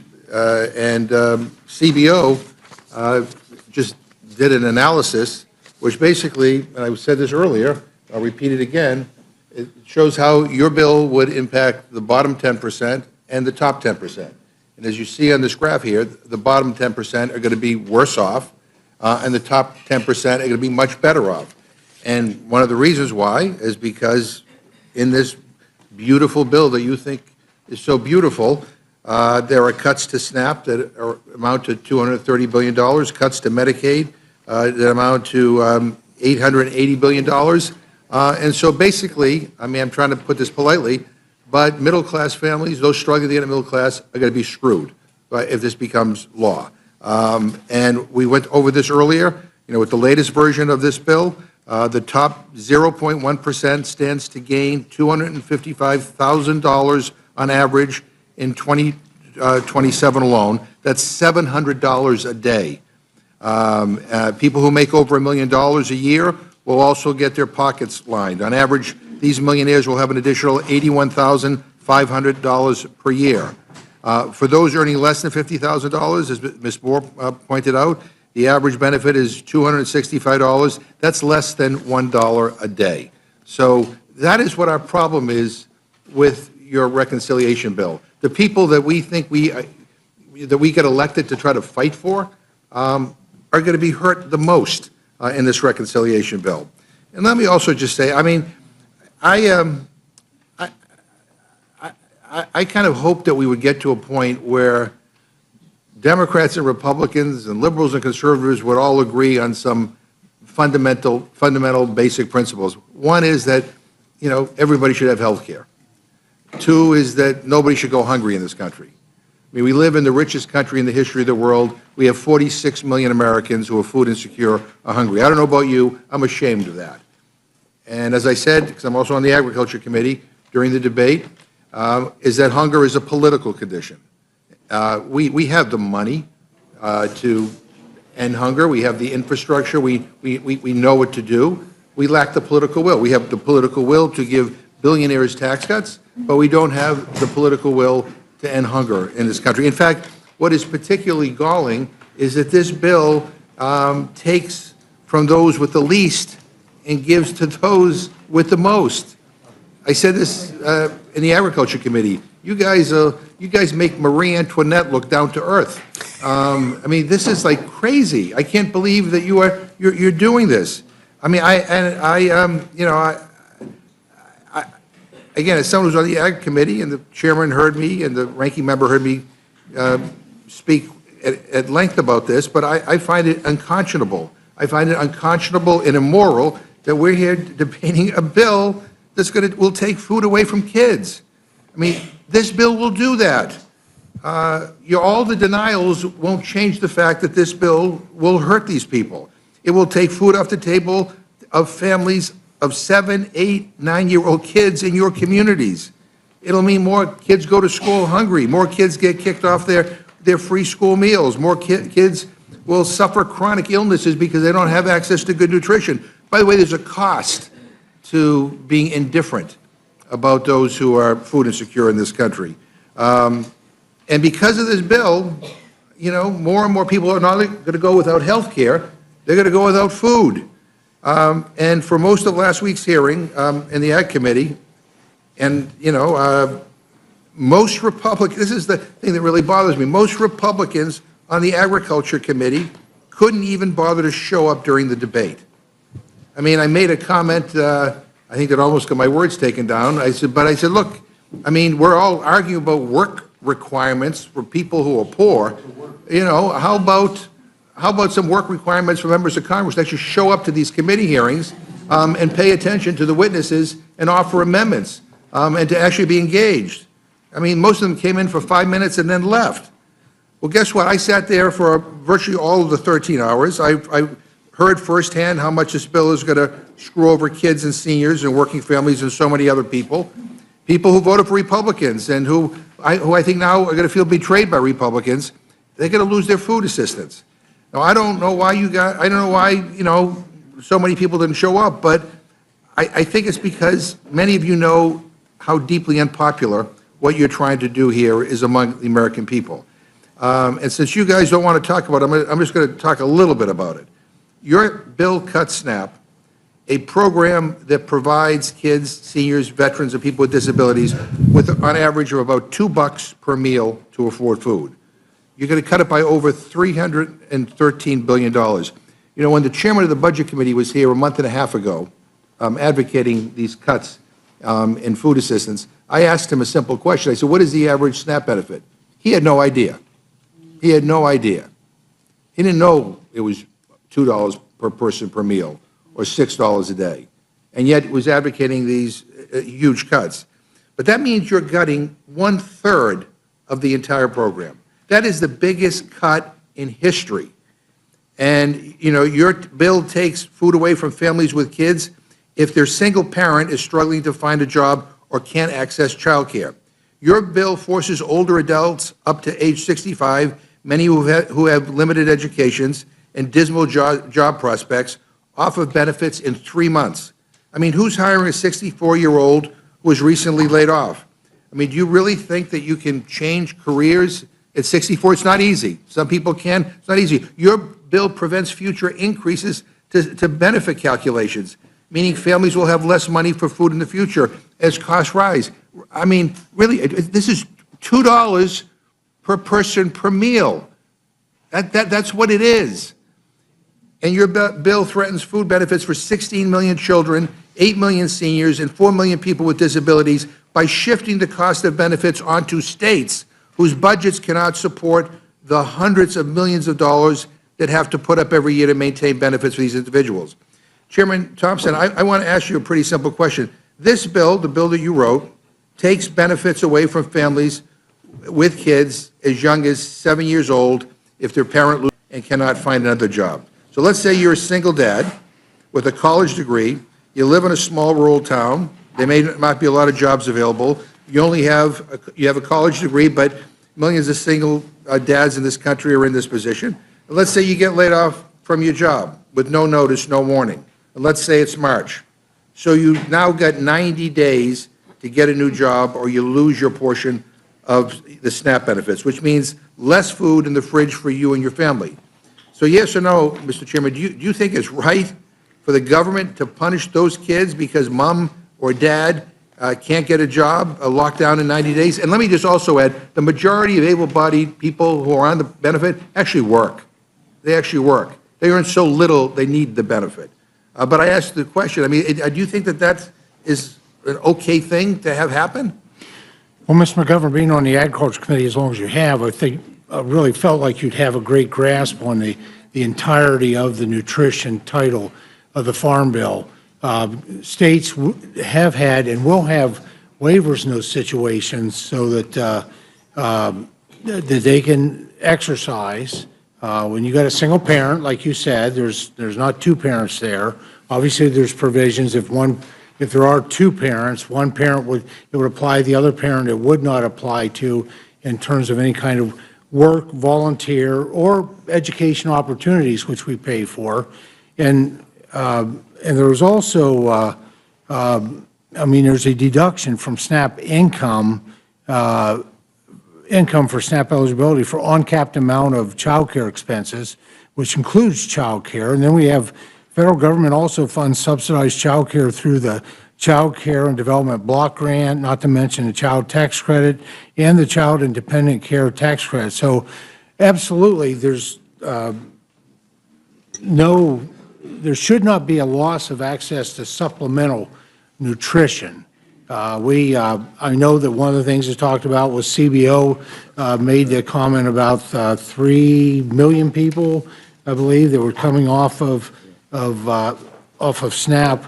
Well, those are individuals who choose not, they choose not to engage in work, volunteer time, or education, or a big part of that, and you're right, it's not half, though, yet at the most it's 27% of folks on SNAP are working. But some of those folks are coming off because they've worked their way off, which is the American dream. They no longer are living in poverty. I'm going to yield to, that's kind of a word salad, but the bottom line is if that single parent can't find a job, I've heard word salad. they lose their benefits. It's that simple. I mean, they lose their benefits. And by the way, we have a child care crisis in this country, too. I don't know whether Ranking Member Craig wants to add anything. No, I would just add that one of the most egregious parts of this bill is changing that scenario where that single dad, when their child turns 7, then would have work requirements. And again, child care crisis in our country. And, you know, add on top of that, that if you're married, actually, only one of you has work requirements. So, you know, it's crazy. You can stay home and still be eligible for the benefit if you're married and your spouse goes to work. But if you're a single mom or a single dad, the new dependent age for someone is 7 years old. And by the way, the vast majority of people in this country who are on SNAP are kids. They're seniors and they're people with disabilities. You know, and veterans as well. In your home state, Mr. Chairman Thompson of Pennsylvania, they'll be, under this bill, they're going to be on the hook for over $1 billion in benefits alone if this bill is acted. So what if Pennsylvania or any other state can't meet that cost? I know you think they can, you know, but what if they can't? I mean, I think the governor of your state says the bill will make groceries more expensive, close down local grocery stores, and force kids to go hungry. But I want to just say, you know, this state cost share that you all talk about, saying that we're not going to cut benefits. Well, you know, like again, if Pennsylvania had to absorb $1 billion, that's a lot for a state budget. What if they can't do it?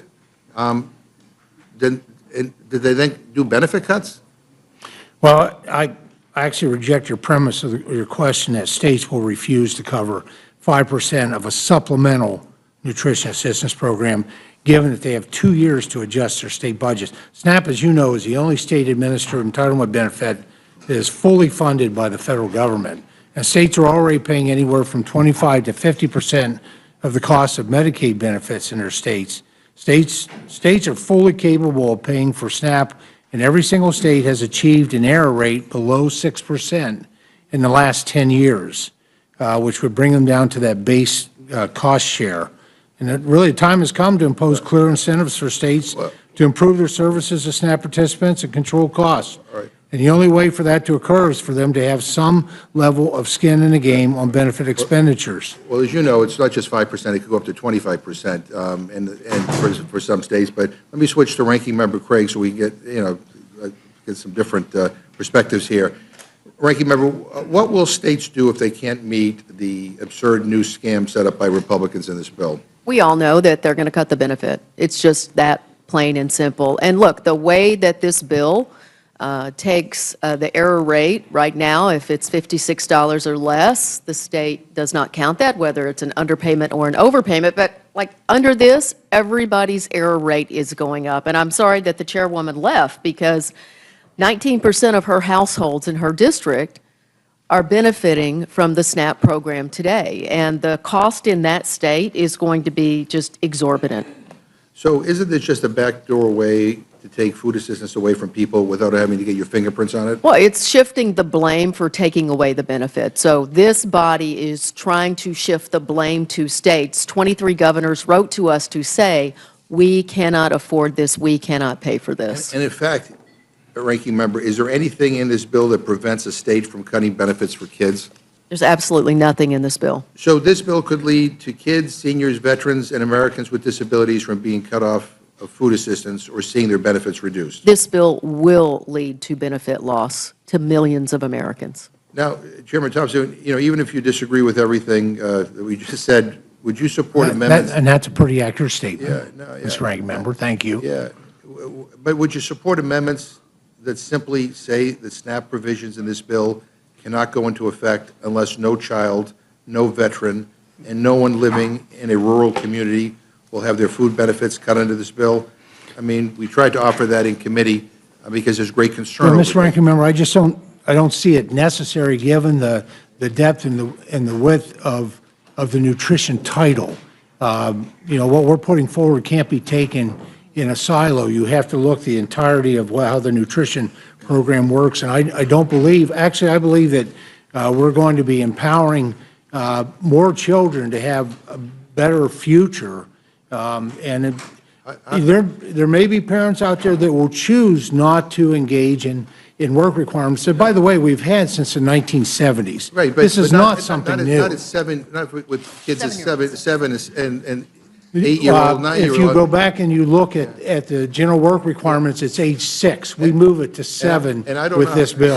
And I don't know how I don't know how we provide children a better future by providing them less food and nutrition, as they're growing up. I mean, I don't know how we guarantee a better future if we do everything we can to keep children stuck in intergenerational poverty. Well, first of all, a lot of people who are on SNAP, who have been on SNAP, have gone on to be very successful people. This kind of stigmatization that if you're on SNAP, that somehow you're going to always be stuck in poverty is just not the reality. I'll go to Ms. Craig and then to Ms. Moore. Mr. Chairman, I'm offended by your last statement. My own mother was a single mom who was going to school at night to get her teaching degree for 9 years to become a teacher.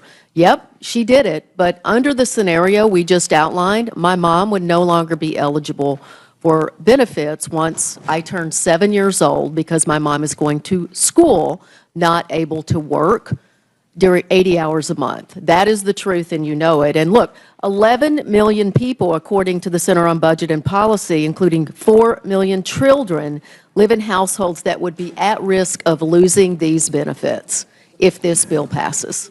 Well, and if I can, just say, you read the bill, it's an average of 80 hours a month. That's 20 hours a week. It doesn't have to be 20 hours. It just has to be an average of 80 over a month. And it is work, and like the ranking member said, approximately 27% of SNAP recipients are working today already, but they're living in poverty.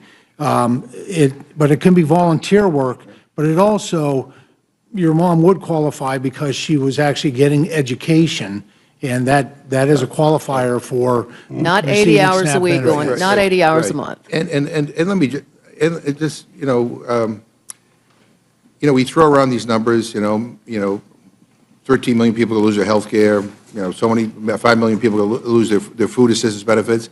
And I worry sometimes that there are people in this chamber, who look at those numbers and kind of view them as statistics and fail to appreciate kind of the human element behind them. One of the things that I've learned in this job is that people's lives are complicated.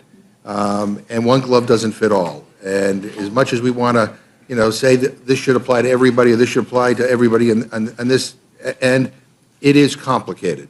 And my experience, especially with a lot of single parents raising kids, they want to be good parents because that's the best thing they can do to make sure their kids have a bright future.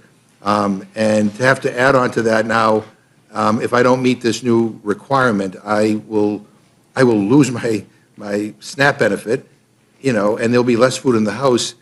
I don't understand why this is something that my Republican friends feel that they have to do. But Ms. Moore. Mr. Ranking Member, we can't also say, that has been a quandary of certain folks in certain situations. You're right. It's complex. People have very different lives. What happens if child care is not available? And that is why the state has and will retain flexibility with waivers to be able to meet those individual needs. We just need to make sure that the states administer their programs according to the intent of Congress. Well, lots of luck with that. And I would just, again, say, I think a better way to do it is to not make these cuts and maybe not give tax breaks to billionaires. But Ms. Moore. Thank you so much, Mr. Chairman, and I do appreciate this vigorous discussion. As a co-chair of the bipartisan foster youth program here in Congress, I can tell you that leaving a 7-year-old at home while the parent goes to work, there's a name for that. It's called child abuse and neglect. That'll get you a case. And I know people who have had their children removed from their homes for that very reason. They were at work, couldn't afford child care, and left their child at home. Let me just say this. As a survivor of childhood sexual assault, I guarantee you that Chester the molester is going to know that your child is at home on a regular basis while you're out working to meet these work requirements. And they will find an opportunity to pretend that your mom told them to come by, or you've seen them, or come on, go to the store with me. And if you're 7 years old, you're vulnerable. I can tell you that if the house catches on fire while that 7-year-old is in the house because they tried to make themselves some chicken nuggets and turn the stove on, that is going to be a little bit of a problem. I also want to mention another thing about this 80 hours. I think this 80 hours is very interesting.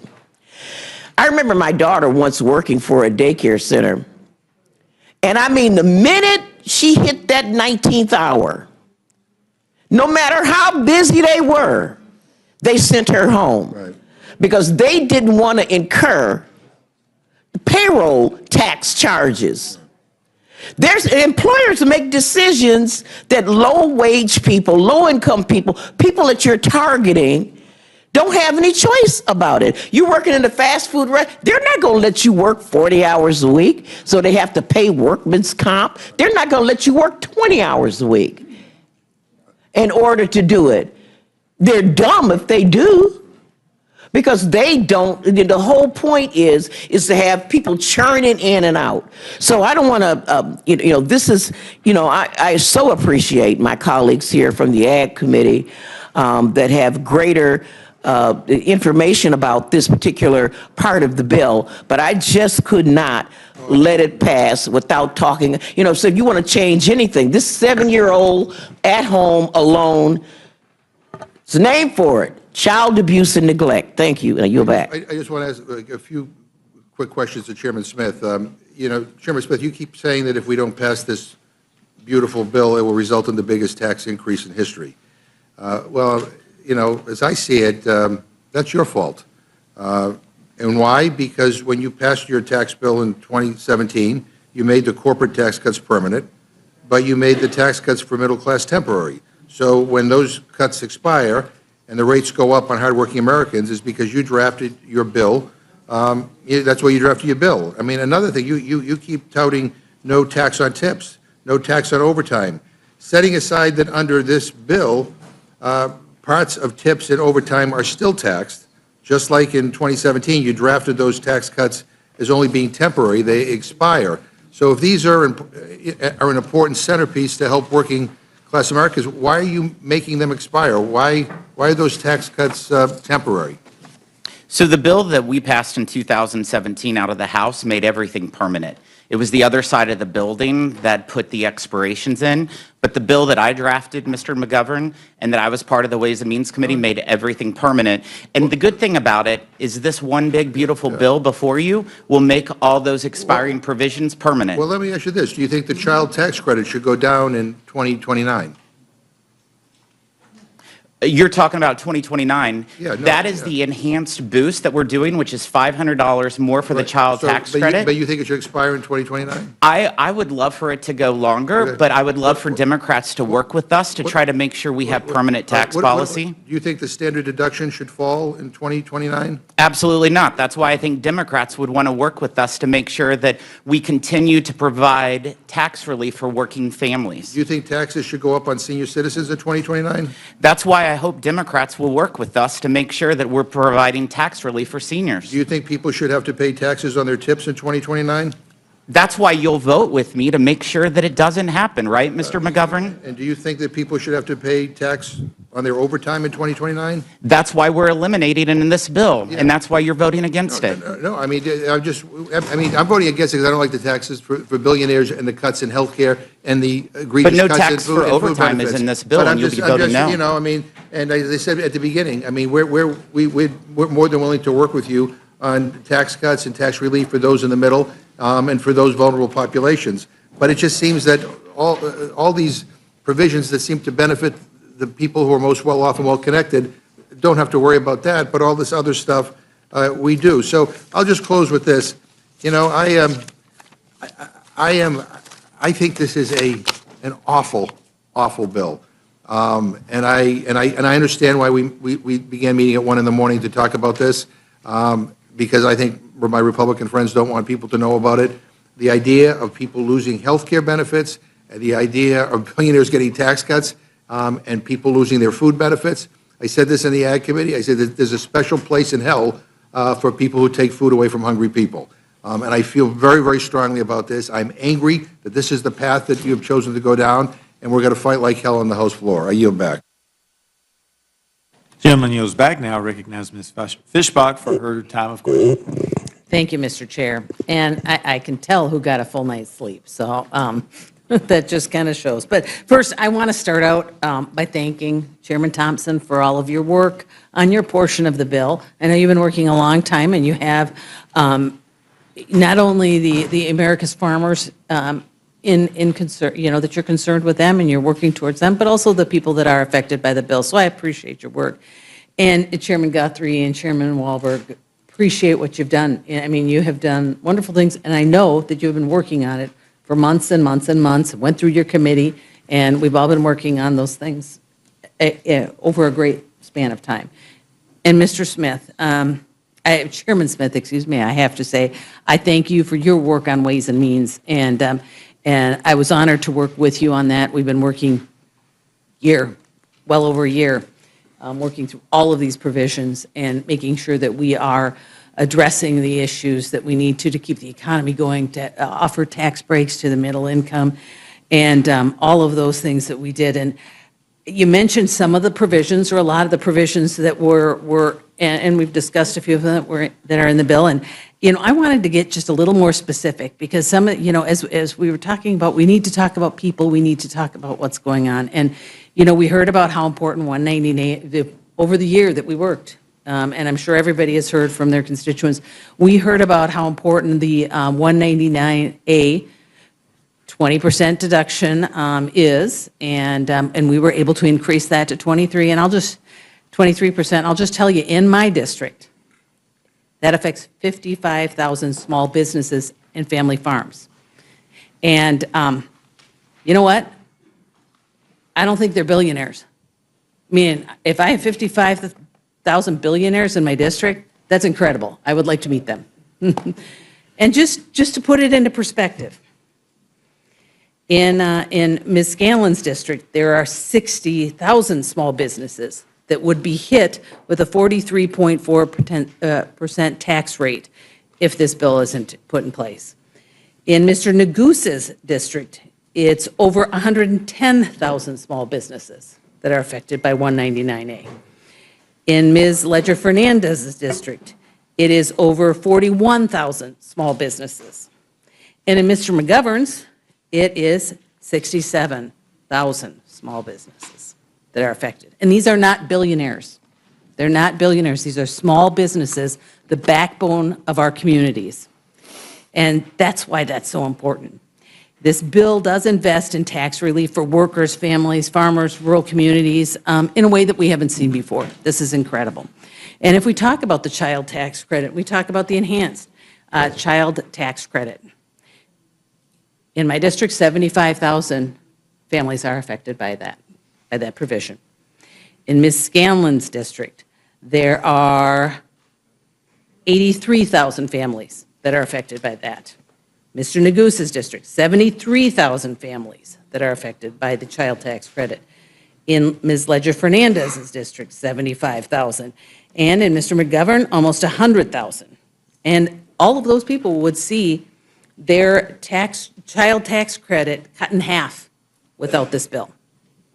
These are regular people, regular middle-income people that will be affected if we do not take to heart those provisions and pass this bill.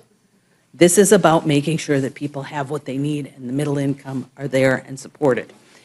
And I also just wanted to say, we've made some mention about the length of time and that these provisions haven't been made permanent. And just as a side note, just to throw it out, when Democrats in 2022 passed the Inflation Reduction Act, they only extended the enhanced premium tax credits through 2025. Was there an election in 2024? Yeah. Because I think that was the implication, that we had somehow done it because of an election. But instead, what was prioritized in that bill was wealthy individuals trying to buy electric vehicles. So that was the difference. This bill actually helps the middle income and not to just do that. But I did want to just really focus a little bit, and I want Mr. Chairman Smith, we've talked a lot about the families and the middle income, but I did want to circle back and just talk a little bit about the provision that we put for seniors, that we created for seniors. So if you could talk just a little bit about that. Absolutely. First off, I just want to hit on this bill affects 40 million children with the child tax credit. So every congressional district is drastically affected. In regards to the tax relief for seniors, this is currently in the tax code. A senior 65 years old and older gets to deduct about $1,900 from their standard deduction. They can get the standard deduction if they're single, $15,000, and then that senior deduction is an added tax savings for them. What we did, we actually increased it $4,000. So now they'll be able to deduct almost $6,000 of that standard deduction, and that is equivalent. That is the equivalent of a person who makes $75,000 or less a year not owing any on Social Security, any taxes on Social Security. And Chairman Smith, I just have to ask so we can make sure that everybody understands, are those billionaires? If someone makes less than $75,000 a year, they're definitely not billionaires. Thank you for clarifying that for me, because I hear that a lot, that we are just, benefiting billionaires, and it's absolutely not true. The American people are positively affected by this bill, the average middle-income family, and I thank you for putting it together, and I thank the chair for all of the input for this bill. And with that, I yield back. Gentlelady yields back. Now recognize Ms. Scanlon for her 5 minutes of questioning. Thank you, Mr. Chairman. Good morning to our witnesses. Thank you for joining us here. You can thank the Speaker for scheduling the early morning wake-up call for everyone. For some reason, I keep thinking of a song, There's Got to Be a Morning After. It was from a disaster film, which may be an appropriate analogy here, because we all know that you don't schedule a 1 a.m. hearing unless you have a disaster of a bill that you want to hide from the public. And we don't have to look far to see why they want to hide this bill. It's an all-out assault on the American social contract. They're trying to sell it as some kind of economic growth plan. Thank you, trickle-down fictions again. But if you look past the press releases, what you find is a Frankenstein monster of a bill that kicks people off their health care, cuts nutrition assistance for working families, guts clean energy investments, and hands out trillions of dollars in tax breaks to the wealthiest people of the country. And as we learned from a CBO report overnight, it's going to cut $500 billion from Medicare in addition to the cuts to Medicaid, and impose or initiate a wealth transfer from the 10% of folks in this country who have the lowest income to the 10% that have the highest. So not saying that there aren't lots of tax cuts in here, but it's at whose expense, I think, is the question. If Ms. Fishbach wants to have a conversation about tax cut for small businesses, we would love to have that conversation, but it was never brought up for discussion with the entirety of Congress. What we have seen, and in my district, maybe it's not the same thing in her district, but we've seen that tens of thousands of people will lose their health insurance, tens of thousands of families will lose SNAP benefits, and that's just unacceptable. Let's start with the cuts to food assistance. At a time when food prices are high and getting higher because of tariffs, when wages haven't kept up with the cost of living, when families are still recovering from the financial strain of the pandemic, this bill takes a sledgehammer to SNAP. We're talking about a program that helps feed nearly 42 million Americans, 1 in 4 children in this country, one of the most effective anti-poverty programs that we have. It lifts millions out of poverty every year, and it does so with efficiency and dignity. At a certain level, it even provides a form of corporate welfare so that big businesses don't have to pay their workers a living wage. But Republicans aren't satisfied with that. Instead of working to expand access to food, This bill imposes more paperwork requirements, shortens eligibility windows, and slashes benefits. Republicans are claiming this will promote work, but the overwhelming body of evidence shows that their work requirements don't actually increase employment. They just make it harder for people to eat. You can't work if you're hungry. You can't hold down a job if you can't afford to feed your kids. Kids can't succeed in school if they're hungry. And no one can pull themselves up by their bootstraps if they're stuck in a hole that Congress has already dug for them. According to the Center on Budget and Policy Priorities, the SNAP cuts in this bill could result in nearly 2 million people losing access to food assistance. That's 2 million seniors, veterans, people with disabilities, single moms being told by the government of the richest nation on earth, sorry, you're on your own. And to what end? So that Republicans can claim to save a few $1 billion at the same time that they're extending the Trump tax cuts for the top 1%, a move that is going to cost this country over $3 trillion over the next decade. So let's be crystal clear.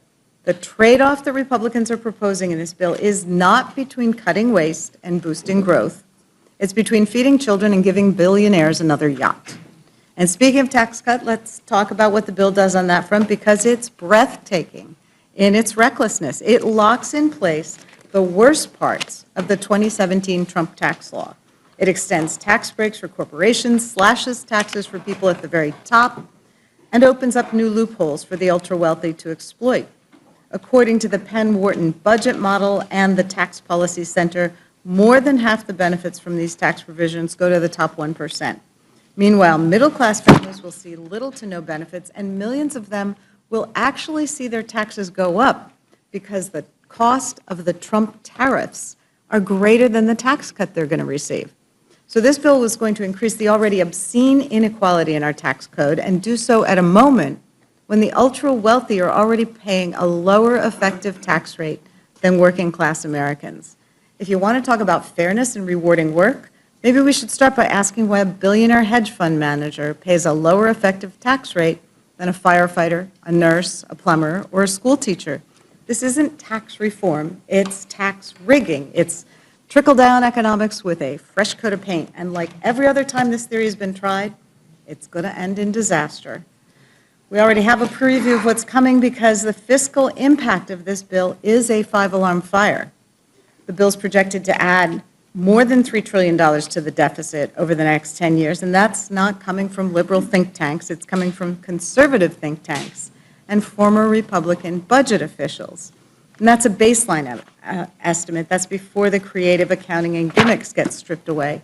Once you dig into the details, factor in the full cost of the tax cut extensions, the impact of the new tariffs, and the backloaded nature of the spending cuts, the real number could be much higher. And that's before we even see what's going to be in the amendment that nobody's seen yet to this bill before it hits the floor. So Republicans are saying, don't worry, tax cuts will pay for themselves, but we've heard this song before. They said the same thing in 2001. They said it again in 2003. They definitely said it in 2017. And in every single case, the result was the same: bigger deficits, slower growth, and greater income inequality. There's no serious economist, none, who believes that extending the tax cuts will magically balance the budget.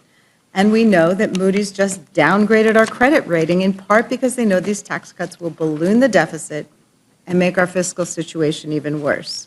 How do the Republicans propose to deal with that deficit? Not by rolling back the tax cuts, not by asking the wealthiest among us to pay their fair share, but by cutting health care, slashing food assistance, and gutting the programs that ordinary Americans rely on every day.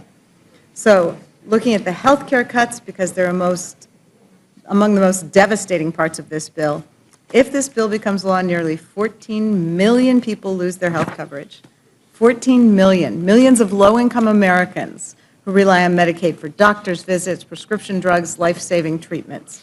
That includes working families who use the Affordable Care Act to buy coverage on the marketplace. It includes cancer patients, people with disabilities and chronic illnesses, and seniors in nursing homes. We're hearing from all of our nursing homes about how devastating these cuts will be.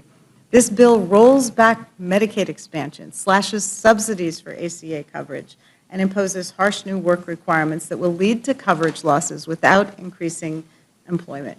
And we know this because the data is overwhelming. When Arkansas imposed similar Medicaid work requirements a few years ago, more than 18,000 people lost coverage, and there was no measurable increase in employment. That's because most Medicaid recipients are already working, or they're caring for a child, or they have a disability, or they're in school. So the work requirements are just so-called work requirements. They're actually paperwork requirements. They'll kick people off Medicaid not because they aren't eligible, but because they have to jump through more hoops to prove it. And it's not about promoting work. It's about punishing poverty and making life harder for people who are already struggling. Just like with SNAP, the savings from these health care cuts are pennies compared to the cost of the tax breaks that Republicans are giving to their wealthy donors. You don't get to call yourself fiscally responsible when you're taking health care away from cancer patients so that Elon Musk can get another tax write-off. Congressional Budget Office has been crystal clear. Medicaid work requirements don't increase employment, they just increase the paperwork and the number of people who lose health care. This isn't about work. It's about trying to justify an unjustifiable tax giveaway to the rich.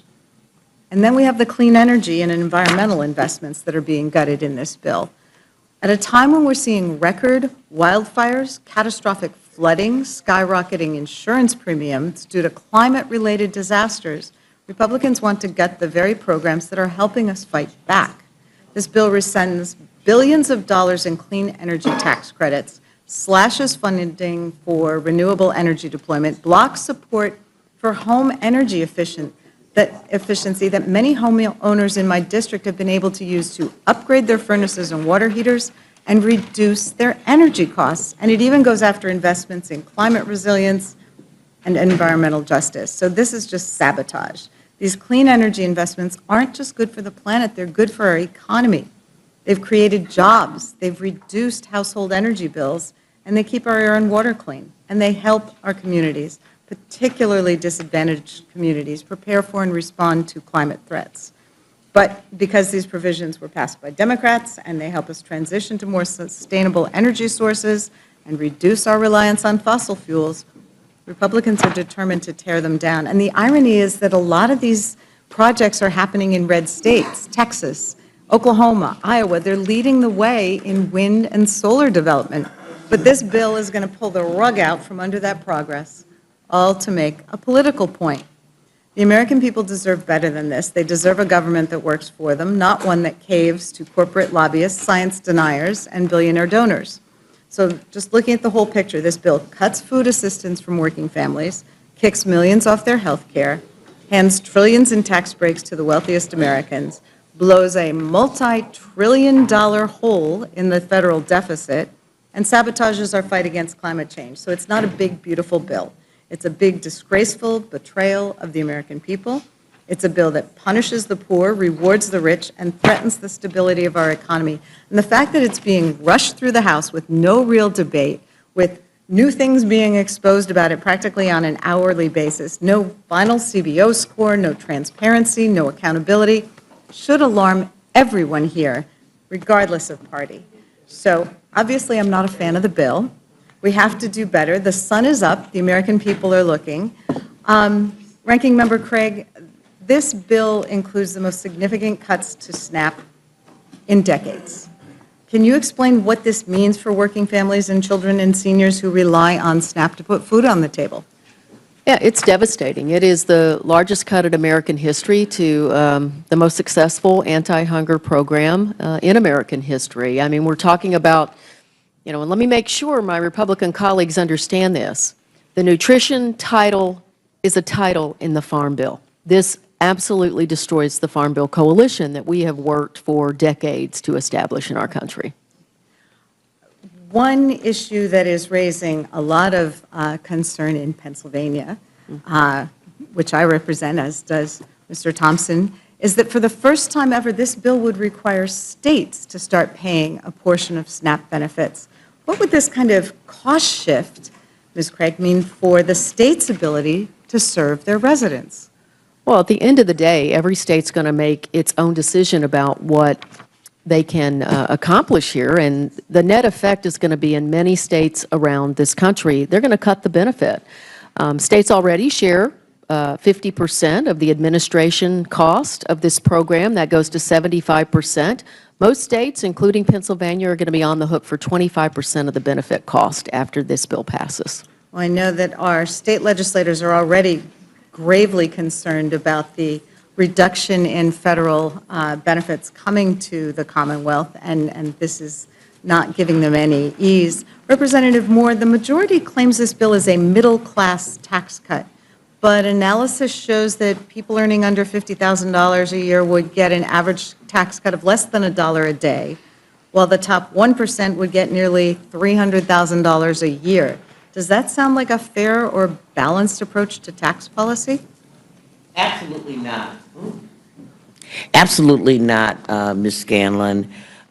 You are correct that it really increases inequality. And if, for those of us who remember our history, when we went into the Great Depression, it was the biggest inequality we had experienced in American history. And, you know, and this sort of resembles putting us in that direction. This bill is the top 1% get 20% of the benefit in 2027. The top 5% get 40% of the benefit. The top 10% get 52% of the benefit of this bill. Ms. Scanlon, if you'll just indulge me for a moment, I just want to talk a little bit about the quote-unquote small business benefit. I noticed that Ms. Fishbach referenced the numbers of small businesses in all of the Democrats' communities that would be affected. And so I just have a real question. Is or is it ain't a small business? I'm looking at one of the things I think is particularly egregious. One of the most expensive pieces of this big, beautiful bonanza for billionaires. That's the 199A deduction. They claim it's for small business, this pass-through. And, you know, they wax on about, you know, how important it is. In 2022, that was the year that we were able the JCT was able to find data. In 2022, taxpayers claiming the 199A deduction with adjusted gross income, all of it qualified business income, in the neighborhood of $200,000 a year. That small business claimed about $6,500, $6,500 on average. Taxpayers claiming the 199A deduction with adjusted gross income in the neighborhood of $10 million. Still, this is a small business. They claimed about $520,000 of this deduction on average. In 2022, there were about 800 taxpayers. You know, they're supposed to be, I know, you know, Mr. Smith here is going to tell you that there are limits on how much you can earn in order to qualify for the 199A, but not so much in this bill, nor in 2022. There are about 800 taxpayers with adjusted gross incomes exceeding $100 million that received the 199A deduction and claimed $11 million of the deduction on average. And I mean, I'm not going to be picking on Republicans here in their district. I'll just talk about people in my community in Wisconsin. Dick and Liz Eline in Wisconsin saved over $40 million in taxes in 2018 by claiming this 199A deduction, and they received $115 million. Now, the next question is, oh, well, these are our job creators. And I know I'm being performative. But in 2022, of the 17 million people who claimed the 199A deduction, fact checks this, 84% of these businesses had 0 employees, 0. And so thank you for asking me that question. And yeah, the benefit goes primarily to rich people. And like I said, just in the examples that you've given, the average taxpayer, not talking about business, but individual, is going to receive $265 at least until it expires in 2029. I appreciate that, and I have a few more questions for you, but I wanted to yield to the chairwoman for a minute. Yes, ma'am. I think many people in here have just heard that our colleague Jerry Conley has just passed. Oh, no. So I want to ask us all to stop and say a prayer for his family. Please take some time.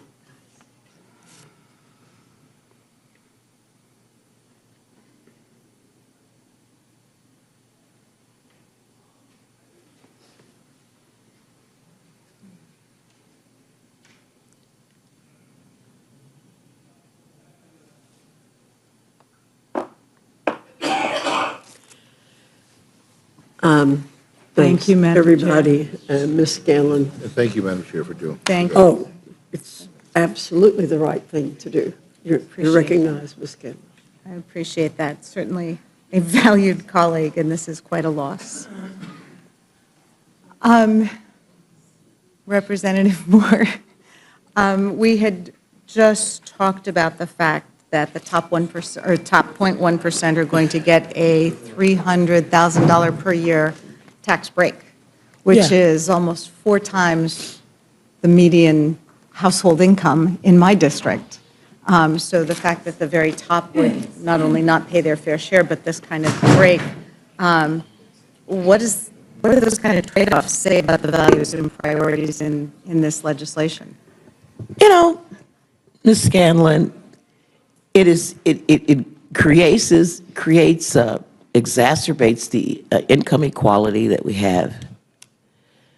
But more importantly than that, it really demonstrates that our values as Americans have sort of gone askew. When you can provide 310 times the benefit for the top than you do for the bottom, you are depriving people of the opportunity to participate in our economy in a meaningful way. And the costs of that are tremendous, and then when you pile on stuff that's not in the Ways and Means jurisdiction, like the cuts to SNAP, the cuts to Medicaid. When you give somebody, it's $265 tax return, how far is that going to go with compensating for their loss of SNAP and Medicaid? There's not one page in here that gives them any child care assistance or anything else. And I just want to point out that, we hear on and on and on, and I know Medicaid is not within our jurisdiction, but Medicare is, parts of Medicare are. And, I'm so sorry, I'm just a little bit upset about Jerry, my friend. But what we're seeing is that as we dismantle healthcare and we dismantle SNAP, we're not just depriving the poorest of the poor. We are dismantling healthcare, period. I mean, rural hospitals are going to close.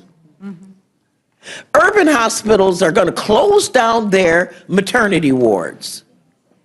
Graduate students, I had docs come and say, graduate students, people who graduate from medical school aren't going to be able to have residencies because there didn't be no hospitals. And even if you have the best health insurance, the premier You're rich. When you have your heart attack, you're not going to make it when you got to drive 35 miles to get to the ER. So when you think that it's just only them lazy boys in the basement that are going to be hurt, you better think twice. You're going to better think twice. When your provider leaves the area because there are too many Medicaid patients and go somewhere, you know, Scottsdale, Arizona or something, where there are rich people to practice so that they can, and you have no providers at all. Well, I wanted to pursue that line with Mr. Pallone.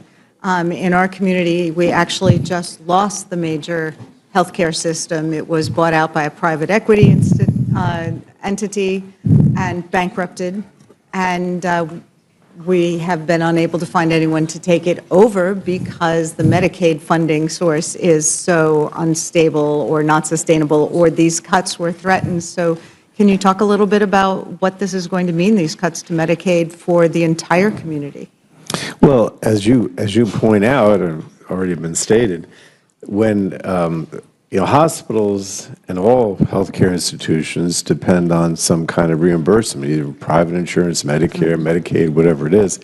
And if your hospital or your nursing home or your community health center, whatever, is highly dependent on Medicaid, which many rural hospitals and institutions are, then they just don't get the reimbursement rate. And now these people are coming to the emergency room and they're going into the uncompensated care because they can't afford to pay the bill.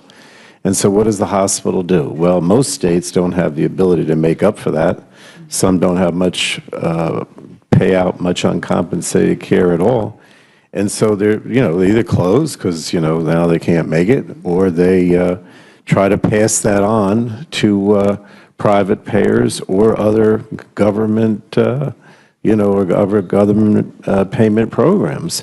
The other alternative is that the quality of care goes down. So in the case of a nursing home, rather than, if they don't close, then, and they get less money, then they just provide less services. One of the things that disturbed me the most in this bill, in the Energy and Commerce mark, was that they take away, the Republicans take away the nursing home staffing ratio, right? I think they saved $7 or $8 billion by doing that. But what happens then? There's no nurse there at night. There's no nurse. And people die because there's nobody to take care of them. The services go down. I remember years ago in my state, we had terrible nursing home situations, safety, health hazards, nursing homes burned down, people died in the fires in my hometown.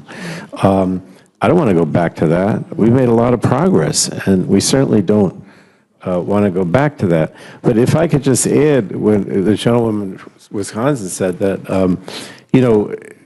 from the Energy and Commerce perspective, we're not involved with the taxes, and I do think that, lower income or even middle income people are going to pay more with this bill in taxes.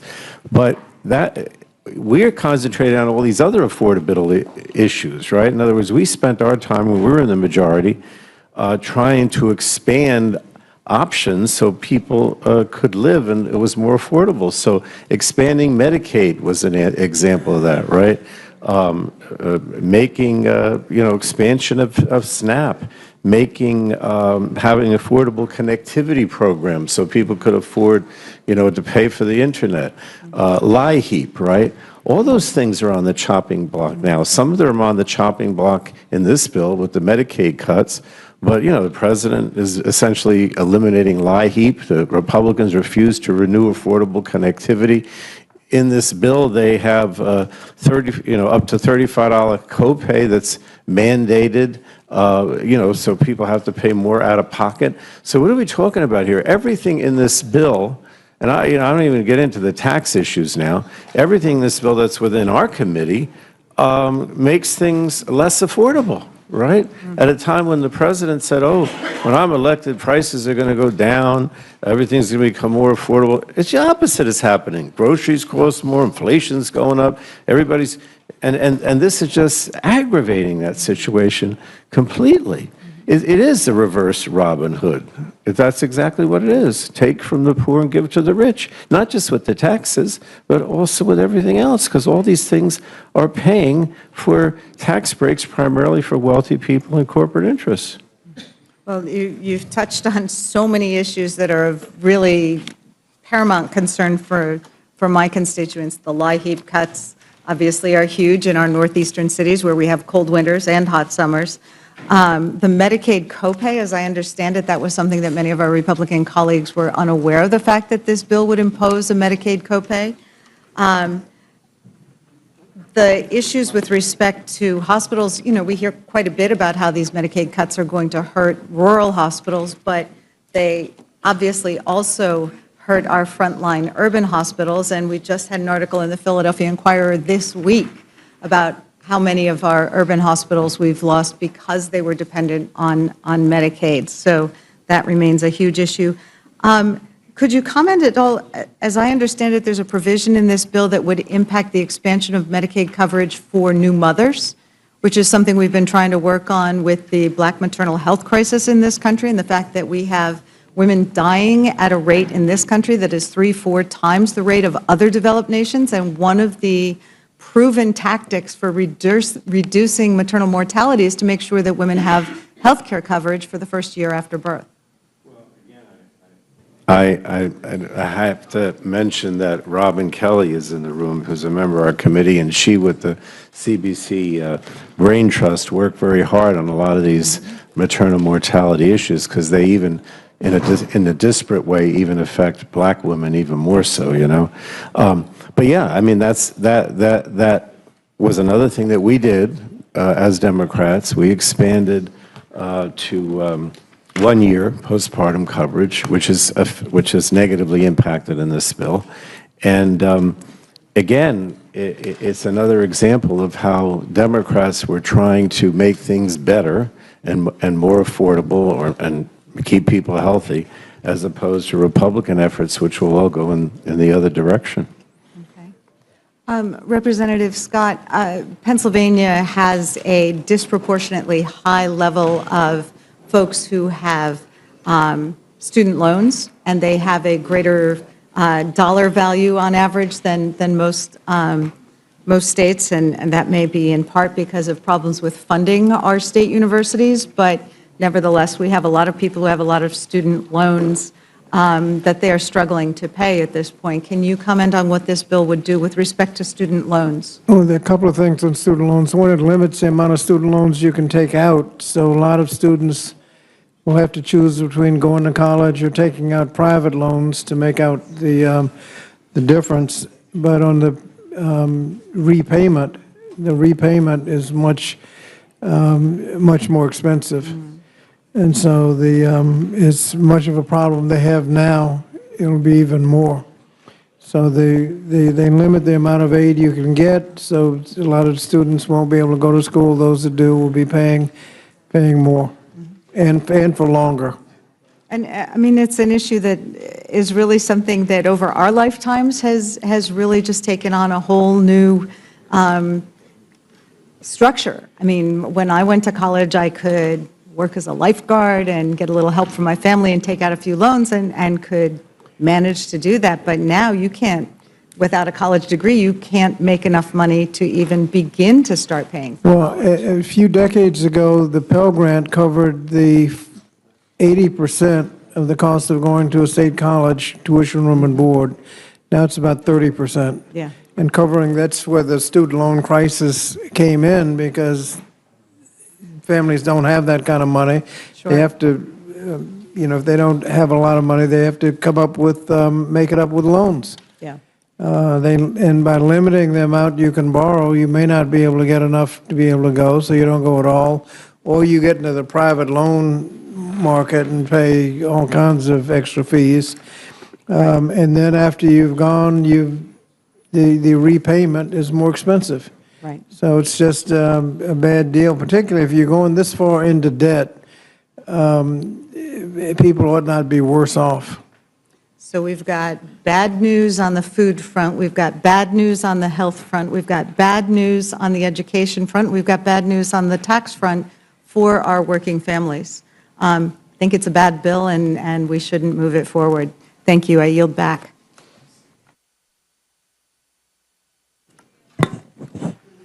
Mr. Norman, you're recognized. You know, I've listened to this filibuster for a good while, all of us have. And, you know, when you keep hearing the four-letter word work being demonized, when you keep hearing the fact that because somebody has to go to work, your children are dying, mothers are starving. You know, it's really, that's really an insult to the working Americans, to that plumber who works 80 hours a week, to that electrician who works nonstop, to that waitress who is on her feet all day long. You know, and when you look at the work requirements, fact check, Ms. Moore, you know what it is? 20 hours a week. 20 hours, that, I think, if my math's right, that's 4 hours a day. Mr. Norman, would you yield just 1 second? It's 80 hours a month, which comes out to 18.4 hours per week. So. Fact check. Fact check. Okay, 18 hours a week. Okay, that is an insult to whoever's watching this, this hearing. That's an insult to the hardworking Americans that, regardless of what you do, work brings dignity. Work brings a cause, a sense of purpose. Work brings a reason to get up in the morning. Work helps you find your God-given talent. And to say work is going to kill children, work is going to kill mothers, fathers, you're just wrong. You're not telling the truth. That's not right. America was built on work. And I can hear over and over and over again this rich, poor, billionaires. You know, the identity politics, thank God 77 million people said no to that. They're tired of it. And America is a great country because of work, and people are willing to do it. And it's really, you know, when you look at the fraud that's going on, and I think from what, if you check your facts. Would the gentleman yield? We've got, no.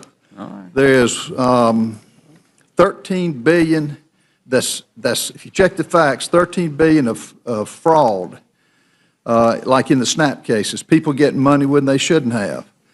13 billion per year. That's 1.3 billion per month, if I check my facts right. You know, Americans have had enough of this. And I'm sorry, I know you learned it from the President Biden. Free education, free food for 15 million illegals that came into this country. You know, free housing. I'm sorry, that's not how this country was built. And, you know, I admire all of you for the work that you do. Each one of you do work. And for those who keep identifying as, you know, demonizing work and demonizing those who have been successful, you never know the long hours that they put in, the long hours that they took to build a business, the long hours that they didn't get a paycheck. So you're hurting the very people who you could give hope to. And by demonizing this, Americans are just tired of it. You want to know somebody who's a definition of hard work? Right here. Came from nothing. Look at what she did. Many of you. And if you want to say rich, I think if you've got your health, you're pretty rich. Jerry Conley would get it back. So I resent you saying that. And I really, it's a sad day that we've gotten to that point in this country when so many people are doing that. And are you asking me a question, sir? No, ma'am. Oh, I didn't think you would. Filibustered long enough. And I think you would actually ask me a question about work. I did not ask you a question. I'm not asking you a question. What I'm saying is, I didn't interrupt you. You went on for I counted, you went on for 20 minutes, which is fine. And you are entertaining, I'll give you that. But I'm just really smart. But Ms. Moore, it's my time. All I'm saying is that the wrong for the last 4 years that this country has been through a living hell with this past president. And thank God we got people who are willing to step up and go to work. I yield back. Thank you, Mr. Norman. Mr. DeGoose, you're recognized. Thank you, Madam Chair. Well, my friend from South Carolina talked a lot about work. Just for the record, we've been working for the last 8 hours here in the committee, and I can say the same for the chairwoman. I'm not so sure I can say the same about you. I think you snuck out for a little shut-eye for a few hours, so I'm not sure. There was a lot of talk about work, but I haven't seen you in a few hours, so welcome back. Anyway, I do want to take a minute, in all seriousness, and I want to thank the chairwoman for taking a moment to center our conversation here, just to remember and honor our colleague, whom I know we all treasured, and he was a giant among giants in this institution. He was a ranking member of one of our committees. He was the president of the NATO Parliamentary Assembly, appointed by Madam Speaker Emerita. He was one of the most prolific legislators in the House. I don't know that there's a single member of the House during his tenure in this body that had more laws signed, or excuse me, more pieces of legislation signed into law by presidents of both parties. And more than anything else, he was a fighter and a friend. And so I just know that we're going to miss him. And I think that it's a big loss for the people of Fairfax and for the folks in the Commonwealth of Virginia and for this institution. I want to ask some questions. Thank you to the panel. You all have been, I think it's the longest panel. As you know, we started at 1 a.m., so we've been here for about 8 hours. I'm told the sun has risen and that it's morning outside, but we haven't, been outside the room yet. So we'll just have to take your word for it. And as I said to the panel that preceded yours, I have been, I think maybe I can speak for my colleagues on this side of the aisle, we have been on this collective journey to try to figure out why the Speaker and Republican leadership decided to do this midnight, middle of the night, dead of night hearing on your reconciliation bill. And of course, we believe it's because this bill is indefensible and the Republican leadership did not want this bill debated out in the open. And I've tried to get answers from a variety of my different colleagues. One of my colleagues from Virginia, Mr. Griffith, offered an explanation more recently and essentially said, well, we did it in anticipation that there would be extensive debate by Democrats on this committee. Of course, there was only 4 of us on this committee. Mr. Guthrie, Chairman Guthrie, you haven't had a question in a while, so maybe I'll pose this to you. How long was your hearing in Energy and Commerce? My hearing, first, my comments on Jerry. He was probably one of my dear friends here and was supposed to be honored this weekend in Dayton, Ohio with a NATO meeting. People don't really realize there's actually a NATO parliament, and some of us are designated, and he was the president or speaker of the NATO parliament. So not only is Jerry beloved by all of us, he's beloved around the world.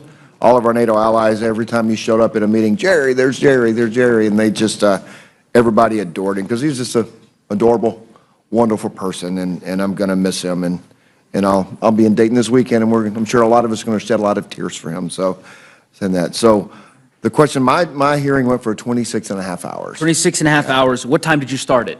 We started at 2 o'clock in the afternoon. 2 o'clock in the afternoon. So you weren't worried about the anticipatory debate. You knew that Ranking Member Pallone was going to come armed with extensive arguments and motions and amendments, but you decided to hold the hearing during the day, nonetheless, right? We started during the day. Started during the day. Started during the day. Yeah. Well, I wish that the Speaker would have taken the same approach, but it's clear to me, and I think clear to the American public, that he did not want to have this debate happen during the day, and I could understand why, given what we've heard thus far. Chairman Smith, I want to talk to you a bit about tax on tips. I heard your opening statement, and I think in some of the colloquies as far, I think suffice to say that you're very passionate about the no tax on tips. Is that a fair?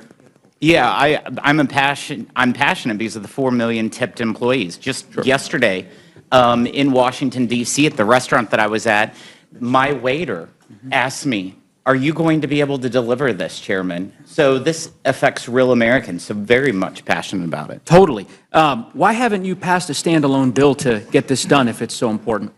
Because there's a 60-vote rule over in the Senate. The Senate just passed their bill yesterday. Which is unconstitutional because all taxing Of has course, to originate from the I'm well House. aware, but I guess I heard your first explanation was, well, there's 60-vote Senate barrier, so of course we could never get it passed in the Senate. But then Jackie Rosen, my understanding is they passed the bill by unanimous consent. Of course, as you said, there's the constitutionality issue. So I just don't understand why the Ways and Means Committee doesn't just mark up a bill. Actually, I think the sponsor of the bill is sitting right behind you. He's been in this hearing since like 3 a.m., Mr. Horsford. He's got a great bill on this.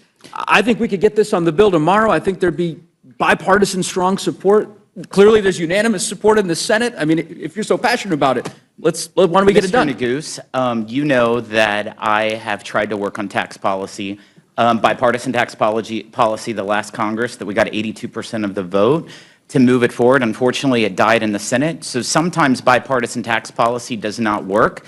I believe the no tax on tips, the no tax on overtime, the tax relief for seniors are so urgent that I would not allow a tax bill to move forward unless it includes that in the House of Representatives. That's why I'm delivering for working class Americans. Yeah, no, well, anyway, I guess I don't want to belabor the point here. You keep referencing the Senate.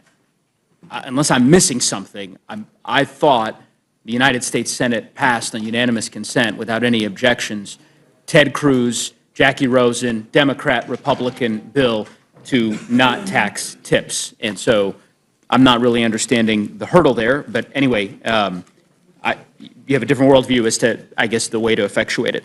Can you give us a sense of where the state and local tax deduction piece is going to end?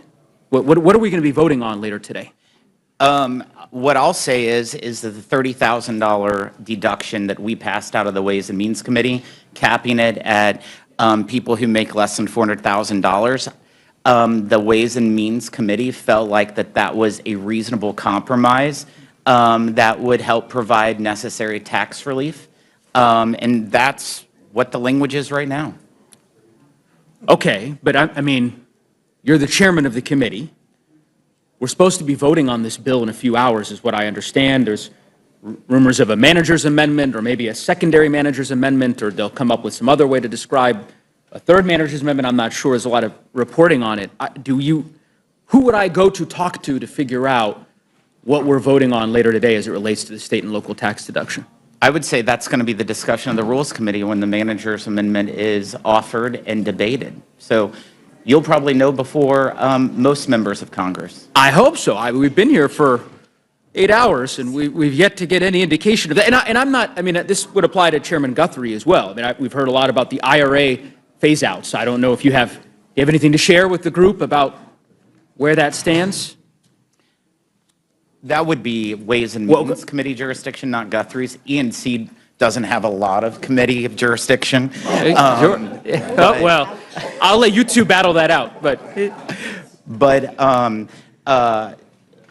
from my understanding, the Ways and Means Committee, I have not seen any changes to the phase-outs or what we've had in regards to the IRA. So what we have in the rules mark now, you believe, is what we'll be voting on this evening or That's whenever. what I'm here testifying in regards to. Okay, well, that's a different answer. But I can appreciate your position. I guess my point here, and I know I was hoping to ask Mr. Roy this question because I hadn't seen him the last 8 hours, but he appeared, well, yeah, apparently he's negotiating it. So maybe he can come in and he can give us some indication as to the answers on both of those fronts. Oh, I see. I guess Chip Roy's announced I'm a no, but I don't know that makes, anyway, we'll hear from him directly. Some questions for you, Chairman Thompson, with respect to the agriculture mark. Help me understand, and maybe Ranking Member Craig can help me understand this as well. You all have sunsetted the exemption for, well, no, sorry. You've included an exemption for veterans within what you've determined to be the able-bodied requirements. Yeah, SNAP. veterans, homeless, and young people that age out of foster care up to age 24. So veterans, homeless, and then what was the third? Foster youth. Foster youth. Yeah. But you've sunset that exemption in 2030. That exemption only lasts through 2030, correct? Yep. Oh, that's correct, because those were actually put in place of the Fiscal Responsibility Act. That's where those three provisions were added. And I actually believe that. Let me ask you, I guess the question I'm asking is, why not eliminate that sunset? Why, if well, my question back to you is, why would you not want those individuals to have access to greater opportunity, which only comes through being eligible under the SNAP title and the nutrition benefits, for the career and technical education, SNAP employment and career and technical education. We, the Farm Bill. Why are you exempting them about if that's the case? $1.1 trillion is what we put into the nutrition title, and a big part of that is the investment in greater opportunity through those educational benefits. Okay, let me take a step back so I can just understand that. I guess what I'm trying to understand is the rationale for the exemption. You've exempted veterans, homeless youth, foster youth from these requirements until 2030. So well, hold on, let me finish. You've clearly decided that it's important to proceed with those exemptions until 2030. Otherwise, you would have said, we're just going to end the exemption now. So you believe it's important to do for the next few years. Why have you decided not to extend it further? Why is 2030 the year that you've decided that veterans should no longer be able to be exempted from these That was a requirements? part of what, quite frankly, my negotiations on that with the Fiscal Responsibility Act were with President Biden. And that was the Sure, but you're not locked into that now. You all have abandoned most of the Fiscal Responsibility Act agreements. That was a great negotiations. We both sides got some good provisions, but at the same time, even back then, I felt that it really was disrespectful to veterans to, we'll just talk, you let off with veterans, to not have an opportunity to benefit from the investments that are there under this nutrition title for SNAP employment and career and technical education. If you feel that way, why keep it? I don't understand. I guess you're saying we have this exemption, it's important for foster youth and for the homeless and for veterans, but also we believe that we shouldn't have this exemption, and so that's why we're comfortable with it ending in 2030. Well, usually taking somebody off a cliff immediately is a really bad idea. We don't really do that with this bill. Even with the state share, we provide. I agree with you about describing it as a cliff and not an opportunity. I mean, that's exactly what my sort of point is, so right? We look closely at poverty cliffs, and and I think taking folks off of that that 2030 expiration really will serve those the veterans population particularly, and I also think that the youth coming off out of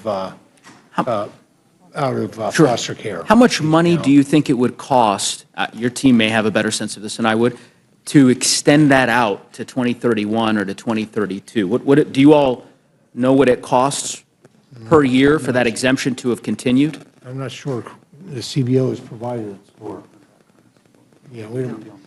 I mean, are we talking tens of millions, hundreds of millions of dollars? Well, we'd have to look back. You all would have to look back at the Fiscal Responsibility Act to see what the score was on that. Here's why I ask. To me, it seems like really what we're getting at, right, is a question of priorities, resources, and values. And it would not take, I don't believe, a lot of resources, a lot of investment to be able to avoid that cliff hitting these veterans and these foster youth in 2030. Right? And let me give you an example, right? There's a simple way. Are you familiar with the tax on silencers? You're familiar with that? I am. Provision of tax. And you're aware that this bill repeals that tax? That's correct. All right. And that tax, do you know how much that's going to generate in terms of revenue over 10 years? I don't, wasn't in my It's one- jurisdiction, but No, I understand. Let me tell you. What I can tell you It's as a former 1.4 healthcare Let me finish. professional, You said you don't know, so let me tell you. These suppressors I hear you. are a healthcare measure. I in terms of understand. I hear hearing you. protection. So let me just explain it to you. Over 10 years, the Joint Committee on Taxation estimates that this particular repeal generate $1.4 billion. Think about that. Hold on. I'm not asking you a question, Mr. Chairman. 1.4. Well, you did ask me a I'm not question asking you a originally question about now. I'll give you an veterans. opportunity And in a moment to question I answer the have for you, question. what do you have against Mr. veterans Chairman, being- I will give you having an opportunity to opportunity finish. to climb I'm not a- asking you a run a little question. higher in the ladder of Mr. Chairman, opportunity? I'm not asking you a question. I'll really good at redirect that. it to the ranking member since I'm not asking you All this right. question. Just Ranking remember, member. it is the member of the committee's time, and Thank you, Mr. so Chairman. we So- can't have the I will simply say this. back and forth. And I'll address this towards the ranking member. $1.4 billion that will be generated by virtue of this repeal of the silencer tax. This is a tax that has been on the books since the mid-1930s, 100 years. That's during Republican administrations, Democratic administrations. I don't remember Republicans, or President Trump for that matter, trying to repeal this tax in 2017, when you all were pursuing this the first time around. And yet you've decided on this course to repeal this particular tax that would generate $1.4 billion in revenue. Just imagine, Ranking Member Craig, what you could do with that $1.4 billion to address the cliffs that the chairman of the Agriculture Committee had described with respect to veterans and foster youth. The poverty cliff, I think was the phrase that he used, that they will face under this bill in 4.5 years. Ranking Member, I'm happy to give you an opportunity. Well,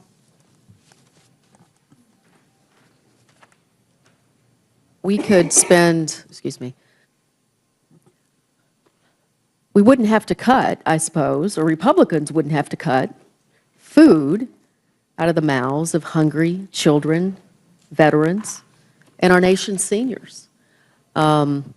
What's happening in this committee is egregious. You just think about the revenue savings that you're cutting from a title of the Farm Bill. And I know I keep saying that, but I know my Republican colleagues across the aisle know that the nutrition title is part of the Farm Bill.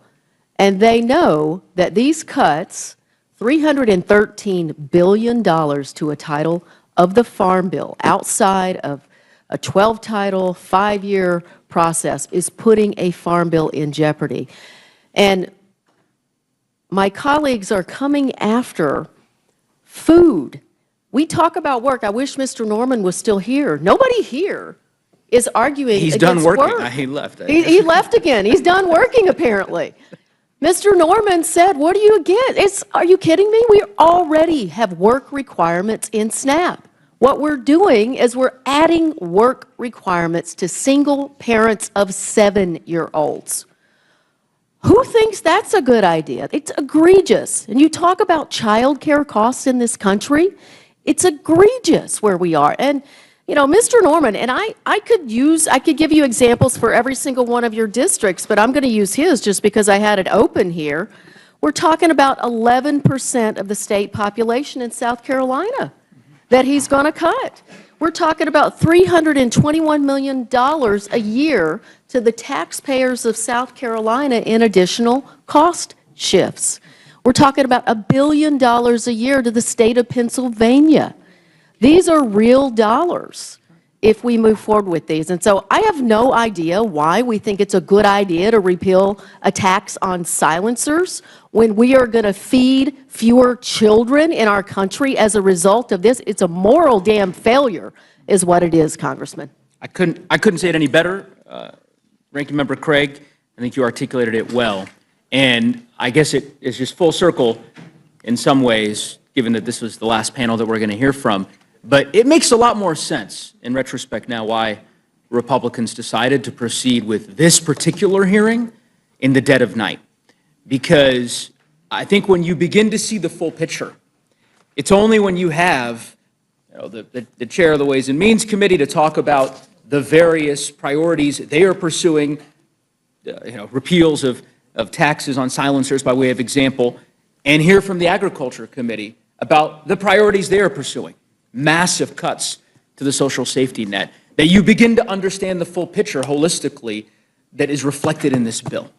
And I think that is ultimately what House Republicans did not want the American people to hear or to see. Regrettably for them, we're going to have an opportunity throughout the rest of today and when this bill invariably gets to the floor to continue exposing it to the American public. And I think the more the American public learn about this bill, the less they're going to like it. So with that, I will yield back, Mr. Chairman, I think. Gentleman yields back and now recognize the gentleman from Georgia, Mr. Scott, for his time of questioning. Thank you, Mr. Chairman.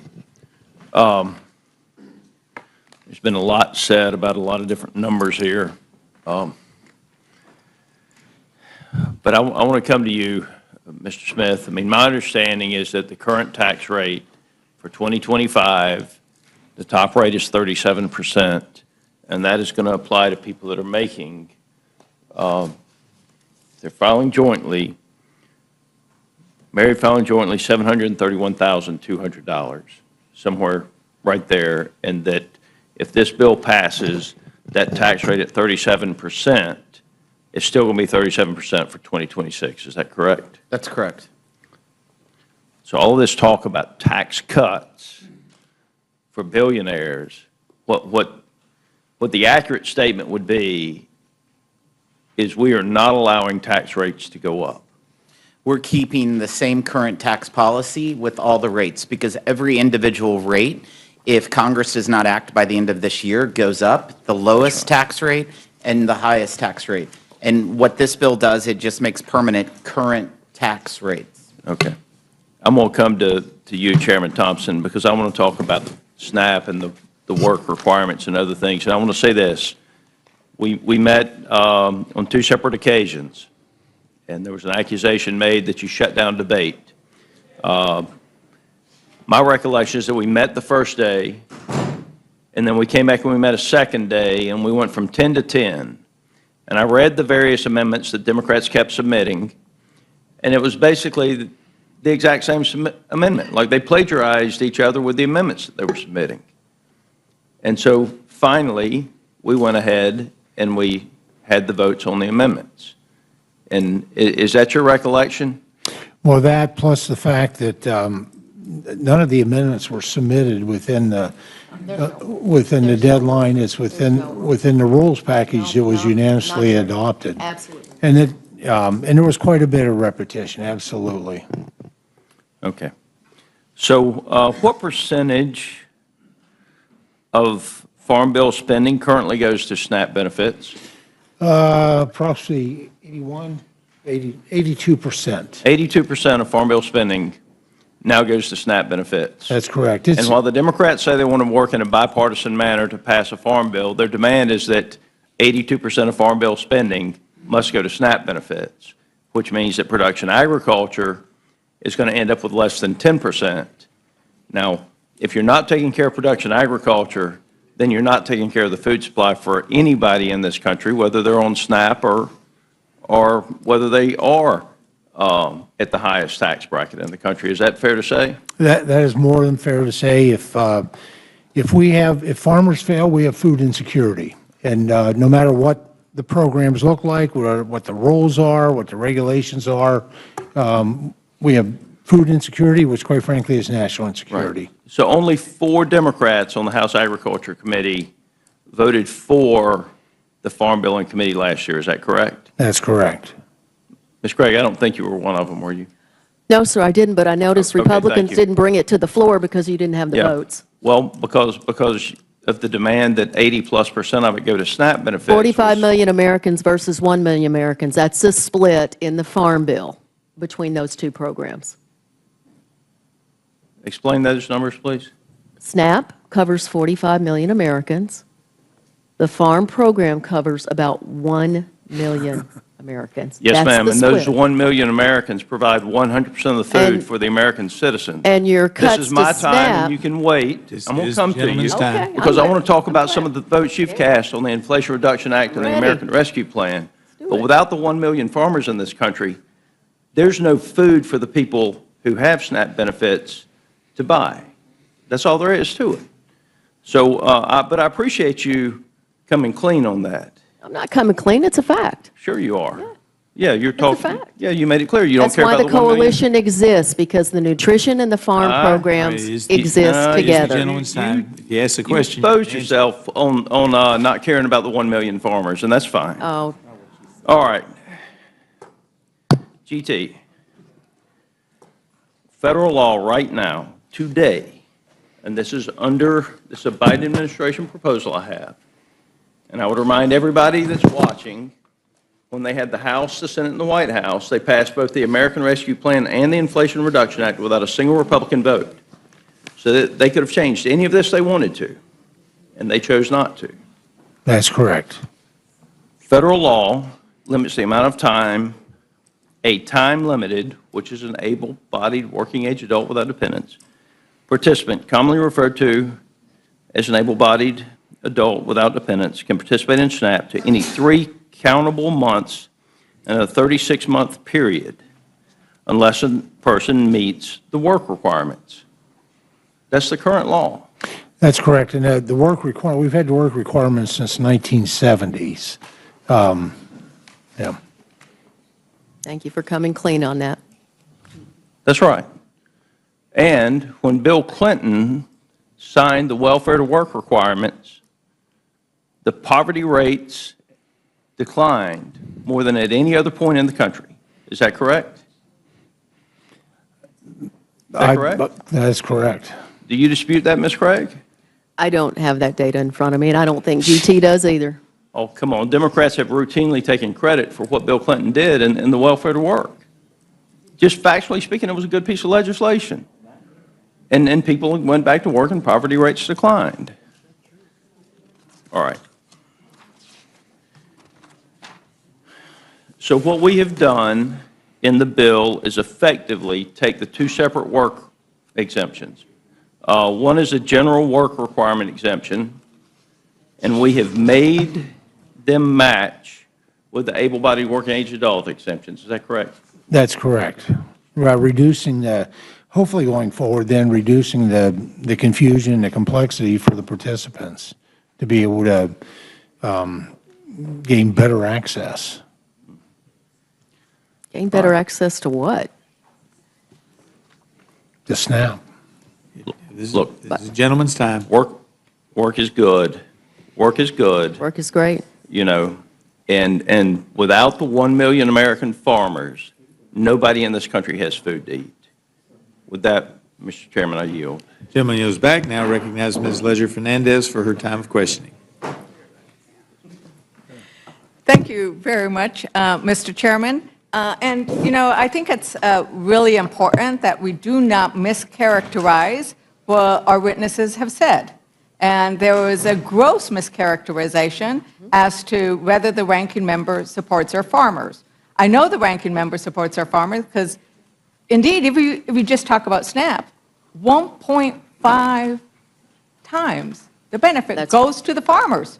So when we're talking about protecting SNAP, we're also talking about protecting the farmer. Is that right, ranking member? Well, if you cut SNAP by $300 billion, you're actually taking $30 billion right out of the farm income.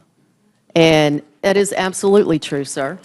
And, you know, what's interesting... I'm sorry, I have not yielded time, Mr. Scott. What's interesting, Ms. Ledger-Fernandez, is that my colleague across the room here, 23% of folks, all households in his congressional district, have access to the SNAP program in our country. One of the highest rates in this room, and he is seeking to cut that program by $300 billion. And back to work, work is good. And matching the program, you're talking about sending single mothers and fathers to work almost 20 hours a week when their child turns 7 years old. If we were here to talk about work, we would be talking about trade skills, technical programs. We would be talking about ways in which to help people get out of low-wage jobs in our country. We'd be talking about raising the minimum wage in our country to help them get out of poverty. But we're not. We're here talking about cutting their health care, cutting their SNAP benefits. We're talking about items that are going to absolutely decimate rural communities like Mr. Scots across the room here, and it's just stunning to me. Me too. Mr. Chairman, one since my name was million- called, I do expect a chance to respond to that.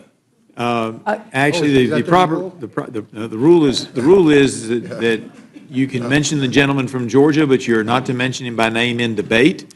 And so if you would stick to just saying the gentleman or my colleague is fine, and if you would stick to that, but that's the way we're supposed to operate. Would you like to restate it to say the gentleman from? The gentleman from Georgia has one of the highest rates of SNAP households in the country, and he is promoting decimating this program. And look, there's lots of things in here that should be in a farm bill, lots of elements. You cut the nutrition title, you plus up the farm programs in reconciliation in a partisan process. That's what's happening here. We should be sitting down and doing a farm bill. And honestly, I know my chairman sitting next to me does not want to cut SNAP by $300 billion, and many of the colleagues on our committee did not want to do it because they didn't show up for debate. They didn't want to be on the record talking about this because they know it's incredibly unpopular for the American people. We have traditionally been able to get a bipartisan farm bill from the Nutrition Coalition and the Farm Coalition. Of course, these coalitions are together, but we're destroying that here today, folks, and it has long-term consequences for us. I just hope you all know what you're doing on a partisan basis has long-term consequences. Thank you, and I noticed that the education chair and ranking member, perked up, and they said, wait a minute, we're going to talk about education. We came here to talk about education, and we're actually cutting education by also hundreds and billions of dollars, so we're not going to get there. But I wanted to yield some time to my ranking member, Mr. McGovern, the gentleman from... Yeah, you could, I won't be offended if you refer to me by my name, but you know what? Enough of this BS, because that's what it is. I mean, nobody here is saying that there isn't dignity in work. What we're saying is that life is complicated, and one glove doesn't always fit all. And what we're also saying, and because I believe this is true, that this is a backdoor attempt to force people off the benefit, so you can take that money and pay for tax cuts for billionaires. That's what it's about. And I will also tell the gentleman that over the years, hunger has gotten worse in this country. The only time it didn't, believe it or not, was during the pandemic. And that is when we increased the SNAP benefit and when we increased other nutritional programs to help people get through that difficult time. We actually saw hunger go down, food insecurity go down. And then when some of those programs sunsetted, hunger started to rise up again. So hunger is a political condition, my friends. I mean, we have the money, we have the resources, we know what to do to end it. What we lack is the political will. And again, tax cuts for billionaires paid for by savings in SNAP is not going to end hunger and food insecurity in this country. And again, I mean, the idea that we can't come together and say that ending hunger and food insecurity is a priority, that somehow it's okay to demonize people who are struggling, I mean, I find that appalling, quite frankly. I thank the gentlelady for yielding. I yield back. Thank you. The gentleman from Massachusetts, Mr. McGovern. You know what? Hunger is also a moral issue. It is a moral issue. And that's why 31 religious organizations have written to the chairs of all of the appropriate committees asking them to not pass these cuts. And they point out that, so actually, Mr. Chair, or Madam Chair, I ask unanimous consent to enter into the record a letter sent to all the chairs of the committee from 31 religious organizations across the United States. Without objection. In the letter, this is why it's a moral issue. And they say it out loud. They say, they wrote it down, it is an abdication of the government's moral responsibility when the government seeks to reduce its investment in programs for the poor. Complacency can become greed and selfishness when the funds saved from the Medicaid and SNAP programs are used to ultimately widen the gap between rich and poor. budgets are moral documents that outline a nation's priority. And I was at some of the members on here because I know that they believe deeply in the moral obligations. They know the teachings that ask us to feed the hungry, to take care of the poor. That is the essence of Jesus' teaching about love. It is the essence of almost every religion. Actually, it's the essence of everyone I know. And I think that that is a key failing of what we are doing here. But I want to move on for a moment, because I know we've given a lot of attention to ag, and I might come back there. But, you know, Ranking Member Pallone, many of the children that we're talking about might be both receiving SNAP benefits and receiving Medicaid, right? And is that right? You know, many of the children, because this is, we're talking, and they are often working poor. Their families are working. We heard the Ranking Member Craig and so many stories. We have people, you know, congressmen and congresswomen here who've shared their stories about how their parents worked and received SNAP, and that's how they got ahead. But isn't that the case, that we have many children who rely on both SNAP and Medicaid? It's absolutely the case, and I don't know how much you wanted me to expand on it, but, you know, I want to say really two things in response. First of all, you know, my colleagues and my chairman during the markup repeatedly said, and Mr. Norman said, you know, work, work, work. But the fact of the matter is that these people are working, right? The people that are getting SNAP, the people that are getting Medicaid, they're working, right? And it's the paperwork, it's the red tape that the Republicans are putting in place in this bill that is kicking people off. And I'm not suggesting that anybody's doing it intentionally. Believe me, and I maybe shouldn't say this, but I'm going to, you know, Mr. McGovern he mentioned Marie Antoinette, right? And I was, for some reason, I guess it had nothing to do, 11 o'clock at night, a couple of nights ago, there was a movie on about Marie Antoinette, right? And she said to her husband, the King Louis, she said, I don't know why everybody out there hates us so much. You know, I care about the poor. But the problem is that at the time, they were, you know, all the money was going to the nobility and nothing was going to the average person, right? And so then one of her advisors says, well, you know, Madam Queen, whatever, you realize that the people have no bread, right? And she says, well, let them eat cake, right? I mean, it's not that anybody here on the Republican side, you know, doesn't have moral values. They just don't understand. They just don't understand what's going on out there, right? And so they say, well, we're going to have work requirements.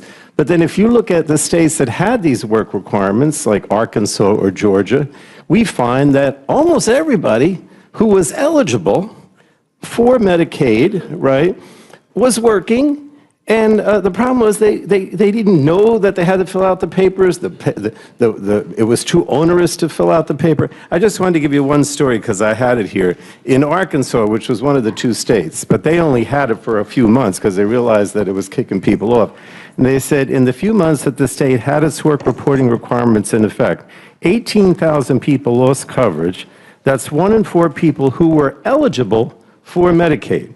But research tells us that more than 95% of those people were meeting the requirements, but they were kicked off because they didn't even know that they had to meet the requirements. Even when they do, it's impossible to navigate. And they have one person here, Arkansas, attempting to document her work hours, shared that my mom said I need to go online and do this, and that I was on the phone with a lady trying to, and she said I needed to do something with my hours. Well, I was on the phone with the lady for like an hour, then she sent me to someone else, then she sent me to someone else. So I just gave up trying to report my hours work, and she lost her Medicaid. In Georgia, there were like 300,000 to 400,000 people that were eligible. The state admitted they were eligible, but only about 7,000 ended up with coverage. That's the one state that still has it. Not because they weren't eligible, but because they couldn't go through the red tape. And you know, I'm not suggesting that anybody on the Republican side is intentionally doing this, but this is the reality, and this is what the CBO says. Is why all these people, millions of people under this bill, are going to lose their Medicaid because of this red tape. It's that simple. Yeah, it's going to vary, and I'm glad you mentioned the Arkansas example, because indeed 18,000 people, right? In New Mexico, you have to fill out, this is what you fill out in New Mexico, right? It's not like people aren't working or that they aren't filling out a lot of paperwork. This is before this bill, and it asks all kinds of stuff. Your immigration status, what you're doing, where you're working. They are filling out too much paperwork as it is. And for a party that's always complaining about paperwork, they're going to just put more on there, because that's not the purpose. The purpose isn't to get people back to work. It's to kick people off of Medicaid. It's to not recognize the hard work of those that already are. Because as you put it, 92%? 92% of adults under 65 on Medicaid are already working or can't work because they're caregiving, illness, they're going to school. So don't tell us about work, because we come from families that work. We come from families that get our hands dirty. We know what it looks like and what it feels like. And these are the people that we are working to protect. And I am very concerned about what they're going to do to indeed the people. When I go to my rural areas, when I went, to the dairy farms and talked to the people in my rural areas, and they said, we are the people who get our hands dirty, because I represent a large rural district. They're going to get slammed, aren't they, Ranking Member Pallone? Because rural hospitals are going to go under. Madam Chair, I ask unanimous consent to enter into the record Medicaid cuts would threaten rural hospitals. And this is, Madam Chair? Yeah. You finish the... Yeah, thank you. I was going to go into it, because I think it's really important that Americans who now have woken up and had their second cup of coffee, that they actually look at what's happening here, because it is really scary. In Pennsylvania, 12 rural hospitals, 24% are at immediate risk of closure from what you're doing here. In Michigan, 9 rural hospitals. Oklahoma, 24 rural hospitals. Several in my community as well. But if you are representing a rural area or a rural state, your rural hospitals are going to close. Because this is the thing. We're going to kick you off of Medicaid, and then we're not going to let you get onto the Affordable Care Act with the subsidies. Is that right? So they're going to show up at the hospitals and not have any care, right? Absolutely, and I want to explain why, because I'm not sure everyone knows that the CBO estimated that those 8.6 million under the bill that, or at least most of them, that would lose Medicaid because of the red tape, would immediately, or at least they would try to move over to the ACA and get a subsidized insurance policy under the ACA. But because of that, all of the savings that were going to be, go to the rich and the corporate interests under this bill would have been lost. Because if those people moved over to the ACA and got a subsidized insurance policy, the government would have to pay for their subsidy, and therefore there was no savings, or very, very little savings under the bill. And so then they put in the prohibition that if you were denied Medicaid, you could not go to the ACA and get a subsidy. You had to pay full freight, which of course none of them could afford to pay, right? So that is strictly to make sure that there's money saved to pay for the tax cuts for the wealthy and the corporate interests. That's the only reason that's in there. Again, it's not because, I think the GOP hate the poor. It's because they have to come up with this money to pay for the tax cut for the rich and the corporate interests. That's the bottom line. So I think it's also, once again, budgets reflect your values. Chairman Moore, I was wondering if you happen to have the bill, if you would mind reading the title of section 106 on page 901, line 20 in the Rules Committee print. Oh, sorry, Chairman Guthrie. I was about to say, you had made me a chairman. I was just going to say, I I didn't hear your accept. question then, I'm sorry. I didn't hear, I didn't know it was directed at me, I'm sorry. What, will you ask again? Okay, if you'd go to page 901. Page 901, line 20 of the bill. Do you have the bill in front of you? I don't have the bill in today? front of me, but Here, read the, I'll pass this down to you. okay.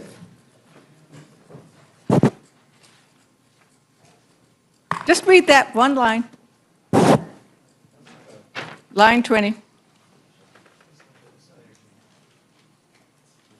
I don't think, that's not in my jurisdiction, I'm sorry, that's why I didn't know about it. Okay, we can pass it. I think that was Ways and Means, actually. Yeah, I don't know. I don't know what it is. Chairman Smith, sorry. Excise tax. Okay, so what are you asking? Would you please, so that the American public knows what this bill does, one of the little things that it does, would you please read page 901, line 20? I think it'd be better if you read it.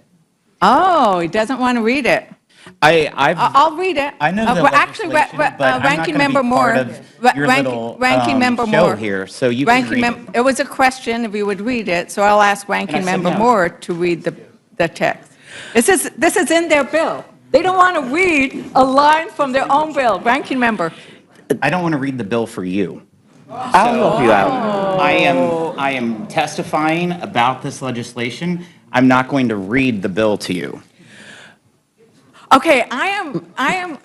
This is amazing. Ms. We Lager are Fernandez, shall I pass this back or shall I read it for why you? don't you just read it? I am a member of this committee. I am the Line 20. ranking vice chair of the committee. It says Section 111106, repeal of excise tax on indoor tanning services. So they're going to repeal, they're repealing an excise tax on tanning beds. They're repealing a tax on silencers. At the same, so they're going to, okay, so if you have a tanning bed, you get a little bit of a tax break. And if you need a hospital bed in rural America, I'm sorry, you're out of luck. Right? And I don't know where this particular provision came from. We do know that there are certain elected officials who appear to have a certain orange hue about them, that maybe they want to make sure that tanning beds get a little bit of special credit. But really, we are prioritizing tanning beds over hospital beds in rural America. So, I do want to talk a little bit about the tax credit, the child tax credit. Because one of the things that is sad about the child tax credit, I agree that it should have gone on for longer. We fought, Rosa DeLauro has been fighting for that expanded child tax credit for almost her entire time here, and she is joined by so many of us on the Democratic caucus, I think all of us. Now, sadly, it didn't get extended, but it didn't get extended because we could not get the Republican votes to extend it in the way it was. And right now, what they have in this bill would actually deny the full value of the child tax credit to 17 million children because their families don't make enough money to qualify for it. Now, I don't know if the chair wants to answer any more questions, but maybe I'll just ask Ranking Member Moore, is that what's going to happen with the child tax credit? Is the families who need it the most won't get it? Well, does the child tax credit extend to all the families So what of this America? legislation does, of the 17 million children that you're talking about, they're going to make sure that their refundability is $1,700. At the end of this year, it drops to $1,000. So we're making sure that they are staying whole of where they are currently. If this bill does not pass, those 17 million children will only have a $1,000 child tax credit instead of a $1,700. But there is a discrepancy. Representative Moore. Thank you so much. And you know, Chairman Smith knows that that this is very important to me. This is the reason that I came to Congress. And so while I appreciate the fact that this committee has finally recognized that as an OECD country, we need to provide some kind of child supplement to children. I mean, everybody else has figured that out before we did. And while people want to give women $5,000 to have babies, I just think it's a lot more practical to take care of the children that we already have. I guess the thing that and we're going to get to talking about work requirements again, but as people have pointed out, about 96, 97% of people who are under the age of 65 and that receive any of these benefits they work. And if they're not working, they've worked the year before, you know, they received any of these benefits. They worked a year after they've gotten it. And the 6 or 7% of people who don't work, as Mr. McDermott has pointed out, they have Mr. McGovern, have very complicated lives.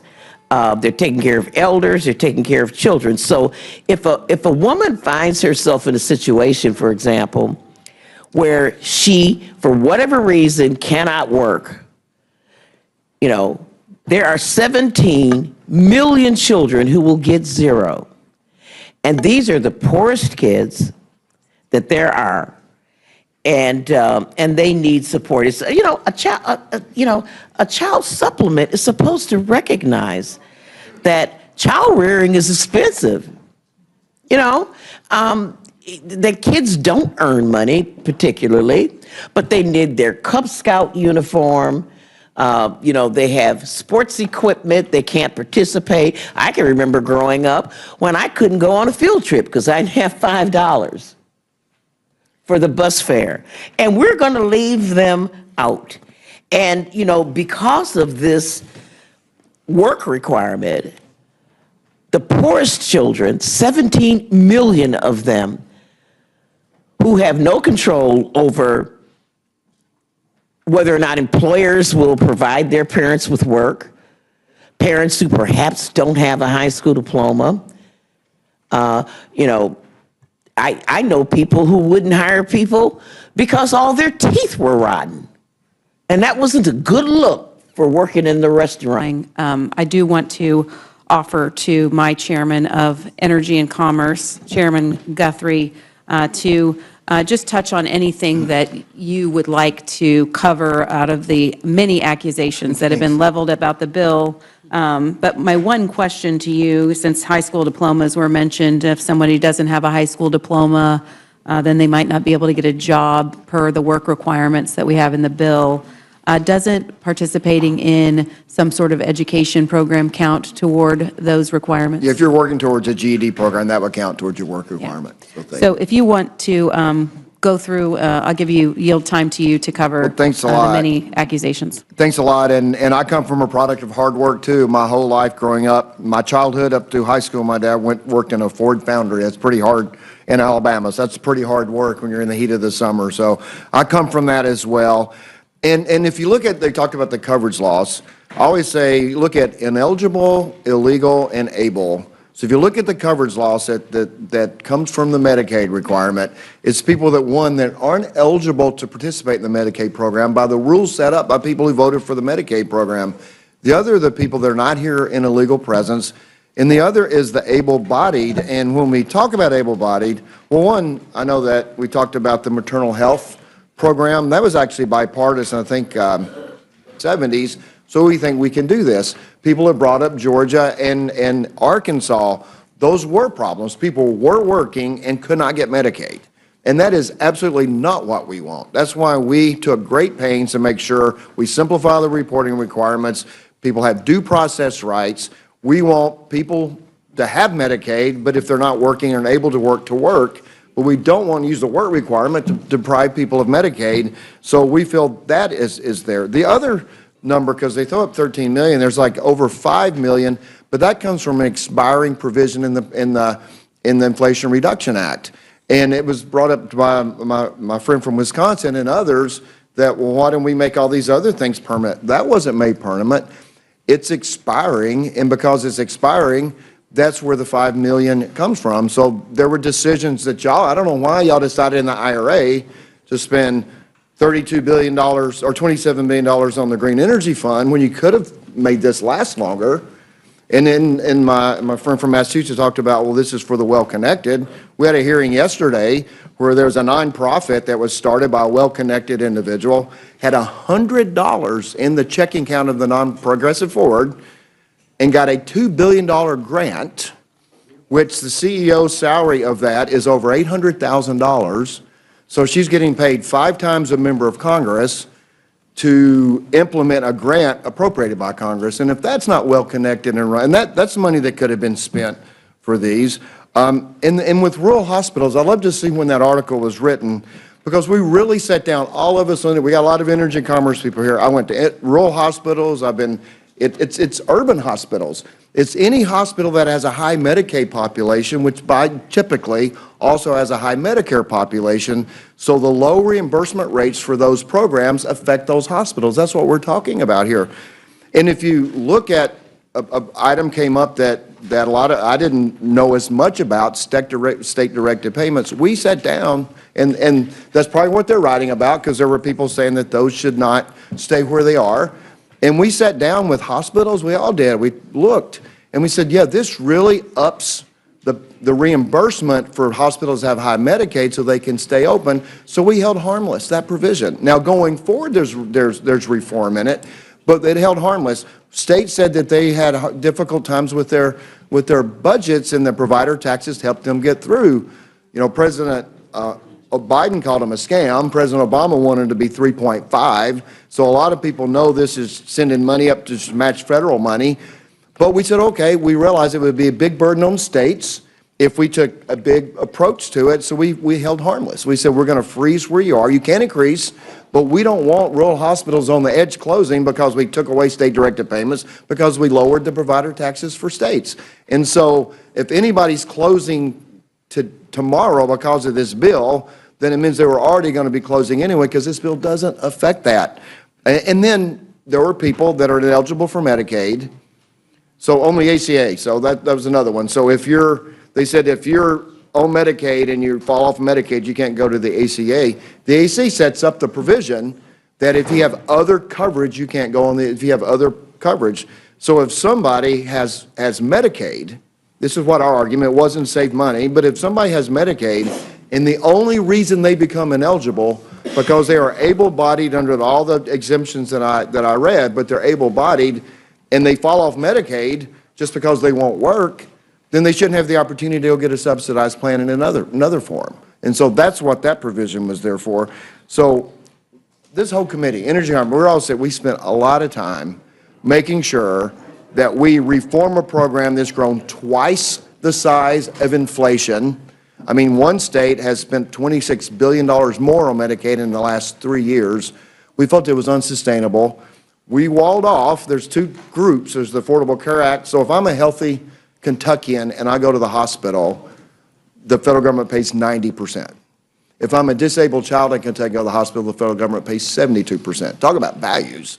But we have left that alone in our bill because of the states have budgeted and put their hospitals around that. So unfortunately, that's what was put into law under the Affordable Care Act.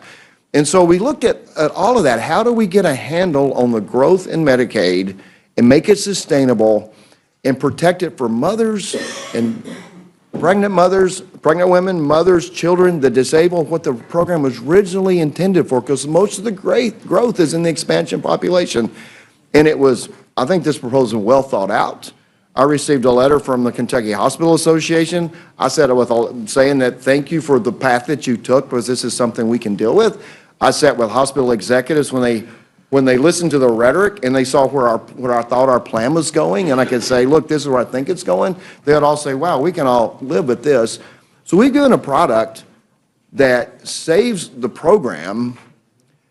It puts it on a more sustainable path. It's still a growing program. It's going to spend over 1.1, we're going to spend $700 billion this year, 1.1 trillion 10 years from now after this bill's in full effect. So we're not cutting Medicaid. What we're trying to do is deploy the resources for the people that need it the most and reform the program and let states have to take more responsibility in the future, but hold them harmless today so we don't have these hospitals on the edge, like my friend from Pennsylvania mentioned, on the edge, being affected by what we do here in the next few days.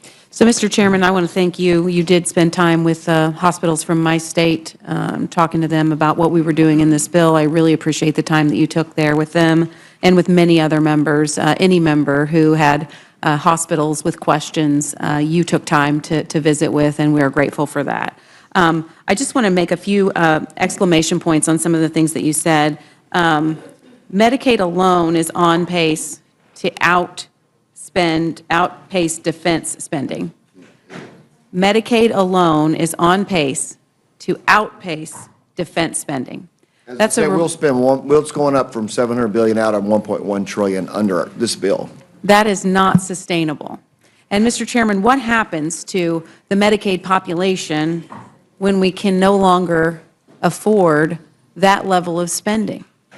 Well, it's the fear when the interest on the debt just gets so big, it overcomes it all. And so I said to hospitals, a lot of hospital CEOs that I've talked to, yours and others, and I said, look, this is a beginning to bend the cost curve. This will be a much different conversation when we get to the point that we can't borrow money anymore because our debt's too high. And we need to have this conversation now because we can do things that's sustainable and can keep everybody operating. But we get to a point where we can't borrow anymore. It's a different conversation. And we've been talking about safeguarding Medicaid for the people who need it most. Mm-hmm. You said it best. We are preventing the ineligible, the illegal, and the able from accessing benefits and taking dollars away from the very people who this program was designed to help. Pregnant women, children, the disabled, seniors. If we did nothing, would there be more or less money available to take care of the traditional population? Well, if you think about it, if you're a state program and you get 90 cents, in my state you get 72.90, so 90 cents for one patient and 72 cents for the other, the incentive is there. I don't think it was intentional, it was to get states to expand, but now the incentive is there to spend more, have more access and care for the higher reimbursement. And finally, we are saving approximately $700 million in Medicaid over the 10-year window because of making sure people who are ineligible, illegal, and able are not accessing benefits designed for the people who need it most. The able access them if they work, but if they work, that's right. But we're saving money, but we're still increasing spending in Medicaid. So when Democrats say we're slashing Medicaid, we're still increasing our overall spend in Medicaid over the window. Is that correct? From about $700 billion to $1.1 trillion. Thank you, Mr. Chairman. I yield back. Thank you. Mr. Langworthy. Thank you very much, Madam Chair. A lot's been said here today. I would like to offer the opportunity for Chairman Thompson from my neighboring district to offer, in similar fashion, anything that he would like to rebut based on what's been said here today. Oh, I thank my neighbor to the north for yielding some time. I just want to start out by saying, contrary to the disparaging remarks we've endured today, based on fear, not facts, the goal is not to hurt those struggling in poverty. The goal is to fulfill the purpose that is in law of the nutrition title. In the nutrition title, as of the FRA, by the way, any of those who voted for the FRA were the ones that approved those benefits that we talked about for the homeless, those aging out of foster care, and veterans. You that voted for that were the ones that voted to have those expire in 2030. There was a question during some of the questioning of where that came from. So, but within the FRA, obviously food security has always been a part of the nutrition title. Really important. but it has a dual purpose. It is officially codified and in law, and that is workforce development. That became a part of that purpose. And I would say we also, not in law, but my own personal perspective is we need to achieve sustainability of this critical program, and not to have cuts. And I've said all along, we've had that discussion in committee, and I read too often about cuts that are happening, and there are no cuts. The House Committee on Agriculture is leading efforts to restore integrity to the SNAP program, the Supplemental Nutrition Assistance Program. The committee's reforms ensure that SNAP works the way that Congress intended it to, going back to the 1970s. We're really proud of that program. It has been a program that has restored rungs in a ladder of opportunity for folks to be able to pull themselves out of poverty, while at the same time providing supplemental nutritional assistance. And the goal is, and we do that in terms of the program integrity in areas by reinforcing work. Those who can work should. And there certainly are plenty of waivers and provisions so that to address kids, the reason that it's always been 6 years and younger as a waiver under the general work requirements is because it was recognized that if you had a preschool child at home, that you would have to be able to care for them. It also applies if you have someone in your house that is disabled, including maybe a parent that you have to provide care for. Always those exemptions are there. But by reinforcing work, rooting out waste, and instituting long overdue accountability incentives to control costs and end executive and state abuse and overreach. Because when the executive branch, and specifically the states, do things the wrong way, it is the SNAP participants, those individuals, those families are the ones that are hurt most. So the reason for this reform, it's intended to intent to supplement the food budget for low-income individuals. That's what SNAP is. The SNAP has ballooned in cost. Since 2019, SNAP rolls have increased by 17%, from $36 million in 2019 to $42 million. And a lot of that has occurred at the state level. And while the overall cost of the program has grown by 83%, ballooning from $60 billion to $110 billion annually, states do administer the program. They administer the program. There's a cost share for administration of the program, and the collectively, the states make $13 billion per year in erroneous payments, both overpayments and underpayments. And both of those hurt the beneficiaries, the people that we've been spending hours now talking about how do we help them. The national average error rate is 11.68%, and that has nearly doubled just since 2019. So what is the impact? Obviously, we all know what the impact is when it's an underpayment. That single-parent mom with 2 little babies the states are not providing sufficient assistance in putting money into their SNAP EBT card, and that's obvious how that hurts those families. But I will tell you that the overpayments, which there's more overpayments than underpayments based on the data, has even, I think, greater harm. If you're that single-parent mom with 2 little babies and the card gets charged, you're going to use whatever's on that card, and that's fine, because that's the benefits you were given, and when you go, and by the way, SNAP beneficiaries use an average of 2 to 3 forms of payment when they go. They're not using just SNAP. That's obviously supplemental to cash and to checks or debit cards. So how does the overpayment hurt them? Well, because the states will come back and claw that back. It may be 3, 4, 6 months later. Now, where is that single-parent mom with 2 little babies supposed to find that money at that point? That's where program integrity is so important. It protects, one of the things it does, it protects the beneficiary. It protects that single mom from that. And so the error rate by these states is completely unacceptable. And you know what? Why do they do it? Because there's no skin in the game. They don't have any, there's no accountability. They get the money, they execute the program, and if they don't do it right, which is with these error rates is a significant amount, I believe, Pennsylvania doesn't do it right. It's double digits. And there's a lot of Pennsylvanians that are hurt because of these error rates. And that's unacceptable. States have to do a better job. So what we provide is, we could have come in and just done a punishment, but we did a carrot and a stick.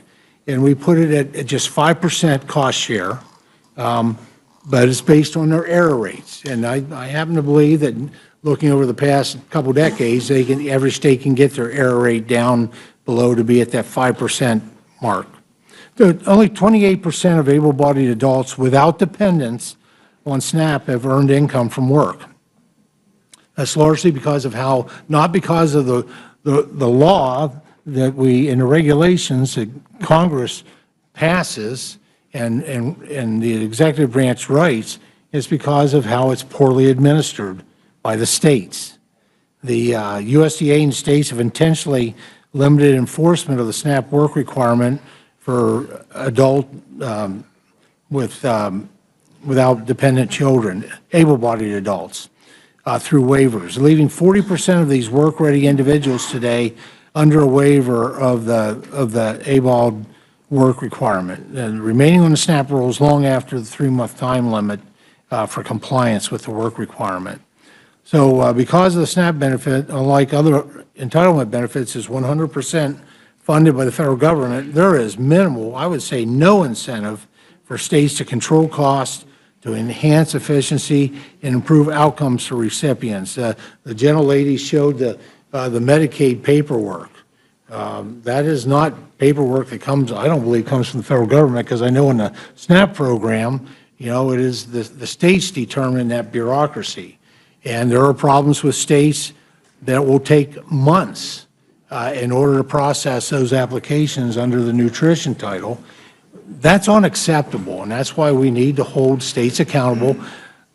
And I don't believe that no state out there is going to cut SNAP benefits. You heard about the passion for that assistance on both sides of the aisle and here. And so I think you're being pretty much unrealistic and disrespectful to our colleagues that work in state capitals to think that this program would be any less important to them.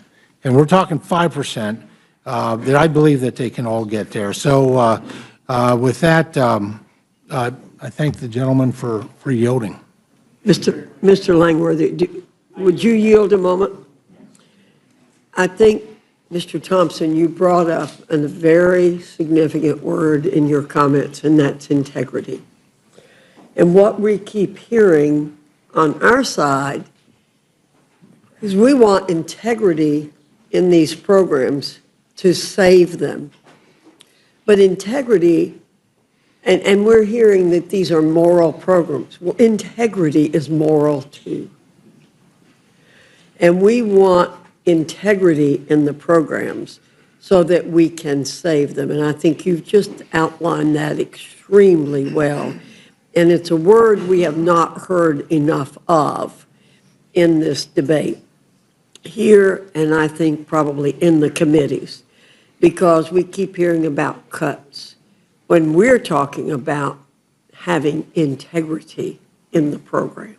So thank you, Mr. If the gentleman from New York will yield just a few minutes. Certainly. You know, we did not roll back the daily amounts that these recipients receive. There was an increase when the market basket analysis was done at the direction of the 2018 Farm Bill.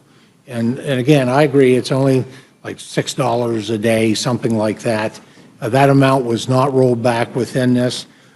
nor are we preventing going forward adjustments based on inflation, because that is the current law. And so I think those corrections are really important to make, and I thank the gentleman from New York for yielding. And I yield back to you, Madam Chair.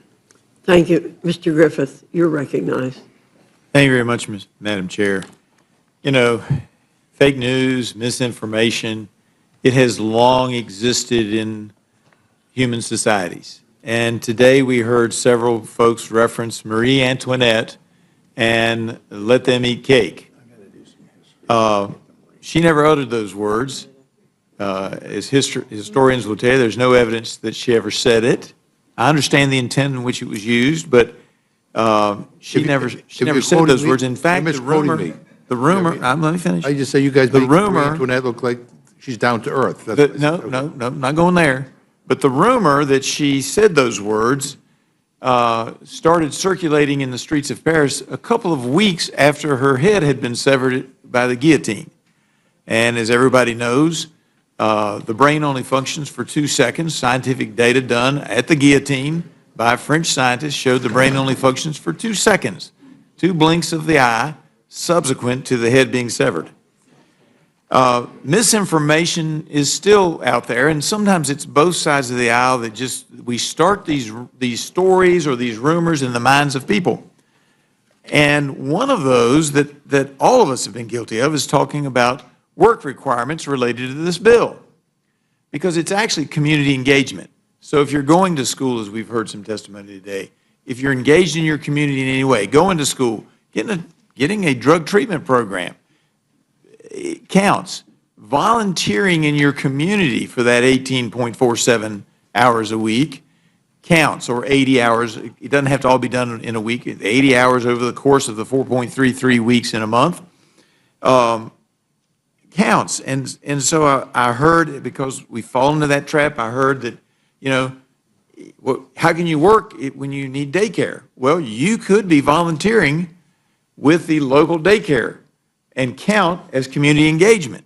So we need to try to get the facts straight in this point in history, or else 200 years from now, they're going to be talking about work requirements when in fact it's community engagement. Just as we have heard today that Marie Antoinette said, let them eat cake, which she never did. Now, we have also heard other disparagements today which are not accurate. The gentleman from Missouri threw shade on the Energy and Commerce Committee earlier by saying that it didn't have great jurisdiction. Now, having heard some of this, I'm sure his opinion has changed, and knowing that in order for him to make final comments, he will need to be recognized by a member of the Energy and Commerce Committee. I'm sure his opinion has changed in the last few hours as we've been debating this, and I would now ask the gentleman from Missouri if he would like to correct any things that are misunderstood that have been said today or that somehow otherwise need correction, so the historical record will be complete. I want to thank the gentleman from Virginia for yielding, asking that question, and also for serving on a fairly decent committee. So I appreciate the work that you all have been doing. You know, this bill is a bill for working Americans.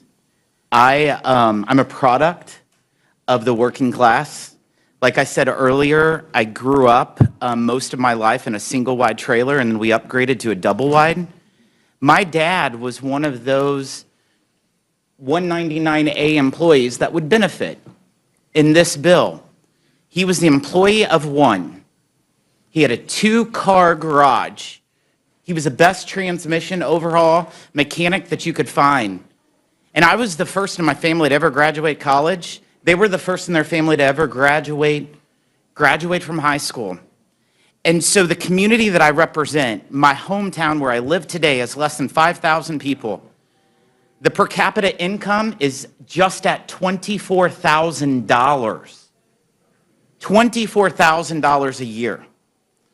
My grandparents never had running water on the farm that I live on.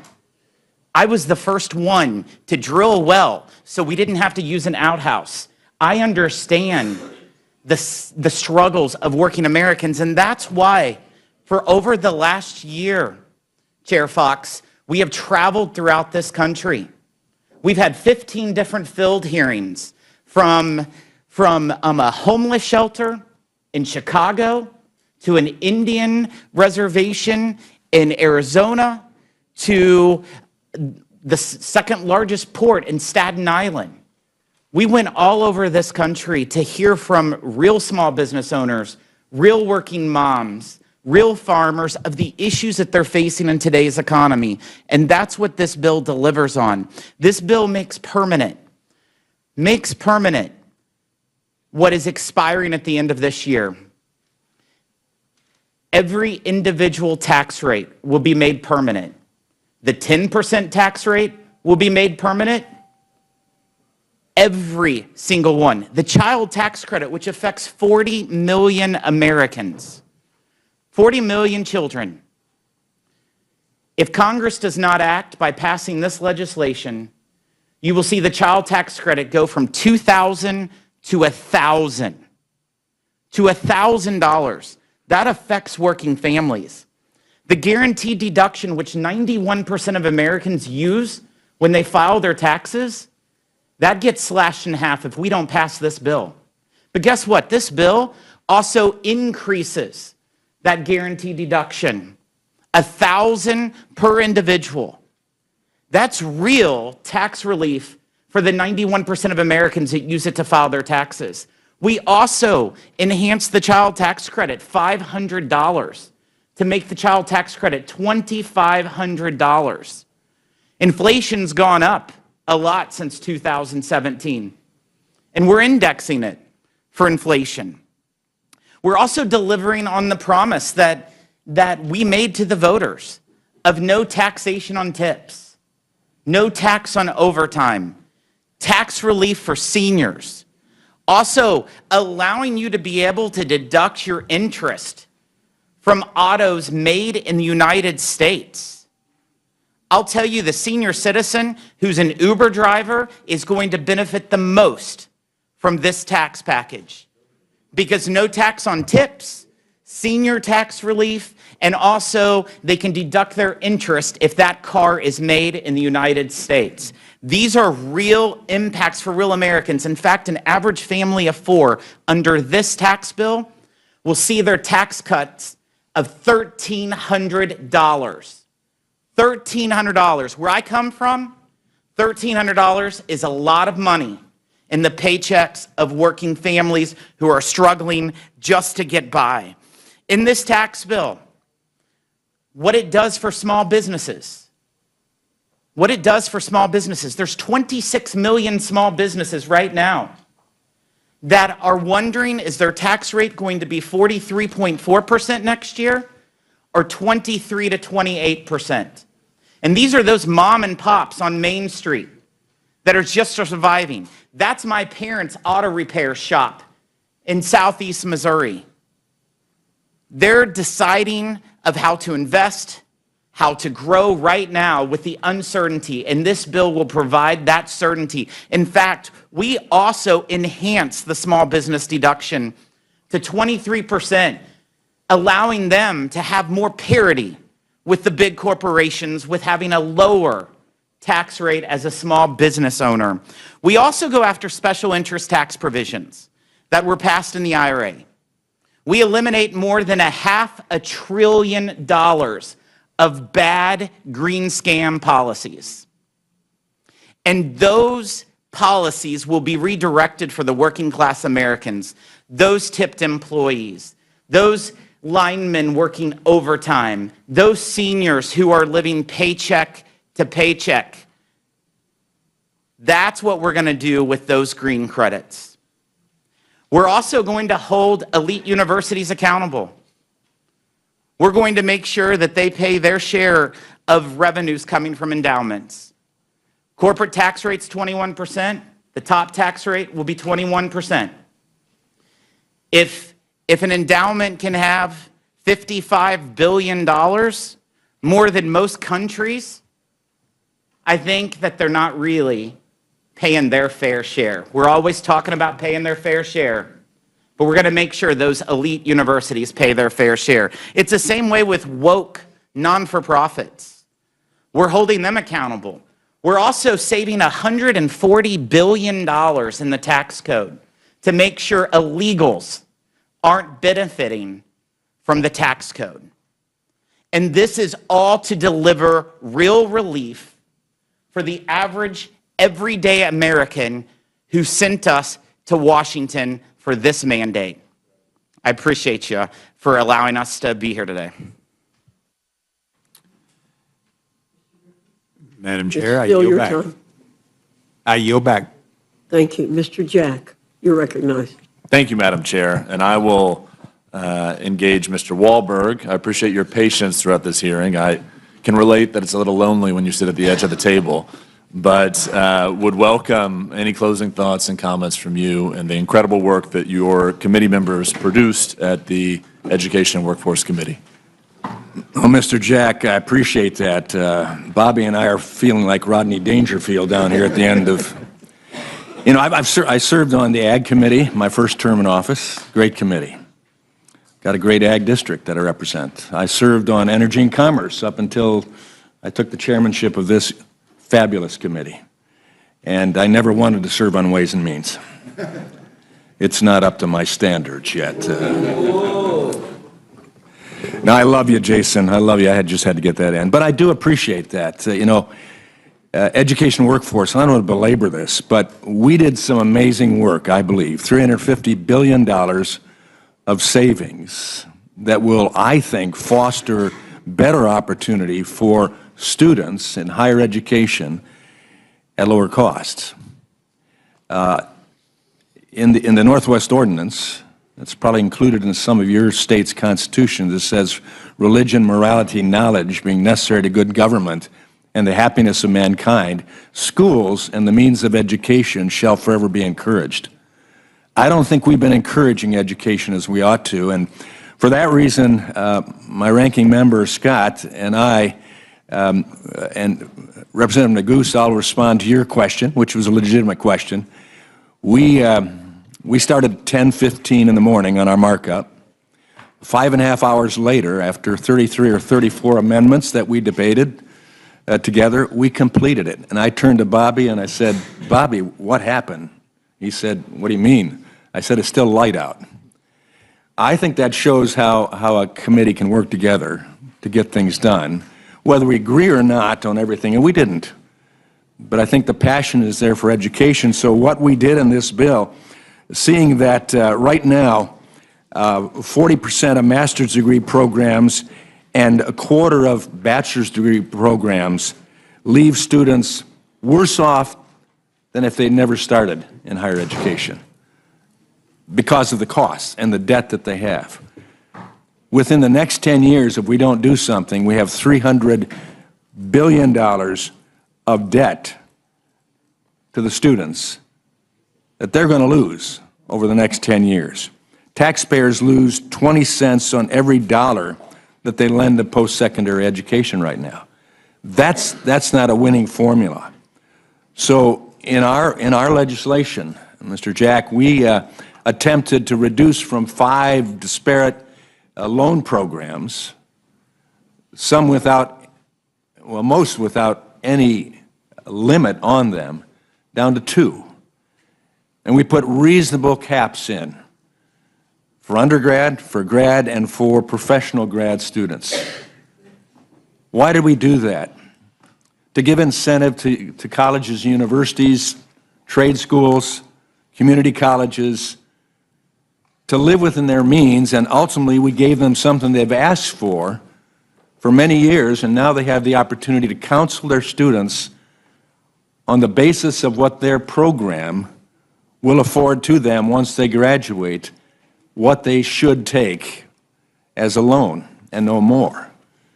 For that reason, we have a chance to give them skin in the game, that if students come out at the end of the pipeline and they are paying off their student loan, keeping on track to do that, and they have advanced in their ability to earn, we give them a special carrot called a promise grant. If they don't, and the students are defaulting and not achieving what they ought to achieve, then we give them a portion of risk sharing to contribute, that carrot and stick approach.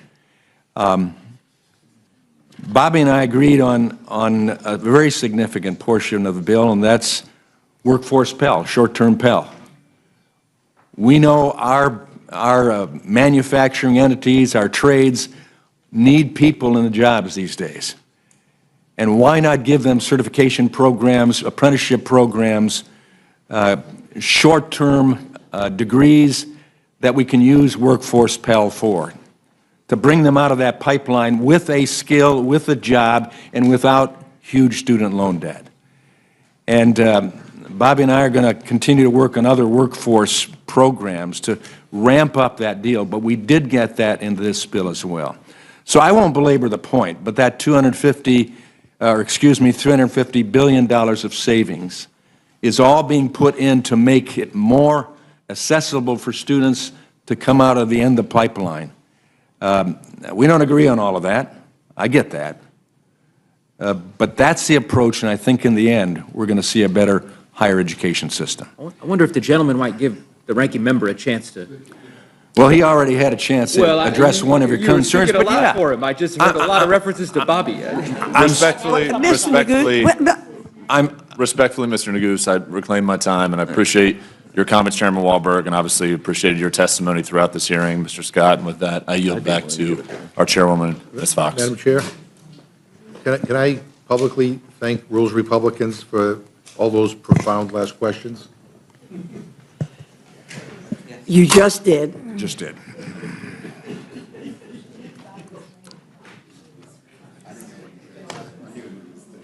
Thank you all very much. Madam Chair, Excuse me, I'd Mr. like Scott. to thank you and the gentleman from Colorado for your kind words about Jerry Connolly as the Dean of the Virginia delegation. Several people said very nice things, and I'd like to thank you for those. I want to say, I think it's important we always acknowledge each other because we all work hard, and it's important that we do that, no matter the party.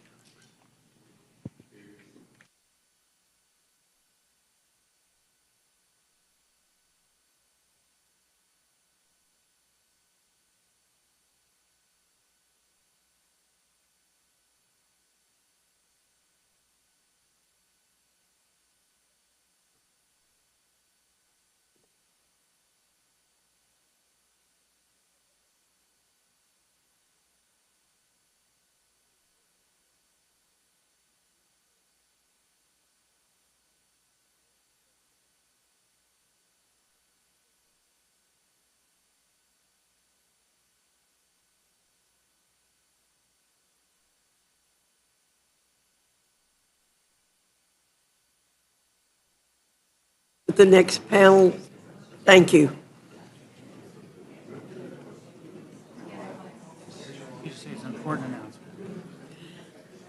I have an important announcement to make to the members in the room who've been waiting patiently to deliver amendment testimony. I have a brief announcement about how we're going to proceed. Those of you who've been excused can go. Okay. We're going to begin with the leadership panel, but it will still be an amendment panel. Democrat leadership has asked to testify as a panel of 3 to begin with. But it's our understanding they will abide by the procedures of an amendment panel, meaning 5 minutes of testimony each. We will then move to calling up members to testify on amendments, 8 members at a time. We've been doing our best to monitor when members have arrived and are arriving. We're also doing our best to cross-reference our notes on this with the staff of our Democrat counterparts so we get it as right as possible. I'll be calling up the members 8 at a time. I've been patient this entire meeting, and I ask for reciprocal patience here. If you just walked in, you may need to wait for a third panel. And for those listening who aren't here, you may need to wait for a fourth panel, and so on. Again, I'm asking everyone to be patient. We'll be identifying the members for each panel verbally. I believe if you are on the Democrat side, and I think everyone who wants to offer an amendment is on the Democrat side, you may talk to the Democrat staff outside about where you might be in the queue.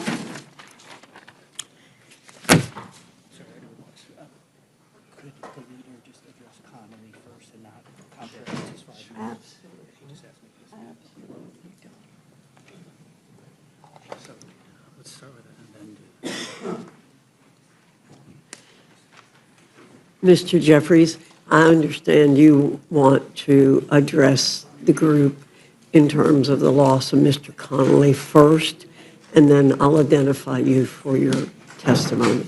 Well, Madam Chair, thank you so much, and thank you so much for the moment of silence and the kind words of remembrance on behalf of our dear colleague, Jerry Connolly, who really was a member's member, someone who conducted himself with the highest degree of intellect, brilliance, resilience, integrity, humor, and wit. It's a great loss for his family, great loss for his district, great loss for the Commonwealth of Virginia, great loss for us as House Democrats, but certainly a great loss for the Congress and for the country, given just the depth of his representation, the relationships that he had on both sides of the aisle, on both sides of the Capitol, and the fierce representation that he provided to the people that he's been privileged to represent for decades. Thank you for giving me the opportunity to share some brief words of reflection on behalf of the House Democratic Caucus. Well, I'm reminded of an old poem, "For Whom the Bell Tolls." Thank you, Madam Chair. Thank you, Mr. Jeffries. Now, I'd like to recognize that we have Minority Leader Jeffries, Leader Clark, and part of the leadership, Mr. Aguilar, at the witness table for our first panel. So I now will recognize each of you. Will you be going first, Mr. Jeffries? Thank you, Madam Chair. Good morning. Thank you, Chairwoman Fox and Ranking Member McGovern, for the opportunity to testify at this incredibly important Rules Committee meeting. I also thank my colleagues, Whip Catherine Clark and Caucus Chair Pete Aguilar, for partnering with me on this amendment. Come before you today with an amendment to strike the unacceptable, unconscionable, and un-American cuts to the health care and food assistance of the American people. America is the wealthiest country in the history of the world. We are better than this. The great American middle-class dream is that when you work hard and play by the rules, you should have the ability to provide a comfortable life for yourself and for your family, a good-paying job, educate your children, purchase a home, and have access to high-quality and affordable health care, as well as be able to put food on your kitchen or dining room table. Unfortunately, we are here today discussing a bill that would make that American dream harder to reach for millions by increasing costs for families, hardworking American families, and gutting the things that they need to survive and thrive. This reckless budget would take health care and food assistance away from millions of people in order to provide tax cuts to the wealthy, the well-off, and the well-connected. It would hurt children, hurt seniors, hurt families, hurt women, hurt people with disabilities, and hurt our nation's veterans. If enacted, the GOP tax scam would represent the largest cut to health care in American history and the largest cut to nutritional assistance in American history in order to provide the largest tax breaks to billionaires like Elon Musk in American history. So let's begin with the health care component of this amendment. Everyone should have access to high quality and affordable health care in the United States of America. In 1965, Congress created both Medicare and Medicaid. In the intervening decades, Congress passed legislation to expand and strengthen these important programs. In 2010, this Congress, under the leadership of Speaker Nancy D'Alessandro Pelosi, passed the historic Affordable Care Act, which created new protections for people with pre-existing conditions and expanded health care for tens of millions of people who couldn't otherwise afford it. Since then, we have managed to achieve the lowest uninsured rate in history. Why would we go backward? Which is what the GOP tax scam would do. We know, however, that our healthcare system is not perfect. Too many Americans continue to be unable to pay their medical bills and struggle to get access to the care that they need. As Democrats, we are ready to work in a bipartisan manner to address these challenges, but we will never support any Republican effort to rip away health care from the American people.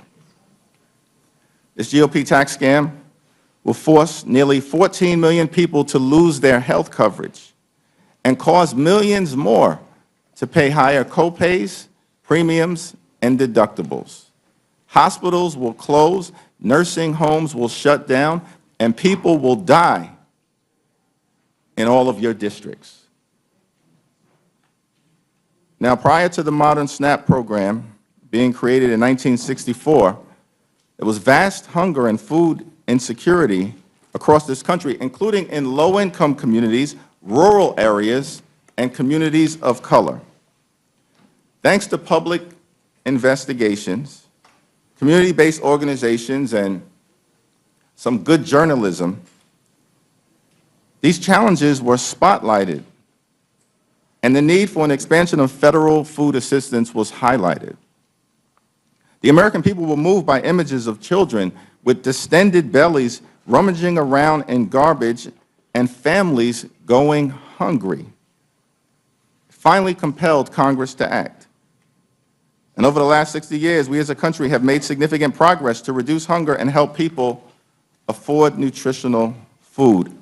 Unfortunately, the policies in this GOP tax scam threaten to undo this progress and return us to an age where far too many children or veterans or seniors are struggling to eat and get access to the nutrition that they need. It's also important to recognize that SNAP is a vital part of providing opportunity for our farmers, who we stand with, food makers, small businesses, truckers, independent grocers, and the entire supply chain. So for the Republicans who have promised to love and cherish Medicaid, I ask you to support this amendment. For the Republicans who believe we should not rip food away from the mouths of children, seniors, and veterans, we ask you to support this amendment. And for the Republicans who believe that the gospel in Matthew 25 and 35 teaches us to stand up for the poor, the sick, the afflicted, the least, the lost, and the left behind, we ask you to support this amendment and strike these harmful cuts to health care and nutritional assistance. Thank you, Madam Chair. I yield back.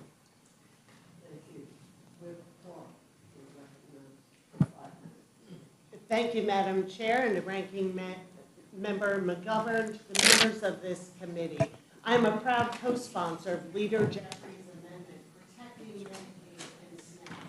And my Democratic colleagues have done an excellent job laying out how taking Medicaid and food from kids and seniors and veterans and moms to give tax cuts to billionaires while increasing our deficit is a triple threat to the American people. But unfortunately, it doesn't end there. I'm offering an additional amendment that strikes a provision that would defund Planned Parenthood. Speaker Johnson recently said about this provision, it is about going after, quote, big abortion. But he knows better than that. We all know the federal government doesn't pay for abortion care. We all know Republicans have already decimated access to safe abortions in this country. So what does this provision actually do? It further defunds women's health care. It defunds cancer screenings, prenatal care, postpartum services, fertility treatments, preventative care. 96% of Planned Parenthood's clinical work has nothing to do with abortion, but everything to do with serving millions of women, most of them overwhelmingly in rural and underserved areas, who are having a hard time finding reproductive care or any health care, especially in states with abortion bans.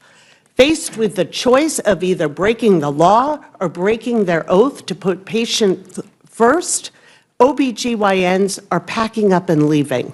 As a result, 35% of counties in America don't have a single obstetrician. In Georgia, it's 42%. In Texas, it's 50%. Clinics are shutting down while maternal mortality is on the rise. Infant mortality is up for the first time in decades. How does this bill respond to this Republican-manufactured crisis? It piles on. It makes it even harder for women to find health care. Without this amendment, it would shut down nearly 600 health centers run by Planned Parenthood, 64% of which serve women living in medical deserts. These are communities that don't have enough health care providers as it is. These are women who overwhelmingly live in rural areas. These are women that you represent. If Planned Parenthood is defunded, 7,500 South Carolinians will lose their doctor.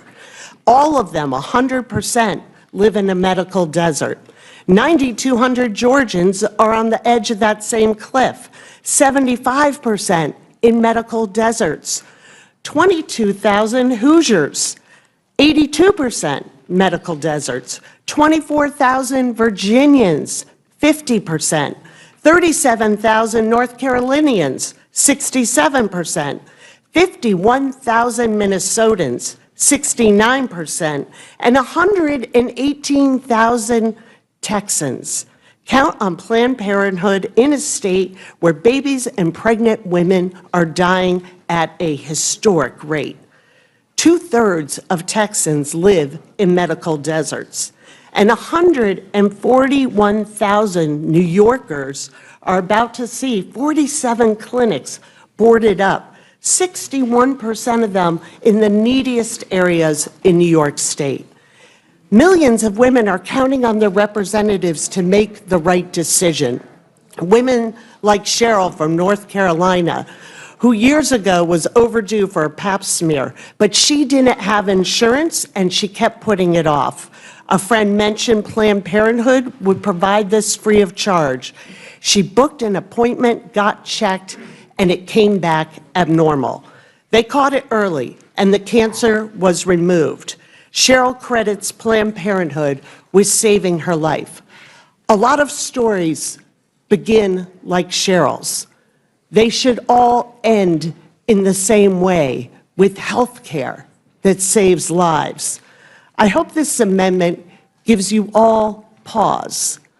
When the women in this country deserve health care, and I hope you will think about the moms struggling to get by and stay healthy for the sake of their children and their families. It is not too late. Do right by them. Make this amendment in order for floor consideration. Thank you, Madam Chair. Thank you. Mr. Aguilar. Thank you, Madam Chair. Ranking Member McGovern, distinguished colleagues on the committee, I appreciate your kind words about our colleague, Mr. Connolly, as well, Madam Chair. I'm grateful for the opportunity to introduce amendments that would strengthen SNAP, a program that helps families across the country meet their basic needs. I'm also proud to co-sponsor Leader Jeffries' amendment. State governments can't afford to take on the extra costs that this legislation would impose on them. It would force leaders in red states and blue states to either raise taxes or remove people from SNAP, leaving even more Americans hungrier and poorer. I wish more Americans had the opportunity to hear from our prior panel's testimony during the workday, but this committee made the choice to hide from the public and keep hidden what's actually in this bill. In fact, we're still told that managers' amendments are still being negotiated and are incomplete. It is outrageous that this committee is debating these policies under the cover of darkness, but it shouldn't be surprising. Legislation you intend to pass, started at some ungodly hour, kicks millions of Americans off their health insurance and takes away food assistance for families who need it most. As grocery prices rise, I cannot understand why my Republican colleagues want to take food out of the mouths of mothers, children, and veterans while making health care even more expensive. House Democrats are eager to take on waste, fraud, and abuse throughout the federal government, but we cannot find a willing partner on the other side of the aisle because of our colleagues' single-minded focus on cutting health care for people who need it most. This legislation doesn't make Medicaid or SNAP more efficient or more fair, Madam Chair. All this bill does is ensure that billionaires who have never had to worry about a hospital bill or putting food on the table can continue to pay less in taxes than a teacher, a firefighter, or a nurse. Madam Chair, it is a fact that only House Democrats want to make health care more accessible and more affordable for everyone. We will continue to fight back against this effort to drive up costs of health insurance and end basic needs programs just to make a group of campaign donors happy. The contrast is clear. House Republicans are making health care more expensive and less accessible. House Democrats want to ensure that every American can earn the peace of mind of a good-paying job with great benefits. I yield back, Madam Chair.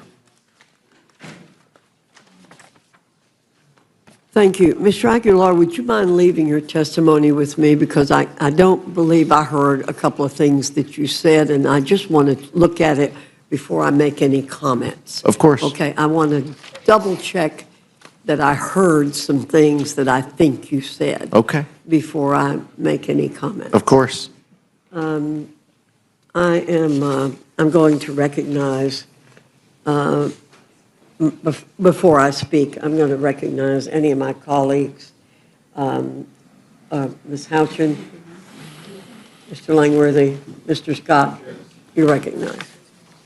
Madam Chair, I would just like to ask unanimous consent to submit for the record an article entitled Rich State, Poor People. And if I might... Without objection. If I might just read from it, the oil and gas boom has helped New Mexico has become the nation's second biggest oil-producing state. Taxes paid on the state's oil production will generate, and in quotations, more money than we know what to do with, according to Democrat State Senator and Legislative Finance Committee Chair George Munoz. States are flush with cash that are well run. Thank you. Without objection. Mr. McGovern, you're recognized. Yeah. First of all, let me just address something that Chairman Smith said.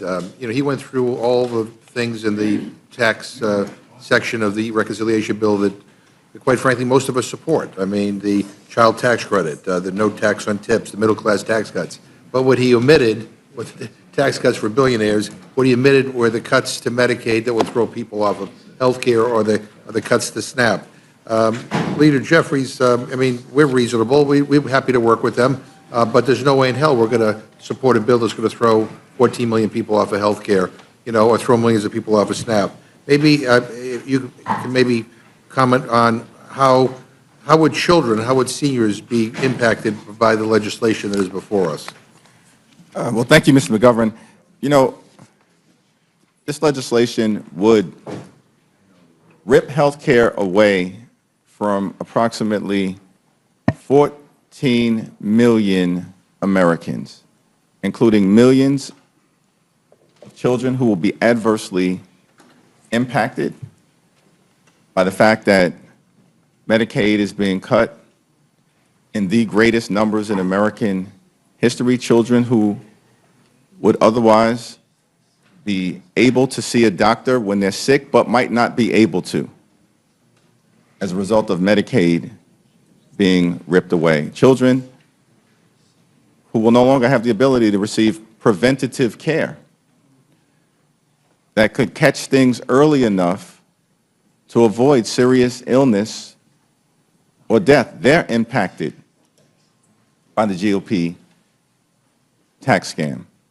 Seniors, of course, who will have their Medicaid ripped away from them will also be adversely impacted because the majority of seniors who receive nursing home care in America or home care in America, these aren't statistics, it's our parents, our grandmother, our grandfather, our great-grandmother and grandfather. The majority of people who receive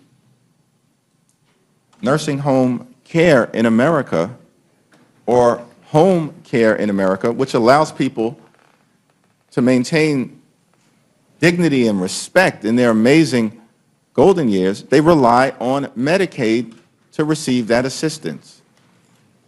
And that, of course, is at risk of being ripped away from them. And Mr. McGovern, it's all being done in service of enacting the largest tax breaks for billionaires in American history. Billionaires like Elon Musk, who's the last person in this country who deserves a tax break. And Ms. Aguilar, I support your amendment. You know, interesting enough, the House Agriculture Committee never did a hearing on the cost-sharing issue with states. And there's a reason why governors all over the country are panicking that they may be hit with a bill of hundreds of millions of dollars or even $1 billion in the case of Pennsylvania, which they're not going to be able to meet, and therefore it will result in them costing, it will end up cutting the benefit to people. And so I support it totally. And Leader Clark, let me ask you, is it possible at all for other providers like community health centers to absorb the patients that Planned Parenthood health centers see annually? And what services for women would be at risk? Thank you so much for the question, and let's bust this myth once and for all, because we have two things going on here. We have the nearly 14 million Americans, including many women, seniors, moms, pregnant moms, who are going to be have their health care taken away from them totally, and that impacts health care centers, FQHCs. They receive, Medicaid is the single largest source of payments, reimbursements for our FQHCs. And this is what's always pointed to by the right, as they will just pick up these services for women out of this defunded clinics for Planned Parenthood. It is impossible. At the same time that you are cutting Medicaid to these clinics, in Massachusetts alone, that'll be a almost $1.2 billion cut to these health centers, and saying if you're going to pick up what Planned Parenthood provides, you would have to increase the capacity of our FQHCs by 56%. So we're going to take away Medicaid over here, and then we're going to say magically increase capacity by 56%. To serve the women who will no longer have a place to get the cancer screenings, the prenatal care, the fertility treatments, contraception, reproductive health care that they need, and that is increasingly difficult to find. I regret that so much of what is done in this Congress and in this current administration around health care is so politically charged. Yeah. And again, going back to the SNAP issue, people are going to see their benefits cut. Again, on average of $2 a person, per meal. That's it. And if states can't meet their cost share, they have not cut the benefit, but to cut the benefit. And no hearings on this, not one single hearing. And this is a major change, and not even the courtesy of a hearing. We weren't able to bring in governors or anybody from any states to be able to comment on what the impact of this would be, or whether even all the states could meet, their financial obligation. And I mean, that it's part of a reconciliation bill, and that nobody even cares enough to do a hearing on it. Is that the way you legislate around here? I don't know if you want to add anything before I yield back. Thank you, Mr. McGovern. I think that's incredibly important, and I just share that the cost-shared discussion really breaks a promise of 50 years of a relationship between the federal government and the states. This is shifting more resources so they can be the bad guys, and so they can reduce benefits, kick people off of eligibility.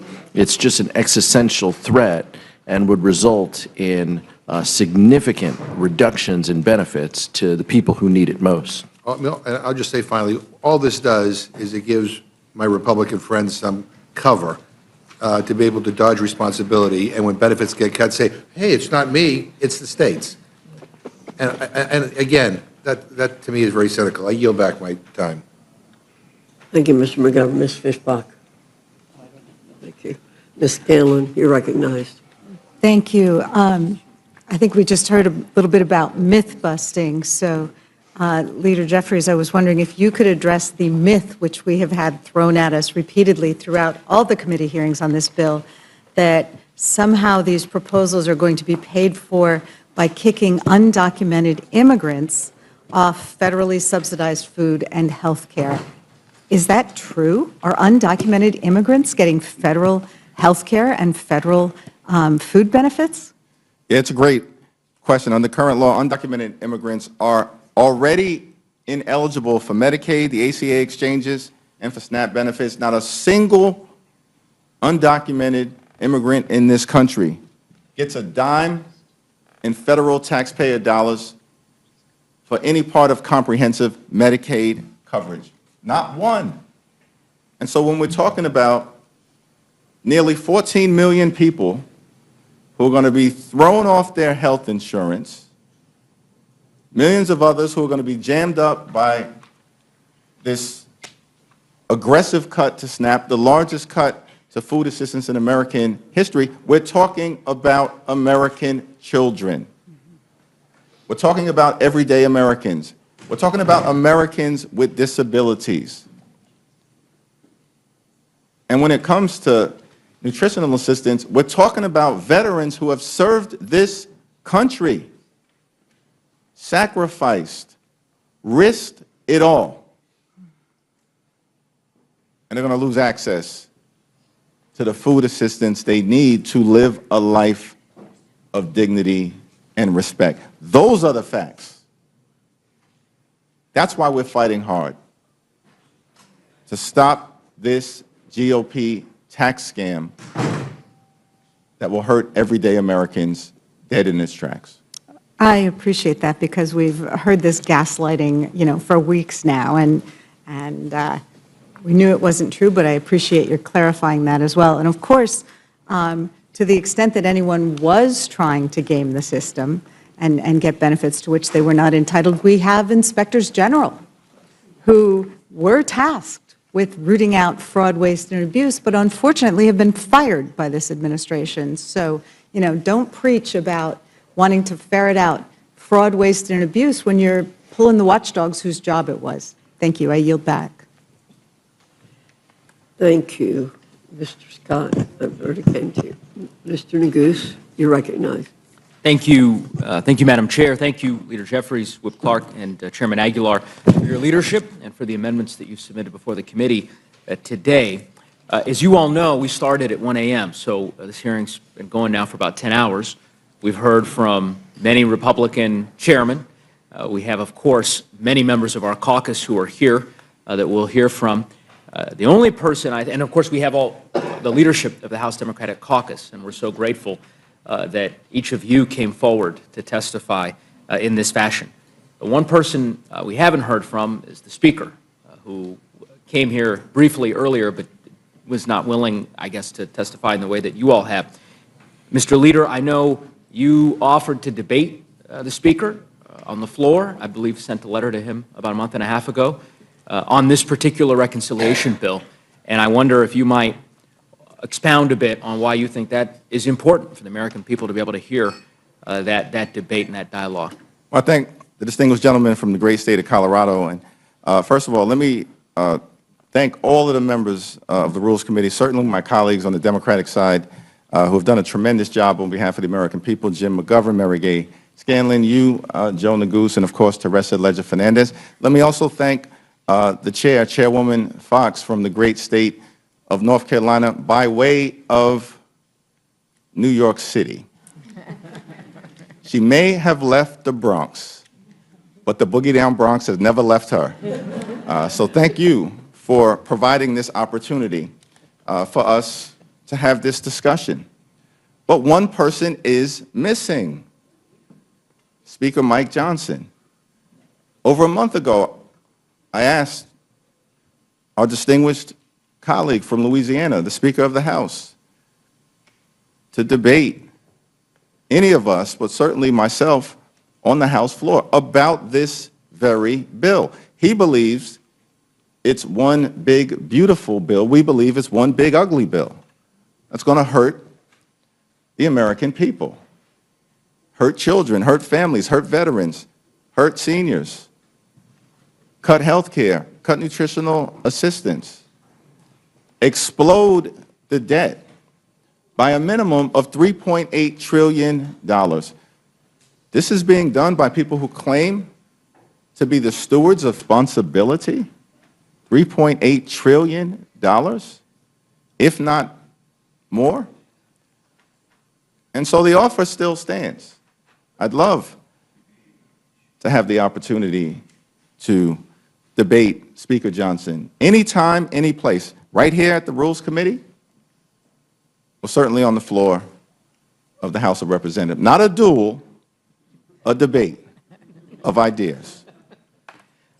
I couldn't agree more, and I thank the leader, the whip, the chairman, and I yield back the balance of my time.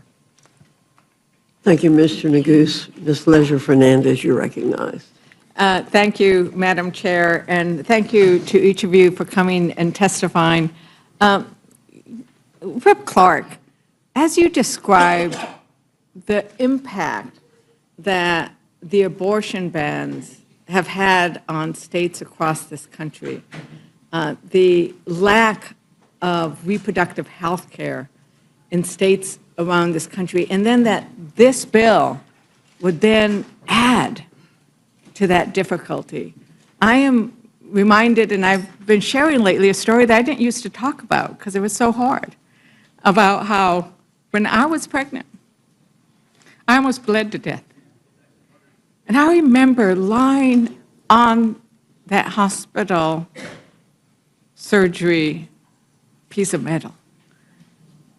And they didn't put me to sleep because we were trying to save the baby. And they were screaming, we're going to lose her, we're going to lose her, we're going to lose her.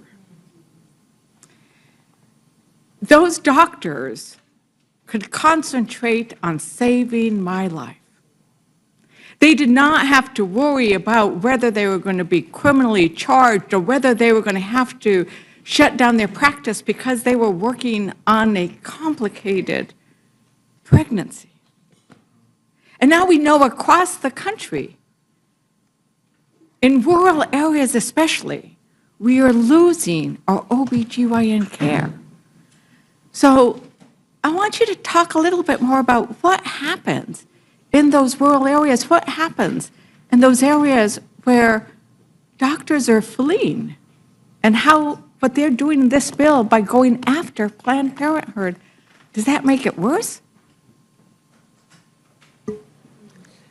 Thank you. Thank you for sharing that story. And it is the story of women across this country. Pregnancy is often complicated and it needs interventions. And we want safe outcomes. The way we get that is good prenatal care and being able to find that within a 50-mile drive from your home. And with the abortion bans, that is becoming out of reach for so many people.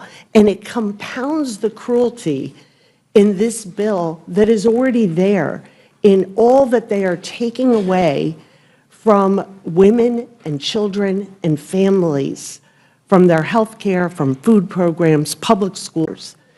If you don't have a safe place to have a child, if you cannot guarantee that you will survive, have the medical attention that you will need, and if you're able to have that child, that child will be able to access health care, that you'll be able to find affordable quality child care near where you go to work, that you will be able to have the fundamentals of a housing to be able to put a life together. A recent study showed the majority of families in this country, 60% of families, cannot afford the basics. And what they're saying in this, and what makes it so pernicious, is this has no place in a reconciliation bill. This is ideology, and this is policy. And this is saying, we don't like abortion providers, and it's not enough to outlaw them in our own states, to deny that care in those states. If there is an affiliate or a subsidiary in any state, then we will shut down the clinic that is not providing abortion care, but is providing this critical primary care for women. That doesn't belong in this bill either, and it is part of the pattern and the theme of this bill, that the American family is put last, and we are making the winner's circle so very small. And it doesn't include women in this country. It doesn't include working families. It doesn't include seniors and veterans. And the 99.9% of people who get up and work hard every single day and want to have a future for their children, a place in this economy, want their small business to survive this tariff regime, want to be able to put a life together that has hope. And instead, we're offering them ideology wrapped up as health care. It is a cruelty and it is a shame. And that is why we have seen the Democratic caucus and the American people united against this bill. Thank you, Rip Clark. Chairman Aguilar, your amendment, I think, touches on a very important fact, and that is that people are working, and they're working really hard, and they're often not getting paid enough. And when Democrats were in charge, we increased jobs, but right now, there is a recession looming. And what they're going to do is kick people out of Medicaid, and they're not going to be able to get nutrition programs, and they're saying it's because people are lazy. Is that right, Chairman Aguilar? I mean, what is really happening with regards to American families who are working hard and just maybe not making enough money to afford health care? Thank you, Congresswoman, for sharing your story, first of all, and for the question. My amendment prevents what I hope is something we can all agree on. No child in our country should go hungry. Yet under this bill, nearly 645,000 people, including children ages 7 to 18, will lose some or all of their SNAP benefit just in my state of California. Whether you're a child in New Mexico or Maine or California, that isn't right. As cruel and failed as that 3-month time limit is, it has never been applied to parents and grandparents with dependent children. It's right in the name, able-bodied adults without dependents. So what is supposed to happen, the child turns 7 and now doesn't need to go to school by themselves. It's just plain wrong, and it puts kids at risk. No one is staying home for SNAP benefits that are $6 per person per day. If my colleagues were serious, we wouldn't be providing childcare and transportation and fair wages to help families make ends meet rather than cutting these important benefits. Thank you, Chair Aguilar. And Leader Jeffries, thank you for painting the picture of what hunger looked like in America and what poverty looked like in America when we decided that that was not an acceptable picture for us. And I think it's a policy choice, but I think you also touched on a sense that it's also a moral choice. And I entered into the record earlier today a letter from 31 faith organizations who were opposing these kinds of cuts because they noted that it was against a principle, a moral principle, that government should provide for those who are in need. And I just wanted to give you the last word. I'm the last Democrat who gets to ask a question on these issues of how you see the values and the choices that are being made in this bill. Well, thank you again for sharing your powerful story in such a compelling way, and it really does illustrate the challenges that we confront here. When we make policy decisions, we are impacting the American people in ways that, in certain cases, could be questions of life and death. It's often been said, Dr. King made this observation, that budgets are moral documents. And I don't question anyone's faith in this room. There are people of faith on both sides of the aisle. But we do have to ask the question, can't simply be enough to go to synagogue or go to the mosque or go to church and pray on Sunday and then come to Washington, D.C. and pray on the American people the rest of the week. P-R-E-Y. Pray on the poor, pray on the sick, pray on the afflicted, pray on working families, pray on everyday Americans, pray on our children, pray on our veterans, pray on older Americans. It can't be sufficient to go to church and pray on Sunday, but then come to Washington, D.C., advance a bill like the GOP tax scam, and prey on the American people for the rest of the week. Democrats will never stand for it,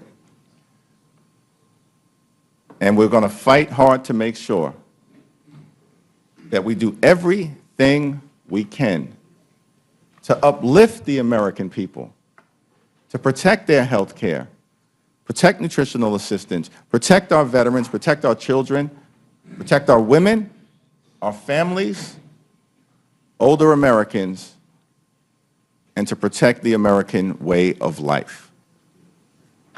I yield back. Thank you, Leader. Thank you, Rep. Clark. Thank you, Chair Aguilar.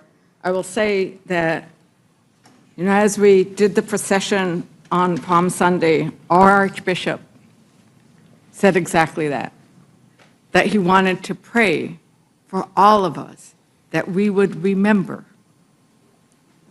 the poor and the needy, and that we would have the grace in our hearts to do what's right.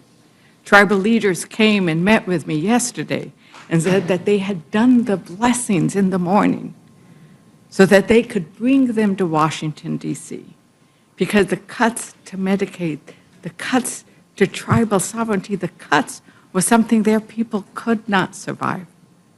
And so I think those prayers and those blessings are important, so that when we come to Washington, we act from our hearts, and that we let that lead our decisions.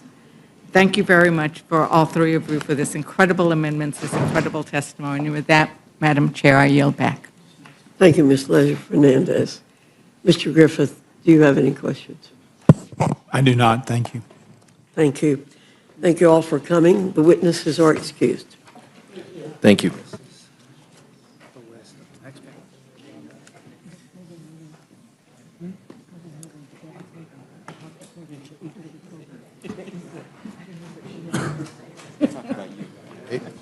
Madam Chair?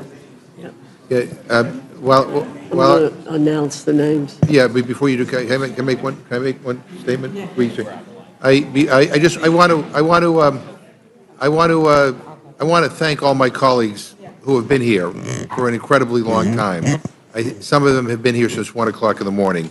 And I feel very proud to be part of this caucus, and I feel very proud of all the members who are here who want to make their voices and their views heard. And I especially want to also thank Speaker Emerita Nancy Pelosi for being here for hours as well. And I want to thank our leadership team. But it means a lot to me personally, and I think to everybody on this committee, that we have so many colleagues that feel so strongly that they have waited for hours and hours and hours to be able to present their amendments. And I thank you, Madam Chair, for letting me say that. Okay, the next panel will be Tim Kennedy, Norma Torres, Al Green, Mr. Horsford, Ms. Beatty, Ms. Dingle, Mr. Gomez, and Ms. Robin Kelly. Oh, yeah, and the leader. If you all would quickly get to the tables, please.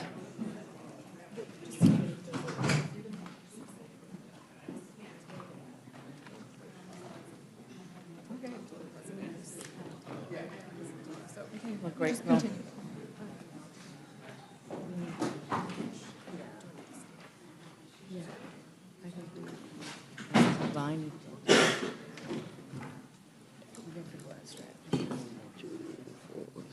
We can fit in one more. One more. We can do one more. 2, 4. We got 7. Yes. Oh, okay. Oh, there you go. yeah.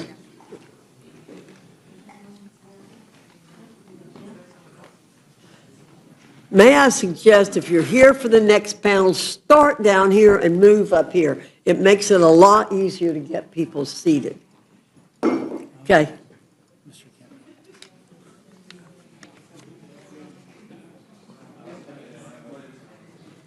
We can recognize, just recognize Kennedy's first.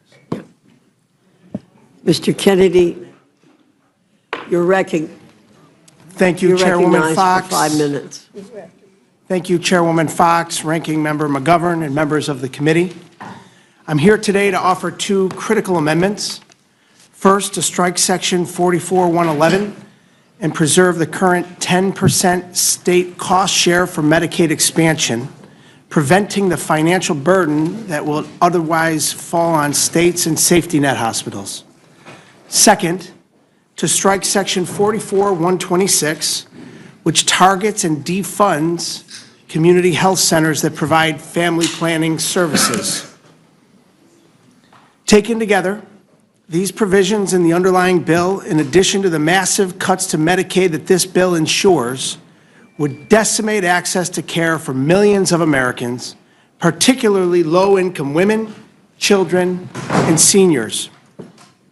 As members of the majority attempt to shove this bill down the throats of the American people, and frankly, some members of their own party, in a process that started in the middle of the night while America slept, my Democratic colleagues and I are here to stand up and shed light on what you're hoping to hide from the American people. As an occupational therapist myself, the husband of a physical therapist, the son of a nurse, and the representative of a community with 285,000 people who depend on these services, including 110,000 children, let me focus on what's at stake with the Medicaid provisions outlined in this bill. Since the passage of the Affordable Care Act in 2010, nearly 25 million Americans nationwide have gained access to care through the Medicaid expansion. That means moms have access to prenatal and postnatal care. Children can get regular checkups. and people struggling to put food on the table can still see a doctor before minor issues become emergencies. It means those in rural areas, often far from major hospitals, can visit clinics, access telehealth services, or get prescriptions filled without having to travel hours for basic preventative care. States that expanded Medicaid saw the uninsured rate among low-income adults decrease by more than half. It is so popular that even in states where the legislature and governor opposed it, like Oklahoma, when put to the voters, it was approved. In New York, the state I represent, expanding Medicaid has given over 1 million people access to care. With this bill, New York will face nearly $1 billion in new costs, while other states could see their expansions repealed entirely.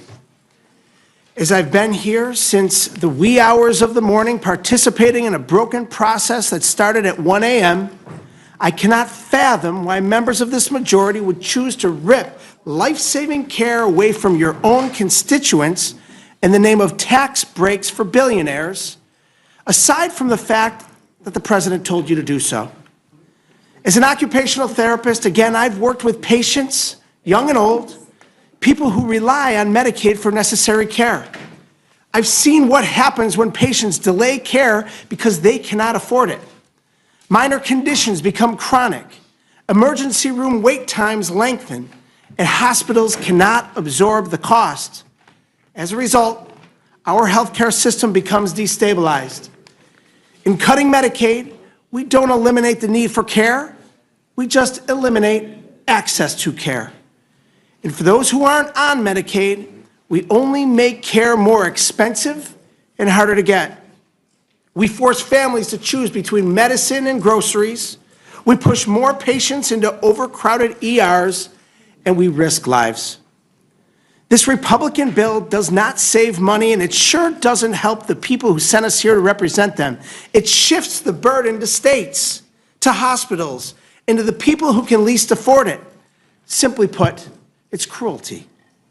My amendments protect Medicaid expansion programs and ensure that millions of Americans don't lose the care that they need, and that our public hospitals and safety net systems can continue to function.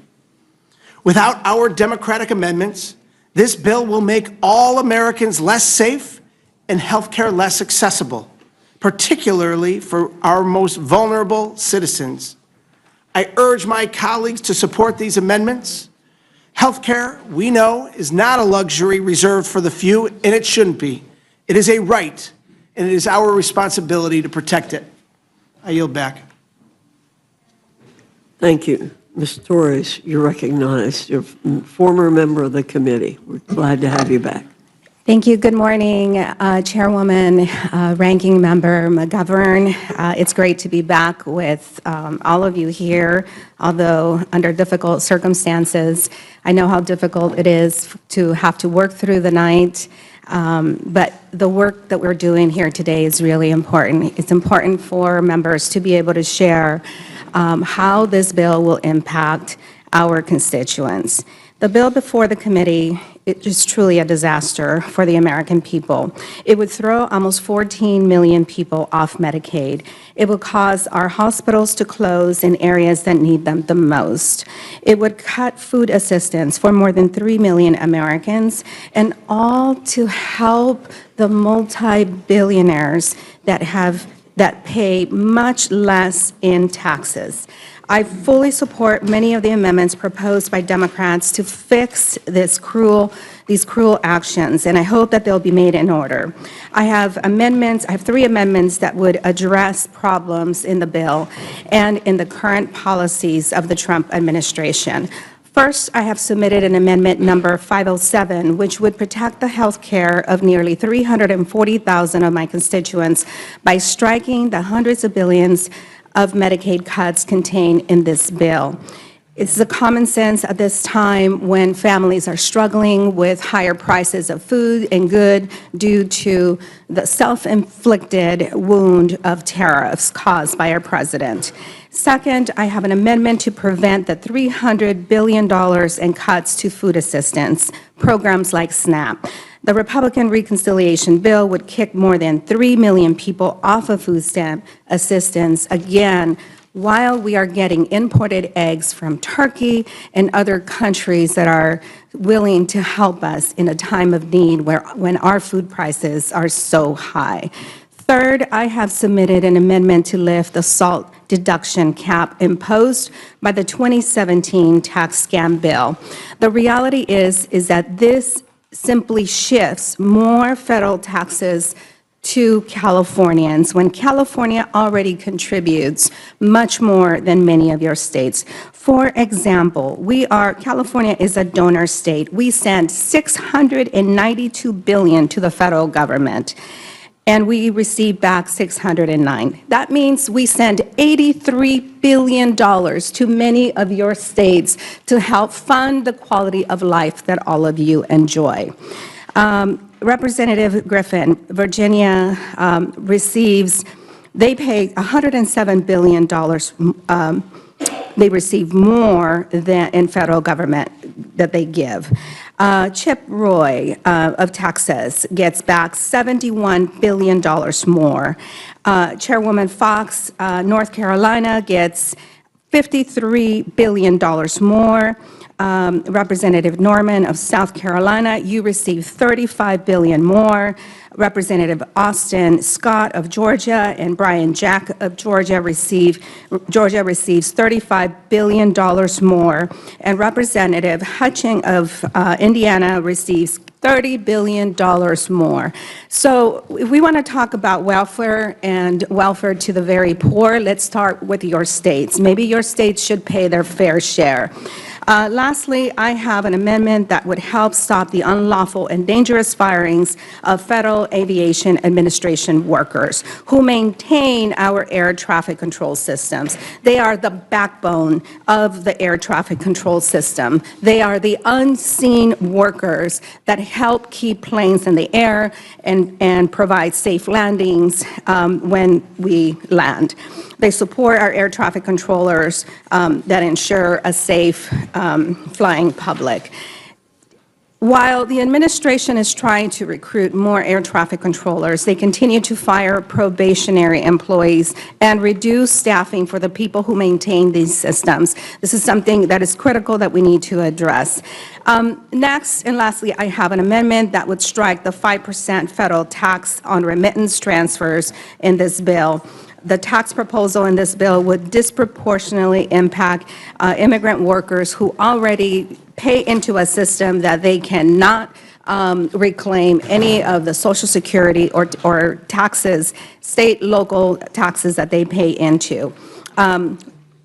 Lastly, I have an amendment that would disapprove of the U.S. Army Corps of Engineers work plan for fiscal year 2025. This plan isn't just flawed, it blatantly politicizes the project selection process in attempts to leave, once again, California, the state that all of you depend for welfare for your constituents, to have zero projects allocated by them.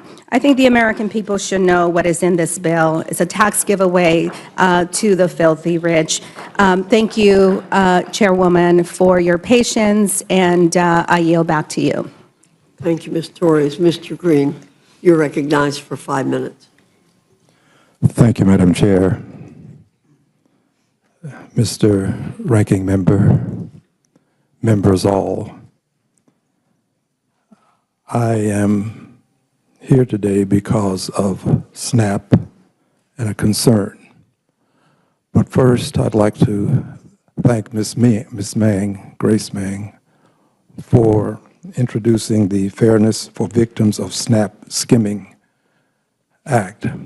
It has been reduced to Amendment number 30.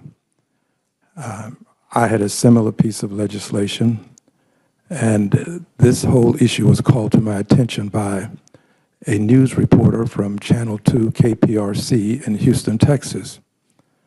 And as a result of his engagement, we produced a piece of legislation. I do not want to see block grants to Texas for health care. Madam Chair, Texas refused $100 billion to expand Medicaid. This is one of the reasons why Texas has the highest percentage of uninsured persons and the highest number of uninsured persons in the United States of America. I don't know that Texas is going to be responsible enough to accept the grants. What will you do and what will we do when Texas does what it does quite regularly, and that is decline federal dollars? So I'm here today to talk about a program that has benefited not only Texans, but persons across the length and breadth of the country. And this has been a bipartisan effort in the past. It was in existence until December of last year, right around Christmas. And it has to do with reimbursing persons who have their SNAP monies skimmed away with electronic devices such that they have to sometimes go without food. They are victims. We should not allow the criminals. Al, would you suspend for just a minute?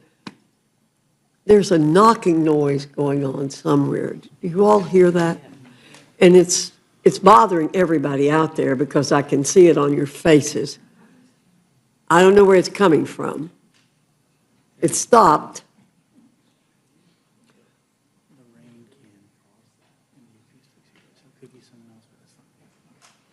All right. Okay.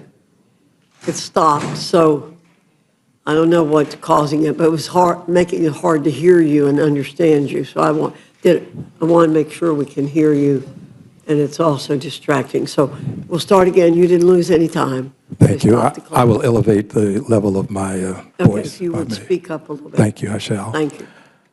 As I was indicating, this has been bipartisan. It has prevented criminals from causing persons to lose food. And I think that it should be bipartisan now in terms of reinstating this program such that people who need food and cannot afford the necessity of life will be able to acquire the food that they merit. I would also add this, that this program is one that has been sponsored by Republicans. So Republicans and Democrats should be able to agree to prevent criminals from taking food. Finally, this. There's been talk about work and how work is good, and I agree, work brings dignity. But the thing, Madam Chair, that hit a nerve with me was when our dear brother, whose name I cannot call because it's not appropriate to do so, but if I could call Mr. Norman's name, I would. This dear brother said that work built America, and he's right. It did. Over 10 million people working for more than 240 years without a paycheck.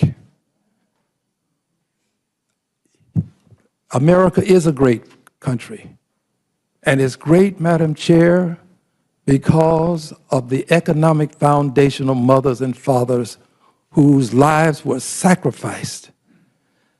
If you're in this country, you're standing on the backs of those persons who were enslaved. And you're right, work ought to be recognized. In this country, in our capital, in Emancipation Hall, the recognition for 240 years of enslavement is a plaque not much larger than that picture on the wall. That's an emancipation. It would seem to me that if we truly appreciate the dignity in work, then we would express that dignity for the people who had a hand in building the White House, a hand in building the Capitol, built the roads, the bridges, planted the seeds, harvested the crops, fed the nation. Why don't we recognize them to the same extent that we recognize people who are victims of the Holocaust? It just seems to me that if we're going to talk about work, let's talk about the people who built the country. And finally, I want to thank you for the time, and I'd like to thank the ranking member as well, and would hope that we can save this SNAP program. Thank you. Good morning, Madam Chair, to the ranking member, to the Assistant Democratic Leader, to the members of the committee. I've been with you since 3 o'clock this morning. I want to thank you for your time, but I'm here to bring the voices of 750,000 people in Nevada who elected me to do a job, and that's to make sure their perspective is heard by this Congress and this committee. I know we've heard a lot, but I want to touch on what this bad-built bill for billionaires doesn't do, because it barely touches housing, a crisis that is affecting more than just the people in my district. My disappointment is with what is not in here. So once again, like I did in the Ways and Means Committee, I am here to let you and the American people know that there's nothing to address the fact that rent increases are outpacing people's income, that there's nothing in this bill that builds out housing for the middle class, that there's nothing in this bill that touches Trump's blanket tariffs, which are taxes that Americans pay, not some foreign governments, that will raise the cost of housing. In fact, in 2018, the CBO projected that the initial Trump tax cuts would reduce residential investment since their provisions are not favorable towards housing. That report proved true, as inflation-adjusted residential investment today is nowhere close to its pre-2018 trend. I'll also tell you what this bill does have. It has an annual tax cut for billionaires, over $255,000 a year, while the average benefit for working people earning less than $50,000 annually is a meager $265. The cutting of health care for 14 million Americans, and the selling of Nevada public lands without a single dollar going to the state for which those lands are intended. So let's recap. Trump is making borrowing more expensive. He's raising the cost of housing materials due to tariffs, and extending the GOP tax scam means continued reductions in residential investment and making Nevadans pay for it with our land. Please make it make sense. That's why I am offering a package of amendments to help our veterans, to address tipped workers, small businesses, and the hospitality sector, which has been hit hard by President Trump's tariffs. However, for the purposes of this hearing, I will focus my remarks around helping our veterans. My amendment seeks to address the housing crisis that my colleagues seem to be ignoring.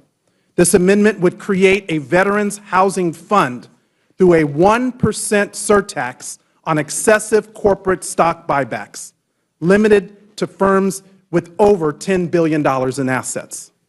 We are asking that the largest companies, who recorded nearly $1 trillion in buybacks, pay 1%.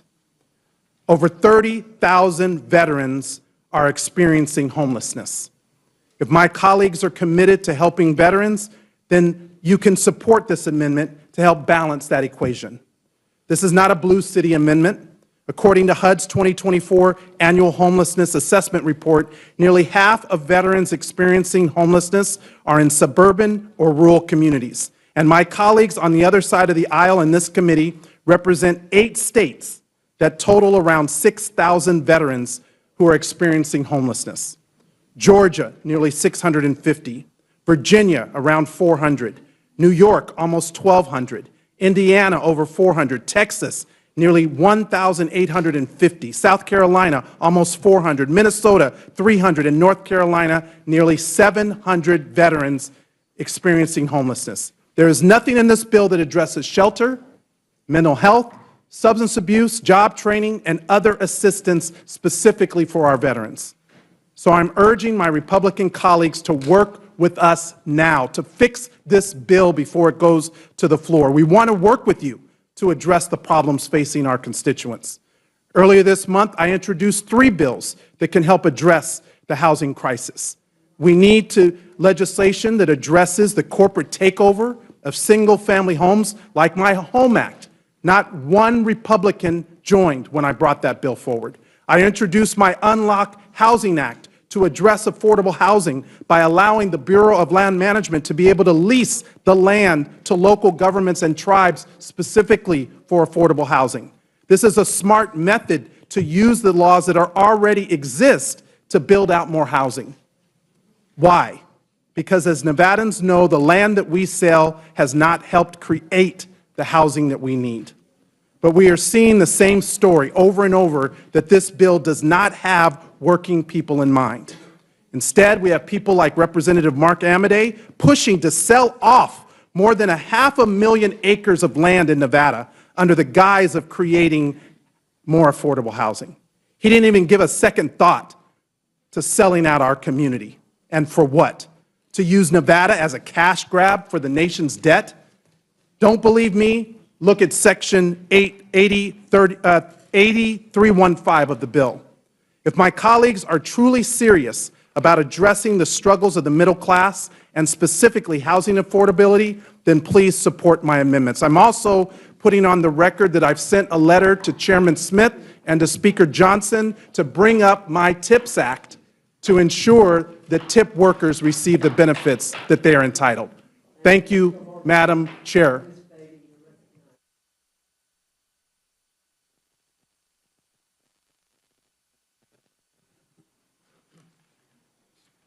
Thank you, Chairwoman Fox, Ranking Member McGovern, and members of the Rules Committee. I urge you to make in order my amendment, amendment number 280. This amendment is simple. It would stop the implementation of the Reconciliations Bill's massive cuts for the wealthy if the bill's other provisions result in reduction in funding of Medicaid, Social Security, or SNAP. Let me just put it in simple terms. It says no tax breaks for the wealthiest Americans if you cut the programs that everyday Americans, families, seniors, and others rely on. If you believe that is true, then you should have no problem supporting my amendment, which would make no changes if the bill does not cut Medicaid or food assistance. We are here to serve our constituents, and I know I'm not the only one here who has received thousands of letters and calls demanding that Congress protect health care, food assistance, and other critical programs. Constituents are saying, what are we doing? Well, I'm telling you, this panel shows you what Democrats are doing. We are fighting. And despite what the title of the Republican Budget Reconciliation Bill would have you believe, it is not one big, beautiful bill. It's a big billionaire's bankroll bill. And it is one of the biggest and most reckless and heartless attack on American families. It would rip away health care from almost 14 million Americans and 11 million children with food assistance. And the worst part of it is none of this is necessary. It is only being done to bankroll a billionaire's tax cut.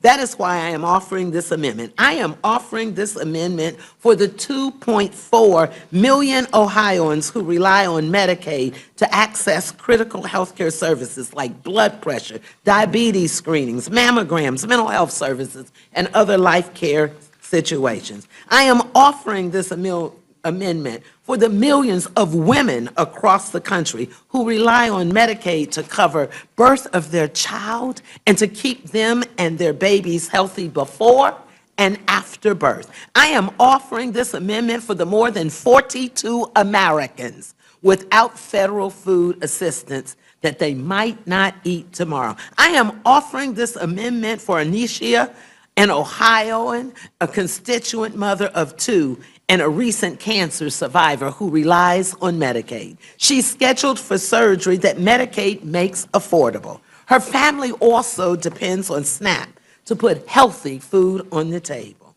Losing these benefits would be devastating. In short, I'm offering this amendment for Americans who are struggling to get by, who are counting on us, Democrats and Republicans, to lower their costs and to improve their lives, not enrich billionaires. Unfortunately, families I'm fighting for will not benefit from the tax cuts in this package.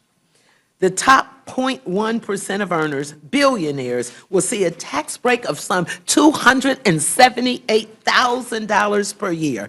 And that is a tax break of $762 per day, almost twice the weekly salary of someone making minimum wage in Ohio. It is clear that this bill is an attempt to sell out hardworking American families who are just trying to make ends meet to benefit the few.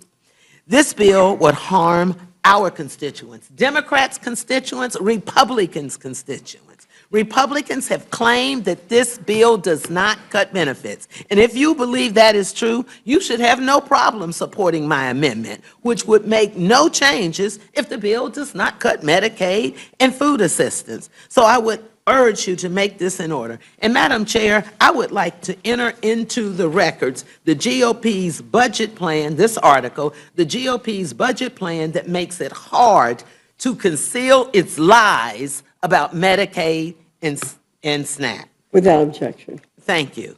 Lastly, let me just say to the American people, we have been here all night, and we're here because of you. They planned this hearing at 1 a.m. in the morning to 5, and here we are now in the first panel at 11:45. Is this the way our country should run? Is this what you expect from our leaders? Let me answer it for you. The answer is no, and that's why we are here today. Thank you, Madam Chair, and I yield back. You're recognized for 5 minutes.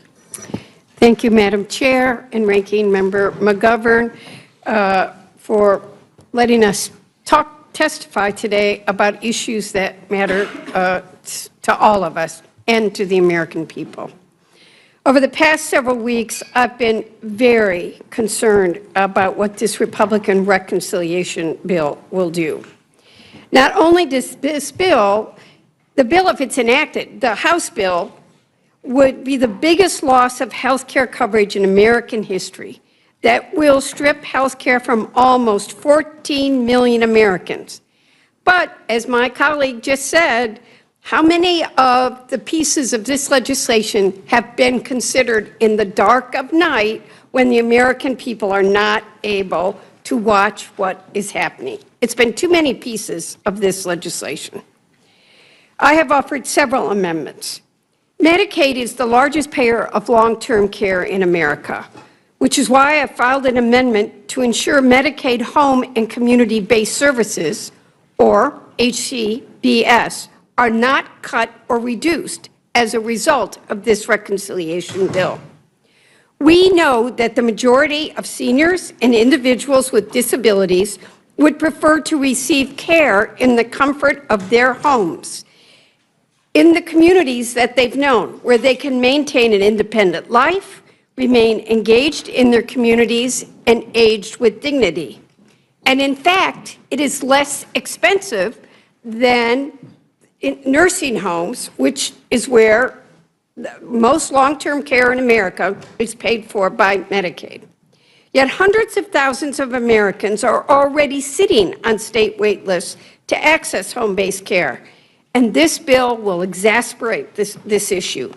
No one should have to sit for years on a waiting list to get the care that they deserve, and caregivers shouldn't live in poverty to do this critical work. Let's be honest. The long-term care health system in this country is broken. And until someone you've loved or you yourself are in it, you don't know how bad it is. And this system, this bill, is going to break the system even more. I pray, I'm asking that my Republican colleagues change course on this misguided bill that would harm seniors and individuals living with disabilities. I'm also strongly supportive, and am a co-sponsor of Representative Riley's amendment regarding President Trump's most favored nation executive order that was issued May 12th. In fact, I offered this exact amendment during the Energy and Commerce Committee markup last week.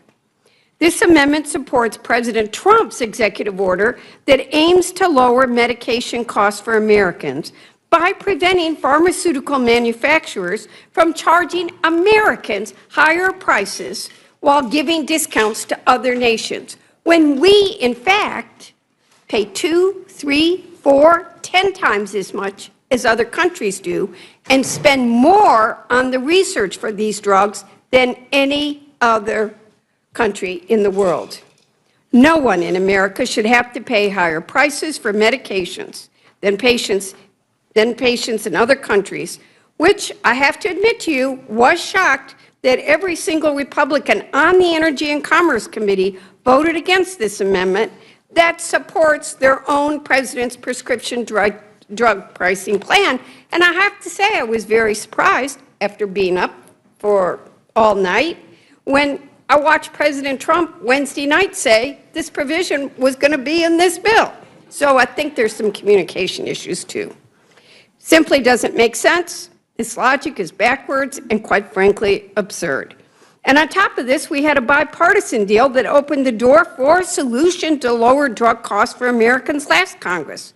But thanks to Elon Musk, Republicans tanked that agreement and are now trying to pass a bill with no meaningful change that would not only fail to lower drug costs, but would also rip coverage away from 14 million Americans.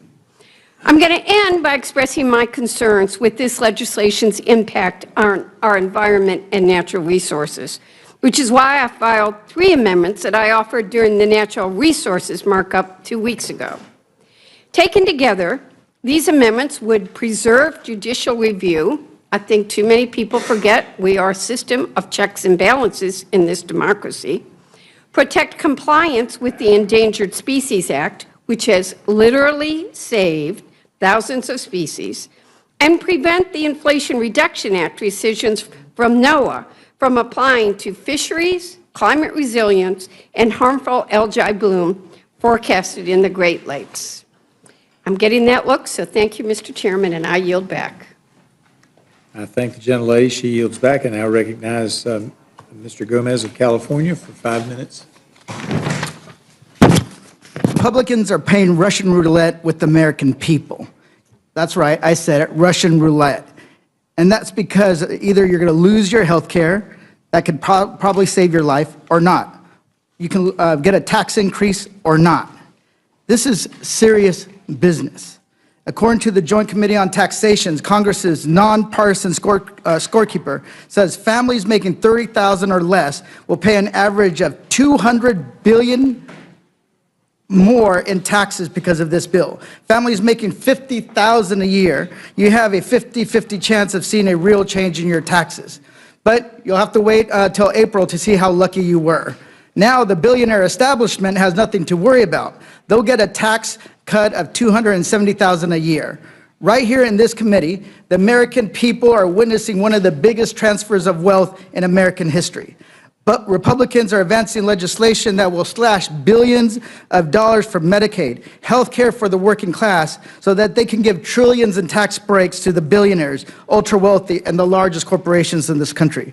Republicans are literally stealing from the poor to give to the rich, all while adding trillions in deficit deficit spending and to the debt. They should be ashamed about this legislation, because look at not what's happening in my district, look at what's happening in their districts. In North Carolina, 400,000 people will lose Medicaid coverage. In Minnesota, 250,000 will lose the health care. Texas, 380,000. Virginia, 390,000. New York, 1.2 million. These aren't numbers. These are real people who will lose health care coverage. And if they don't have coverage, they might not have insulin. They might not have preventative care. They might have to go into the hospital to see an emergency doctor later, which can cost them their lives. We also know that 51% of new moms and their babies who are covered by Medicaid will lose. The seniors that don't get enough coverage through Medicare will lose. The sons or daughters that don't earn enough to cover their parents' assisted living facility will lose. People that live in rural communities that are mostly represented by Republicans will lose. Republicans are making it harder for working people to get by, harder for families to welcome a new child, get postpartum care, or cover basic medical needs during one of the most vulnerable times in their lives. Families are barely staying afloat. Many who are working 2 or more jobs just to get by, and they're already stretched thin by the cost of food, housing, and childcare. Now that Trump's tariffs are hitting them with an extra $4,900 a year. And Republicans always say that they're the pro-family party, but they never do actually anything that actually values the American family. And Republicans say they're the balanced budget party, but this bill balloons the deficit and saddles future generations with more debt that they have to pay off. Voters sent us here to lower costs and create real opportunities, and that's what we should be delivering on. We should make the child tax credit fully refundable and advanceable, and make it bigger and pay it monthly. We should build millions of starter homes for new families and help them buy their first home so that they can build wealth. We should make child care affordable and guaranteed paid family leave. But this bill does none of that. That's because Republicans choose the billionaire establishment that has taken root in D.C. over their own constituents. Now I ask the same question to my Republican colleagues as I asked in the Ways and Means. I want to ask you here, and they answered wrong. So I'm asking you guys, are you for the working man or woman who is struggling to get by, or the billionaires? Are you for the babies or the billionaires? Are you for the seniors or the billionaires? Are you for the American family or the billionaires? I have introduced 14 amendments making sure that billionaires pay their fair share to housing, to health care, and one of those bills is sponsored by Speaker Emerita, that is extend the ACA premium tax credit to help pregnant women and children. That's one of the things that we know, that in some of the states that are going to have the biggest cuts to Medicaid also are some of these southern states that have the highest maternal mortality rate in the country. You know, California has its problems, but we actually have one of the lowest maternal mortality rates in this country, the lowest. So here's the thing.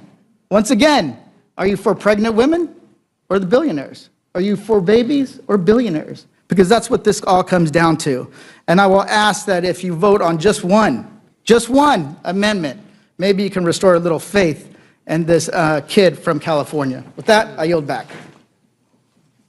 Gentleman yields back. Now recognize Ms. Kelly of Illinois. Thank you, Mr. Chair, and thank you, Ranking Member. I have an amendment at the desk titled Amendment Number 371. My amendment is simple and requires 12 months of continuous Medicaid and CHIP coverage of full benefits for pregnant and postpartum women. We've heard a lot about that. I've dedicated 10 years to this topic. This amendment will codify what we already know is essential, that 1 year of postpartum care is not just medically necessary, it is a matter of life and death. Let's remember that the United States maternal death rate remains far higher than other high-income countries, and nearly 2 out of 3 maternal deaths occur during the postpartum period. Our nation is facing a maternal health crisis, and it has been for years. It's shameful, and it has worsened. The maternal mortality and morbidity epidemic is particularly dangerous for people with disabilities who face a maternal death rate that is 11 times higher than the rate for non-disabled people. Black women are 3 times more likely to die from pregnancy-related causes than white women. And American Indian and Alaska Native women are twice as likely to die of complications. Medicaid improves maternal health outcomes and ensures access to vital pregnancy services. Medicaid covers almost half of all births in this country, and in many states it's more than that. And it covers more than half of all births in rural communities. Consider a new mom from Arkansas who was finally approved for Medicaid in her 3rd trimester following a delay in her eligibility determination. Her Medicaid coverage was invaluable during complicated labor and delivery. Her baby was not receiving enough oxygen, and she ultimately needed an unplanned cesarean section. Without Medicaid, that procedure would have resulted in profound medical debt, given the cost of a C-section in Arkansas is estimated to be close to $10,000 without insurance. Ensuring 12-month coverage can give women the peace of mind that they have stable coverage and access. Cutting funding means cutting care for moms and babies during their most vulnerable time. That means fewer prenatal checkups, more life-saving deliveries, and forcing states to choose between vital programs. Waivers aren't enough, especially during major budget cuts like those in this bill. In Michigan, 12-month postpartum Medicaid coverage reached nearly 45,000 moms, reducing maternal deaths from 36 to 22 per 100,000 births in a year. Most maternal deaths occur after childbirth. 1 in 3 happens 1 week and 1 year postpartum, between 1 week and 1 year postpartum. In Colorado, 89% of maternal deaths were preventable. Continuous guaranteed year-long coverage saved lives. Overall, over 80% of maternal deaths are preventable. This amendment codifies 12 months of full Medicaid and CHIP benefits to postpartum individuals, no more state-by-state patchwork, no more expiration dates on care, no more new mothers being dropped from coverage just 60 days after giving birth, right when they're still at high risk for complications like infection, postpartum depression, and more. Postpartum coverage for 12 months should be mandatory and permanent and immune from shifting state politics and budget pressures. We cannot expect someone to recover from childbirth, return to work, care for a newborn while also scrambling to reapply for coverage. That's not health care. It's chaos and disproportionately harms low-income families, rural communities, and communities of color. We've already seen the impact of this policy. Thanks to the American Rescue Plan, Democrats enabled states to extend postpartum coverage to 12 months, and 49 states have done so. In just 4 years, red and blue states alike chose to prioritize maternal and child health. But making it optional isn't enough. With the deep cuts proposed in this bill, states will soon face painful budget choices that could jeopardize this progress. To protect moms and babies everywhere, we must make this coverage permanent, mandatory, and nationwide. This is about saving lives, supporting families, and finally treating maternal health as a national priority it should be. I have deep concerns states will roll back care for pregnant and postpartum women. My amendment ensures that all women in the United States, regardless of where they live, can access comprehensive health care for a full year following the birth of a child to survive and thrive. I've spoken to doctors, nurses, midwives, doulas, and this is what all of them recommend. If Republicans claim, quote unquote, they want to strengthen Medicaid for mothers, as they asserted in their press releases, then this should be a no-brainer and something that we all can support. I urge my colleagues to support this amendment and help us build a stronger, safer future for all moms and families so that people are not being shut out from coverage because we have made it too complicated for them. And I yield back. Gentlelady yields back. Do I have anyone on the Republican side that wishes to ask questions? Seeing none, I recognize the gentleman. Yes. Mr. McGovern. Well, thank you. I just a couple of observations. First of all, I want to again thank you all for your commitment and your stamina and for being here. Again, I appreciate the fact that many of you waited many, many hours to be able to testify, but I think that's a reflection of how strongly you feel about the issues that you brought before this committee. And I think I speak for all the Democrats here. We all support your amendments, and we'll do our best to try to see what we can do to make them in order. But I also, when I was listening to everybody here, I couldn't help but think about what could have been. You know, again, as I said before, I mean, there are things in the tax bill that I think we all could agree on. You know, the middle-class tax cuts, the no tax on tips, and child tax credit, all that stuff. We could have come together and agreed on that. And I think that, you know, we would have, you know, if Republicans wanted our vote, we could have negotiated a better deal on the SNAP benefits, which, you know, right now is unacceptable, and certainly insisted that people don't get thrown off health care. But I think you could have gotten a bipartisan bill. Maybe not every Democrat and not every Republican, but you could have gotten a bipartisan bill that might have been able to make its way to the President's desk that reflected our values, that also reflected some of the Republican values, but didn't go after the most vulnerable people in this country. But I think what's happened here in this House right now is that the way the current leadership thinks of legislating is that whatever the most extreme element of their conference wants, that's the direction. And so there's no desire, there's no attempt to try to bring Democrats into the process. I'm reading, breaking news. Speaker Johnson and House Freedom Caucus will go to White House today to meet with President Trump. Trump is expected to tell the House Freedom Caucus that the bill needs to pass today. I don't even know, he was up here yesterday morning. I don't know, maybe this will make a difference. But it doesn't sound like, if that's the strategy, that this bill is going to moderate. And I think that's bad for the country. This is a big deal. The implications of this Reconciliation Act on every aspect that was raised by all of you today is significant. It is going to adversely impact, it is going to hurt our constituents, as well as the constituents of our Republican colleagues. There is no doubt about that. And so again, I want to again thank you for being here, and again, I support all your amendments, and for what it's worth, and I think I speak for all of us up here, it's kind of inspiring for us to see you just kind of wait it out, because you know what the stakes are. And I think people who are tuning in also appreciate your being here today. So I thank you, and I yield back to the chairman.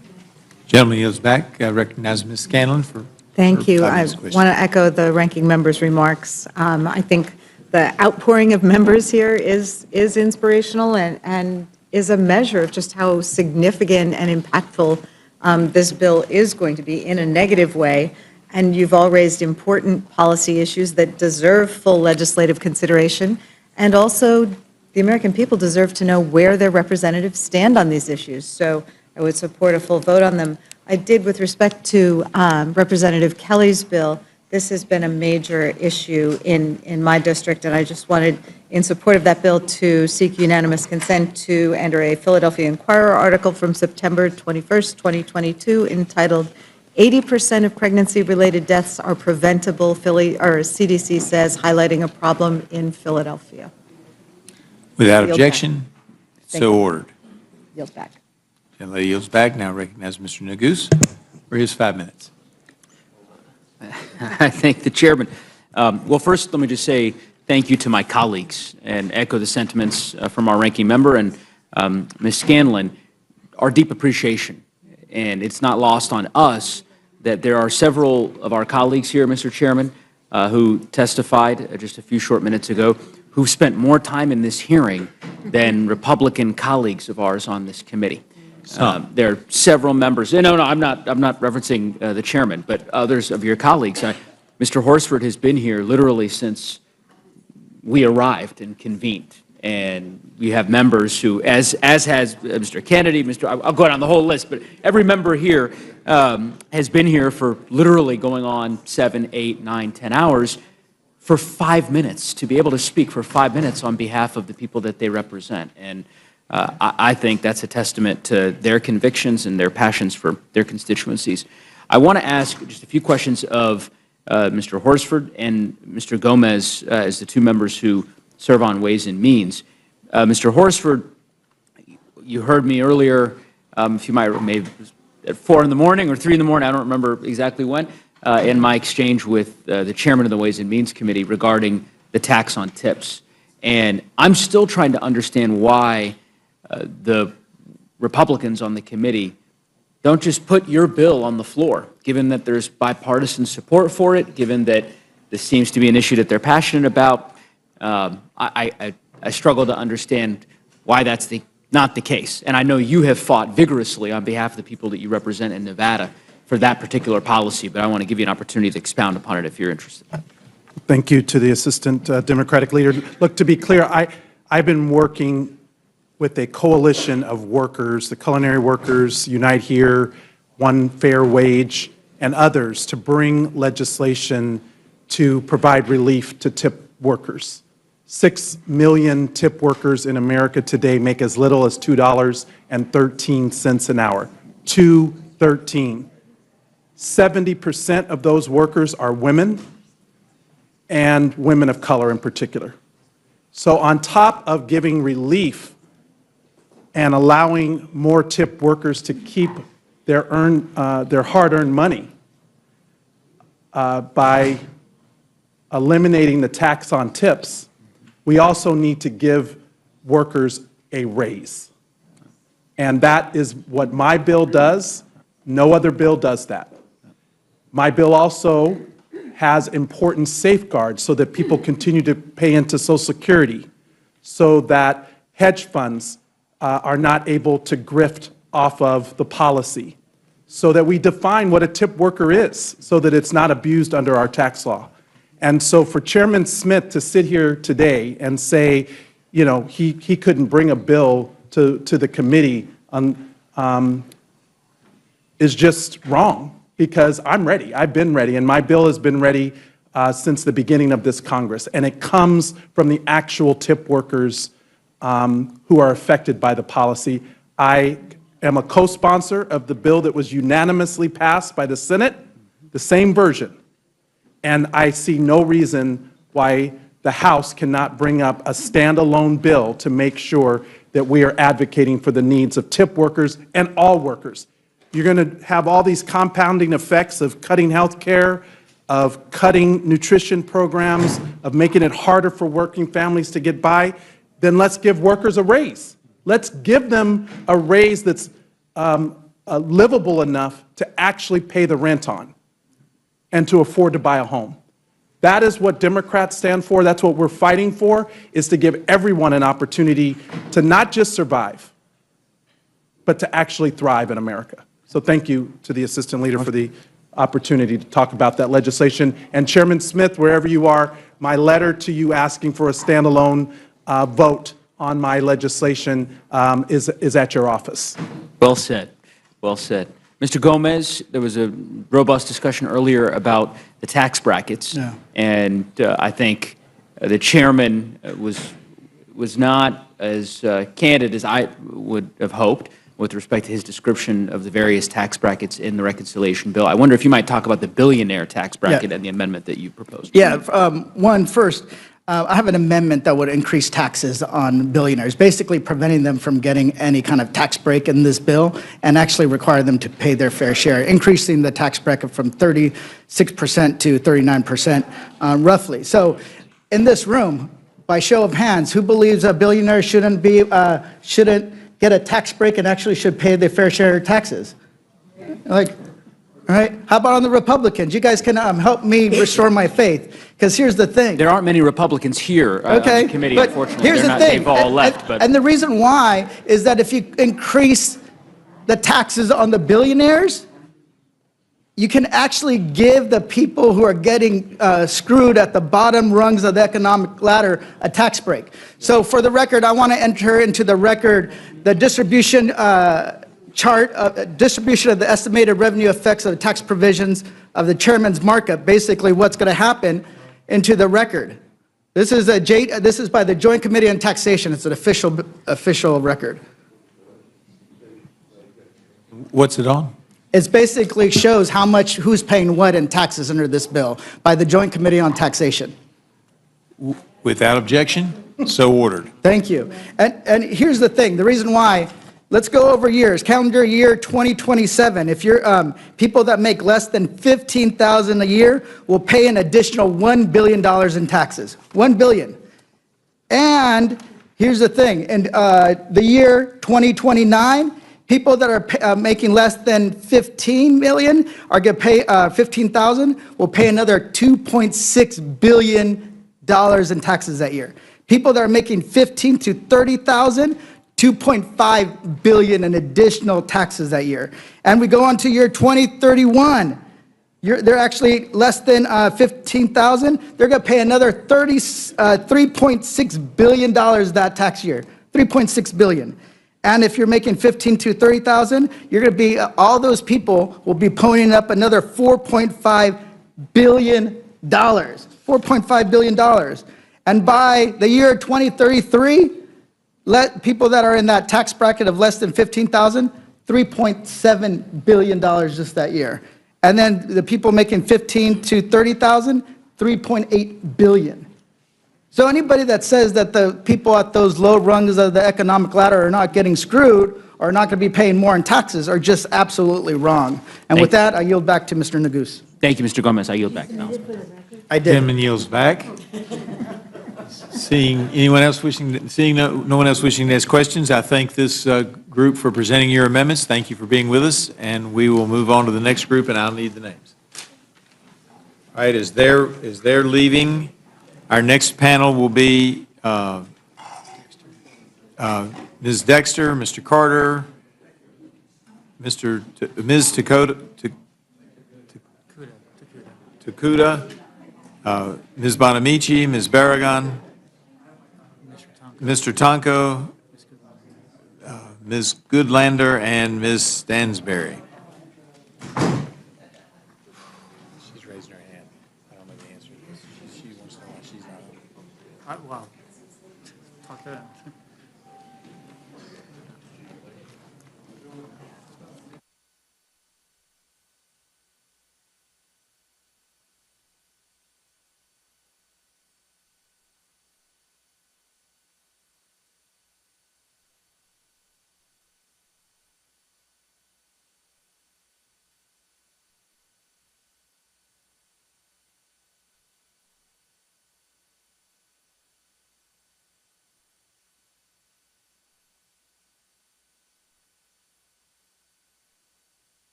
All right, if Ms. McLean Delaney can join as well.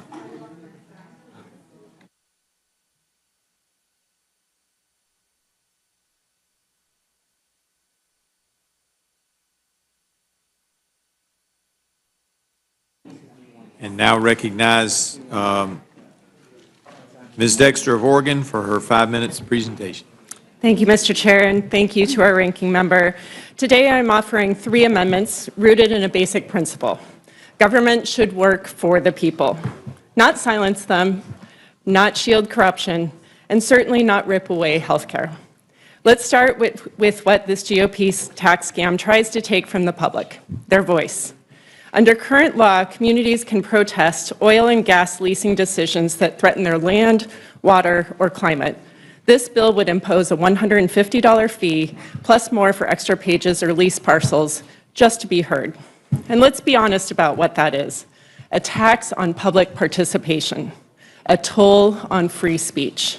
And it won't deter billion-dollar oil companies. It will deter working people, people who love outdoor places. At the same time, Republicans are slashing royalty payments and handing billions in giveaway to the fossil fuel industry. That tells you everything you need to know about where their priorities lie. My amendment would strike this unjust protest fee from the bill and protect the public's right to be heard. Second, we must ensure accountability. I'm offering an amendment to allocate a modest 0.5% of new funds to the Department of Interior's Office of the Inspector General, a nonpartisan watchdog that saves taxpayers money by rooting out waste, fraud, and abuse. This should be easy for Republicans to support. It's the same bipartisan provision they themselves championed by our current House Natural Resources Chair in 2021. It's simple. Let's ensure transparency and pass this amendment.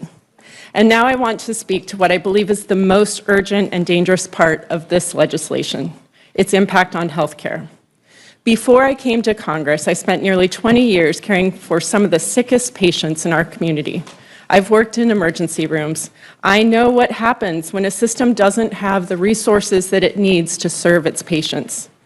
That's why I'm offering an amendment to require states to report on how coverage losses under this bill would impact uncompensated care and emergency department wait times in safety net hospitals. If this bill were really only about ridding out waste, fraud, and abuse in Medicaid, we should welcome this kind of data. But we know the truth. This bill isn't about waste. It's about ripping health care away from nearly 14 million Americans and destabilizing the healthcare system for everyone else in the process. And for what? To give tax breaks to billionaires. Medicaid isn't just a lifeline for patients, it's a fundamental part of our healthcare infrastructure. Providers depend on it to stay open, to serve not only Medicaid patients, but you, me, everyone in our communities. Cutting Medicaid will mean clinics and hospitals in rural towns will shut down. Hospitals in cities will be over capacity. Seniors will be forced out of nursing facilities due to closures. And emergency rooms will go on divert, turning away people in crisis because there simply isn't enough space for people to be seen. We're talking about longer wait times for pediatric care, delays for life-saving cancer treatment, people suffering and dying, not because we don't have the tools to help them, but because we've made a political choice to take those tools away. These cuts will be devastating, and the consequences won't be statistics on a spreadsheet. They will be lives lost, futures cut short, and suffering that could have been prevented. And again, for what? Tax breaks for billionaires. I urge my Republican colleagues, show courage in this moment. Stand with the constituents who cannot afford to lose their voice and their health care. Support these amendments and defeat this outrageous and dangerous bill. Thank you, Mr. Chair. I yield back. Gentlelady yields back. Now recognize the gentleman from Louisiana for 5 minutes, Mr. Carter.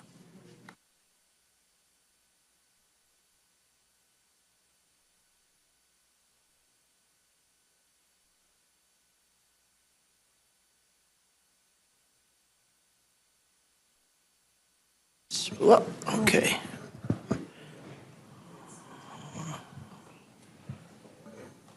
Okay. Let's start again. Thank you, Mr. Chairman. Thank you, Mr. Chairman and Ranking Member. My first amendment, number 299, preserves environmental justice block grants that improve public health. The EPA has provided grants for more than 50 years that protect our constituents' public health and enhance their environment. This is especially true for the Environmental and Climate Justice Block Grant Program, which provides valuable funding that serves community centers, environmental rehabilitation projects, and public health revitalization initiatives that would otherwise not be possible.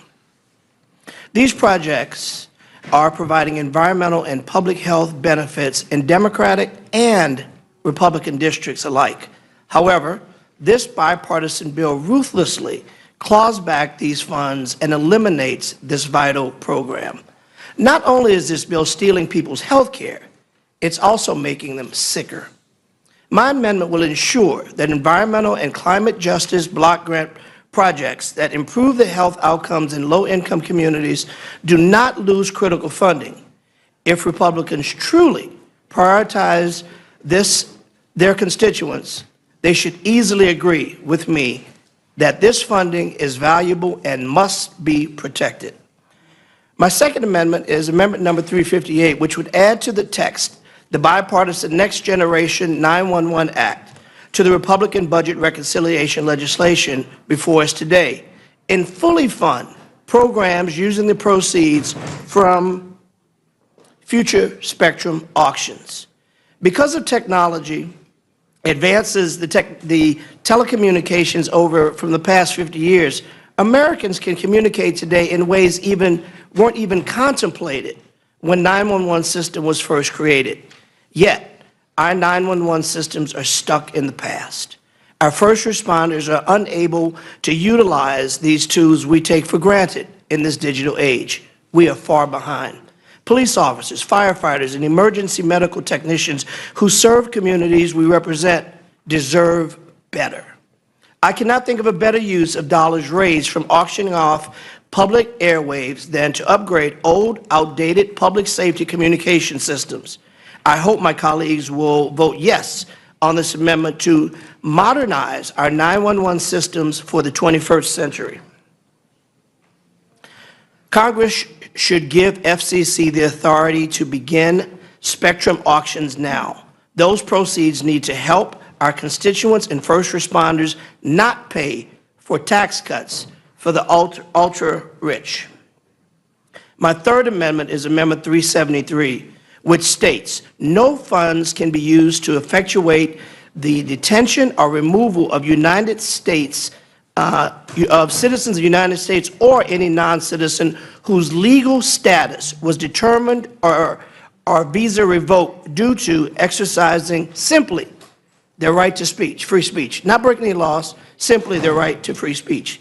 Last month, I led a delegation of House and Senate members to 2 ICE processing centers in Louisiana to meet with individuals who had their legal status revoked and remain in immigration detention simply because they exercised their right to free speech. If these individuals can be jailed for exercising their First Amendment rights, any person in this country is under the same threat. Now, let me be clear. I do not support any hate speech of any kind. Speech that supports anti-Semitism or calls for violence, I am totally opposed to. The individuals we met with were very clear. They don't support these matters either. My fourth amendment and last amendment is number 357, which states that 100% of Medicaid cuts resulting from waste, fraud, and abuse will go directly back into programs to strengthen Medicaid for generations to come. My Republican friends say that they want to help the people that Medicaid was, quote unquote, intended for, the most vulnerable. And to that I say, put your money where your mouth is. But we all know they won't. It's always been about enriching billionaires while ripping health care away from seniors, children, mothers, and those with disabilities. Republicans now say that Medicaid, shameful. We will put the most vulnerable at risk. That's why we keep spinning false narratives about waste, fraud, and abuse. But don't take my word for it. Take it from Republican Senator Josh Hawley, and I quote, "Will Republicans be the majority of the people or a permanent minority speaking only for C-suite?"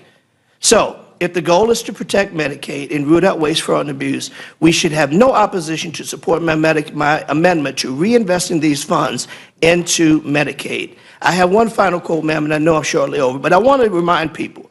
I'm told yesterday that our president, Donald Trump, said, and I quote, please forgive my language, "Don't fuck with Medicaid." I hope he was serious, and I hope this committee takes it serious too. I yield. Carter, Mr. Kuda, you're recognized for 5 minutes. Thank you, Madam Chair. Ranking Member McGovern, I submit one amendment today, 159, protecting rural Americans from SNAP cuts. Every day, millions of Americans go to bed hungry. For 14 straight years, the United States has led the developed world in food insecurity. In 2023, over 1 in 4 Americans reported struggling to afford food. Think about that. In the richest nation on earth, 85 million people are missing meals. And where is this pain felt most deeply? Rural America, small towns, farming communities, places like Hawaii's 2nd District, where food is grown but life is hard. 87% of the counties with the highest food insecurity are rural. Families face fewer job opportunities, fewer doctors, fewer grocery stores, and now even fewer lifelines. And Republicans want to make it worse. This isn't just a bad bill. It's a big bad bill. It's a big ugly bill, a brutal assault on rural families, working parents, seniors, kids. The GOP plan is to slash $313 billion from SNAP, gut Medicaid, rip lifelines out of the hands of people just trying to survive, and hand billions in tax breaks to the ultra-wealthy. All this as part of the GOP tax scam 2.0, a reckless giveaway to billionaires that will add $5 trillion to our national debt. $5 trillion in tax breaks for the rich, paid for by taking food off tables and putting health care out of reach for working Americans. This isn't fiscal policy. It's moral failure. It's the wealthiest 10% cashing in at the expense of the poorest, most vulnerable, hardworking people who labor every day to hold on to life in communities too often forgotten. Let me tell you about Anna, a constituent of mine from the rural west side of Oahu. She and her husband run a small family business. Last year, just $200 more in monthly sales pushed them over the limit for SNAP. $200. That tiny increase cost their children meals. Anna told me she had to measure every scoop of rice at dinner. She couldn't say yes when her youngest child asked for a second helping of food. She sent her kids to school hungry. Months later, after their sales dropped again, Anna reapplied. They were approved, and she cried. But now Anna and her husband wonder every day, should we sell our home? Should we leave our community?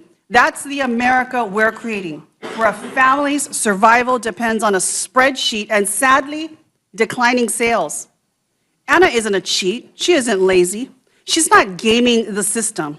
She is the system, the engine and the heart of rural America, working, sacrificing, raising kids, building a future, and yet this bill punishes her. SNAP works. It feeds families and fuels local economies. Every SNAP dollar we know generates over $1.50 in economic activity. It supports farmers, grocers, small-town businesses. It breaks cycles of poverty. And Medicaid keeps rural hospitals open, keeps parents and kids healthy. It keeps people alive. Cutting these programs isn't just cruel. It's anti-American. But here's the truth. The cruelty is the point, because this bill is about priorities. The GOP's priorities is clear. Cater to the billionaires, crush the working families, and let's call it policy. They're ready to hand out massive tax breaks to the wealthiest Americans while robbing the rest of the country of food and care. That's not a budget. That's a betrayal. So yes, this bill will devastate rural America. It will mean more hunger, more closed clinics, more families like Anna's forced to consider giving up their homes, their communities, their dignity, so that billionaires can buy a third yacht and pay even less in taxes. But we have a choice. We can do the right thing. We can stand with the families who work hard and ask only for a fair shot. We can vote for policies that invest in people, not punish them. We can reject the GOP tax scam. We can protect SNAP. We can defend Medicaid. And we can refuse to balance budgets on the backs of people who can least afford it. This amendment is our choice. If you are confident rural America will not see SNAP cuts or decreased benefits, as the chair of the Agriculture Committee has claimed, then this amendment will do no harm. Vote yes. But if you have a concern, and quite frankly, a conscience, vote yes. Reject this big bad bill. Thank you, Madam Chair, and I yield back. Ms. Bonamici, you're recognized for 5 minutes. Thank you, Madam Chair. My amendment, which is number 24, is pro-family, pro-children, and pro-mom. It guarantees that this bill will not take away nutrition benefits for moms and hungry kids in the Special Supplemental Nutrition Program for Women, Infants, and Children, or WIC. Federal nutrition programs like WIC and SNAP and school meals are investments in the health, learning, and development of children and young adults in communities across the country and are some of the most successful tools we have for reducing child hunger. These nutrition programs have been associated with improved educational outcomes and reduced food insecurity, which is especially important for children from low-income and food-insecure families. And it's widely known that WIC contributes to healthier births, nutritious diets, and improved infant feeding practices, better health care for children, and higher academic achievement. The benefits are indisputable. So WIC has served as a lifeline for many mothers and their young children, and I urge my colleagues to support my amendment. I would now like to make a few comments on amendments that I am either co-sponsoring or supporting. There is one by Ranking Member Bobby Scott, to protect American children from going hungry with regard to the proposed cuts to SNAP. Yesterday, the Urban Institute released a new report highlighting that as many as 18.3 million children could lose access to free school meals as a result of the harmful provisions in this bill. And we know that every congressional district has children who are hungry. Families are working hard, but the income isn't keeping up with the cost. So I hope we can adopt Mr. Scott's amendment number 184. I also want to speak in support of a amendment that is going to be introduced or has been introduced by Representative Sykes to strike the language in the bill that cuts Medicaid. In Oregon, 1 in 3 people are covered by Medicaid, including 57% of Oregon children, and make no mistake, if you rip away health care from millions of Americans, people will die. Rural hospitals will close, cancer patients will go without treatment, and I will support this amendment, and proud to support this amendment. I also want to raise an issue in the amendment that is introduced by Representative Rivas, number 215. This is an amendment that will fix a catastrophic policy that's tucked quietly into this bill that would let the world's most powerful technology go unchecked for the next decade. This is a blank check for big tech. It would, and the bill, as written, will block state and local governments from regulating artificial intelligence for 10 years. That is a long time. That is a decade of risk. Let's be clear, we do not have federal policies or governance laws on data privacy, security, and bias. And I served on the bipartisan House AI task force, and we spent a long time studying these issues. And our report that was signed by both Republicans and Democrats explicitly warns against blanket and impulsive federal preemption of state AI policy. And I quote, "Without comprehensive federal AI or data privacy laws, states are well positioned to address gaps, tailor protections, and respond to emerging harms." But this bill ignores that bipartisan advice. Yesterday, 40 state attorneys general, including Oregon's Dan Rayfield, sent a bipartisan letter opposing this provision because of the unchecked harm it will cause. And let's talk about what that could look like. An algorithm that denies a disabled person access to housing and no state agency could intervene. A company that designs generative AI to imitate voices or faces without consent. States couldn't stop it. A hiring platform that discriminates by race or gender. Under this bill, if a company deliberately designs an algorithm that causes foreseeable harm, they'd be legally unaccountable, and it would leave policymakers and the public flying blind as a handful of corporations consolidate power over rapidly advancing technology. And I'm not talking about machines. I'm talking about civil rights, consumer safety, child protection, elections, employment, and more. The House AI Task Force made it clear we should empower good AI policy at the state level, not block it. This amendment strikes the provision and gets government out of the way so states can protect their people. Let's test whether Congress stands with the public or with the powerful. I also have a few bills I want to mention that, or excuse me, a few amendments that I'm co-sponsoring. One by Mr. Byer to keep energy costs low by taking two of the most successful energy policies in history, the production tax credit and the investment tax credit, protecting those. Also, Mr. Byer's amendment protecting bipartisan clean energy tax credits. I also want to support, be on record as supporting Ranking Member Bobby Scott's amendment number 261 that makes it harder for students, strikes the language that makes it harder for students to access high-quality education. And one more, Madam Chair, with your indulgence, I want to support the amendment by my Oregon colleague, Representative Bynum, that ensures the Consumer Financial Protection Bureau retains current funding for protecting student borrowers. And I yield back. Thank you, Ms. Bonamici. The order now is Goodlander, Stansberry, Delaney, and Tlaib. Okay, Goodlander. Thank you, Madam Chair, and thank you, Ranking Member McGovern, for the opportunity to be here today on behalf of the people of New Hampshire's 2nd District to offer a common sense, one-sentence amendment to this truly big and catastrophically bad bill. We know the bill is big. I brought a copy with me. It doesn't fit on this very big table in front of me. This bill is catastrophically bad because of what it does and what it fails to do, and that's where my amendment comes in. This bill is catastrophically bad because we know what it's going to do to 14 million Americans who will lose health coverage.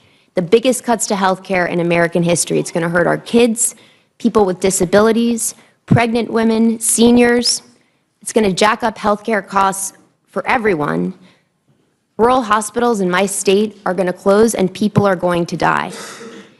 We know this bill is catastrophically bad because of what it's going to do to the more than 10 million Americans who are at risk of losing access to food because of the biggest cuts to SNAP in American history. We're talking about kids, about veterans, about hardworking people all across our country and in the most rural parts of my district, in Berlin, in Stewartstown, in Winchester. People are going to lose access to food. And for what? To give another big tax giveaway to big corporations and to billionaires. This bill also is going to bring about the biggest deficit increase in American history, $3.8 trillion, and that's trillion with a T, according to the nonpartisan Congressional Budget Office. And it's going to add trillions of dollars to the national debt. So this bill is bad for all the things it will do, but one of the things this bill will not do, and another reason why it's catastrophically bad, is what it fails to do to really make government work better for hardworking people and to actually cut down on waste, fraud, and abuse. And that's where my straightforward, common sense, one-sentence amendment comes in. Title II of this big bill provides nearly $150 billion to the Department of Defense, and does this, mind you, at a moment when that department is in a state of pure and utter chaos under the leadership of a person who has no business serving as the Secretary of Defense. That's a lot of money, $150 billion. It's 10 times the state of New Hampshire's biennial budget.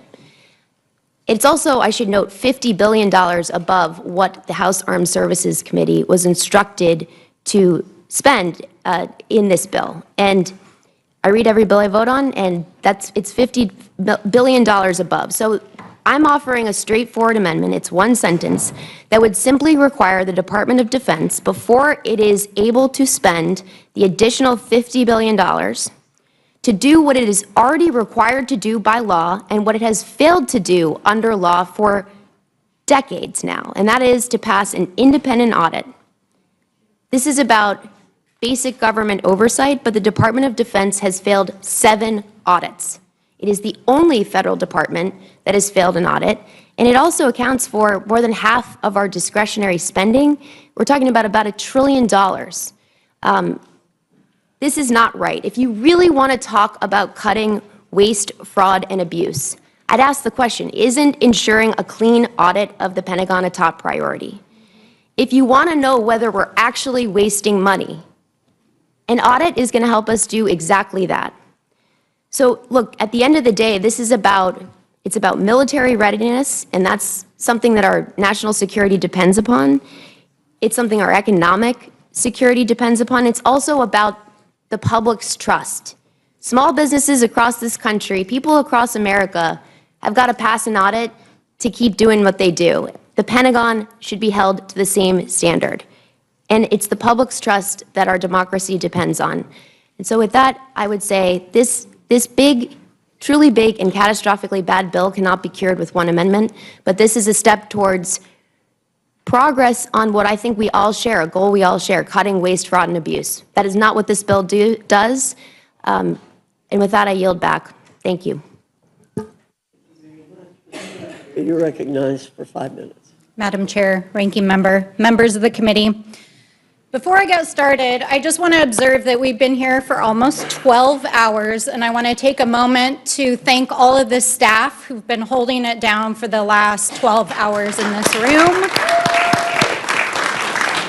And I want to also observe that I count exactly 2 Republicans in this room, while literally dozens of Democrats have sat here all night and all day to have 5 minutes in front of this committee to speak our piece on behalf of the American people. So I have a lot of ground to cover. If it's not obvious already, not only am I a no on this bill, I am a hell no.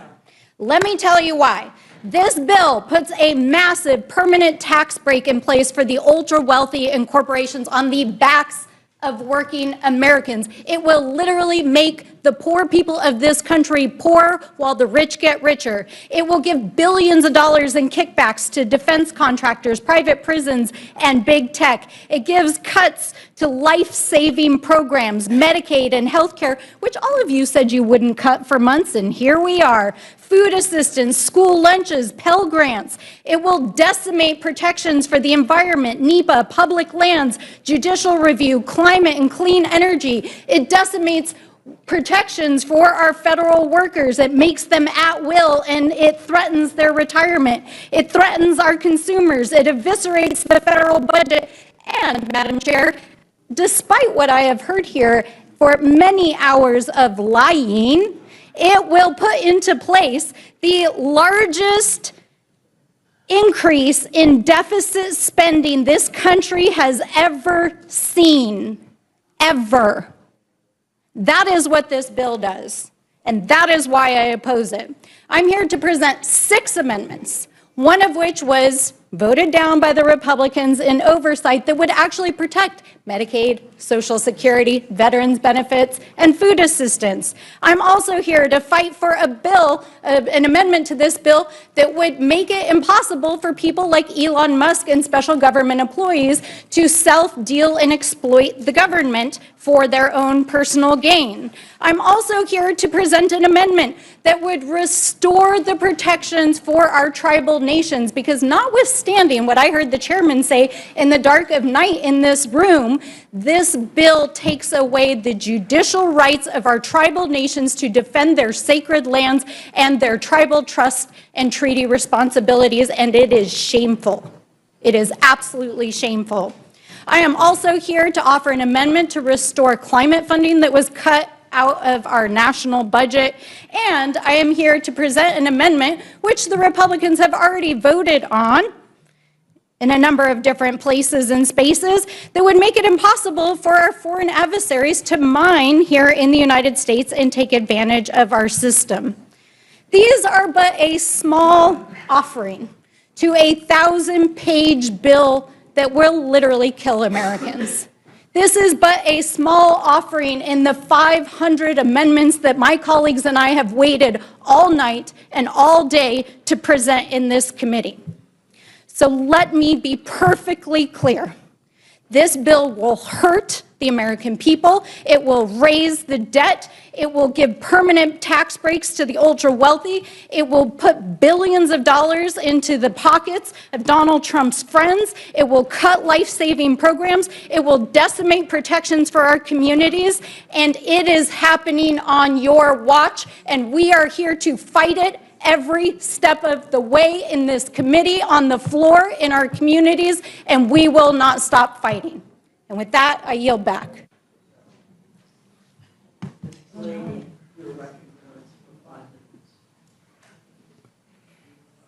Thank you, Chairwoman, and thank you, Ranking Member McGovern. And thanks to all the staff, I agree as well, who've been here. I got here around 3 in the morning, and I echo what many of my Democratic colleagues have said. But I just have to say, as a preamble, you know, many of the things I've said won't be repeating others, but my heart is heavy.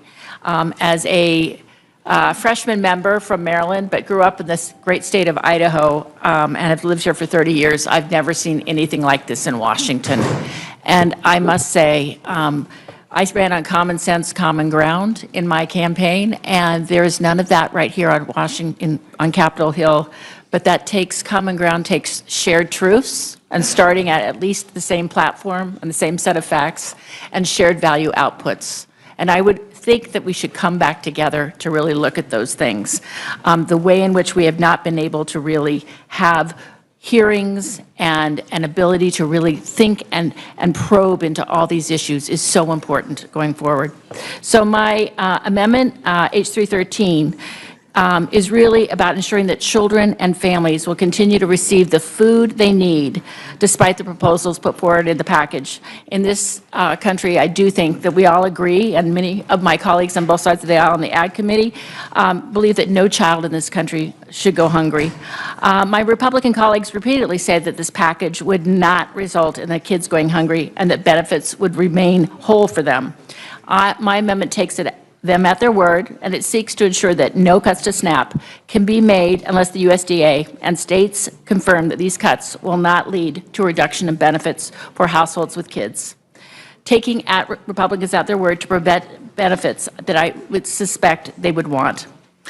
In some nationally, 42 million currently depend on food assistance programs, and in my district, 1 in 9 households depends on SNAP. Half of them are children.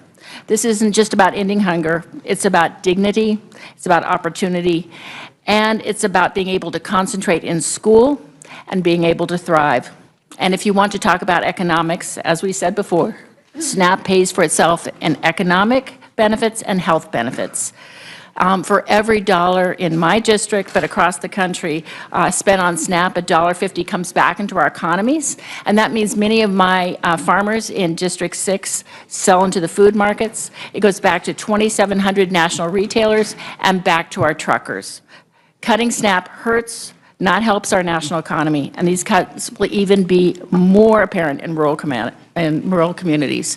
And by the way, in rural communities, there is going to be a tsunami of issues that is going to impact them, not just with SNAP, but with Medicaid and all these core funding cuts, and it's going to hit our states as well. So let me just put another thing in it, and maybe it's the lawyer in me, but I dispute the GOP constant messaging that this is about financial discipline and tackling the deficit. None of these cuts to SNAP or to Medicaid or our social net programs will result in this objective. The numbers do not add up, because we all know that it is widely acknowledged that this current proposal is projected to increase the budget by nearly $3 trillion through 2034 by locking in tax cuts and spending increases that outweigh reductions in Medicaid and SNAP funding. So let me put a finer point on this. It will strip $18 billion in benefits from households with children. It will harm 1 in 5 kids who rely on SNAP, and it lowers the age by which a child is considered dependent from 18 to 7. No one I know would argue that an 8 or a 10 or a 12-year-old is not dependent on their parents for food, housing, or care. And the authors of this bill have exempted families within this new definition of dependent only if they are married or living in the same household. But what about single or unmarried parents who are doing their best? This bill leaves them behind. Last, the bill prevents future increases to the Thrifty Food Plan. $37 billion will be cut from food assistance for the next decade, and that includes slashing $1 billion from summer EBT, which is a lifeline for millions of kids as they head into summer. I repeat, children will be hungrier over the summer. So it's about feeding our kids and about their future and our country's future. If you'll also allow me, Chairwoman Fox, I do not serve on the Energy and Commerce Committee, but I spent the bulk of my life as a child advocate at Common Sense Media. Common Sense is a nonprofit dedicated to looking at how media impacts the health and well-being of our nation's children vis-a-vis media. And the reports that came today about Sykes' bill, H215, is really important because we have to stand ahead of making sure that AI and the most recent proposals that it would block states from regulating it is really, really important not to. 140 organizations have already stood up against it. And I would also say for our nation's kids, we need to look at that. In closing, thank you. I yield back. Thank you so much for this opportunity, and I echo so much of what my colleagues have said, but I want to bring my district into this room. They're never going to be able to sit here in this audience and express just, anger that they feel that yet again we're turning our backs to them and not putting them before polluters, billionaires, and so much more. The reality is, and Madam Chair, and this is to everyone here, it is not just us saying it. It's nonpartisan organization looking at the numbers, looking at this budget. And it is our residents of all different likes, because to me, Medicaid is nonpartisan. I have met people of all different likes and backgrounds that are dependent on Medicaid. I have met so many people that are on SNAP, Madam Chair, and for all of my colleagues to understand, you all know many of our residents survivor mode. I'm not going to here to do shaming and blaming. The reality is we have broken systems in place, and we wonder why people look at Congress and shake their heads and the approval ratings are so low. It's because we don't put them first. And so I offered 6 amendments, Madam Chair, and I hope you all seriously take them into consideration. I have no health care cuts for moms and babies. This is important. As a founder of the Congressional Mamas Caucus, when I look at over 40% of births in our country are covered by Medicaid, but that's also prenatal care, postpartum. I mean, all the different things that you see. And I say this because, again, I'm bringing my district here. We have one of the worst infant mortality crises, and I mean, look at the crisis that we have in our country, but even in my backyard. And it's because we don't have the kind of care that we have. You know, and Medicaid is a Band-Aid, y'all. It really is. Because we do have an inhumane, cruel healthcare system that's driven by profit and greed and not about healthcare. That's why a lot of my residents don't even call it a healthcare anymore. They call it sick care, Madam Chair. And so now we're about to rip the Band-Aid off. So my amendment says, do not cut prenatal and postnatal care. Again, tackling infant mortality is nonpartisan. Every community is again seeing that our children are not reaching the age of 1, and there's a reason to that. And again, it's because we're not doing our job here in Congress. You know, the other amendment, and it's super important, is no money for polluters. I want to reiterate to all of you, again, my community, the majority of them are frontline communities.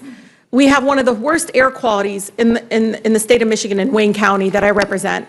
And we're making people sicker, and then now we're saying, you know, we're not going to cover the fact that, again, we've allowed corporate polluters to be unchecked. You should see the lack of enforcement because the bills are written in the way they slap their hands, they pay a fine, it's part of doing business. But when you go to read a third grade class in my district, and I always tell them, you know, they ask me what my job is, and I tell them I'm trying to make sure we have clean air and how many of you have asthma. A third of the class will raise their hand, Madam Chair. A third of them. And you look at the attendance rates and so forth.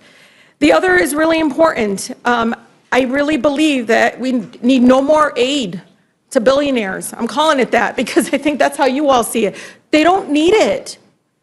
The corporations don't need it. Some of them have not paid federal income tax for years. They don't need it. They're going to be okay, I promise. But you know, I still remember the first black woman ever elected in Congress, Shirley Chisholm, say that children can't learn if they're hungry. And I'm telling you, that is very real, but also children can't learn if they're being poisoned because they don't have clean water or clean air. And so I think it's incredibly important.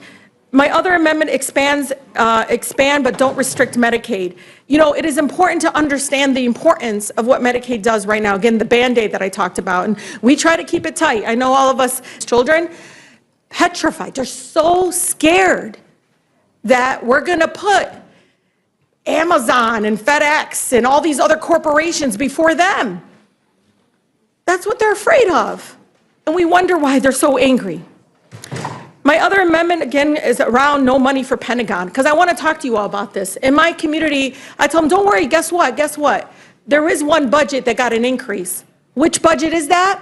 The Pentagon budget. Can't pass audits, Madam Chair. 7 audits in a row. The last audit, the last failed audit, showed that over half of the assets of the Pentagon are unaccounted for. Unaccounted for. So we have money for bombs and wars. And shame on any of my colleagues that own stocks in war manufacturing. You shouldn't be voting on this bill. That's a conflict of interest. But Madam Chair, it's important to understand, we can't prioritize to build ships that can't float, planes that can't even fly in the rain. Trillions of dollars are going to that. And we're going to go ahead and fund it, $150 billion more dollars into talk about waste and inefficiency. It is cool for us to put more money in a budget that can't pass an audit, but we're going to go ahead and throw people off of Medicaid and SNAP. With that, Madam Chair, I yield. Thank you. Thanks to all of you. If there are questions. Do you have any questions? No. Okay. Mr. McGovern. Yeah, Madam Chair, first I want to ask you to consent to insert into the record a letter from Jacek Furman, an economist and the former chair of the Council of Economic Advisors and the deputy director of the National Economic Council. In his letter, Mr. Furman shares an outlook of what this horrible bill will mean for our economy, and he writes, and I quote, "The legislation would drive up mortgage interest rates and inflation, lower economic growth, and ultimately require Congress to pass additional tax increases or benefit reductions. All of this would further hurt the working and middle class." So, Madam Chair, more expensive mortgages, higher inflation, basic needs like food and health care ripped away from people in need, all to give us more tax breaks for billionaires. I think it's shameful, and I think this bill will actually will hurt real everyday people. I ask unanimous consent. Without objection. I mean, let's remind ourselves why we're here, right? We're dealing with a bill that does a million different things. It's hope. But, I mean, I think what has kind of brought us all together is our deep concern over people losing their health care, people losing their food assistance, all to pay for tech, to our kids, to our communities, and so I thank you for raising that. But again, you know, I'm grateful to all of you for sticking this out.